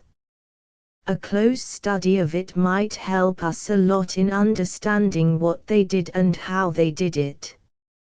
I'd say that we should get close-ups of whatever is left, and do it right away, before it gets scattered all over space, but of course I can't give you orders. You can, though, the captain made surprising answer. My orders are that you are in command of this vessel. In that case we will proceed at full emergency acceleration to investigate the wreckage, Cleveland replied, and the cruiser, sole survivor of Triplanetary's supposedly invincible force, shot away with every projector delivering its maximum blast. As the scene of the disaster was approached, there was revealed upon the plates a confused mass of debris, a mass whose individual units were apparently moving at random, yet which was as a whole still following the orbit of Roger's planetoid.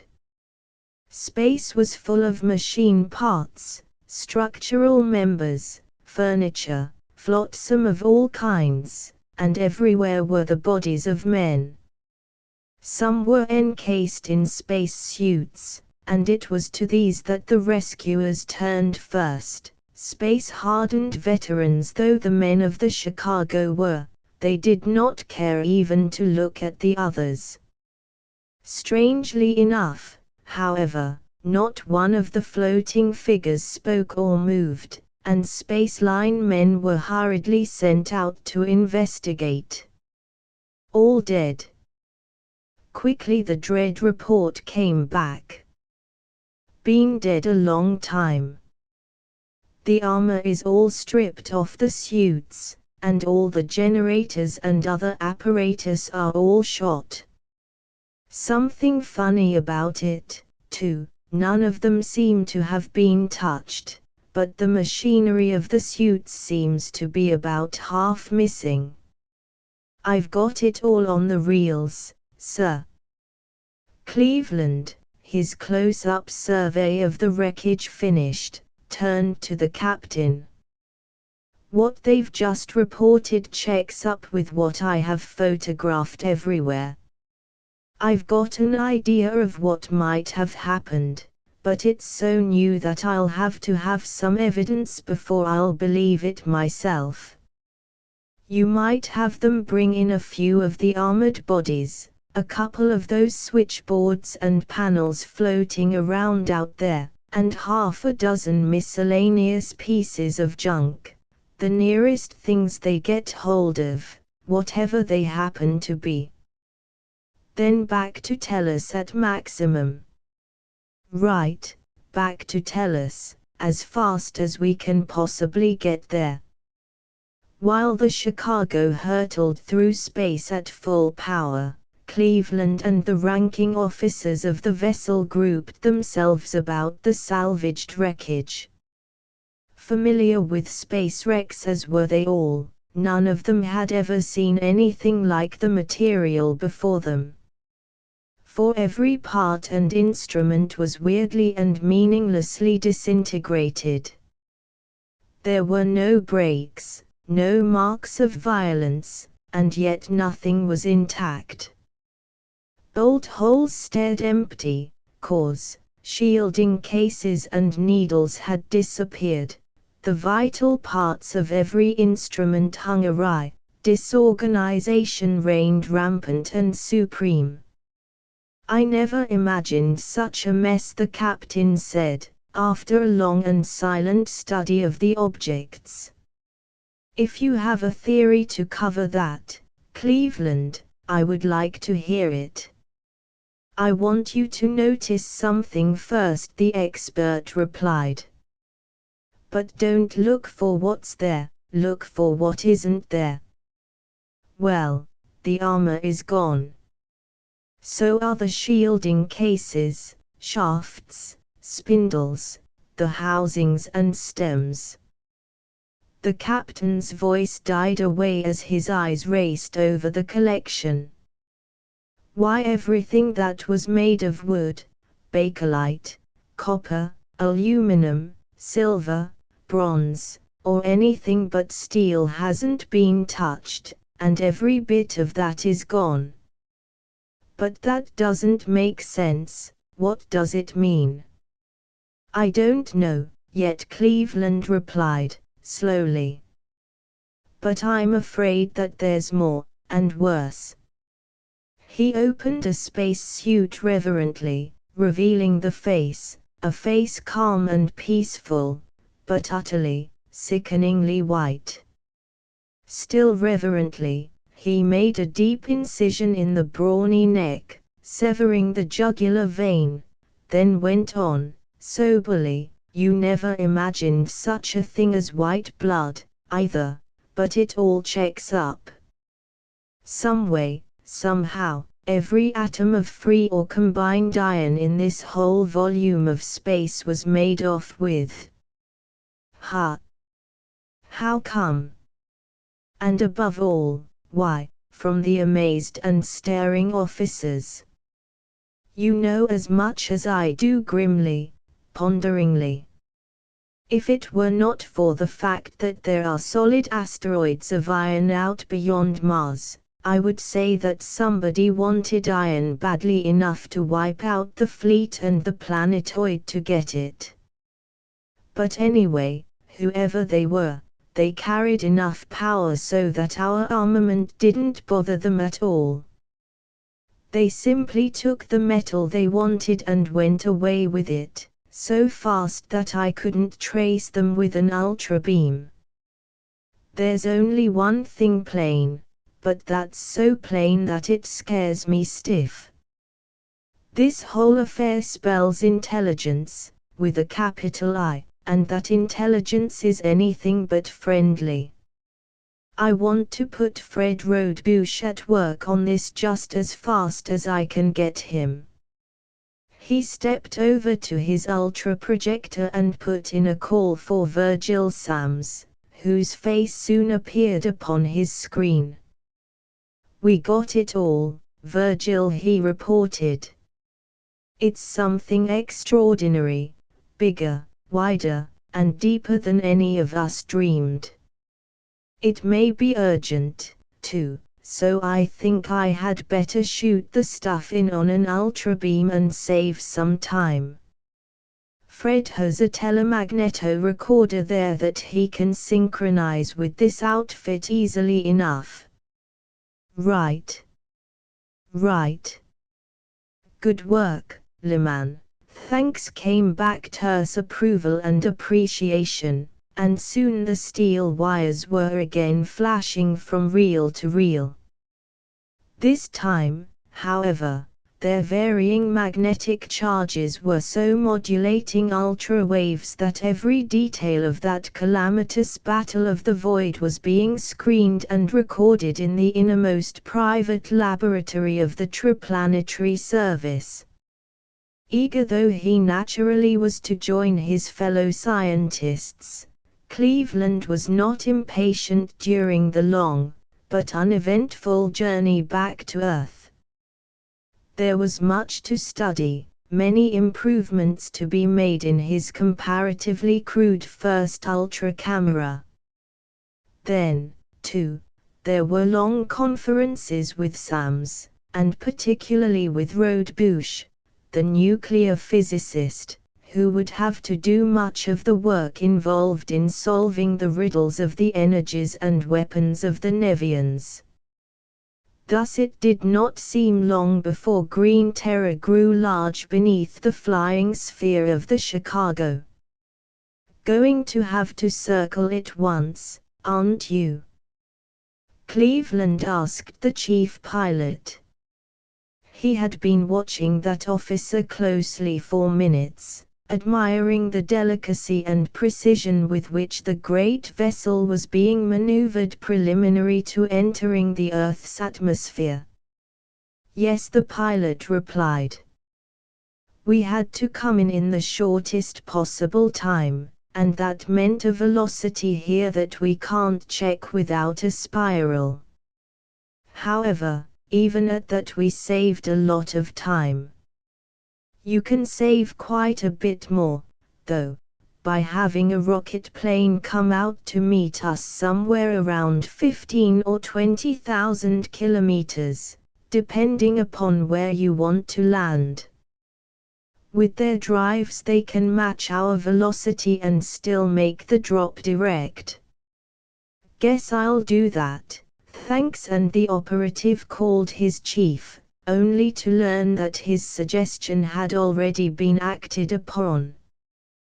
We beat you to it, Leman Sams smiled. The Silver Sliver is out there now, looping to match your course, acceleration, and velocity at 22,000 kilometers. You'll be ready to transfer. I'll be ready. And the quartermaster's ex-clerk went to his quarters and packed his dunnage bag. In due time the long, slender body of the rocket plane came into view, creeping down upon the spaceship from above, and Cleveland bade his friends goodbye. Donning a spacesuit, he stationed himself in the starboard airlock. Its atmosphere was withdrawn, the outer door opened, and he glanced across a bare 100 feet of space at the rocket plane which, keel ports fiercely aflame, was breaking her terrific speed to match the slower pace of the gigantic sphere of war. Shaped like a toothpick, needle-pointed fore and aft, with ultra-stubby wings and vanes, with flush-set rocket ports everywhere, built of a lustrous, silvery alloy of noble and almost infusible metals, such was the private speedboat of Triplanetary's head man.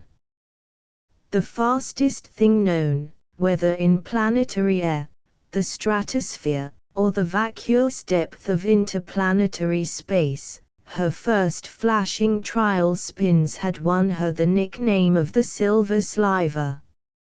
She had had a more formal name, but that title had long since been buried in the departmental files.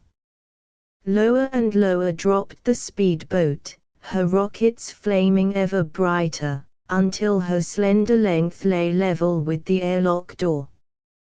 Then her blasting discharges subsided to the power necessary to match exactly the Chicago's acceleration.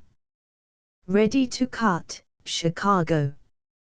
Give me a 3-second call, snapped from the pilot room of the Sliver. Ready to cut, the pilot of the Chicago replied. Seconds. 3, 2, 1. Cut. At the last word the power of both vessels was instantly cut off and everything in them became weightless. In the tiny airlock of the slender plane crouched a spaceline man with coiled cable in readiness, but he was not needed. As the flaring exhausts ceased, Cleveland swung out his heavy bag and stepped lightly off into space, and in a right line he floated directly into the open port of the rocket plane. The door clanged shut behind him, and in a matter of moments he stood in the control room of the racer, divested of his armor and shaking hands with his friend and collaborator, Frederick Rodebush. "Well, Fritz, what do you know?" Cleveland asked, as soon as greetings had been exchanged. "How do the various reports dovetail together? I know that you couldn't tell me anything on the wave, but there's no danger of eavesdroppers here." "You can't tell," Rodebush soberly replied. "We're just beginning to wake up to the fact that there are a lot of things we don't know anything about. Better wait until we're back at the Hill. We have a full set of ultra screens around there now. There's a couple of other good reasons, too, It would be better for both of us to go over the whole thing with Virgil, from the ground up, and we can't do any more talking, anyway. Our orders are to get back there at maximum, and you know what that means aboard the Sliver. Strap yourself solid in that shock absorber there, and here's a pair of earplugs. When the Sliver really cuts loose, it means a rough party. All right, Cleveland assented, snapping about his body the heavy spring straps of his deeply cushioned seat. But I'm just as anxious to get back to the hill as anybody can be to get me there. All set. Rodebush waved his hand at the pilot, and the purring whisper of the exhausts changed instantly to a deafening, continuous explosion. The men were pressed deeply into their shock-absorbing chairs as the Silver Sliver spun around her longitudinal axis and darted away from the Chicago with such a tremendous acceleration that the spherical warship seemed to be standing still in space. In due time the calculated midpoint was reached. The slim space plane rolled over again, and, mad acceleration now reversed, rushed on toward the Earth, but with constantly diminishing speed. Finally a measurable atmospheric pressure was encountered, the needle prow dipped downward, and the Silver Sliver shot forward upon her tiny wings and vanes, nose rockets now drumming in staccato thunder. Her metal grew hot, dull red, bright red, yellow, blinding white, but it neither melted nor burned. The pilot's calculations had been sound, and though the limiting point of safety of temperature was reached and steadily held, it was not exceeded. As the density of the air increased, so decreased the velocity of the man-made meteorite. So it was that a dazzling lance of fire sped high over Seattle, lower over Spokane, and hurled itself eastward, a furiously flaming arrow, slanting downward in a long, screaming dive toward the heart of the Rockies.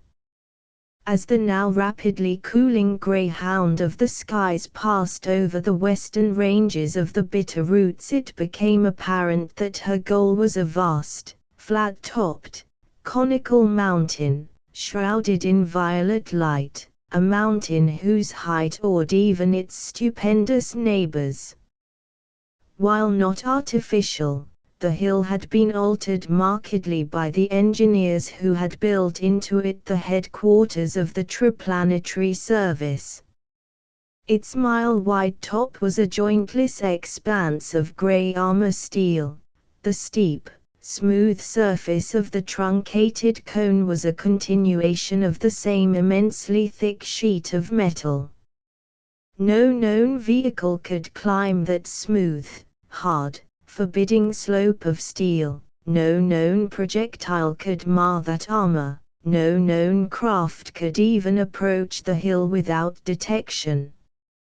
Could not approach it at all, in fact, for it was constantly enclosed in a vast hemisphere of lambent violet flame through which neither material substance nor destructive ray could pass. As the Silver Sliver, crawling along at a bare 500 miles an hour, approached that transparent, brilliantly violet wall of destruction, a light of the same color filled her control room and as suddenly went out, flashing on and off again and again. "Giving us the once-over, eh?" Cleveland asked. "That's something new, isn't it?" "Yes, it's a high-powered ultra-wave spy," Rodebush returned. "The light is simply a warning, which can be carried if desired. It can also carry voice and vision. Like this, Sam's voice interrupted from a speaker upon the pilot's panel and his clear-cut face appeared upon the television screen. I don't suppose Fred thought to mention it, but this is one of his inventions of the last few days. We are just trying it out on you. It doesn't mean a thing though, as far as the sliver is concerned. Come ahead. A circular opening appeared on the wall of force, an opening which disappeared as soon as the plane had darted through it, and at the same time her landing cradle rose into the air through a great trapdoor. Slowly and gracefully the space plane settled downward into that cushioned embrace.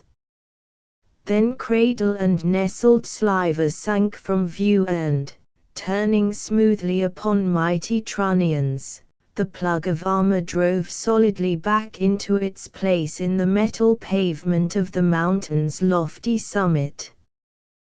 The cradle elevator dropped rapidly, coming to rest many levels down in the heart of the hill, and Cleveland and Rodebush leaped lightly out of their transport, through her still hot outer walls. A door opened before them and they found themselves in a large room of unshadowed daylight illumination, the office of the chief of the Triplanetary service.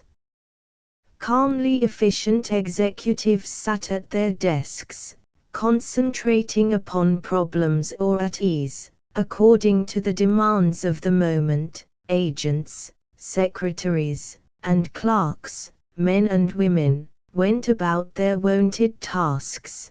Televisor types and recorders flashed busily but silently, each person and machine an integral part of the service which for so many years had been carrying an ever-increasing share of the load of governing the 3 planets. Right of way, Norma.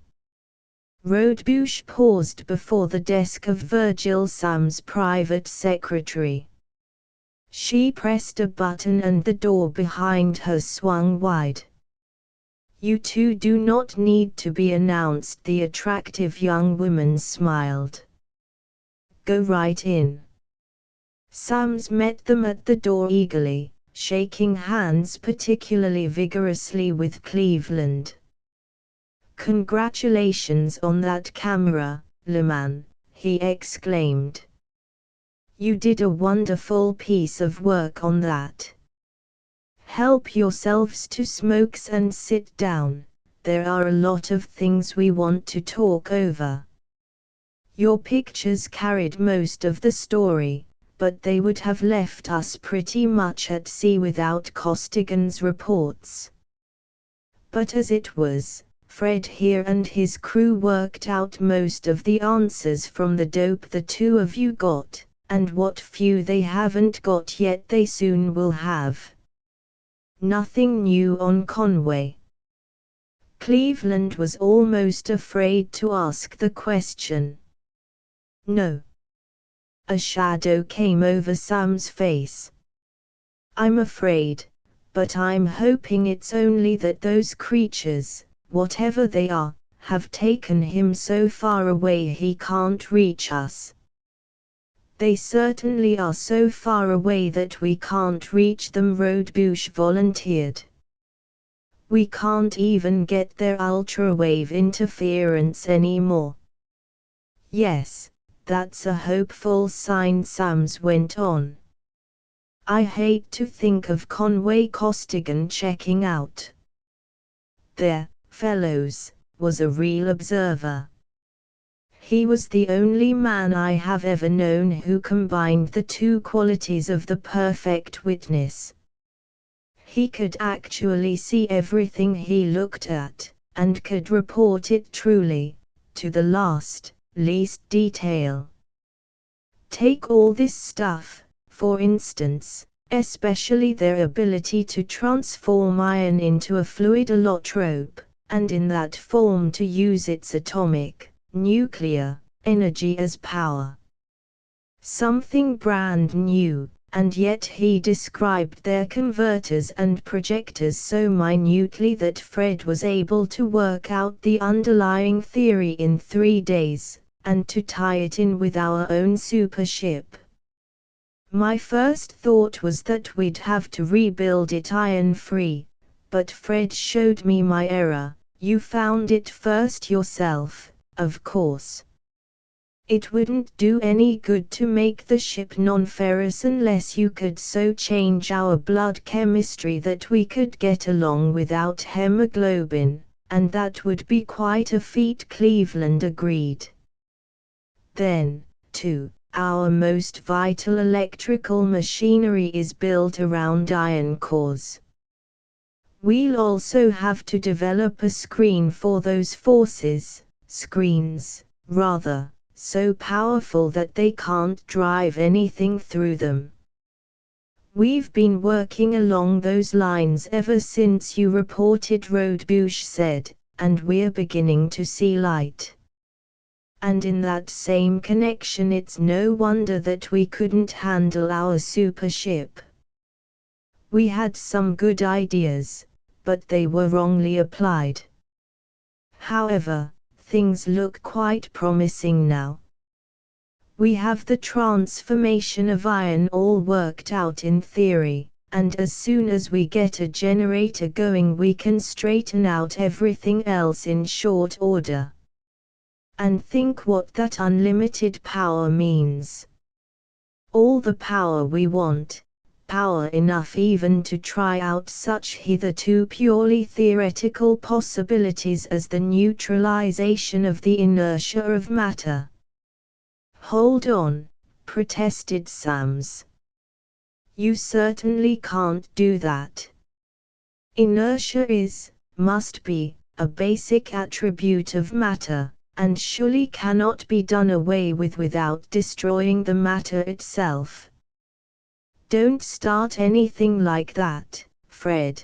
I don't want to lose you and Leman, too. Don't worry about us, Chief Rodebush replied with a smile. If you will tell me what matter is, fundamentally, I may agree with you. No. Well, then, don't be surprised at anything that happens. We are going to do a lot of things that nobody on the 3 planets ever thought of doing before. Thus for a long time the argument and discussion went on, to be interrupted by the voice of the secretary. Sorry to disturb you, Mr. Sams, but some things have come up that you will have to handle. Nobis is calling from Mars. He has caught the Endymion, and has killed about half her crew doing it. Milton has finally reported from Venus, after being out of touch for 5 days. He trailed the Wintons into Thalaran's swamp. They crashed him there, and he won out and has what he went after. And just now I got a flash from Fletcher, in the asteroid belt. I think that he has finally traced that dope line. But Nobis is on now. What do you want him to do about the Endymion? Tell him to, no, put him on here. I'd better tell him myself, Sams directed, and his face hardened in ruthless decision as the horny, misshapen face of the Martian lieutenant appeared upon the screen. What do you think, Nobis? Shall they come to trial or not? Not. I don't think so, either. It is better that a few gangsters should disappear in space than that the patrol should have to put down another uprising. See to it. Right. The screen darkened and Sams spoke to his secretary. Put Milton and Fletcher on whenever they come in. He turned to his guests. We've covered the ground quite thoroughly. Goodbye, I wish I could go with you, but I'll be pretty well tied up for the next week or two." "Tied up doesn't half express it," Rodebush remarked as the two scientists walked along a corridor toward an elevator. "He probably is the busiest man on 3 planets.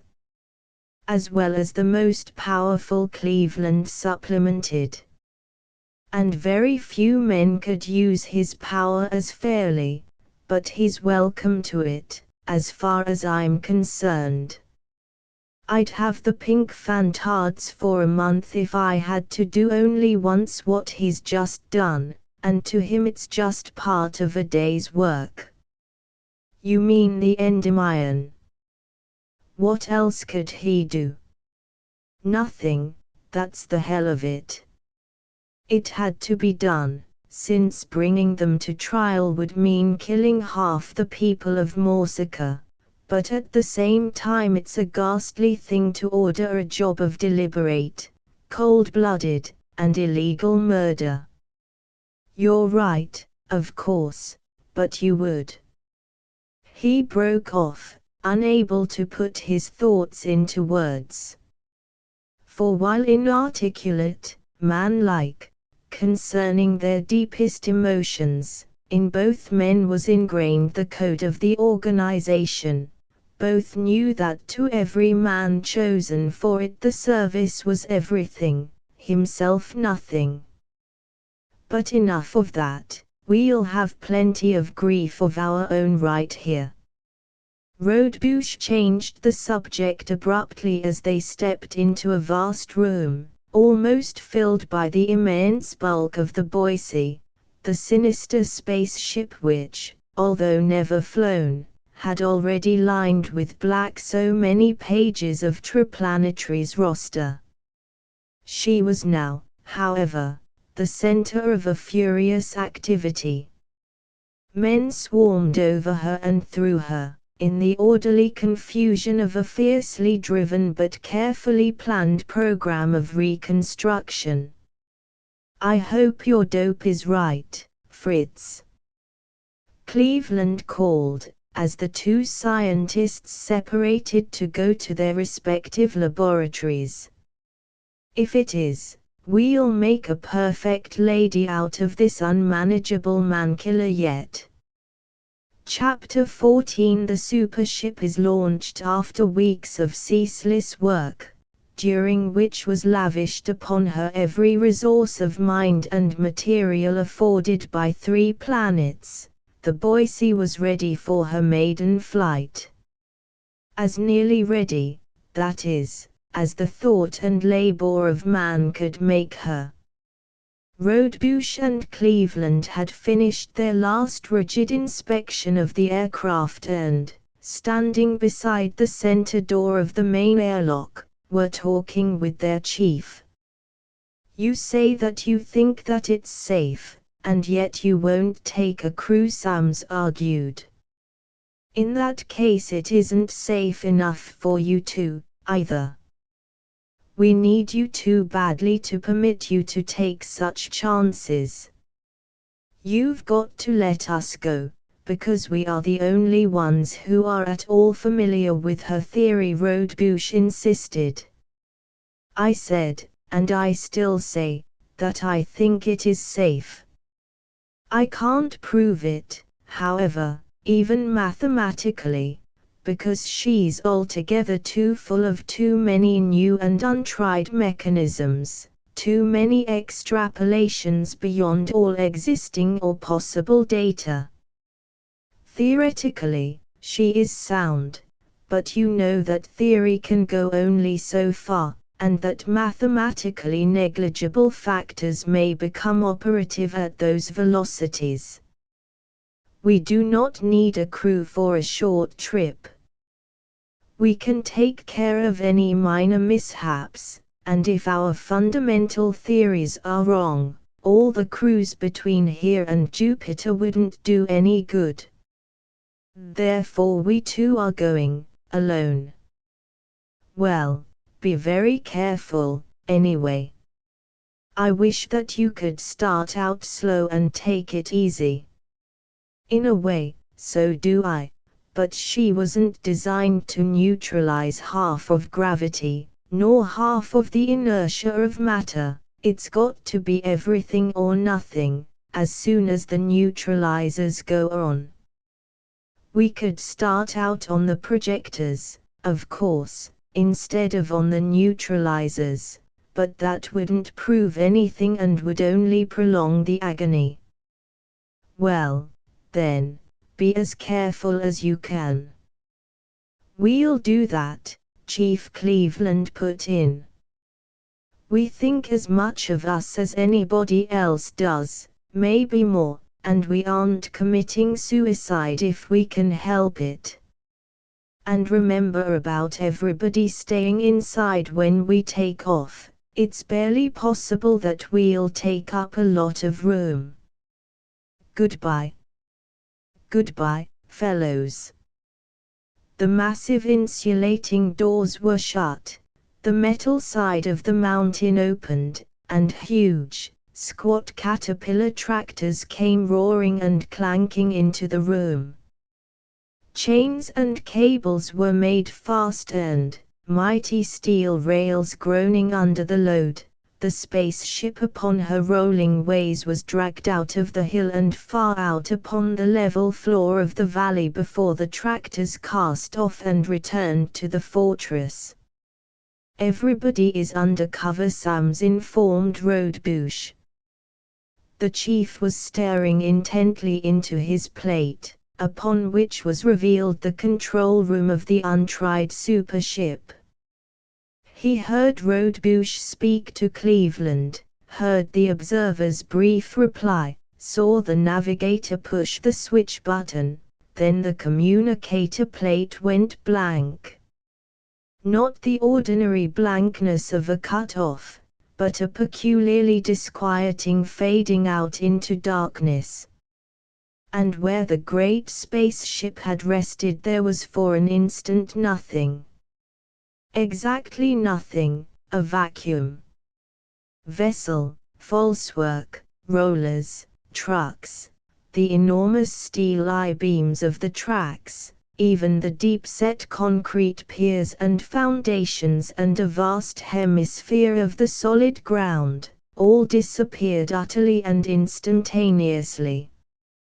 But almost as suddenly as it had been formed, the vacuum was filled by a cyclonic rush of air. There was a detonation as of 100 vicious thunderclaps made one, and through the howling, shrieking blasts of wind there rained down upon valley, plain, and metalled mountain a veritable avalanche of debris, bent, twisted, and broken rails and beams, splintered timbers, masses of concrete, and thousands of cubic yards of soil and rock.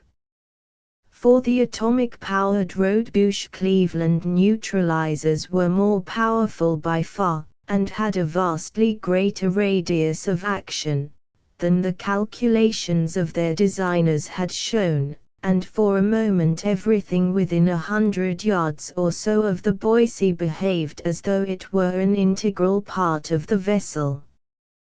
Then, left behind immediately by the supership's almost infinite velocity, all this material had again become subject to all of nature's everyday laws and had crashed back to the ground. "Could you hold your beam, Randolph?"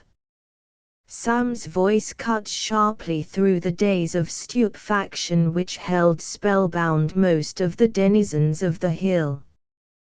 But all were not so held. No conceivable emergency could take the attention of the chief ultrawave operator from his instruments. "No, sir," Radio Center shot back. "It faded out and I couldn't recover it. I put everything I've got behind a tracer on that beam, but haven't been able to lift a single needle off the pin." "And no wreckage of the vessel itself," Sams went on, half audibly. "Either they have succeeded far beyond their wildest hopes or else, more probably, He fell silent and switched off the plate. Were his two friends, those intrepid scientists, alive and triumphant, or had they gone to lengthen the list of victims of that man-killing spaceship? Reason told him that they were gone. They must be gone, or else the ultra-beams, energies of such unthinkable velocity of propagation that man's most sensitive instruments had never been able even to estimate it, would have held the ship's transmitter in spite of any velocity attainable by matter under any conceivable conditions. The ship must have been disintegrated as soon as Rodebush released his forces. And yet, had not the physicist dimly foreseen the possibility of such an actual velocity, or had he?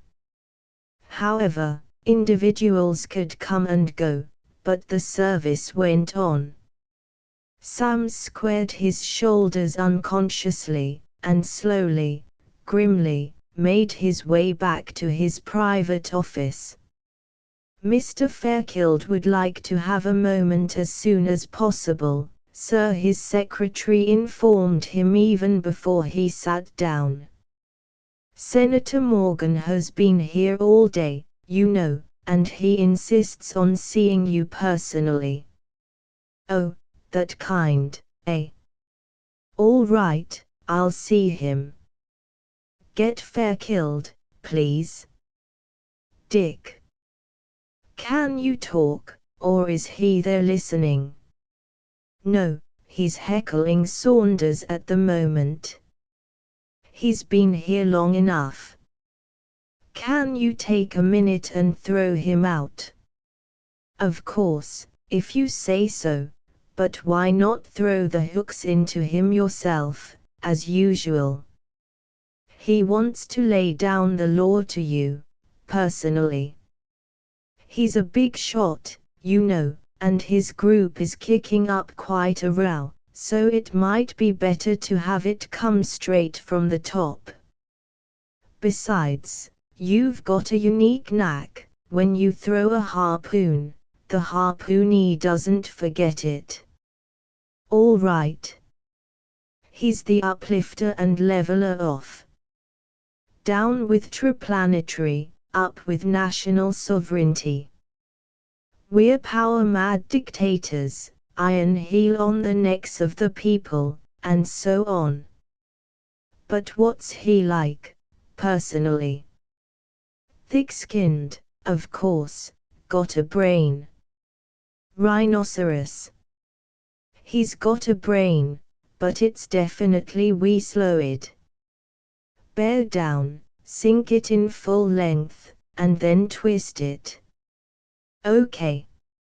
You've got a harpoon, of course. 3 of 'em. Fairchild, head of Triplanetary's public relations, grinned with relish. Boss Jim Town owns him in fee simple. The number of his hot lock box is N469T414. His subist sub-rosa girlfriend is Fi Kyla Bay, yes, everything that the name implies. She got a super deluxe fur coat, Martian tech-ile, no less, out of that Mackenzie River power deal. Triple play, you might say, clander to Morgan to La Bay. Nice. Bring him in. Senator Morgan, Mr. Sams Fairchild made the introduction and the two men sized each other up in lightning glances.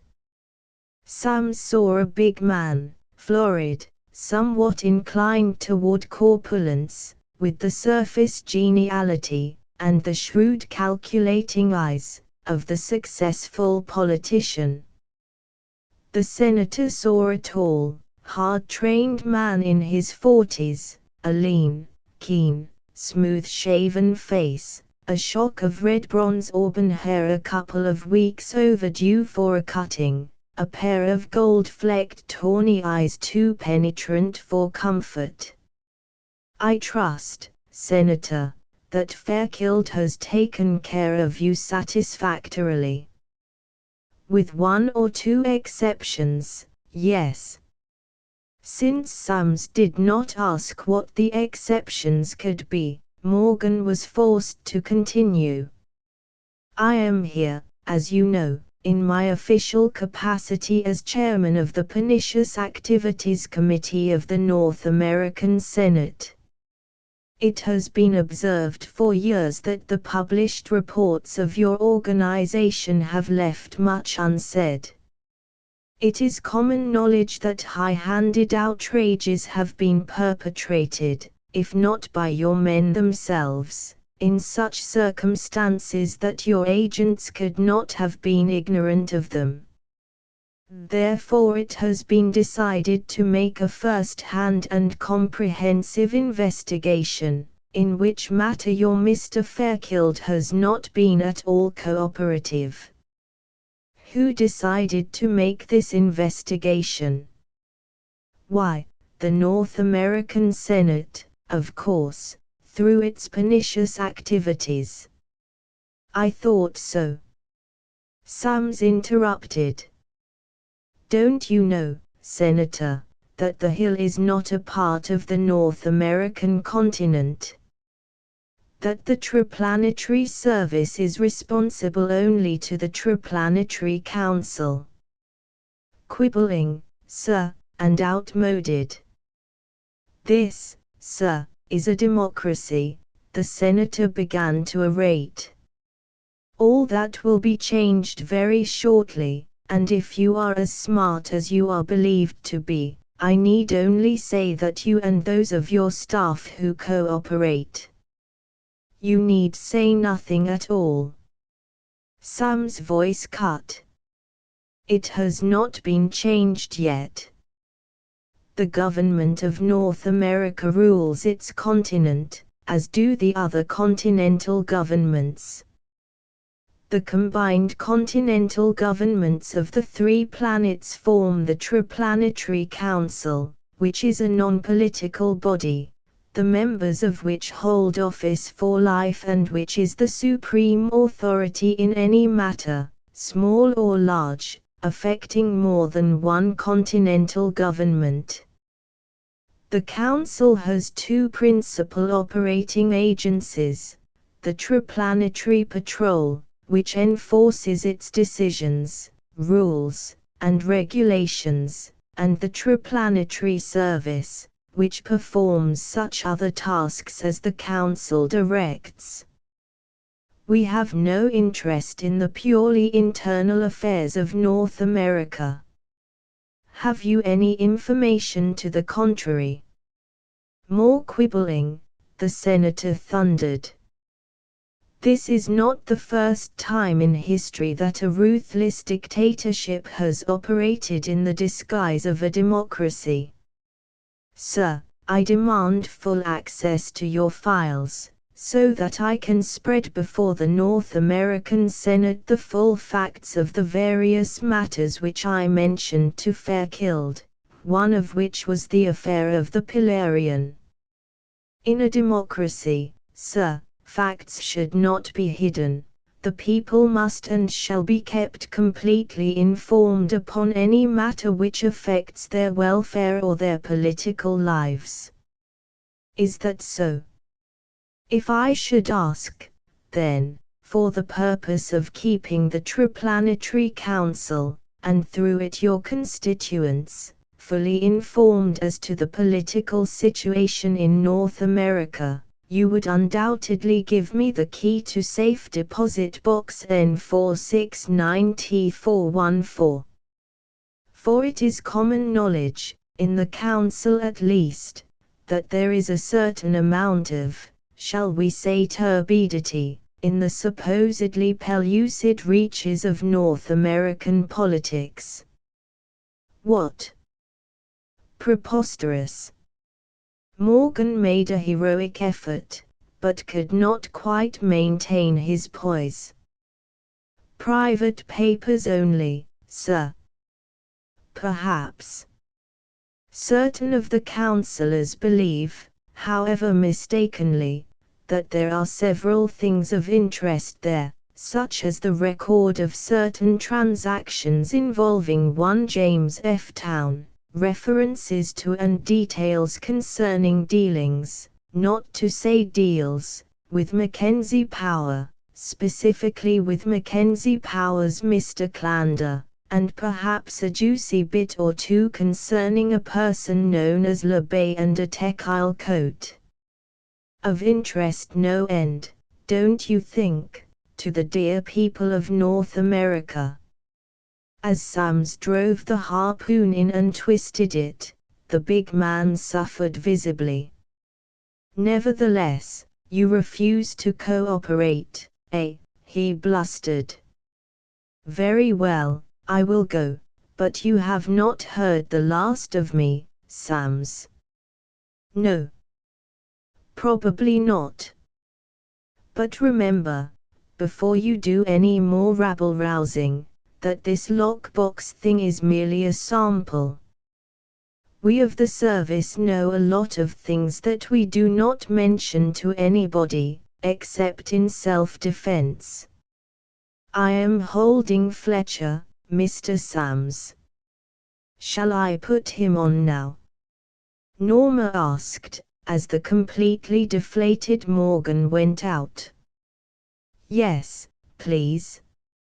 Hello, Sid, mighty glad to see you, we were scared for a while. How did you make out, and what was it? Hi, Chief. Mostly hadive. Some heroin, and quite a bit of Martian ladle-iron. Lousy job, though, 3 of the gang got away, and took about a quarter of the loot with them. That was what I want to talk to you about in such a hurry, fake meteors, the first I ever saw. Sam straightened up in his chair. Just a second. Norma, put Redmond on here with us. Listen, Harry. Now, Fletcher, did you see that fake meteor yourself? Touch it. Both. In fact, I've still got it. One of the runners, pretending to be a serviceman, flashed it on me. It's really good, too, Chief. Even now, I can't tell it from my own except that mine is in my pocket. Shall I send it in? By all means, to Dr. H.D. Redmond, Head of Research. Keep on slugging, Sid, goodbye. Now, Harry, what do you think? It could be one of our own, you know. Could be, but probably isn't. We'll know as soon as we get it in the lab. Chances are, though, that they have caught up with us again. After all, that was to be expected. Anything that science can synthesize, science can analyze, and whatever the morals and ethics of the pirates may be, they have got brains. And you haven't been able to devise anything better. Variations only, which wouldn't take much time to solve. Fundamentally, the present meteor is the best we know. Got anybody you would like to put on it, immediately? Of course. One of the new boys will be perfect for the job, I think. Name of Burgenholm. Quite a character. Brilliant, erratic, flashes of sheer genius that he can't explain, even to us. I'll put him on it right away.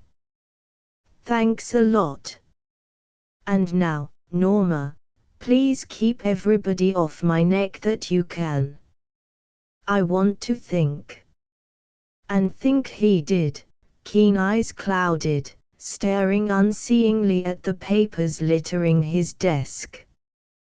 Triplanetary needed a symbol, a something, which would identify a serviceman anywhere, at any time, under any circumstances, without doubt or question, something that could not be counterfeited or imitated, to say nothing of being duplicated, something that no scientist not of Triplanetary service could possibly imitate, better yet, something that no one not of Triplanetary could even wear. Sams grinned fleetingly at that thought. A tall order one calling for a deus ex machina with a vengeance. But damn it, there ought to be some way to. Excuse me, sir. His secretary's voice, usually so calm and cool, trembled as she broke in on his thinking. Commissioner Kinnison is calling. Something terrible is going on again, out toward Orion. Here he is, and there appeared upon Sam's screen the face of the Commissioner of Public Safety, the Commander-in-Chief of Triplanetary's every armed force, whether of land or of water, of air or of empty space. They've come back, Virgil. The Commissioner rapped out without preliminary or greeting. 4 vessels gone, a freighter and a passenger liner, with her escort of 2 heavy cruisers. All in Sector M, DX about 151. I have ordered all traffic out of space for the duration of the emergency, and since even our warships seem useless, every ship is making for the nearest dock at maximum. How about that new flyer of yours? Got anything that will do us any good? No one beyond the hill's shielding screens knew that the Boise had already been launched. I don't know. We don't even know whether we have a supership or not, and Sams described briefly the beginning, and very probably the ending, of the trial flight, concluding, "It looks bad, but if there was any possible way of handling her, Rodebush and Cleveland did it. All our traces are negative yet, so nothing definite has." He broke off as a frantic call came in from the Pittsburgh station for the Commissioner, a call which Sams both heard and saw. "The city is being attacked," came the urgent message. "We need all the reinforcements you can send us," and a picture of the beleaguered city appeared in ghastly detail upon the screens of the observers, a view being recorded from the air. It required only seconds for the Commissioner to order every available man and engine of war to the seat of conflict. Then, having done everything they could do, Kinnison and Sam stared in helpless, fascinated horror into their plates, watching the scenes of carnage and destruction depicted there. The Nevian vessel, the sister ship, the craft which Costigan had seen in mid-space as it hurtled earthward in response to Nradu's summons, hung poised in full visibility high above the metropolis. Scornful of the pitiful weapons wielded by man, she hung there, her sinister beauty of line sharply defined against the cloudless sky.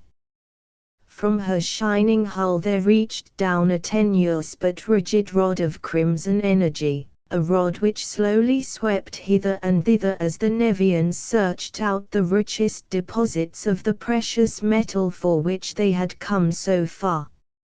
Iron, once solid, now a viscous red liquid, was sluggishly flowing in an ever-thickening stream up that intangible crimson duct and into the capacious storage tanks of the Nevian raider, and wherever that flaming beam went there went also ruin, destruction and death.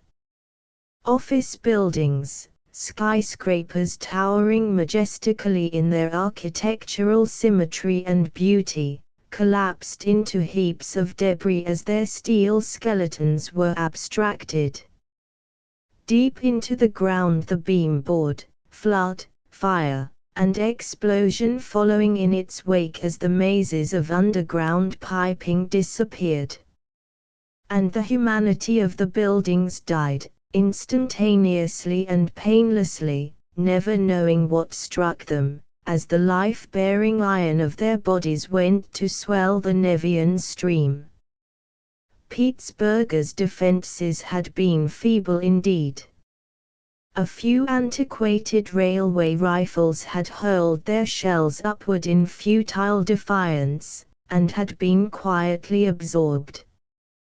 The district planes of Triplanetary, newly armed with iron-driven ultra-beams, had assembled hurriedly and had attacked the invader in formation, with but little more success.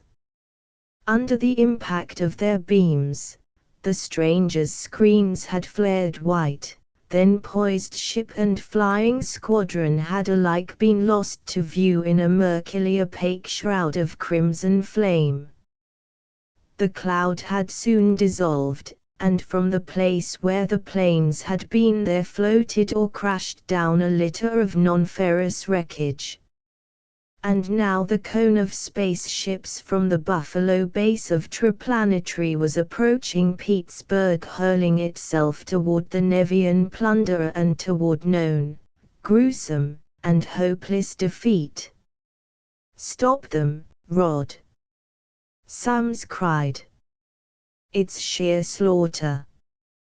They haven't got a thing, they aren't even equipped yet with the iron drive."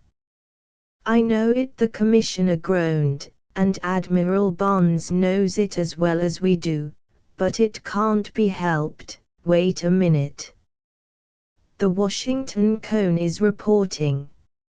They're as close as the other, and they have the new armament. Philadelphia is close behind, and so is New York. Now perhaps we can do something." The Buffalo flotilla slowed and stopped, and in a matter of minutes the detachments from the other bases arrived. The cone was formed and, iron-driven vessels in the van, the old-type craft far in the rear, it bore down upon the Nevian, vomiting from its hollow front a solid cylinder of annihilation.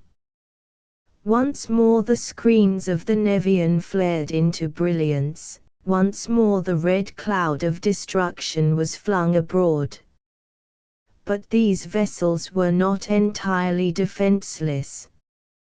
Their iron-driven ultra-generators threw out screens of the Nevian's own formulae, screens of prodigious power to which the energies of the amphibians clung and at which they clawed and tore in baffled, wildly coruscant displays of power unthinkable. For minutes the furious conflict raged, while the inconceivable energy being dissipated by those straining screens hurled itself in terribly destructive bolts of lightning upon the city far beneath. No battle of such incredible violence could long endure. Triplanetary's ships were already exerting their utmost power, while the Nevians, contemptuous of Solarian science, had not yet uncovered their full strength.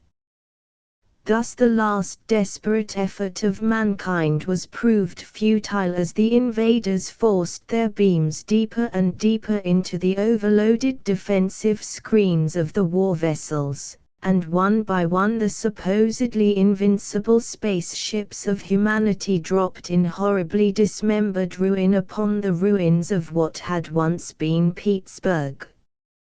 Chapter 15 Specimens only too well-founded was Costigan's conviction that the submarine of the deep-sea fishes had not been able to prevail against Nradu's formidable engines of destruction.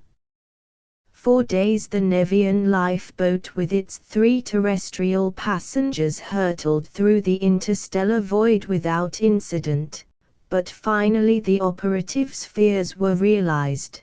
His far-flung detector screens reacted. Upon his observation plate they could see Radu's mammoth spaceship, in full pursuit of its fleeing lifeboat. "On your toes, folks. It won't be long now," Costigan called, and Bradley and Cleo hurried into the tiny control room. Armor donned and tested, the 3 terrestrials stared into the observation plates, watching the rapidly enlarging picture of the Nevian spaceship. Radu had traced them and was following them, and such was the power of the great vessel that the now inconceivable velocity of the lifeboat was the veriest crawl in comparison to that of the pursuing cruiser.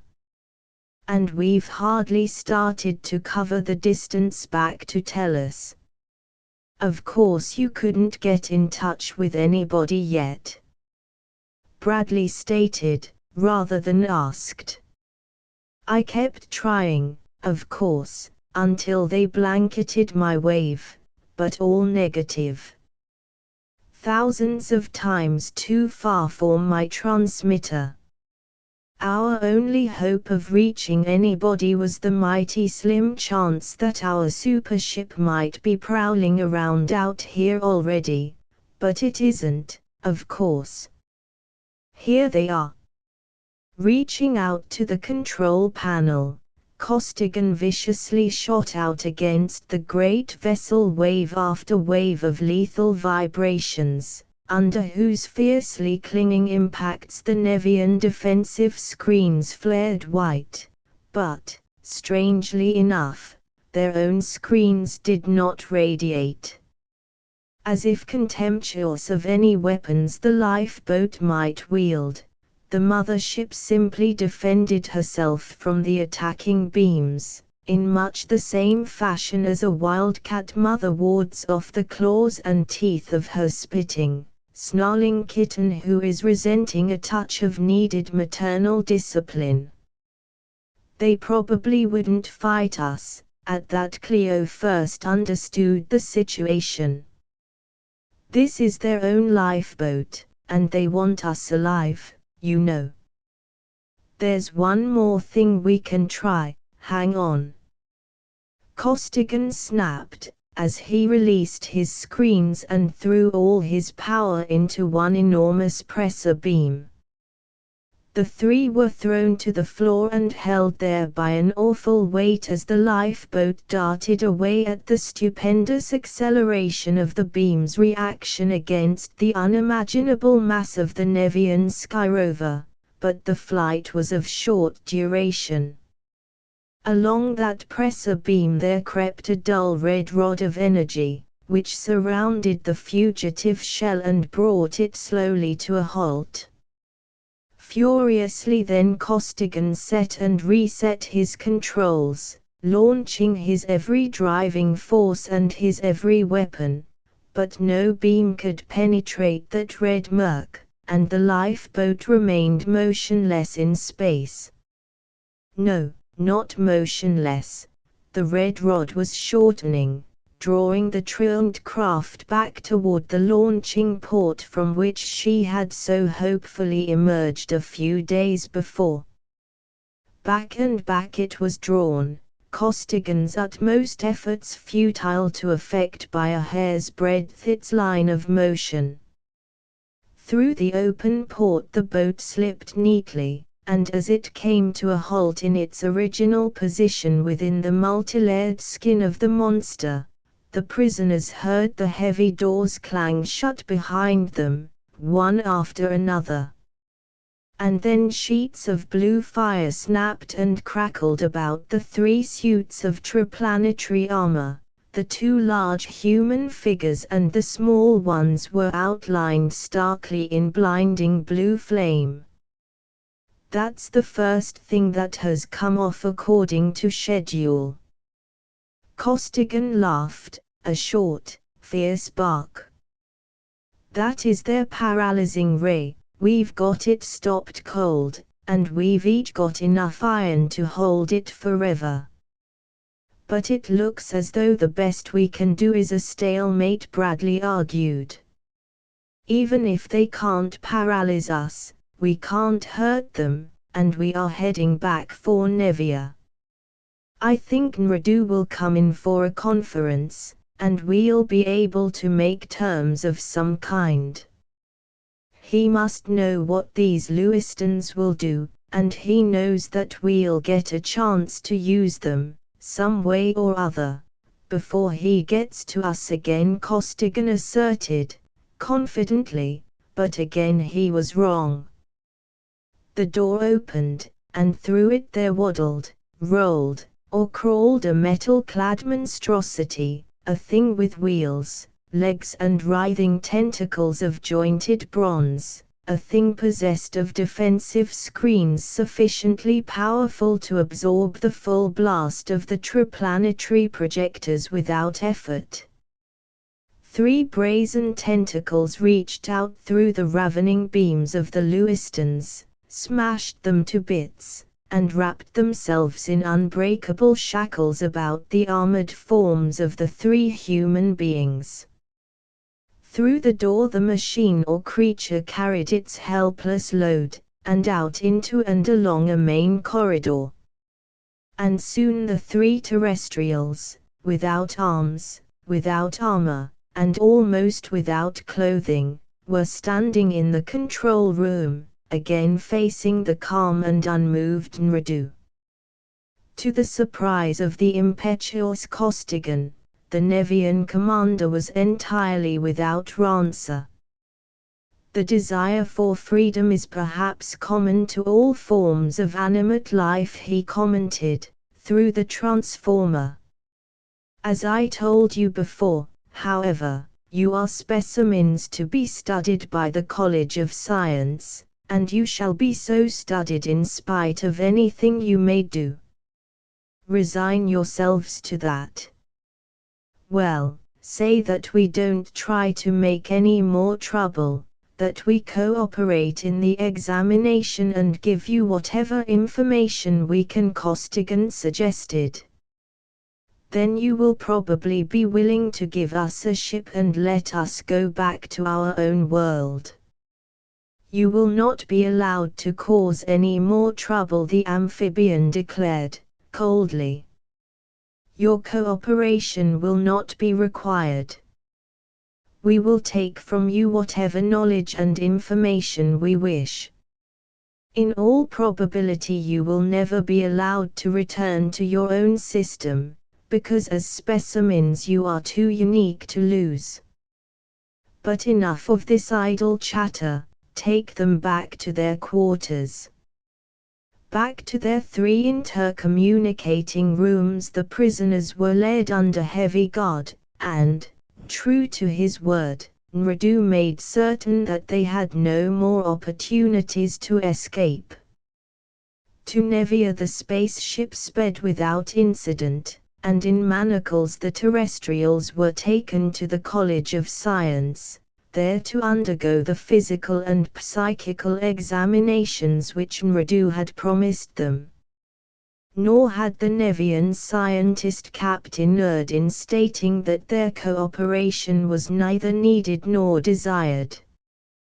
Furious but impotent, the human beings were studied in laboratory after laboratory by the coldly analytical, unfeeling scientists of Nevia, to whom they were nothing more or less than specimens, and in full measure they came to know what it meant to play the part of an unknown, lowly organism in a biological research.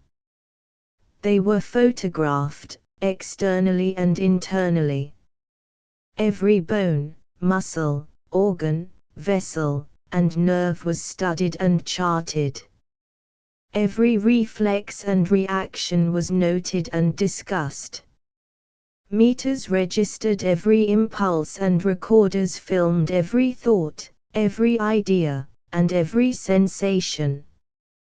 Endlessly, day after day, the nerve-wracking torture went on, until the frantic subjects could bear no more. White-faced and shaking, Cleo finally screamed wildly, hysterically, as she was being strapped down upon a laboratory bench, and at the sound Costigan's nerves, already at the breaking point, gave way in an outburst of berserk fury. The man's struggles and the girl's shrieks were alike futile, but the surprised Nevians, after a consultation, decided to give the specimens a vacation. To that end they were installed, together with their earthly belongings, in a three-roomed structure of transparent metal, floating in the large central lagoon of the city. There they were left undisturbed for a time, undisturbed, that is, except by the continuous gaze of the crowd of hundreds of amphibians which constantly surrounded the floating cottage. "First we're bugs under a microscope," Bradley growled, "then we're goldfish in a bowl. I don't know that." He broke off as two of their jailers entered the room. Without a word into the transformers they seized Bradley and Cleo. As those tentacular arms stretched out toward the girl, Costigan leaped. A vain attempt. In midair the paralyzing beam of the Nevians touched him and he crashed heavily to the crystal floor, and from that floor he looked on in helpless, raging fury while his sweetheart and his captain were carried out of their prison and into a waiting submarine. Chapter 16 Supership in Action. Dr. Frederick Rodebush sat at the control panel of Triplanetary's newly reconstructed supership, one finger poised over a small black button. Facing the unknown though the physicist was, yet he grinned whimsically at his friend. Something, whatever it is about to occur. The Boise is about to take off. Ready, Cleve? Shoot, laconically. Cleveland also was constitutionally unable to voice his deeper sentiments in time of stress. Rodebush drove his finger down, and instantly over both men there came a sensation akin to a tremendously intensified vertigo, but a vertigo as far beyond the space sickness of weightlessness as that horrible sensation is beyond mere earthly dizziness. The pilot reached weakly toward the board, but his leaden hands refused utterly to obey the dictates of his reeling mind. His brain was a writhing, convulsive mass of torment indescribable, expanding, exploding, swelling out with an unendurable pressure against its confining skull. Fiery spirals, laced with streaming, darting lances of black and green, flamed inside his bursting eyeballs. The universe spun and whirled in mad gyrations about him as he reeled drunkenly to his feet, staggering and sprawling. He fell. He realized that he was falling, yet he could not fall. Thrashing wildly, grotesquely in agony, he struggled madly and blindly across the room, directly toward the thick steel wall.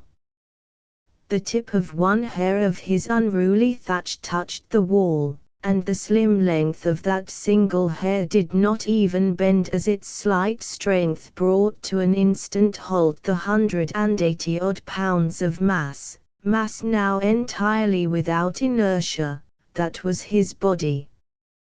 But finally the sheer brain power of the man began to triumph over his physical torture. By force of will he compelled his grasping hands to seize a lifeline, almost meaningless to his dazed intelligence, and through that nightmare incarnate of hellish torture he fought his way back to the control board. Hooking one leg around a standard, he made a seemingly enormous effort and depressed a red button, then fell flat upon the floor, weakly but in a wave of relief and thankfulness, as his racked body felt again the wonted phenomena of weight and of inertia. White, trembling, frankly and openly sick, the two men stared at each other in half-amazed joy. It worked. Cleveland smiled wanly as he recovered sufficiently to speak, then leaped to his feet. "Snap it up, Fred. We must be falling fast, we'll be wrecked when we hit." "We're not falling anywhere." Rodebush, foreboding in his eyes, walked over to the main observation plate and scanned the heavens. "However, it's not as bad as I was afraid it might be. I can still recognize a few of the constellations, even though they are all pretty badly distorted. That means that we can't be more than a couple of light years or so away from the solar system.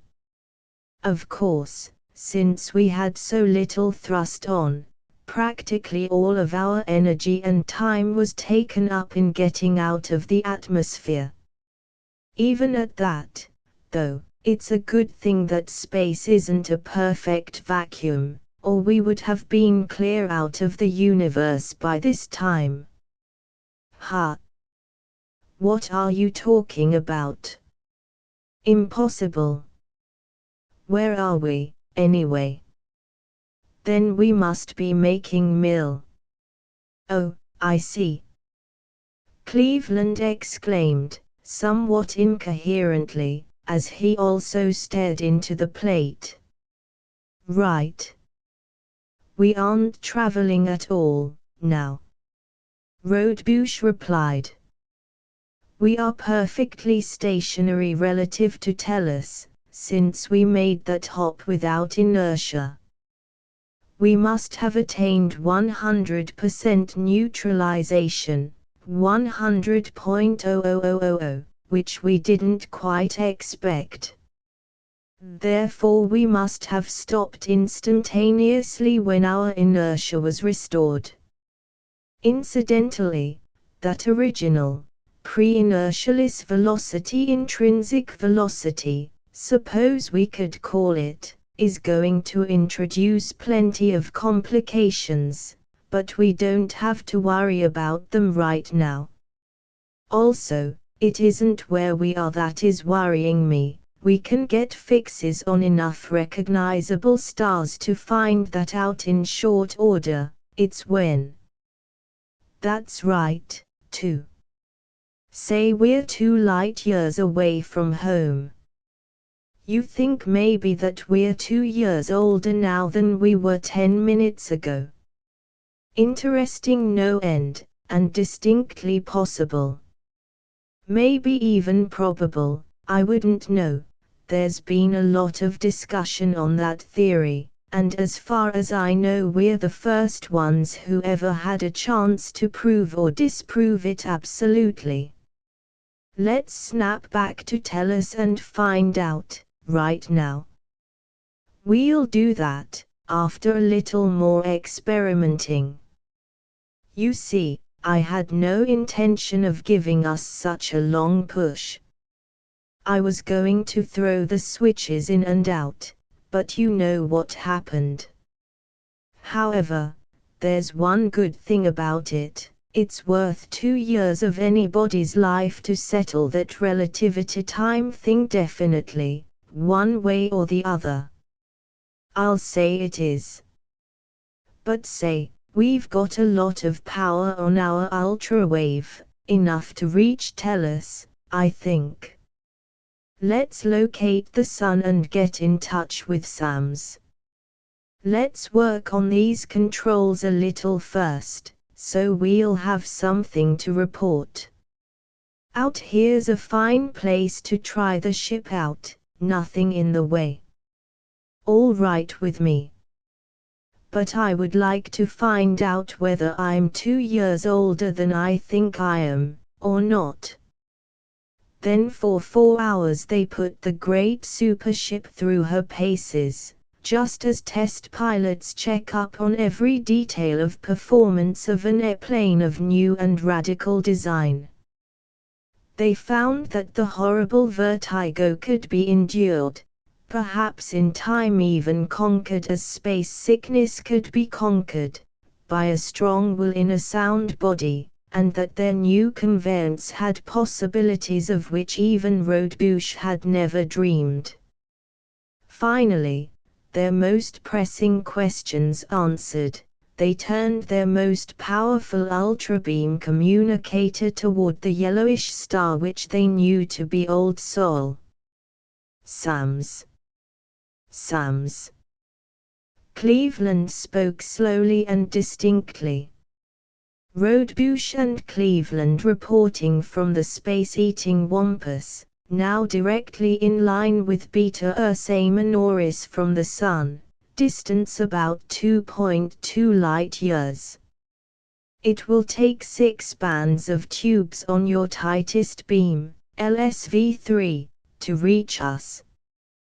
Barring a touch of an unusually severe type of space sickness, everything worked beautifully, even better than either of us dared to believe. There's something we want to know right away. Have we been gone 4 hours and some odd minutes, or better than 2 years? He turned to Rodebush and went on, nobody knows how fast this ultrawave travels, but if it goes as fast as we did coming out it's no creeper. I'll give him about 30 minutes, then shoot in another. But, interrupting Cleveland's remark, the care-ravaged face of Virgil Sams appeared sharp and clear upon the plate and his voice snapped curtly from the speaker. "Thank God you're alive, and twice that the ship works," he exclaimed. "You've been gone 4 hours, 11 minutes, and 41 seconds, but never mind about abstract theorizing. Get back here, to Pittsburgh, as fast as you can drive. That Nevian vessel or another one like her is mopping up the city, and has destroyed half the fleet already. We'll be back there in 9 minutes. Rodebush snapped into the transmitter. 2 to get from here to atmosphere, 4 from atmosphere down to the hill, and 3 to cool off. Notify the full 4-shift crew, everybody we've picked out. Don't need anybody else. Ship, equipment, and armament are ready. 2 minutes to atmosphere. Think you can do it?" Cleveland asked, as Rodebush flipped off the power and leaped to the control panel. "You might, though, at that. We could do it in less than that if we had to. We used scarcely any power at all coming out, and I'm going to use quite a lot going back," the physicist explained rapidly, as he set the dials which would determine their flashing course. The master switches were thrown and the pangs of inertialessness again assailed them, but weaker far this time than ever before, and upon their lookout plates they beheld a spectacle never before seen by eye of man. For the ultrabeam, with its heterodyned vision, is not distorted by any velocity yet attained, as are the ether-borne rays of light. Converted into light only at the plate, it showed their progress as truly as though they had been traveling at a pace to be expressed in the ordinary terms of miles per hour. The yellow star that was the sun detached itself from the firmament and leaped toward them, swelling visibly, momently, into a blinding monster of incandescence. And toward them also flung the earth, enlarging with such indescribable rapidity that Cleveland protested involuntarily, in spite of his knowledge of the peculiar mechanics of the vessel in which they were. "Hold it, Fred, hold it. Way enough," he exclaimed. "I'm using only a few thousand kilograms of thrust, and I'll cut that as soon as we touch atmosphere, long before she can even begin to heat," Rodebush explained. "Looks bad, but we'll stop without a jar." "What would you call this kind of flight, Fritz?" Cleveland asked. "What's the opposite of inert?" "Damned if I know. Isn't any, I guess." "Light?" "No, how would free be?" "Not bad. Free and inert maneuvering, eh?" "Okay. Flying free, then." The supership came from her practically infinite velocity to an almost instantaneous halt in the outermost, most tenuous layer of the Earth's atmosphere. Her halt was but momentary. Inertia restored, she dropped at a sharp angle downward. More than dropped, she was forced downward by one full battery of projectors driven by iron-powered generators. Soon they were over the hill, whose violet screens went down at a word. Flaming a dazzling white from the friction of the atmosphere through which she had torn her way, the Boise slowed abruptly as she neared the ground, plunging toward the surface of the small but deep artificial lake below the hill's steel apron. Into the cold waters the spaceship dove, and even before they could close over her, furious geysers of steam and boiling water erupted as the stubborn alloy gave up its heat to the cooling liquid. Endlessly the 3 necessary minutes dragged their slow way into time, but finally the water ceased boiling and Rodebush tore the ship from the lake and hurled her into the gaping doorway of her dock. The massive doors of the airlocks opened, and while the full crew of picked men hurried aboard with their personal equipment, Sams talked earnestly to the 2 scientists in the control room. "And about half the fleet is still in the air. They aren't attacking, they are just trying to keep her from doing much more damage until you can get there. How about your takeoff?" "We can't launch you again, the tracks are gone, but you handled her easily enough coming in." "That was all my fault," Rodebush admitted. "I had no idea that the fields would extend beyond the hull. We'll take her out on the projectors this time, though, the same as we brought her in. She handles like a bicycle." The projector blast tears things up a little, but nothing serious. "Have you got that Pittsburgh beam for me yet?" "We're about ready to go." "Here it is." Dr. Rodebush came Norma's voice, and upon the screen there flashed into being the view of the events transpiring above that doomed city. "The dock is empty and sealed against your blast. Goodbye, and power to your tubes," came Sam's ringing voice. As the words were being spoken, mighty blasts of power raved from the driving projectors, and the immense mass of the supership shot out through the portals and upward into the stratosphere. Through the tenuous atmosphere the huge globe rushed with ever-mounting speed, and while the hope of Triplanetary drove eastward, Rodebush studied the ever-changing scene of battle upon his plate and issued detailed instructions to the highly trained specialists manning every offensive and defensive weapon. But the Nevians did not wait to join battle until the newcomers arrived. Their detectors were sensitive, operative over untold thousands of miles, and the ultra-screen of the hill had already been noted by the invaders as the Earth's only possible source of trouble. Thus the departure of the Boise had not gone unnoticed, and the fact that not even with his most penetrant rays could he see into her interior had already given the Nevian commander some slight concern. Therefore, as soon as it was determined that the great globe was being directed toward Pittsburgh, the fish-shaped cruiser of the void went into action.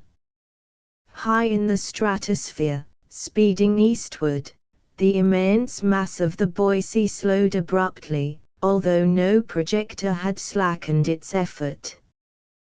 Cleveland, eyes upon interferometer grating and spectrophotometer charts, fingers flying over calculator keys, grinned as he turned toward Rodebush.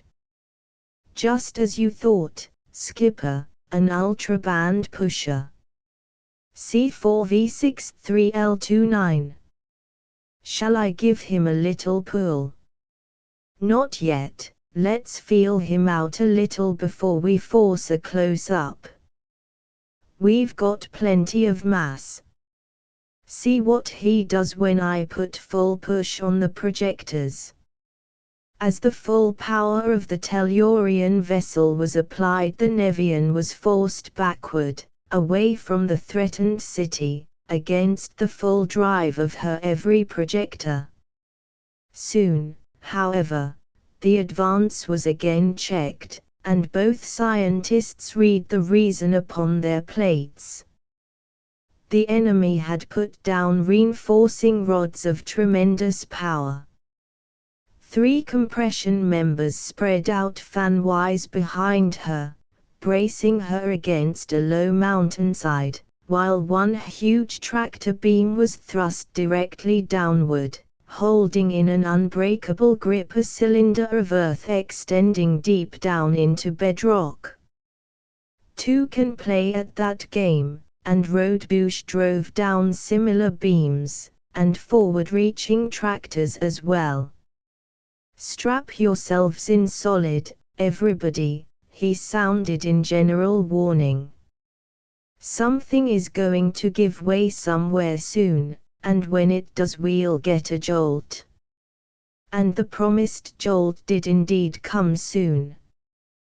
Prodigiously massive and powerful as the Nevian was, the Boise was even more massive and more powerful, and as the already enormous energy feeding the tractors, pushers, and projectors was raised to its inconceivable maximum, the vessel of the enemy was hurled upward, backward, and that of Earth shot ahead with a bounding leap that threatened to strain even her mighty members. The Nevian anchor rods had not broken, they had simply pulled up the vast cylinders of solid rock that had formed their anchorages. "Grab him now!" Rodebush yelled, and even while an avalanche of falling rock was burying the countryside, Cleveland snapped a tractor ray upon the flying fish and pulled tentatively. Nor did the Nevian now seem averse to coming to grips. The 2 warring super-dreadnoughts darted toward each other, and from the invader there flooded out the dread crimson opacity which had theretofore meant the doom of all things Solarian.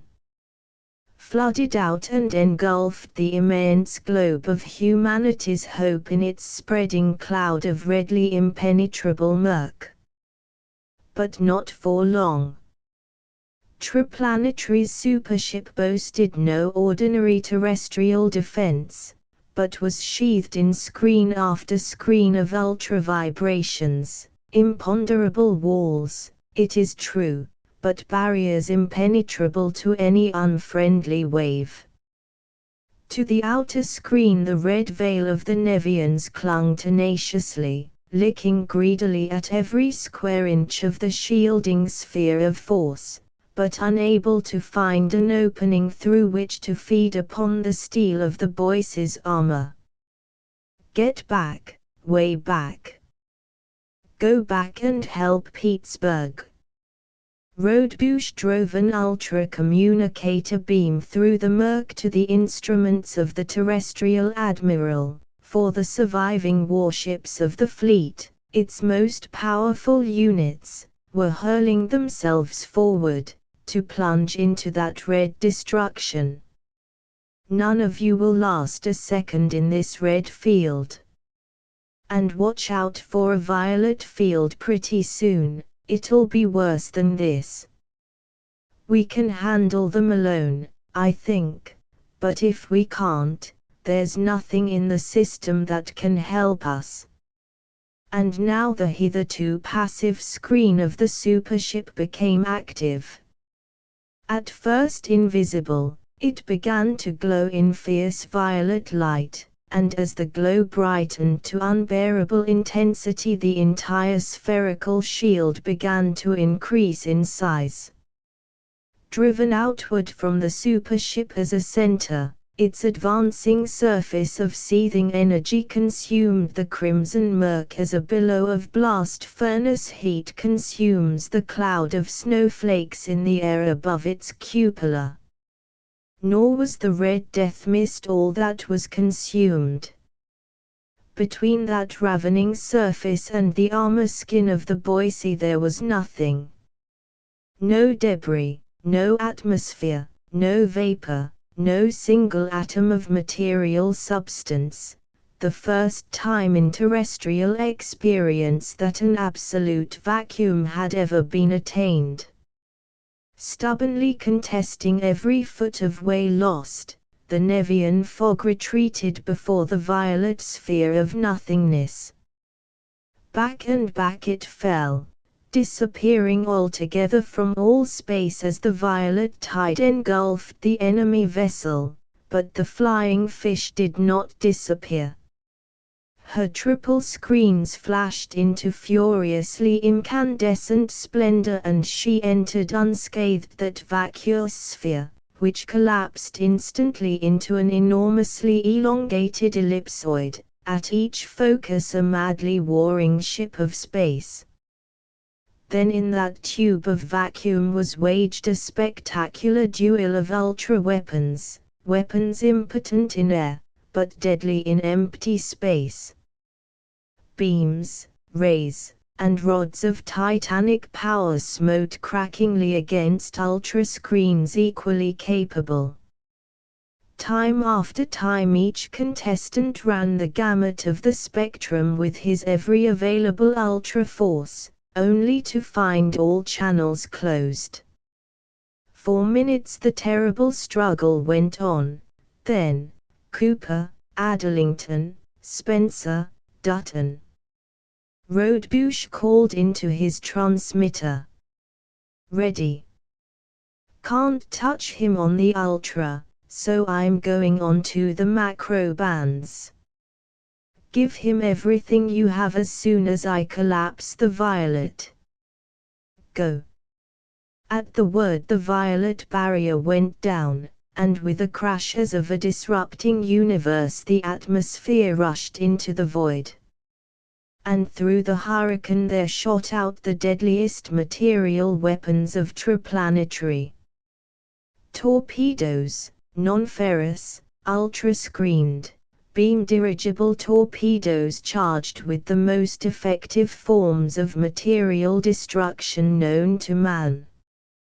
Cooper hurled his canisters of penetrating gas, Adlington his allotropic ion atomic bombs, Spencer his indestructible armor-piercing projectiles, and Dutton his shatterable flasks of the quintessence of corrosion, a sticky, tacky liquid of such dire potency that only one rare Solarian element could contain it.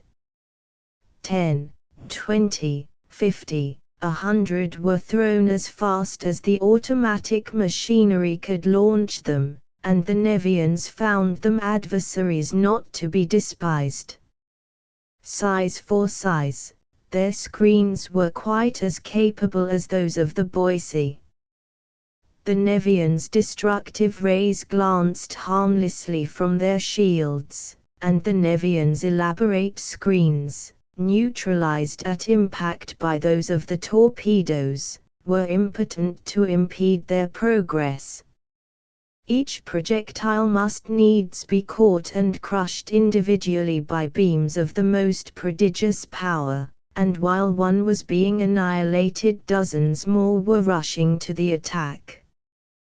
Then while the twisting, dodging invader was busiest with the tiny but relentless destroyers, Rodebush launched his heaviest weapon. The macro beams. Prodigious streamers of bluish-green flame which tore savagely through course after course of Nevian screen. Malevolent fangs, driven with such power and velocity that they were biting into the very walls of the enemy vessel before the amphibians knew that their defensive shells of force had been punctured. And the emergency screens of the invaders were equally futile. Course after course was sent out, only to flare viciously through the spectrum and to go black. Outfought at every turn, the now frantically dodging Nevian leaped away in headlong flight, only to be brought to a staggering, crashing halt as Cleveland nailed her with a tractor beam. But the Tellurians were to learn that the Nevians held in reserve a means of retreat. The tractor snapped, sheared off squarely by a sizzling plane of force, and the fish-shaped cruiser faded from Cleveland's sight, just as the Boise had disappeared from the communicator plates of Radio Center, back in the hill, when she was launched. But though the plates in the control room could not hold the Nevian, she did not vanish beyond the ken of Randolph, now communications officer in the supership. For, warned and humiliated by his losing one speeding vessel from his plates in Radio Center, he was now ready for any emergency. Therefore as the Nevian fled, Randolph's spy held her, automatically behind it, as there was the full output of 12 special banks of iron-driven power tubes, and thus it was that the vengeful Earthman flashed immediately along the Nevian's line of flight. Inertialess now, pausing briefly from time to time to enable the crew to accustom themselves to the new sensations, Triplanetary's supership pursued the invader, hurtling through the void with a velocity unthinkable. "He was easier to take than I thought he would be," Cleveland grunted, staring into the plate. "I thought he had more stuff," too, Rodebush assented, "but I guess Costigan got almost everything they had. If so, with all our own stuff and most of theirs besides, we should be able to take them." Conway's data indicated that they have only partial neutralization of inertia. If it's 100% we'll never catch them, but it isn't. There they are. "And this time I'm going to hold her or burn out all our generators trying," Cleveland declared, grimly. "Are you fellows down there able to handle yourselves yet? Fine. Start throwing out your cans. Space-hardened veterans, all." The other Tellurian officers had fought off the horrible nausea of inertialessness, just as Rodebush and Cleveland had done. Again the ravening green macro beams tore at the flying cruiser. Again the mighty frames of the two spaceships shuddered sickeningly as Cleveland clamped on his tractor rod. Again the highly dirigible torpedoes dashed out with their freights of death and destruction. And again the Nevian sheer plane of force slashed at the Boyce's tractor beam, but this time the mighty puller did not give way. Sparkling and spitting high-tension sparks, the plane bit deeply into the stubborn rod of energy. Brighter, thicker, and longer grew the discharges as the gnawing plane drew more and more power, but in direct ratio to that power the rod grew larger, denser, and ever harder to cut. More and more vivid became the pyrotechnic display, until suddenly the entire tractor rod disappeared. At the same instant a blast of intolerable flame erupted from the Boyce's flank and the whole enormous fabric of her shook and quivered under the force of a terrific detonation. Randolph. I don't see them. Are they attacking or running? Rodebush demanded. He was the first to realize what had happened. Running, fast. Just as well, perhaps, but get their line. Adlington. Here. Good. Was afraid you were gone. That was one of your bombs, wasn't it? Yes. Well launched, just inside the screens. Don't see how it could have detonated unless something hot and hard struck it in the tube. It would need about that much time to explode.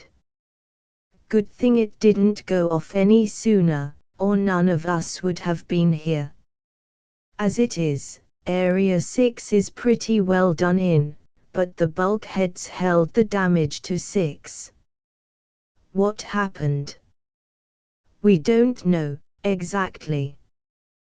Both generators on the tractor beam went out. At first, I thought that was all, but my neutralizers are dead and I don't know what else. When the G4S went out, the fusion must have shorted the neutralizers. They would make a mess. It must have burned a hole down into number 6 tube. Cleveland and I will come down, and we'll all look around. Donning space suits, the scientists let themselves into the damaged compartment through the emergency airlocks, and what a sight they saw.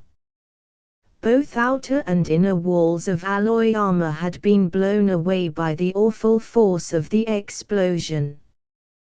Jagged plates hung awry, bent, twisted and broken. The great torpedo tube, with all its intricate automatic machinery, had been driven violently backward and lay piled in hideous confusion against the backing bulkheads. Practically nothing remained whole in the entire compartment. Nothing much we can do here, Rodebush said finally, through his transmitter. Let's go see what number 4 generator looks like. That room, although not affected by the explosion from without, had been quite as effectively wrecked from within. It was still stiflingly hot, its air was still reeking with the stench of burning lubricant, insulation, and metal. Its floor was half covered by a semi-molten mass of what had once been vital machinery. For with the burning out of the generator bars, the energy of the disintegrating allotropic ion had had no outlet, and had built up until it had broken through its insulation and in an irresistible flood of power had torn through all obstacles in its path to neutralization. should have had an automatic shut-off, one detail we overlooked, Rodebush mused.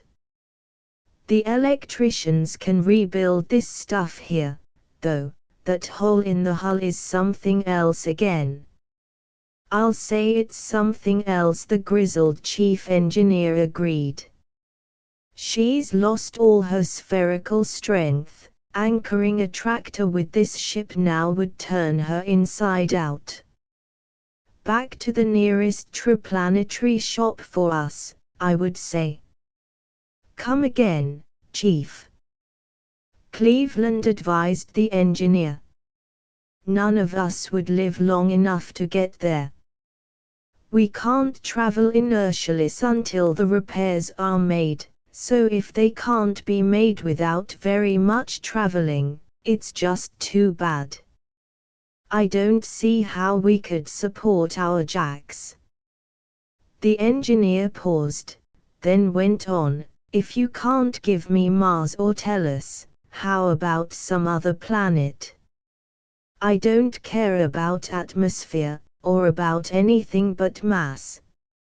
I can stiffen her up in 3 or 4 days if I can sit down on something heavy enough to hold our jacks and presses, but if we have to rig up space cradles around the ship herself, it'll take a long time, months, probably. Haven't got a spare planet on hand, have you? We might have, at that, Rodebush made surprising answer. A couple of seconds before we engaged we were heading toward a sun with at least 2 planets. I was just getting ready to dodge them when we cut the neutralizers, so they should be fairly close somewhere. Yes, there's the sun, right over there. Rather pale and small, but it's close, comparatively speaking. We'll go back up into the control room and find out about the planets. The strange sun was found to have 3 large and easily located children, and observation showed that the crippled spaceship could reach the nearest of these in about 5 days. Power was therefore fed to the driving projectors, and each scientist, electrician, and mechanic bent to the task of repairing the ruined generators, rebuilding them to handle any load which the converters could possibly put upon them. For 2 days the Boise drove on, then her acceleration was reversed, and finally a landing was effected upon the forbidding, rocky soil of the strange world. It was larger than the Earth, and of a somewhat stronger gravitation. Although its climate was bitterly cold, even in its short daytime, it supported a luxuriant but outlandish vegetation. Its atmosphere, while rich enough in oxygen and not really poisonous, was so rank with indescribably fetid vapors as to be scarcely breathable. But these things bothered the engineers not at all. Paying no attention to temperature or to scenery and without waiting for chemical analysis of the air, the space-suited mechanics leaped to their tasks, and in only a little more time than had been mentioned by the chief engineer, the hull and giant frame of the supership were as staunch as of yore. "All right, Skipper," came finally the welcome word. "You might try her out with a fast hop around this world before you shove off in earnest." Under the fierce blast of her projectors the vessel leaped ahead, and time after time, as Rodebush hurled her mass upon tractor beam or presser, the engineers sought in vain for any sign of weakness. The strange planet half-girdled and the severest tests passed flawlessly. Rodebush reached for his neutralizer switches. Reached and paused, dumbfounded, for a brilliant purple light had sprung into being upon his panel and a bell rang out insistently. "What the hell?" Rodebush shot out an exploring beam along the detector line and gasped. He stared, mouth open, then yelled, "Roger is here, rebuilding his planetoid. Stations all." Chapter 17. Roger carries on. As has been intimated, Grey Roger did not perish in the floods of Nevian energy which destroyed his planetoid. While those terrific streamers of force emanating from the crimson obscurity surrounding the amphibian spaceship were driving into his defensive screens, he sat impassive and immobile at his desk, his hard grey eyes moving methodically over his instruments and recorders. When the clinging mantle of force changed from deep red into shorter and even shorter wavelengths, however, Baxter, Harkopf, Chatelier, Anandrew-Sung, Penrose, Nishimura, Mirsky. He called off a list of names. "Report to me here at once." "The planetoid is lost," he informed his select group of scientists when they had assembled, "and we must abandon it in exactly 15 minutes. Which will be the time required for the robots to fill this first section with our most necessary machinery and instruments. Pack each of you one box of the things he most wishes to take with him, and report back here in not more than 13 minutes. Say nothing to anyone else." They filed out calmly, and as they passed out into the hall, Baxter, perhaps a trifle less case-hardened than his fellows, at least voiced a thought for those they were so brutally deserting. "I say, it seems a bit thick to dash off this way and leave the rest of them, but still, I suppose." "You suppose correctly." Bland and heartless Nishimura filled in the pause. "A small part of the planetoid may be able to escape, which, to me at least, is pleasantly surprising news. It cannot carry all our men and mechanisms, therefore only the most important of both are saved. What would you? For the rest, it is simply what you call the fortune of war." "No. But the beautiful," began the amorous Chatelier. "Hush, fool," snorted Harkopf. "One word of that to the ear of Roger and you two left behind are of such non-essentials the universe full is, to be collected in times of ease, but in times hard to be disregarded. Und this is a time of Schrecklichkeit indeed." The group broke up, each man going to his own quarters, to meet again in the first section a minute or so before the 0 time. Roger's office was now packed so tightly with machinery and supplies that but little room was left for the scientists. The grey monstrosity still sat unmoved behind his dials. "But of what use is it, Roger?" the Russian physicist demanded. "Those waves are of some ultraband, of a frequency immensely higher than anything heretofore known. Our screens should not have stopped them for an instant. It is a mystery that they have held so long, and certainly this single section will not be permitted to leave the planetoid without being destroyed." "There are many things you do not know," Mirsky came the cold and level answer. "Our screens, which you think are of your own devising, have several improvements of my own in the formulae, and would hold forever had I the power to drive them. The screens of this section, being smaller, can be held as long as will be found necessary. Power, the dumbfounded Russian exclaimed. Why, we have almost infinite power, unlimited, sufficient for a lifetime of high expenditure. But Roger made no reply, for the time of departure was at hand.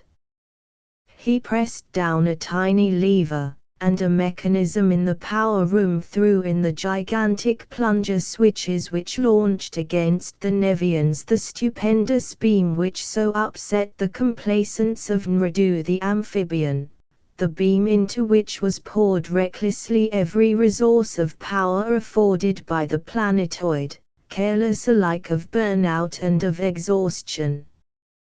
Then, while all of the attention of the Nevians and practically all of their maximum possible power output was being devoted to the neutralization of that last desperate thrust, the metal wall of the planetoid opened and the first section shot out into space. Full driven as they were, Roger's screens flared white as he drove through the temporarily lessened attack of the Nevians. But in their preoccupation the amphibians did not notice the additional disturbance and the section tore on, unobserved and undetected. Far out in space, Roger raised his eyes from the instrument panel and continued the conversation as though it had not been interrupted. Everything is relative, Mirsky, and you have misused gravely the term unlimited. Our power was, and is, very definitely limited.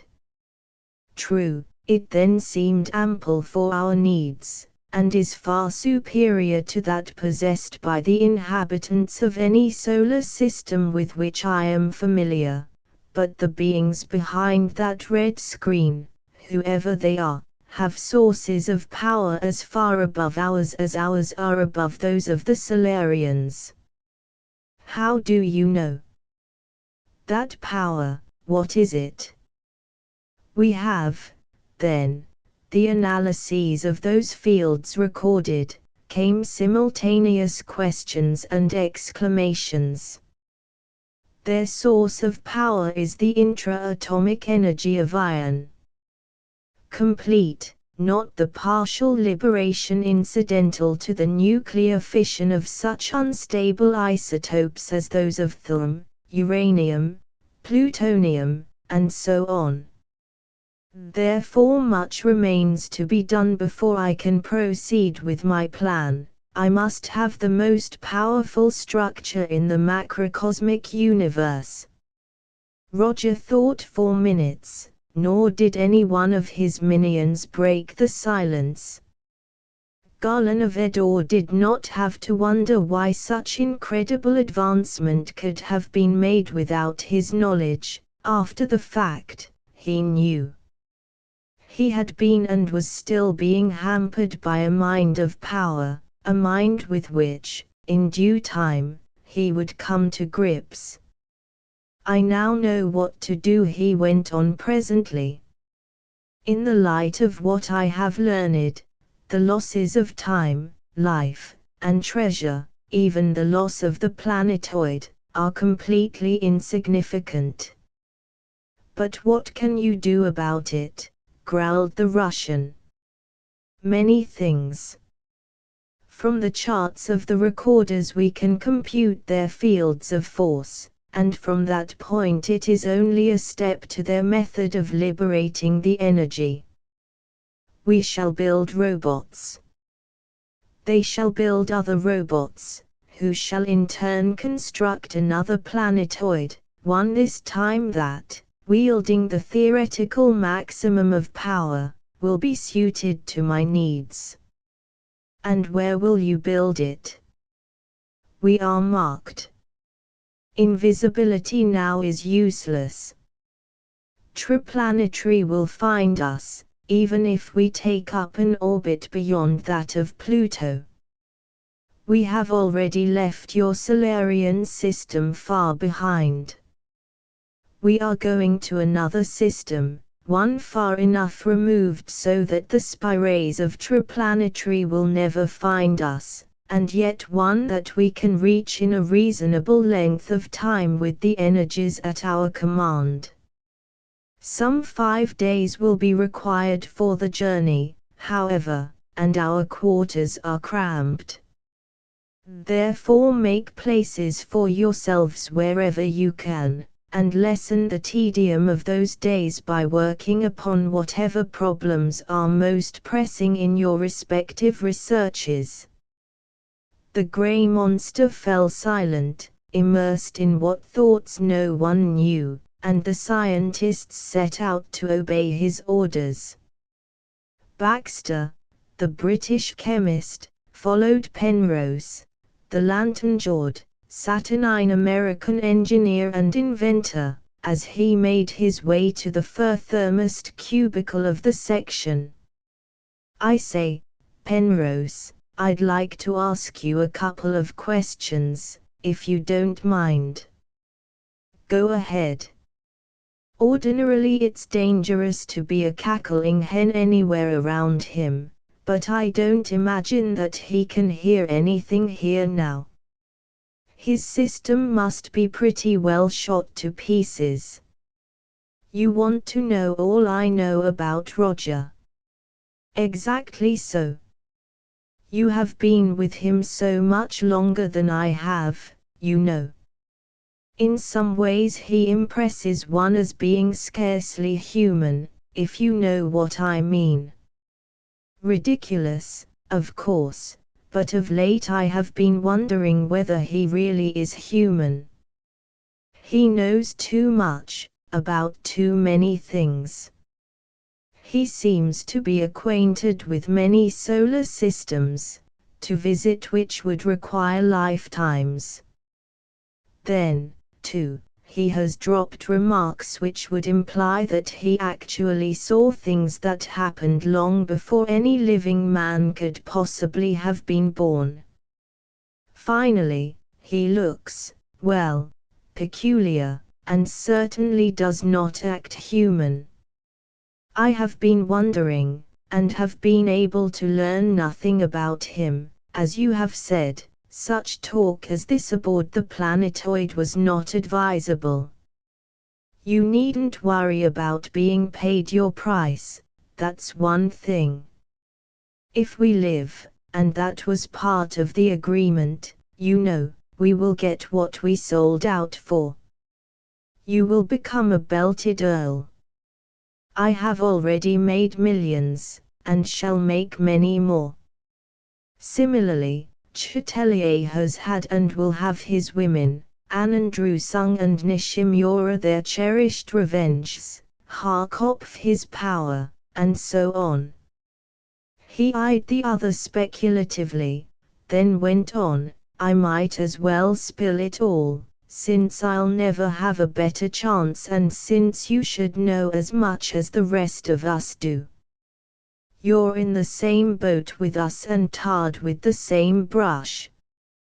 There's a lot of gossip, that may or may not be true, but I know one very startling fact. Here it is. My great-great-grandfather left some notes which, taken in connection with certain things I myself saw on the planetoid, prove beyond question that our Roger went to Harvard University at the same time he did. Roger was a grown man then, and the elder Penrose noted that he was marked, like this, and the American sketched a Kabbalistic design. What? Baxter exclaimed. An adept of North Polar Jupiter, then? Yes. That was before the First Jovian War, you know, and it was those medicine men, really high-caliber scientists, that prolonged that war so. But I say, Penrose, that's really a bit thick. When they were wiped out it was proved a lot of hocus-pocus.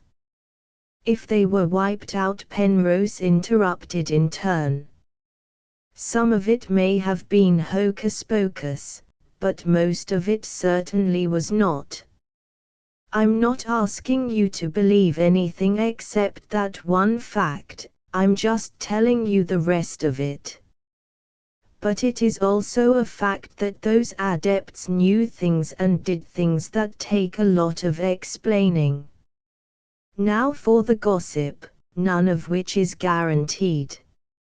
Roger is supposed to be of Tellurian parentage, and the story is that his father was a moon pirate, his mother a Greek adventuress. When the pirates were chased off the moon they went to Ganymede, you know, and some of them were captured by the Jovians. It seems that Roger was born at an instant of time sacred to the adepts, so they took him on.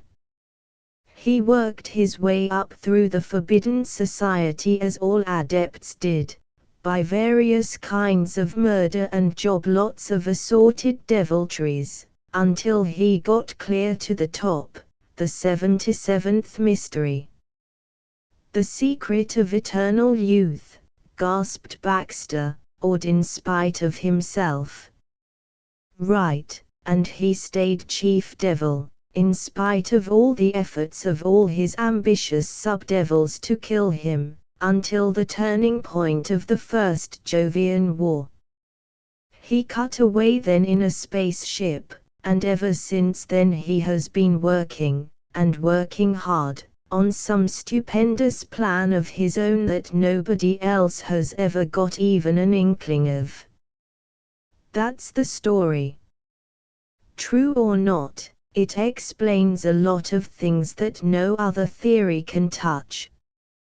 And now I think you'd better shuffle along, enough of this is a great plenty. Baxter went to his own cubby, and each man of Grey Roger's cold-blooded crew methodically took up his task. True to prediction, in 5 days a planet loomed beneath them and their vessel settled through a reeking atmosphere toward a rocky and forbidding plain. Then for hours they plunged along, a few thousand feet above the surface of that strange world, while Roger with his analytical detectors sought the most favorable location from which to wrest the materials necessary for his program of construction. It was a world of cold, its sun was distant, pale, and wan. It had monstrous forms of vegetation, of which each branch and member writhed and fought with a grotesque and horrible individual activity. Ever and anon a struggling part broke from its parent plant and darted away in independent existence, leaping upon and consuming or being consumed by a fellow creature equally monstrous.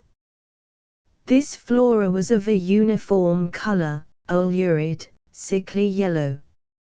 In form some of it was fern-like, some cactus-like, some vaguely tree-like, but it was all outrageous, inherently repulsive to all Solarian senses. And no less hideous were the animal-like forms of life which slithered and slunk rapaciously through that fantastic pseudo-vegetation. Snake-like, reptile-like, bat-like, the creatures squirmed, crawled, and flew, each covered with a dankly oozing yellow hide and each motivated by twin common impulses, to kill and insatiably and indiscriminately to devour. Over this reeking wilderness Roger drove his vessel, untouched by its disgusting, its appalling ferocity and horror. There should be intelligence, of a kind he mused, and swept the surface of the planet with an exploring beam. Ah, yes, there is a city, of sorts, and in a few minutes the outlaws were looking down upon a metal-walled city of roundly conical buildings. Inside these structures and between and around them there scuttled formless blobs of matter, one of which Roger brought up into his vessel by means of a tractor. Held immovable by the beam, it lay upon the floor, a strangely extensile, amoeba-like, metal-studded mass of leathery substance. Of eyes, ears, limbs, or organs it apparently had none, yet it radiated an intensely hostile aura, a mental effluvium concentrated of rage and of hatred. Apparently the ruling intelligence of the planet, Roger commented. Such creatures are useless to us. We can build machines in half the time that would be required for their subjugation and training. Still, it should not be permitted to carry back what it may have learned of us. As he spoke, the adept threw the peculiar being out into the air and dispassionately rayed it out of existence. That thing reminds me of a man I used to know, back in Penobscot. Penrose was as coldly callous as his unfeeling master. The evenest-tempered man in town, mad all the time. Eventually Roger found a location which satisfied his requirements of raw materials, and made a landing upon that unfriendly soil. Sweeping beams denuded a great circle of life, and into that circle leaped robots. Robots requiring neither rest nor food, but only lubricants and power, robots insensible alike to that bitter cold and to that noxious atmosphere. But the outlaws were not to win a foothold upon that inimical planet easily, nor were they to hold it without effort. Through the weird vegetation of the circle's bare edge there scuttled and poured along a horde of the metal-studded men, if men they might be called, who, ferocity incarnate, rushed the robot line. Mowed down by hundreds, still they came on, willing, it seemed, to spend any number of lives in order that one living creature might once touch a robot with one out-thrust metallic stud. Whenever that happened there was a flash of lightning, the heavy smoke of burning insulation, grease, and metal, and the robot went down out of control.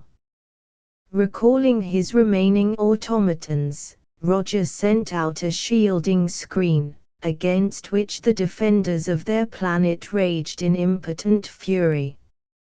For days they hurled themselves and their every force against that impenetrable barrier, then withdrew, temporarily stopped, but by no means acknowledging defeat.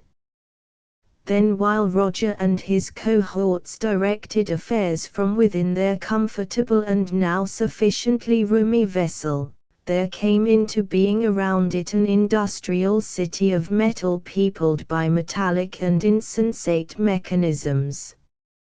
Mines were sunk, furnaces were blown in, smelters belched forth into the already unbearable air their sulphurous fumes. Rolling mills and machine shops were built and were equipped, and as fast as new enterprises were completed additional robots were ready to man them. In record time the heavy work of girders, members, and plates was well underway, and shortly thereafter light, deft, multi-fingered mechanisms began to build and to install the prodigious amount of precise machinery required by the vastness of the structure. As soon as he was sure that he would be completely free for a sufficient length of time, Roger Garland assembled, boiled down and concentrated, his every mental force. He probed then, very gently, for whatever it was that had been and was still blocking him. He found it, synchronized with it, and in the instant hurled against it the fiercest thrust possible for his Eddorian mind to generate, a bolt whose twin had slain more than one member of Edor's innermost circle, a bolt whose energies, he had previously felt sure, would slay any living thing save only his ultimate supremacy, the all-highest of Edor. Now, however, and not completely to his surprise, that blast of force was ineffective, and the instantaneous riposte was of such intensity as to require for its parrying everything that Garland had. He parried it, however barely, and directed a thought at his unknown opponent. "You, whoever you may be, have found out that you cannot kill me. No more can I kill you. So be it. Do you still believe that you can keep me from remembering whatever it was that my ancestor was compelled to forget? Now that you have obtained a focal point we cannot prevent you from remembering, and merely to hinder you would be pointless. You may remember in peace." Back and back went Garland's mind. Centuries, millennia, cycles, eons. The trace grew dim, almost imperceptible, deeply buried beneath layer upon layer of accretions of knowledge, experience, and sensation which no one of many hundreds of his ancestors had even so much as disturbed. But every iota of knowledge that any of his progenitors had ever had was still his. However dim, however deeply buried, however suppressed and camouflaged by inimical force, he could now find it. He found it, and in the instant of its finding it was as though in Philister the Arisian spoke directly to him, as though the fused elders of Arisia tried, vainly now, to erase from his own mind all knowledge of Arisia's existence. The fact that such a race as the Arisians had existed so long ago was bad enough. That the Arisians had been aware throughout all those ages of the Edorians, and had been able to keep their own existence secret, was worse. The crowning fact that the Arisians had had all this time in which to work unopposed against his own race made even Garland's indomitable ego quail. This was important. Such minor matters as the wiping out of non-conforming cultures, the extraordinarily rapid growth of which was now explained, must wait. Edor must revise its thinking completely. The pooled and integrated mind of the innermost circle must scrutinize every fact, every implication and connotation, of this new old knowledge. Should he flash back to Edor, or should he wait and take the planetoid, with its highly varied and extremely valuable contents? He would wait. A few moments more would be a completely negligible addition to the eons of time which had already elapsed since action should have been begun. The rebuilding of the planetoid, then, went on. Roger had no reason to suspect that there was anything physically dangerous within hundreds of millions of miles. Nevertheless, since he knew that he could no longer depend upon his own mental powers to keep him informed as to all that was going on around him, it was his custom to scan, from time to time, all nearby space by means of etherborne detectors.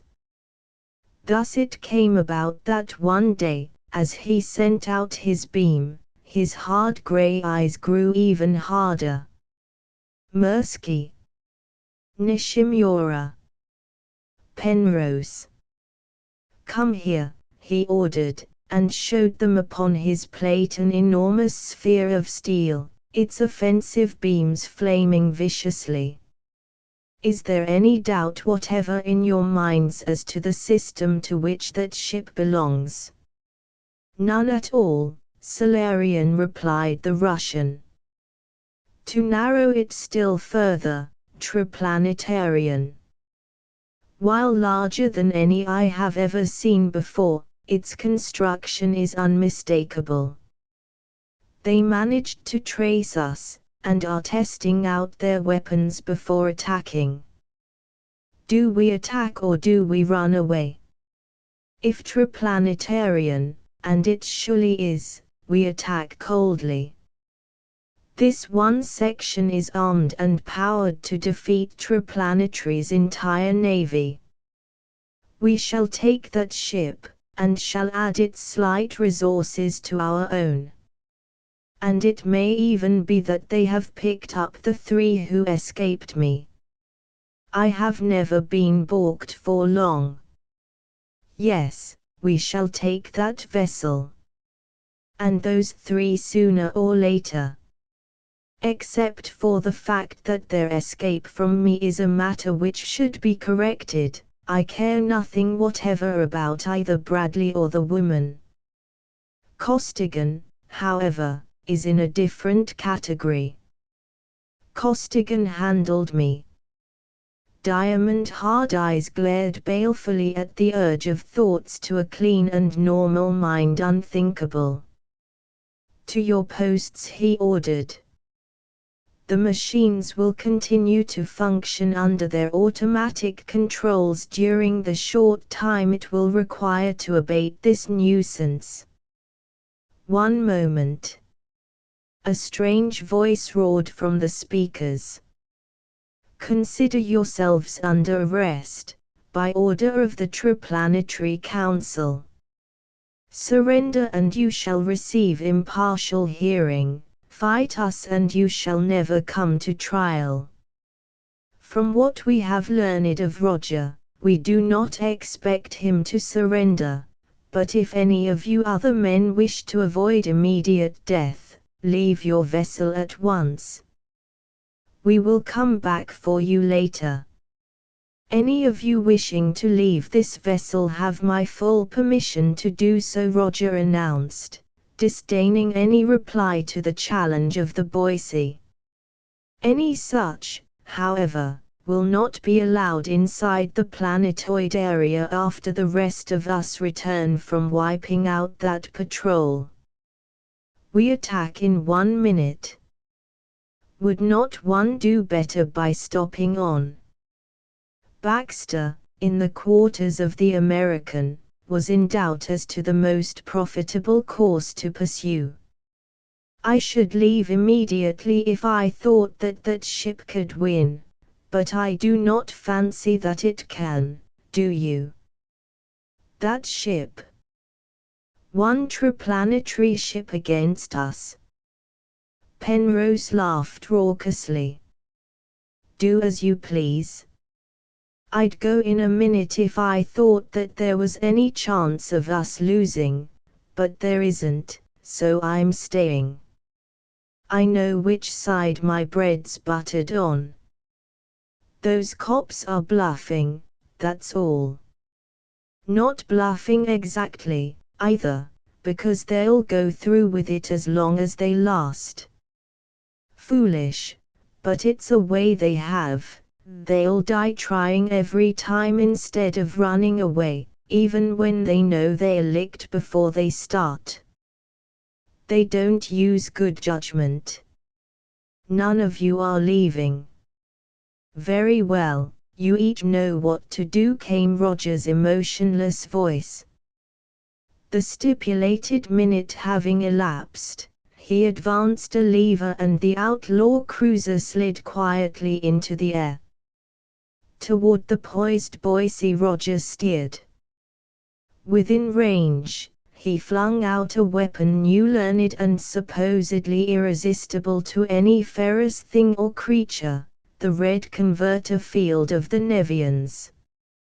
For Roger's analytical detector had stood him in good stead during those frightful minutes in the course of which the planetoid had borne the brunt of Nradu's superhuman attack, in such good stead that from the records of those ingenious instruments he and his scientists had been able to reconstruct not only the generators of the attacking forces, but also the screens employed by the amphibians in the neutralization of similar beams. With a vastly inferior armament, the smallest of Roger's vessels had defeated the most powerful battleships of Triplanetary.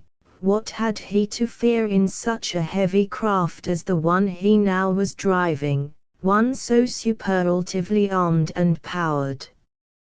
It was just as well for his peace of mind that he had no inkling that the harmless-looking sphere he was so blithely attacking was in reality the much-discussed, half-mythical supership upon which the Triplanetary service had been at work so long, nor that its already unprecedented armament had been reinforced, thanks to that hated Costigan, with Roger's own every worthwhile idea, as well as with every weapon and defense known to that arch-Nevian, Nradu.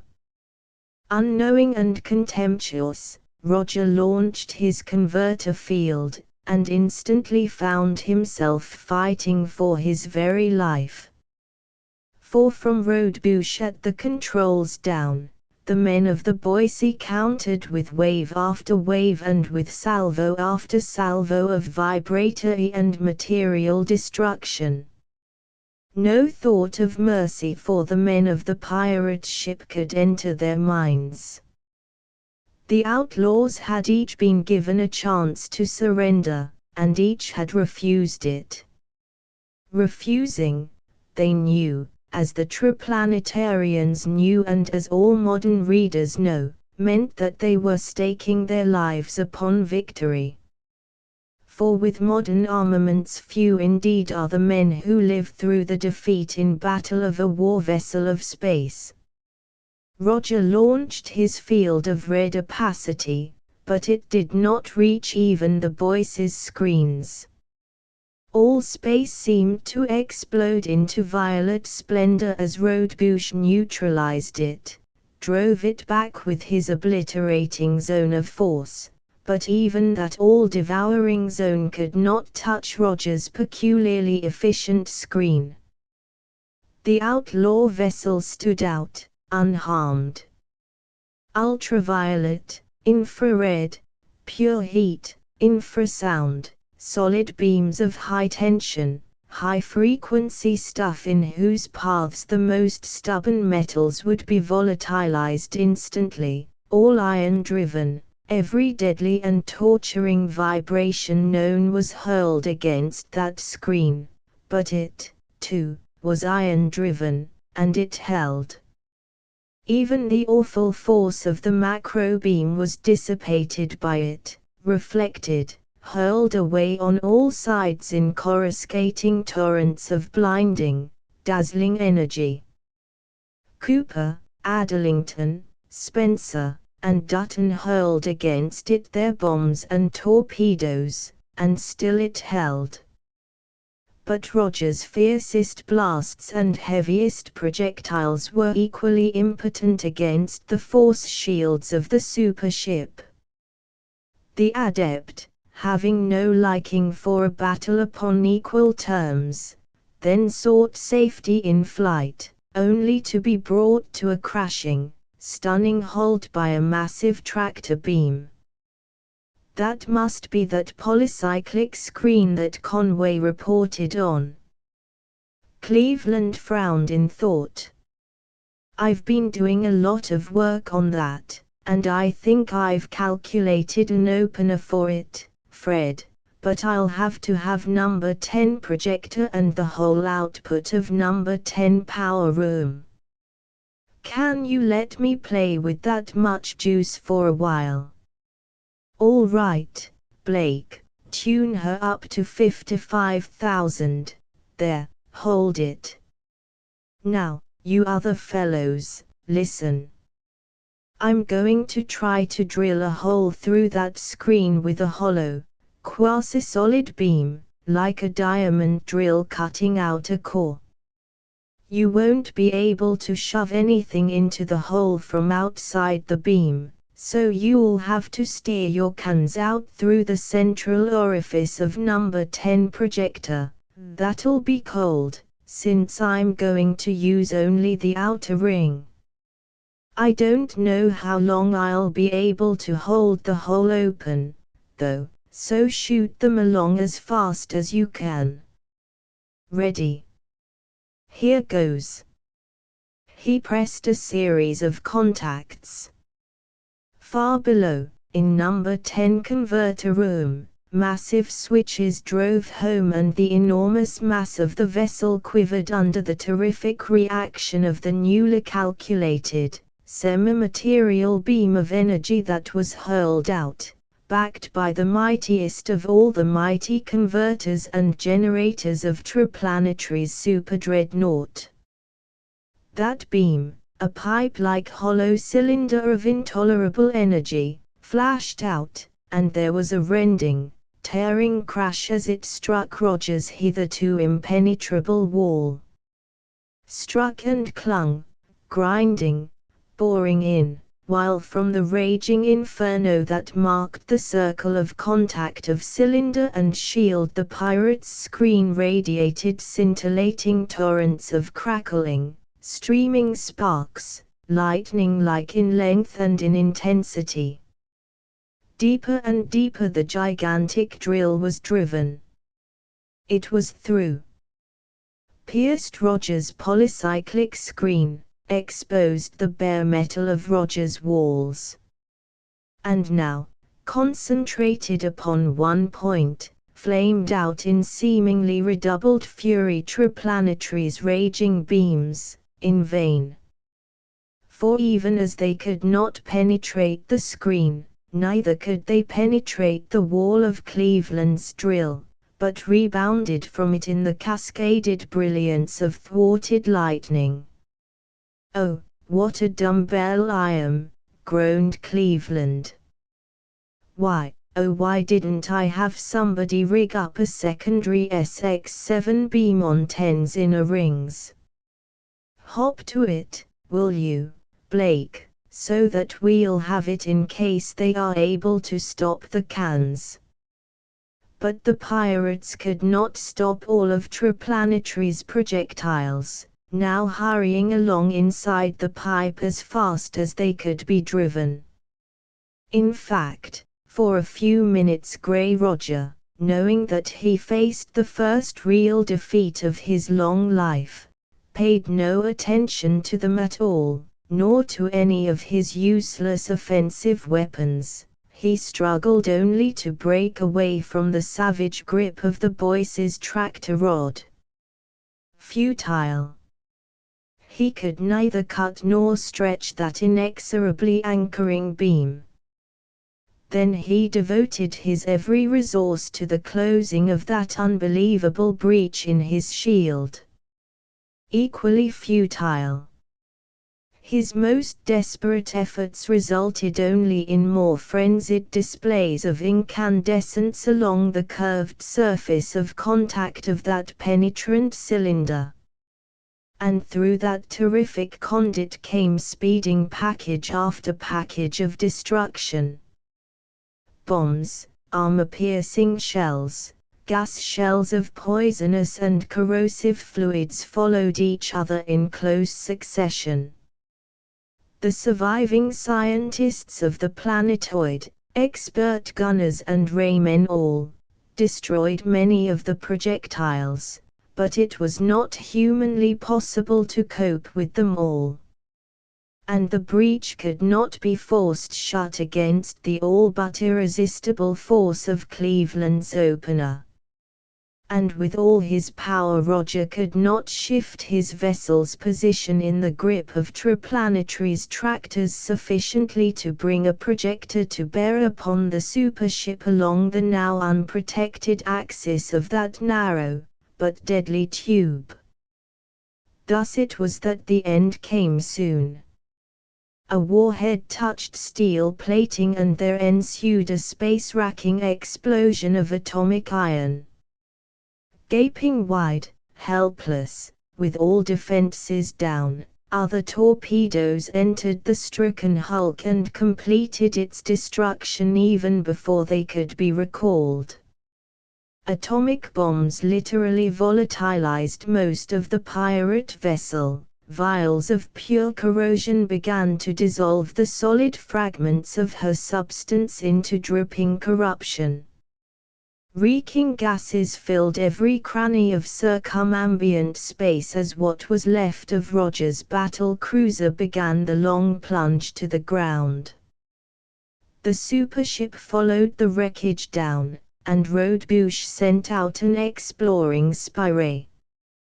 Resistance was such that it was necessary to employ corrosive, and ship and contents were completely disintegrated, he dictated, a little later, into his vessel's log.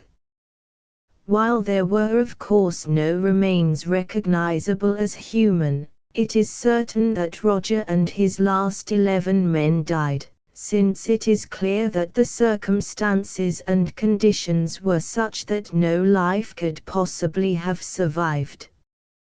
It is true that the form of flesh which had been known as Roger was destroyed. The solids and liquids of its substance were resolved into their component molecules or atoms. That which had energized that form of flesh, however, could not be harmed by any physical force, however applied. Therefore that which made Roger what he was, the essence which was Garland of Eddore, was actually back upon his native planet even before Rodebush completed his study of what was left of the pirate's vessel.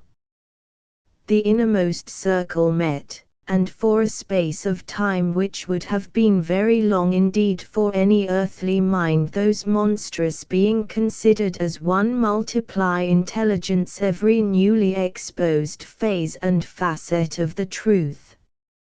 At the end, they knew the Arisians as well as the Arisians knew them.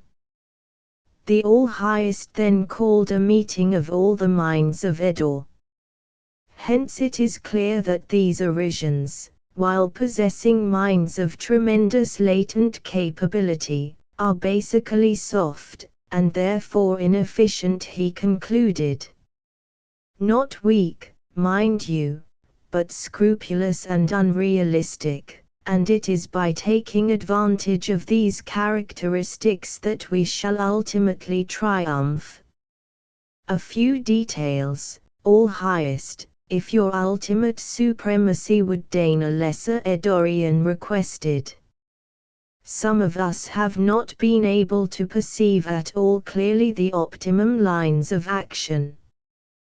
While detailed plans of campaign have not yet been worked out, there will be several main lines of attack.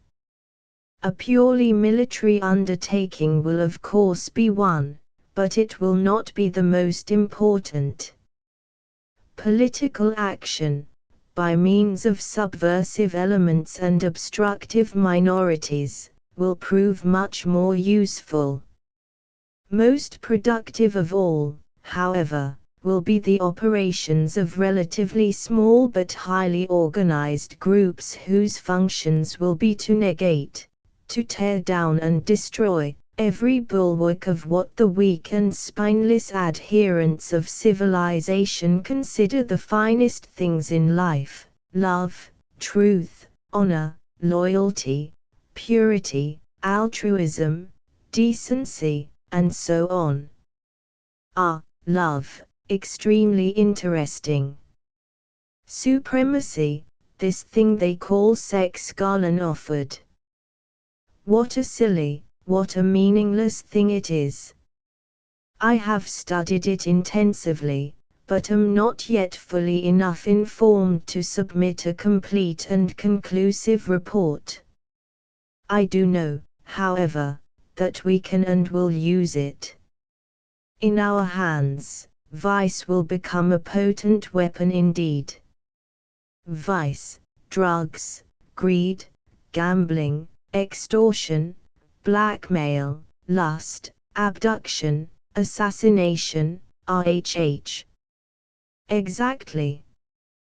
There will be room, and need, for the fullest powers of every Eddorian.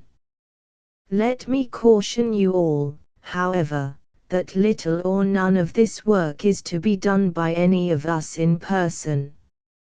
We must work through echelon upon echelon of higher and lower executives and supervisors if we are to control efficiently the activities of the thousands of billions of operators which we must and will have at work. Each echelon of control will be vastly greater in number than the one immediately above it, but correspondingly lower in the individual power of its component personnel. The sphere of activity of each supervisor, however small or great, will be clearly and sharply defined. Rank, from the operators at planetary population levels up to and including the Eddorian Directorate, will be a linear function of ability. Absolute authority will be delegated. Full responsibility will be assumed. Those who succeed will receive advancement and satisfaction of desire, those who fail will die. Since the personnel of the lower echelons will be of small value and easy of replacement, it is of little moment whether or not they become involved in reverses affecting the still lower echelons whose activities they direct. The echelon immediately below us of Eddor, however, and incidentally, it is my thought that the Plorans will best serve as our immediate underlings, must never, under any conditions, allow any hint of any of its real business to become known either to any member of any lower echelon or to any adherent of civilization. This point is vital. Everyone here must realize that only in that way can our own safety remain assured, and must take pains to see to it that any violator of this rule is put instantly to death. Those of you who are engineers will design ever more powerful mechanisms to use against the Arisians. Psychologists will devise and put into practice new methods and techniques, both to use against the able minds of the Arisians and to control the activities of mentally weaker entities. Each Eddorian, whatever his field or his ability, will be given the task he is best fitted to perform. That is all. And upon Arisia, too, while there was no surprise, a general conference was held. While some of the young watchmen may have been glad that the open conflict for which they had been preparing so long was now about to break, Arisia as a whole was neither glad nor sorry. In the great scheme of things which was the cosmic all, this whole affair was an infinitesimal incident. It had been foreseen. It had come. Each Arisian would do to the fullest extent of his ability that which the very fact of his being an Arisian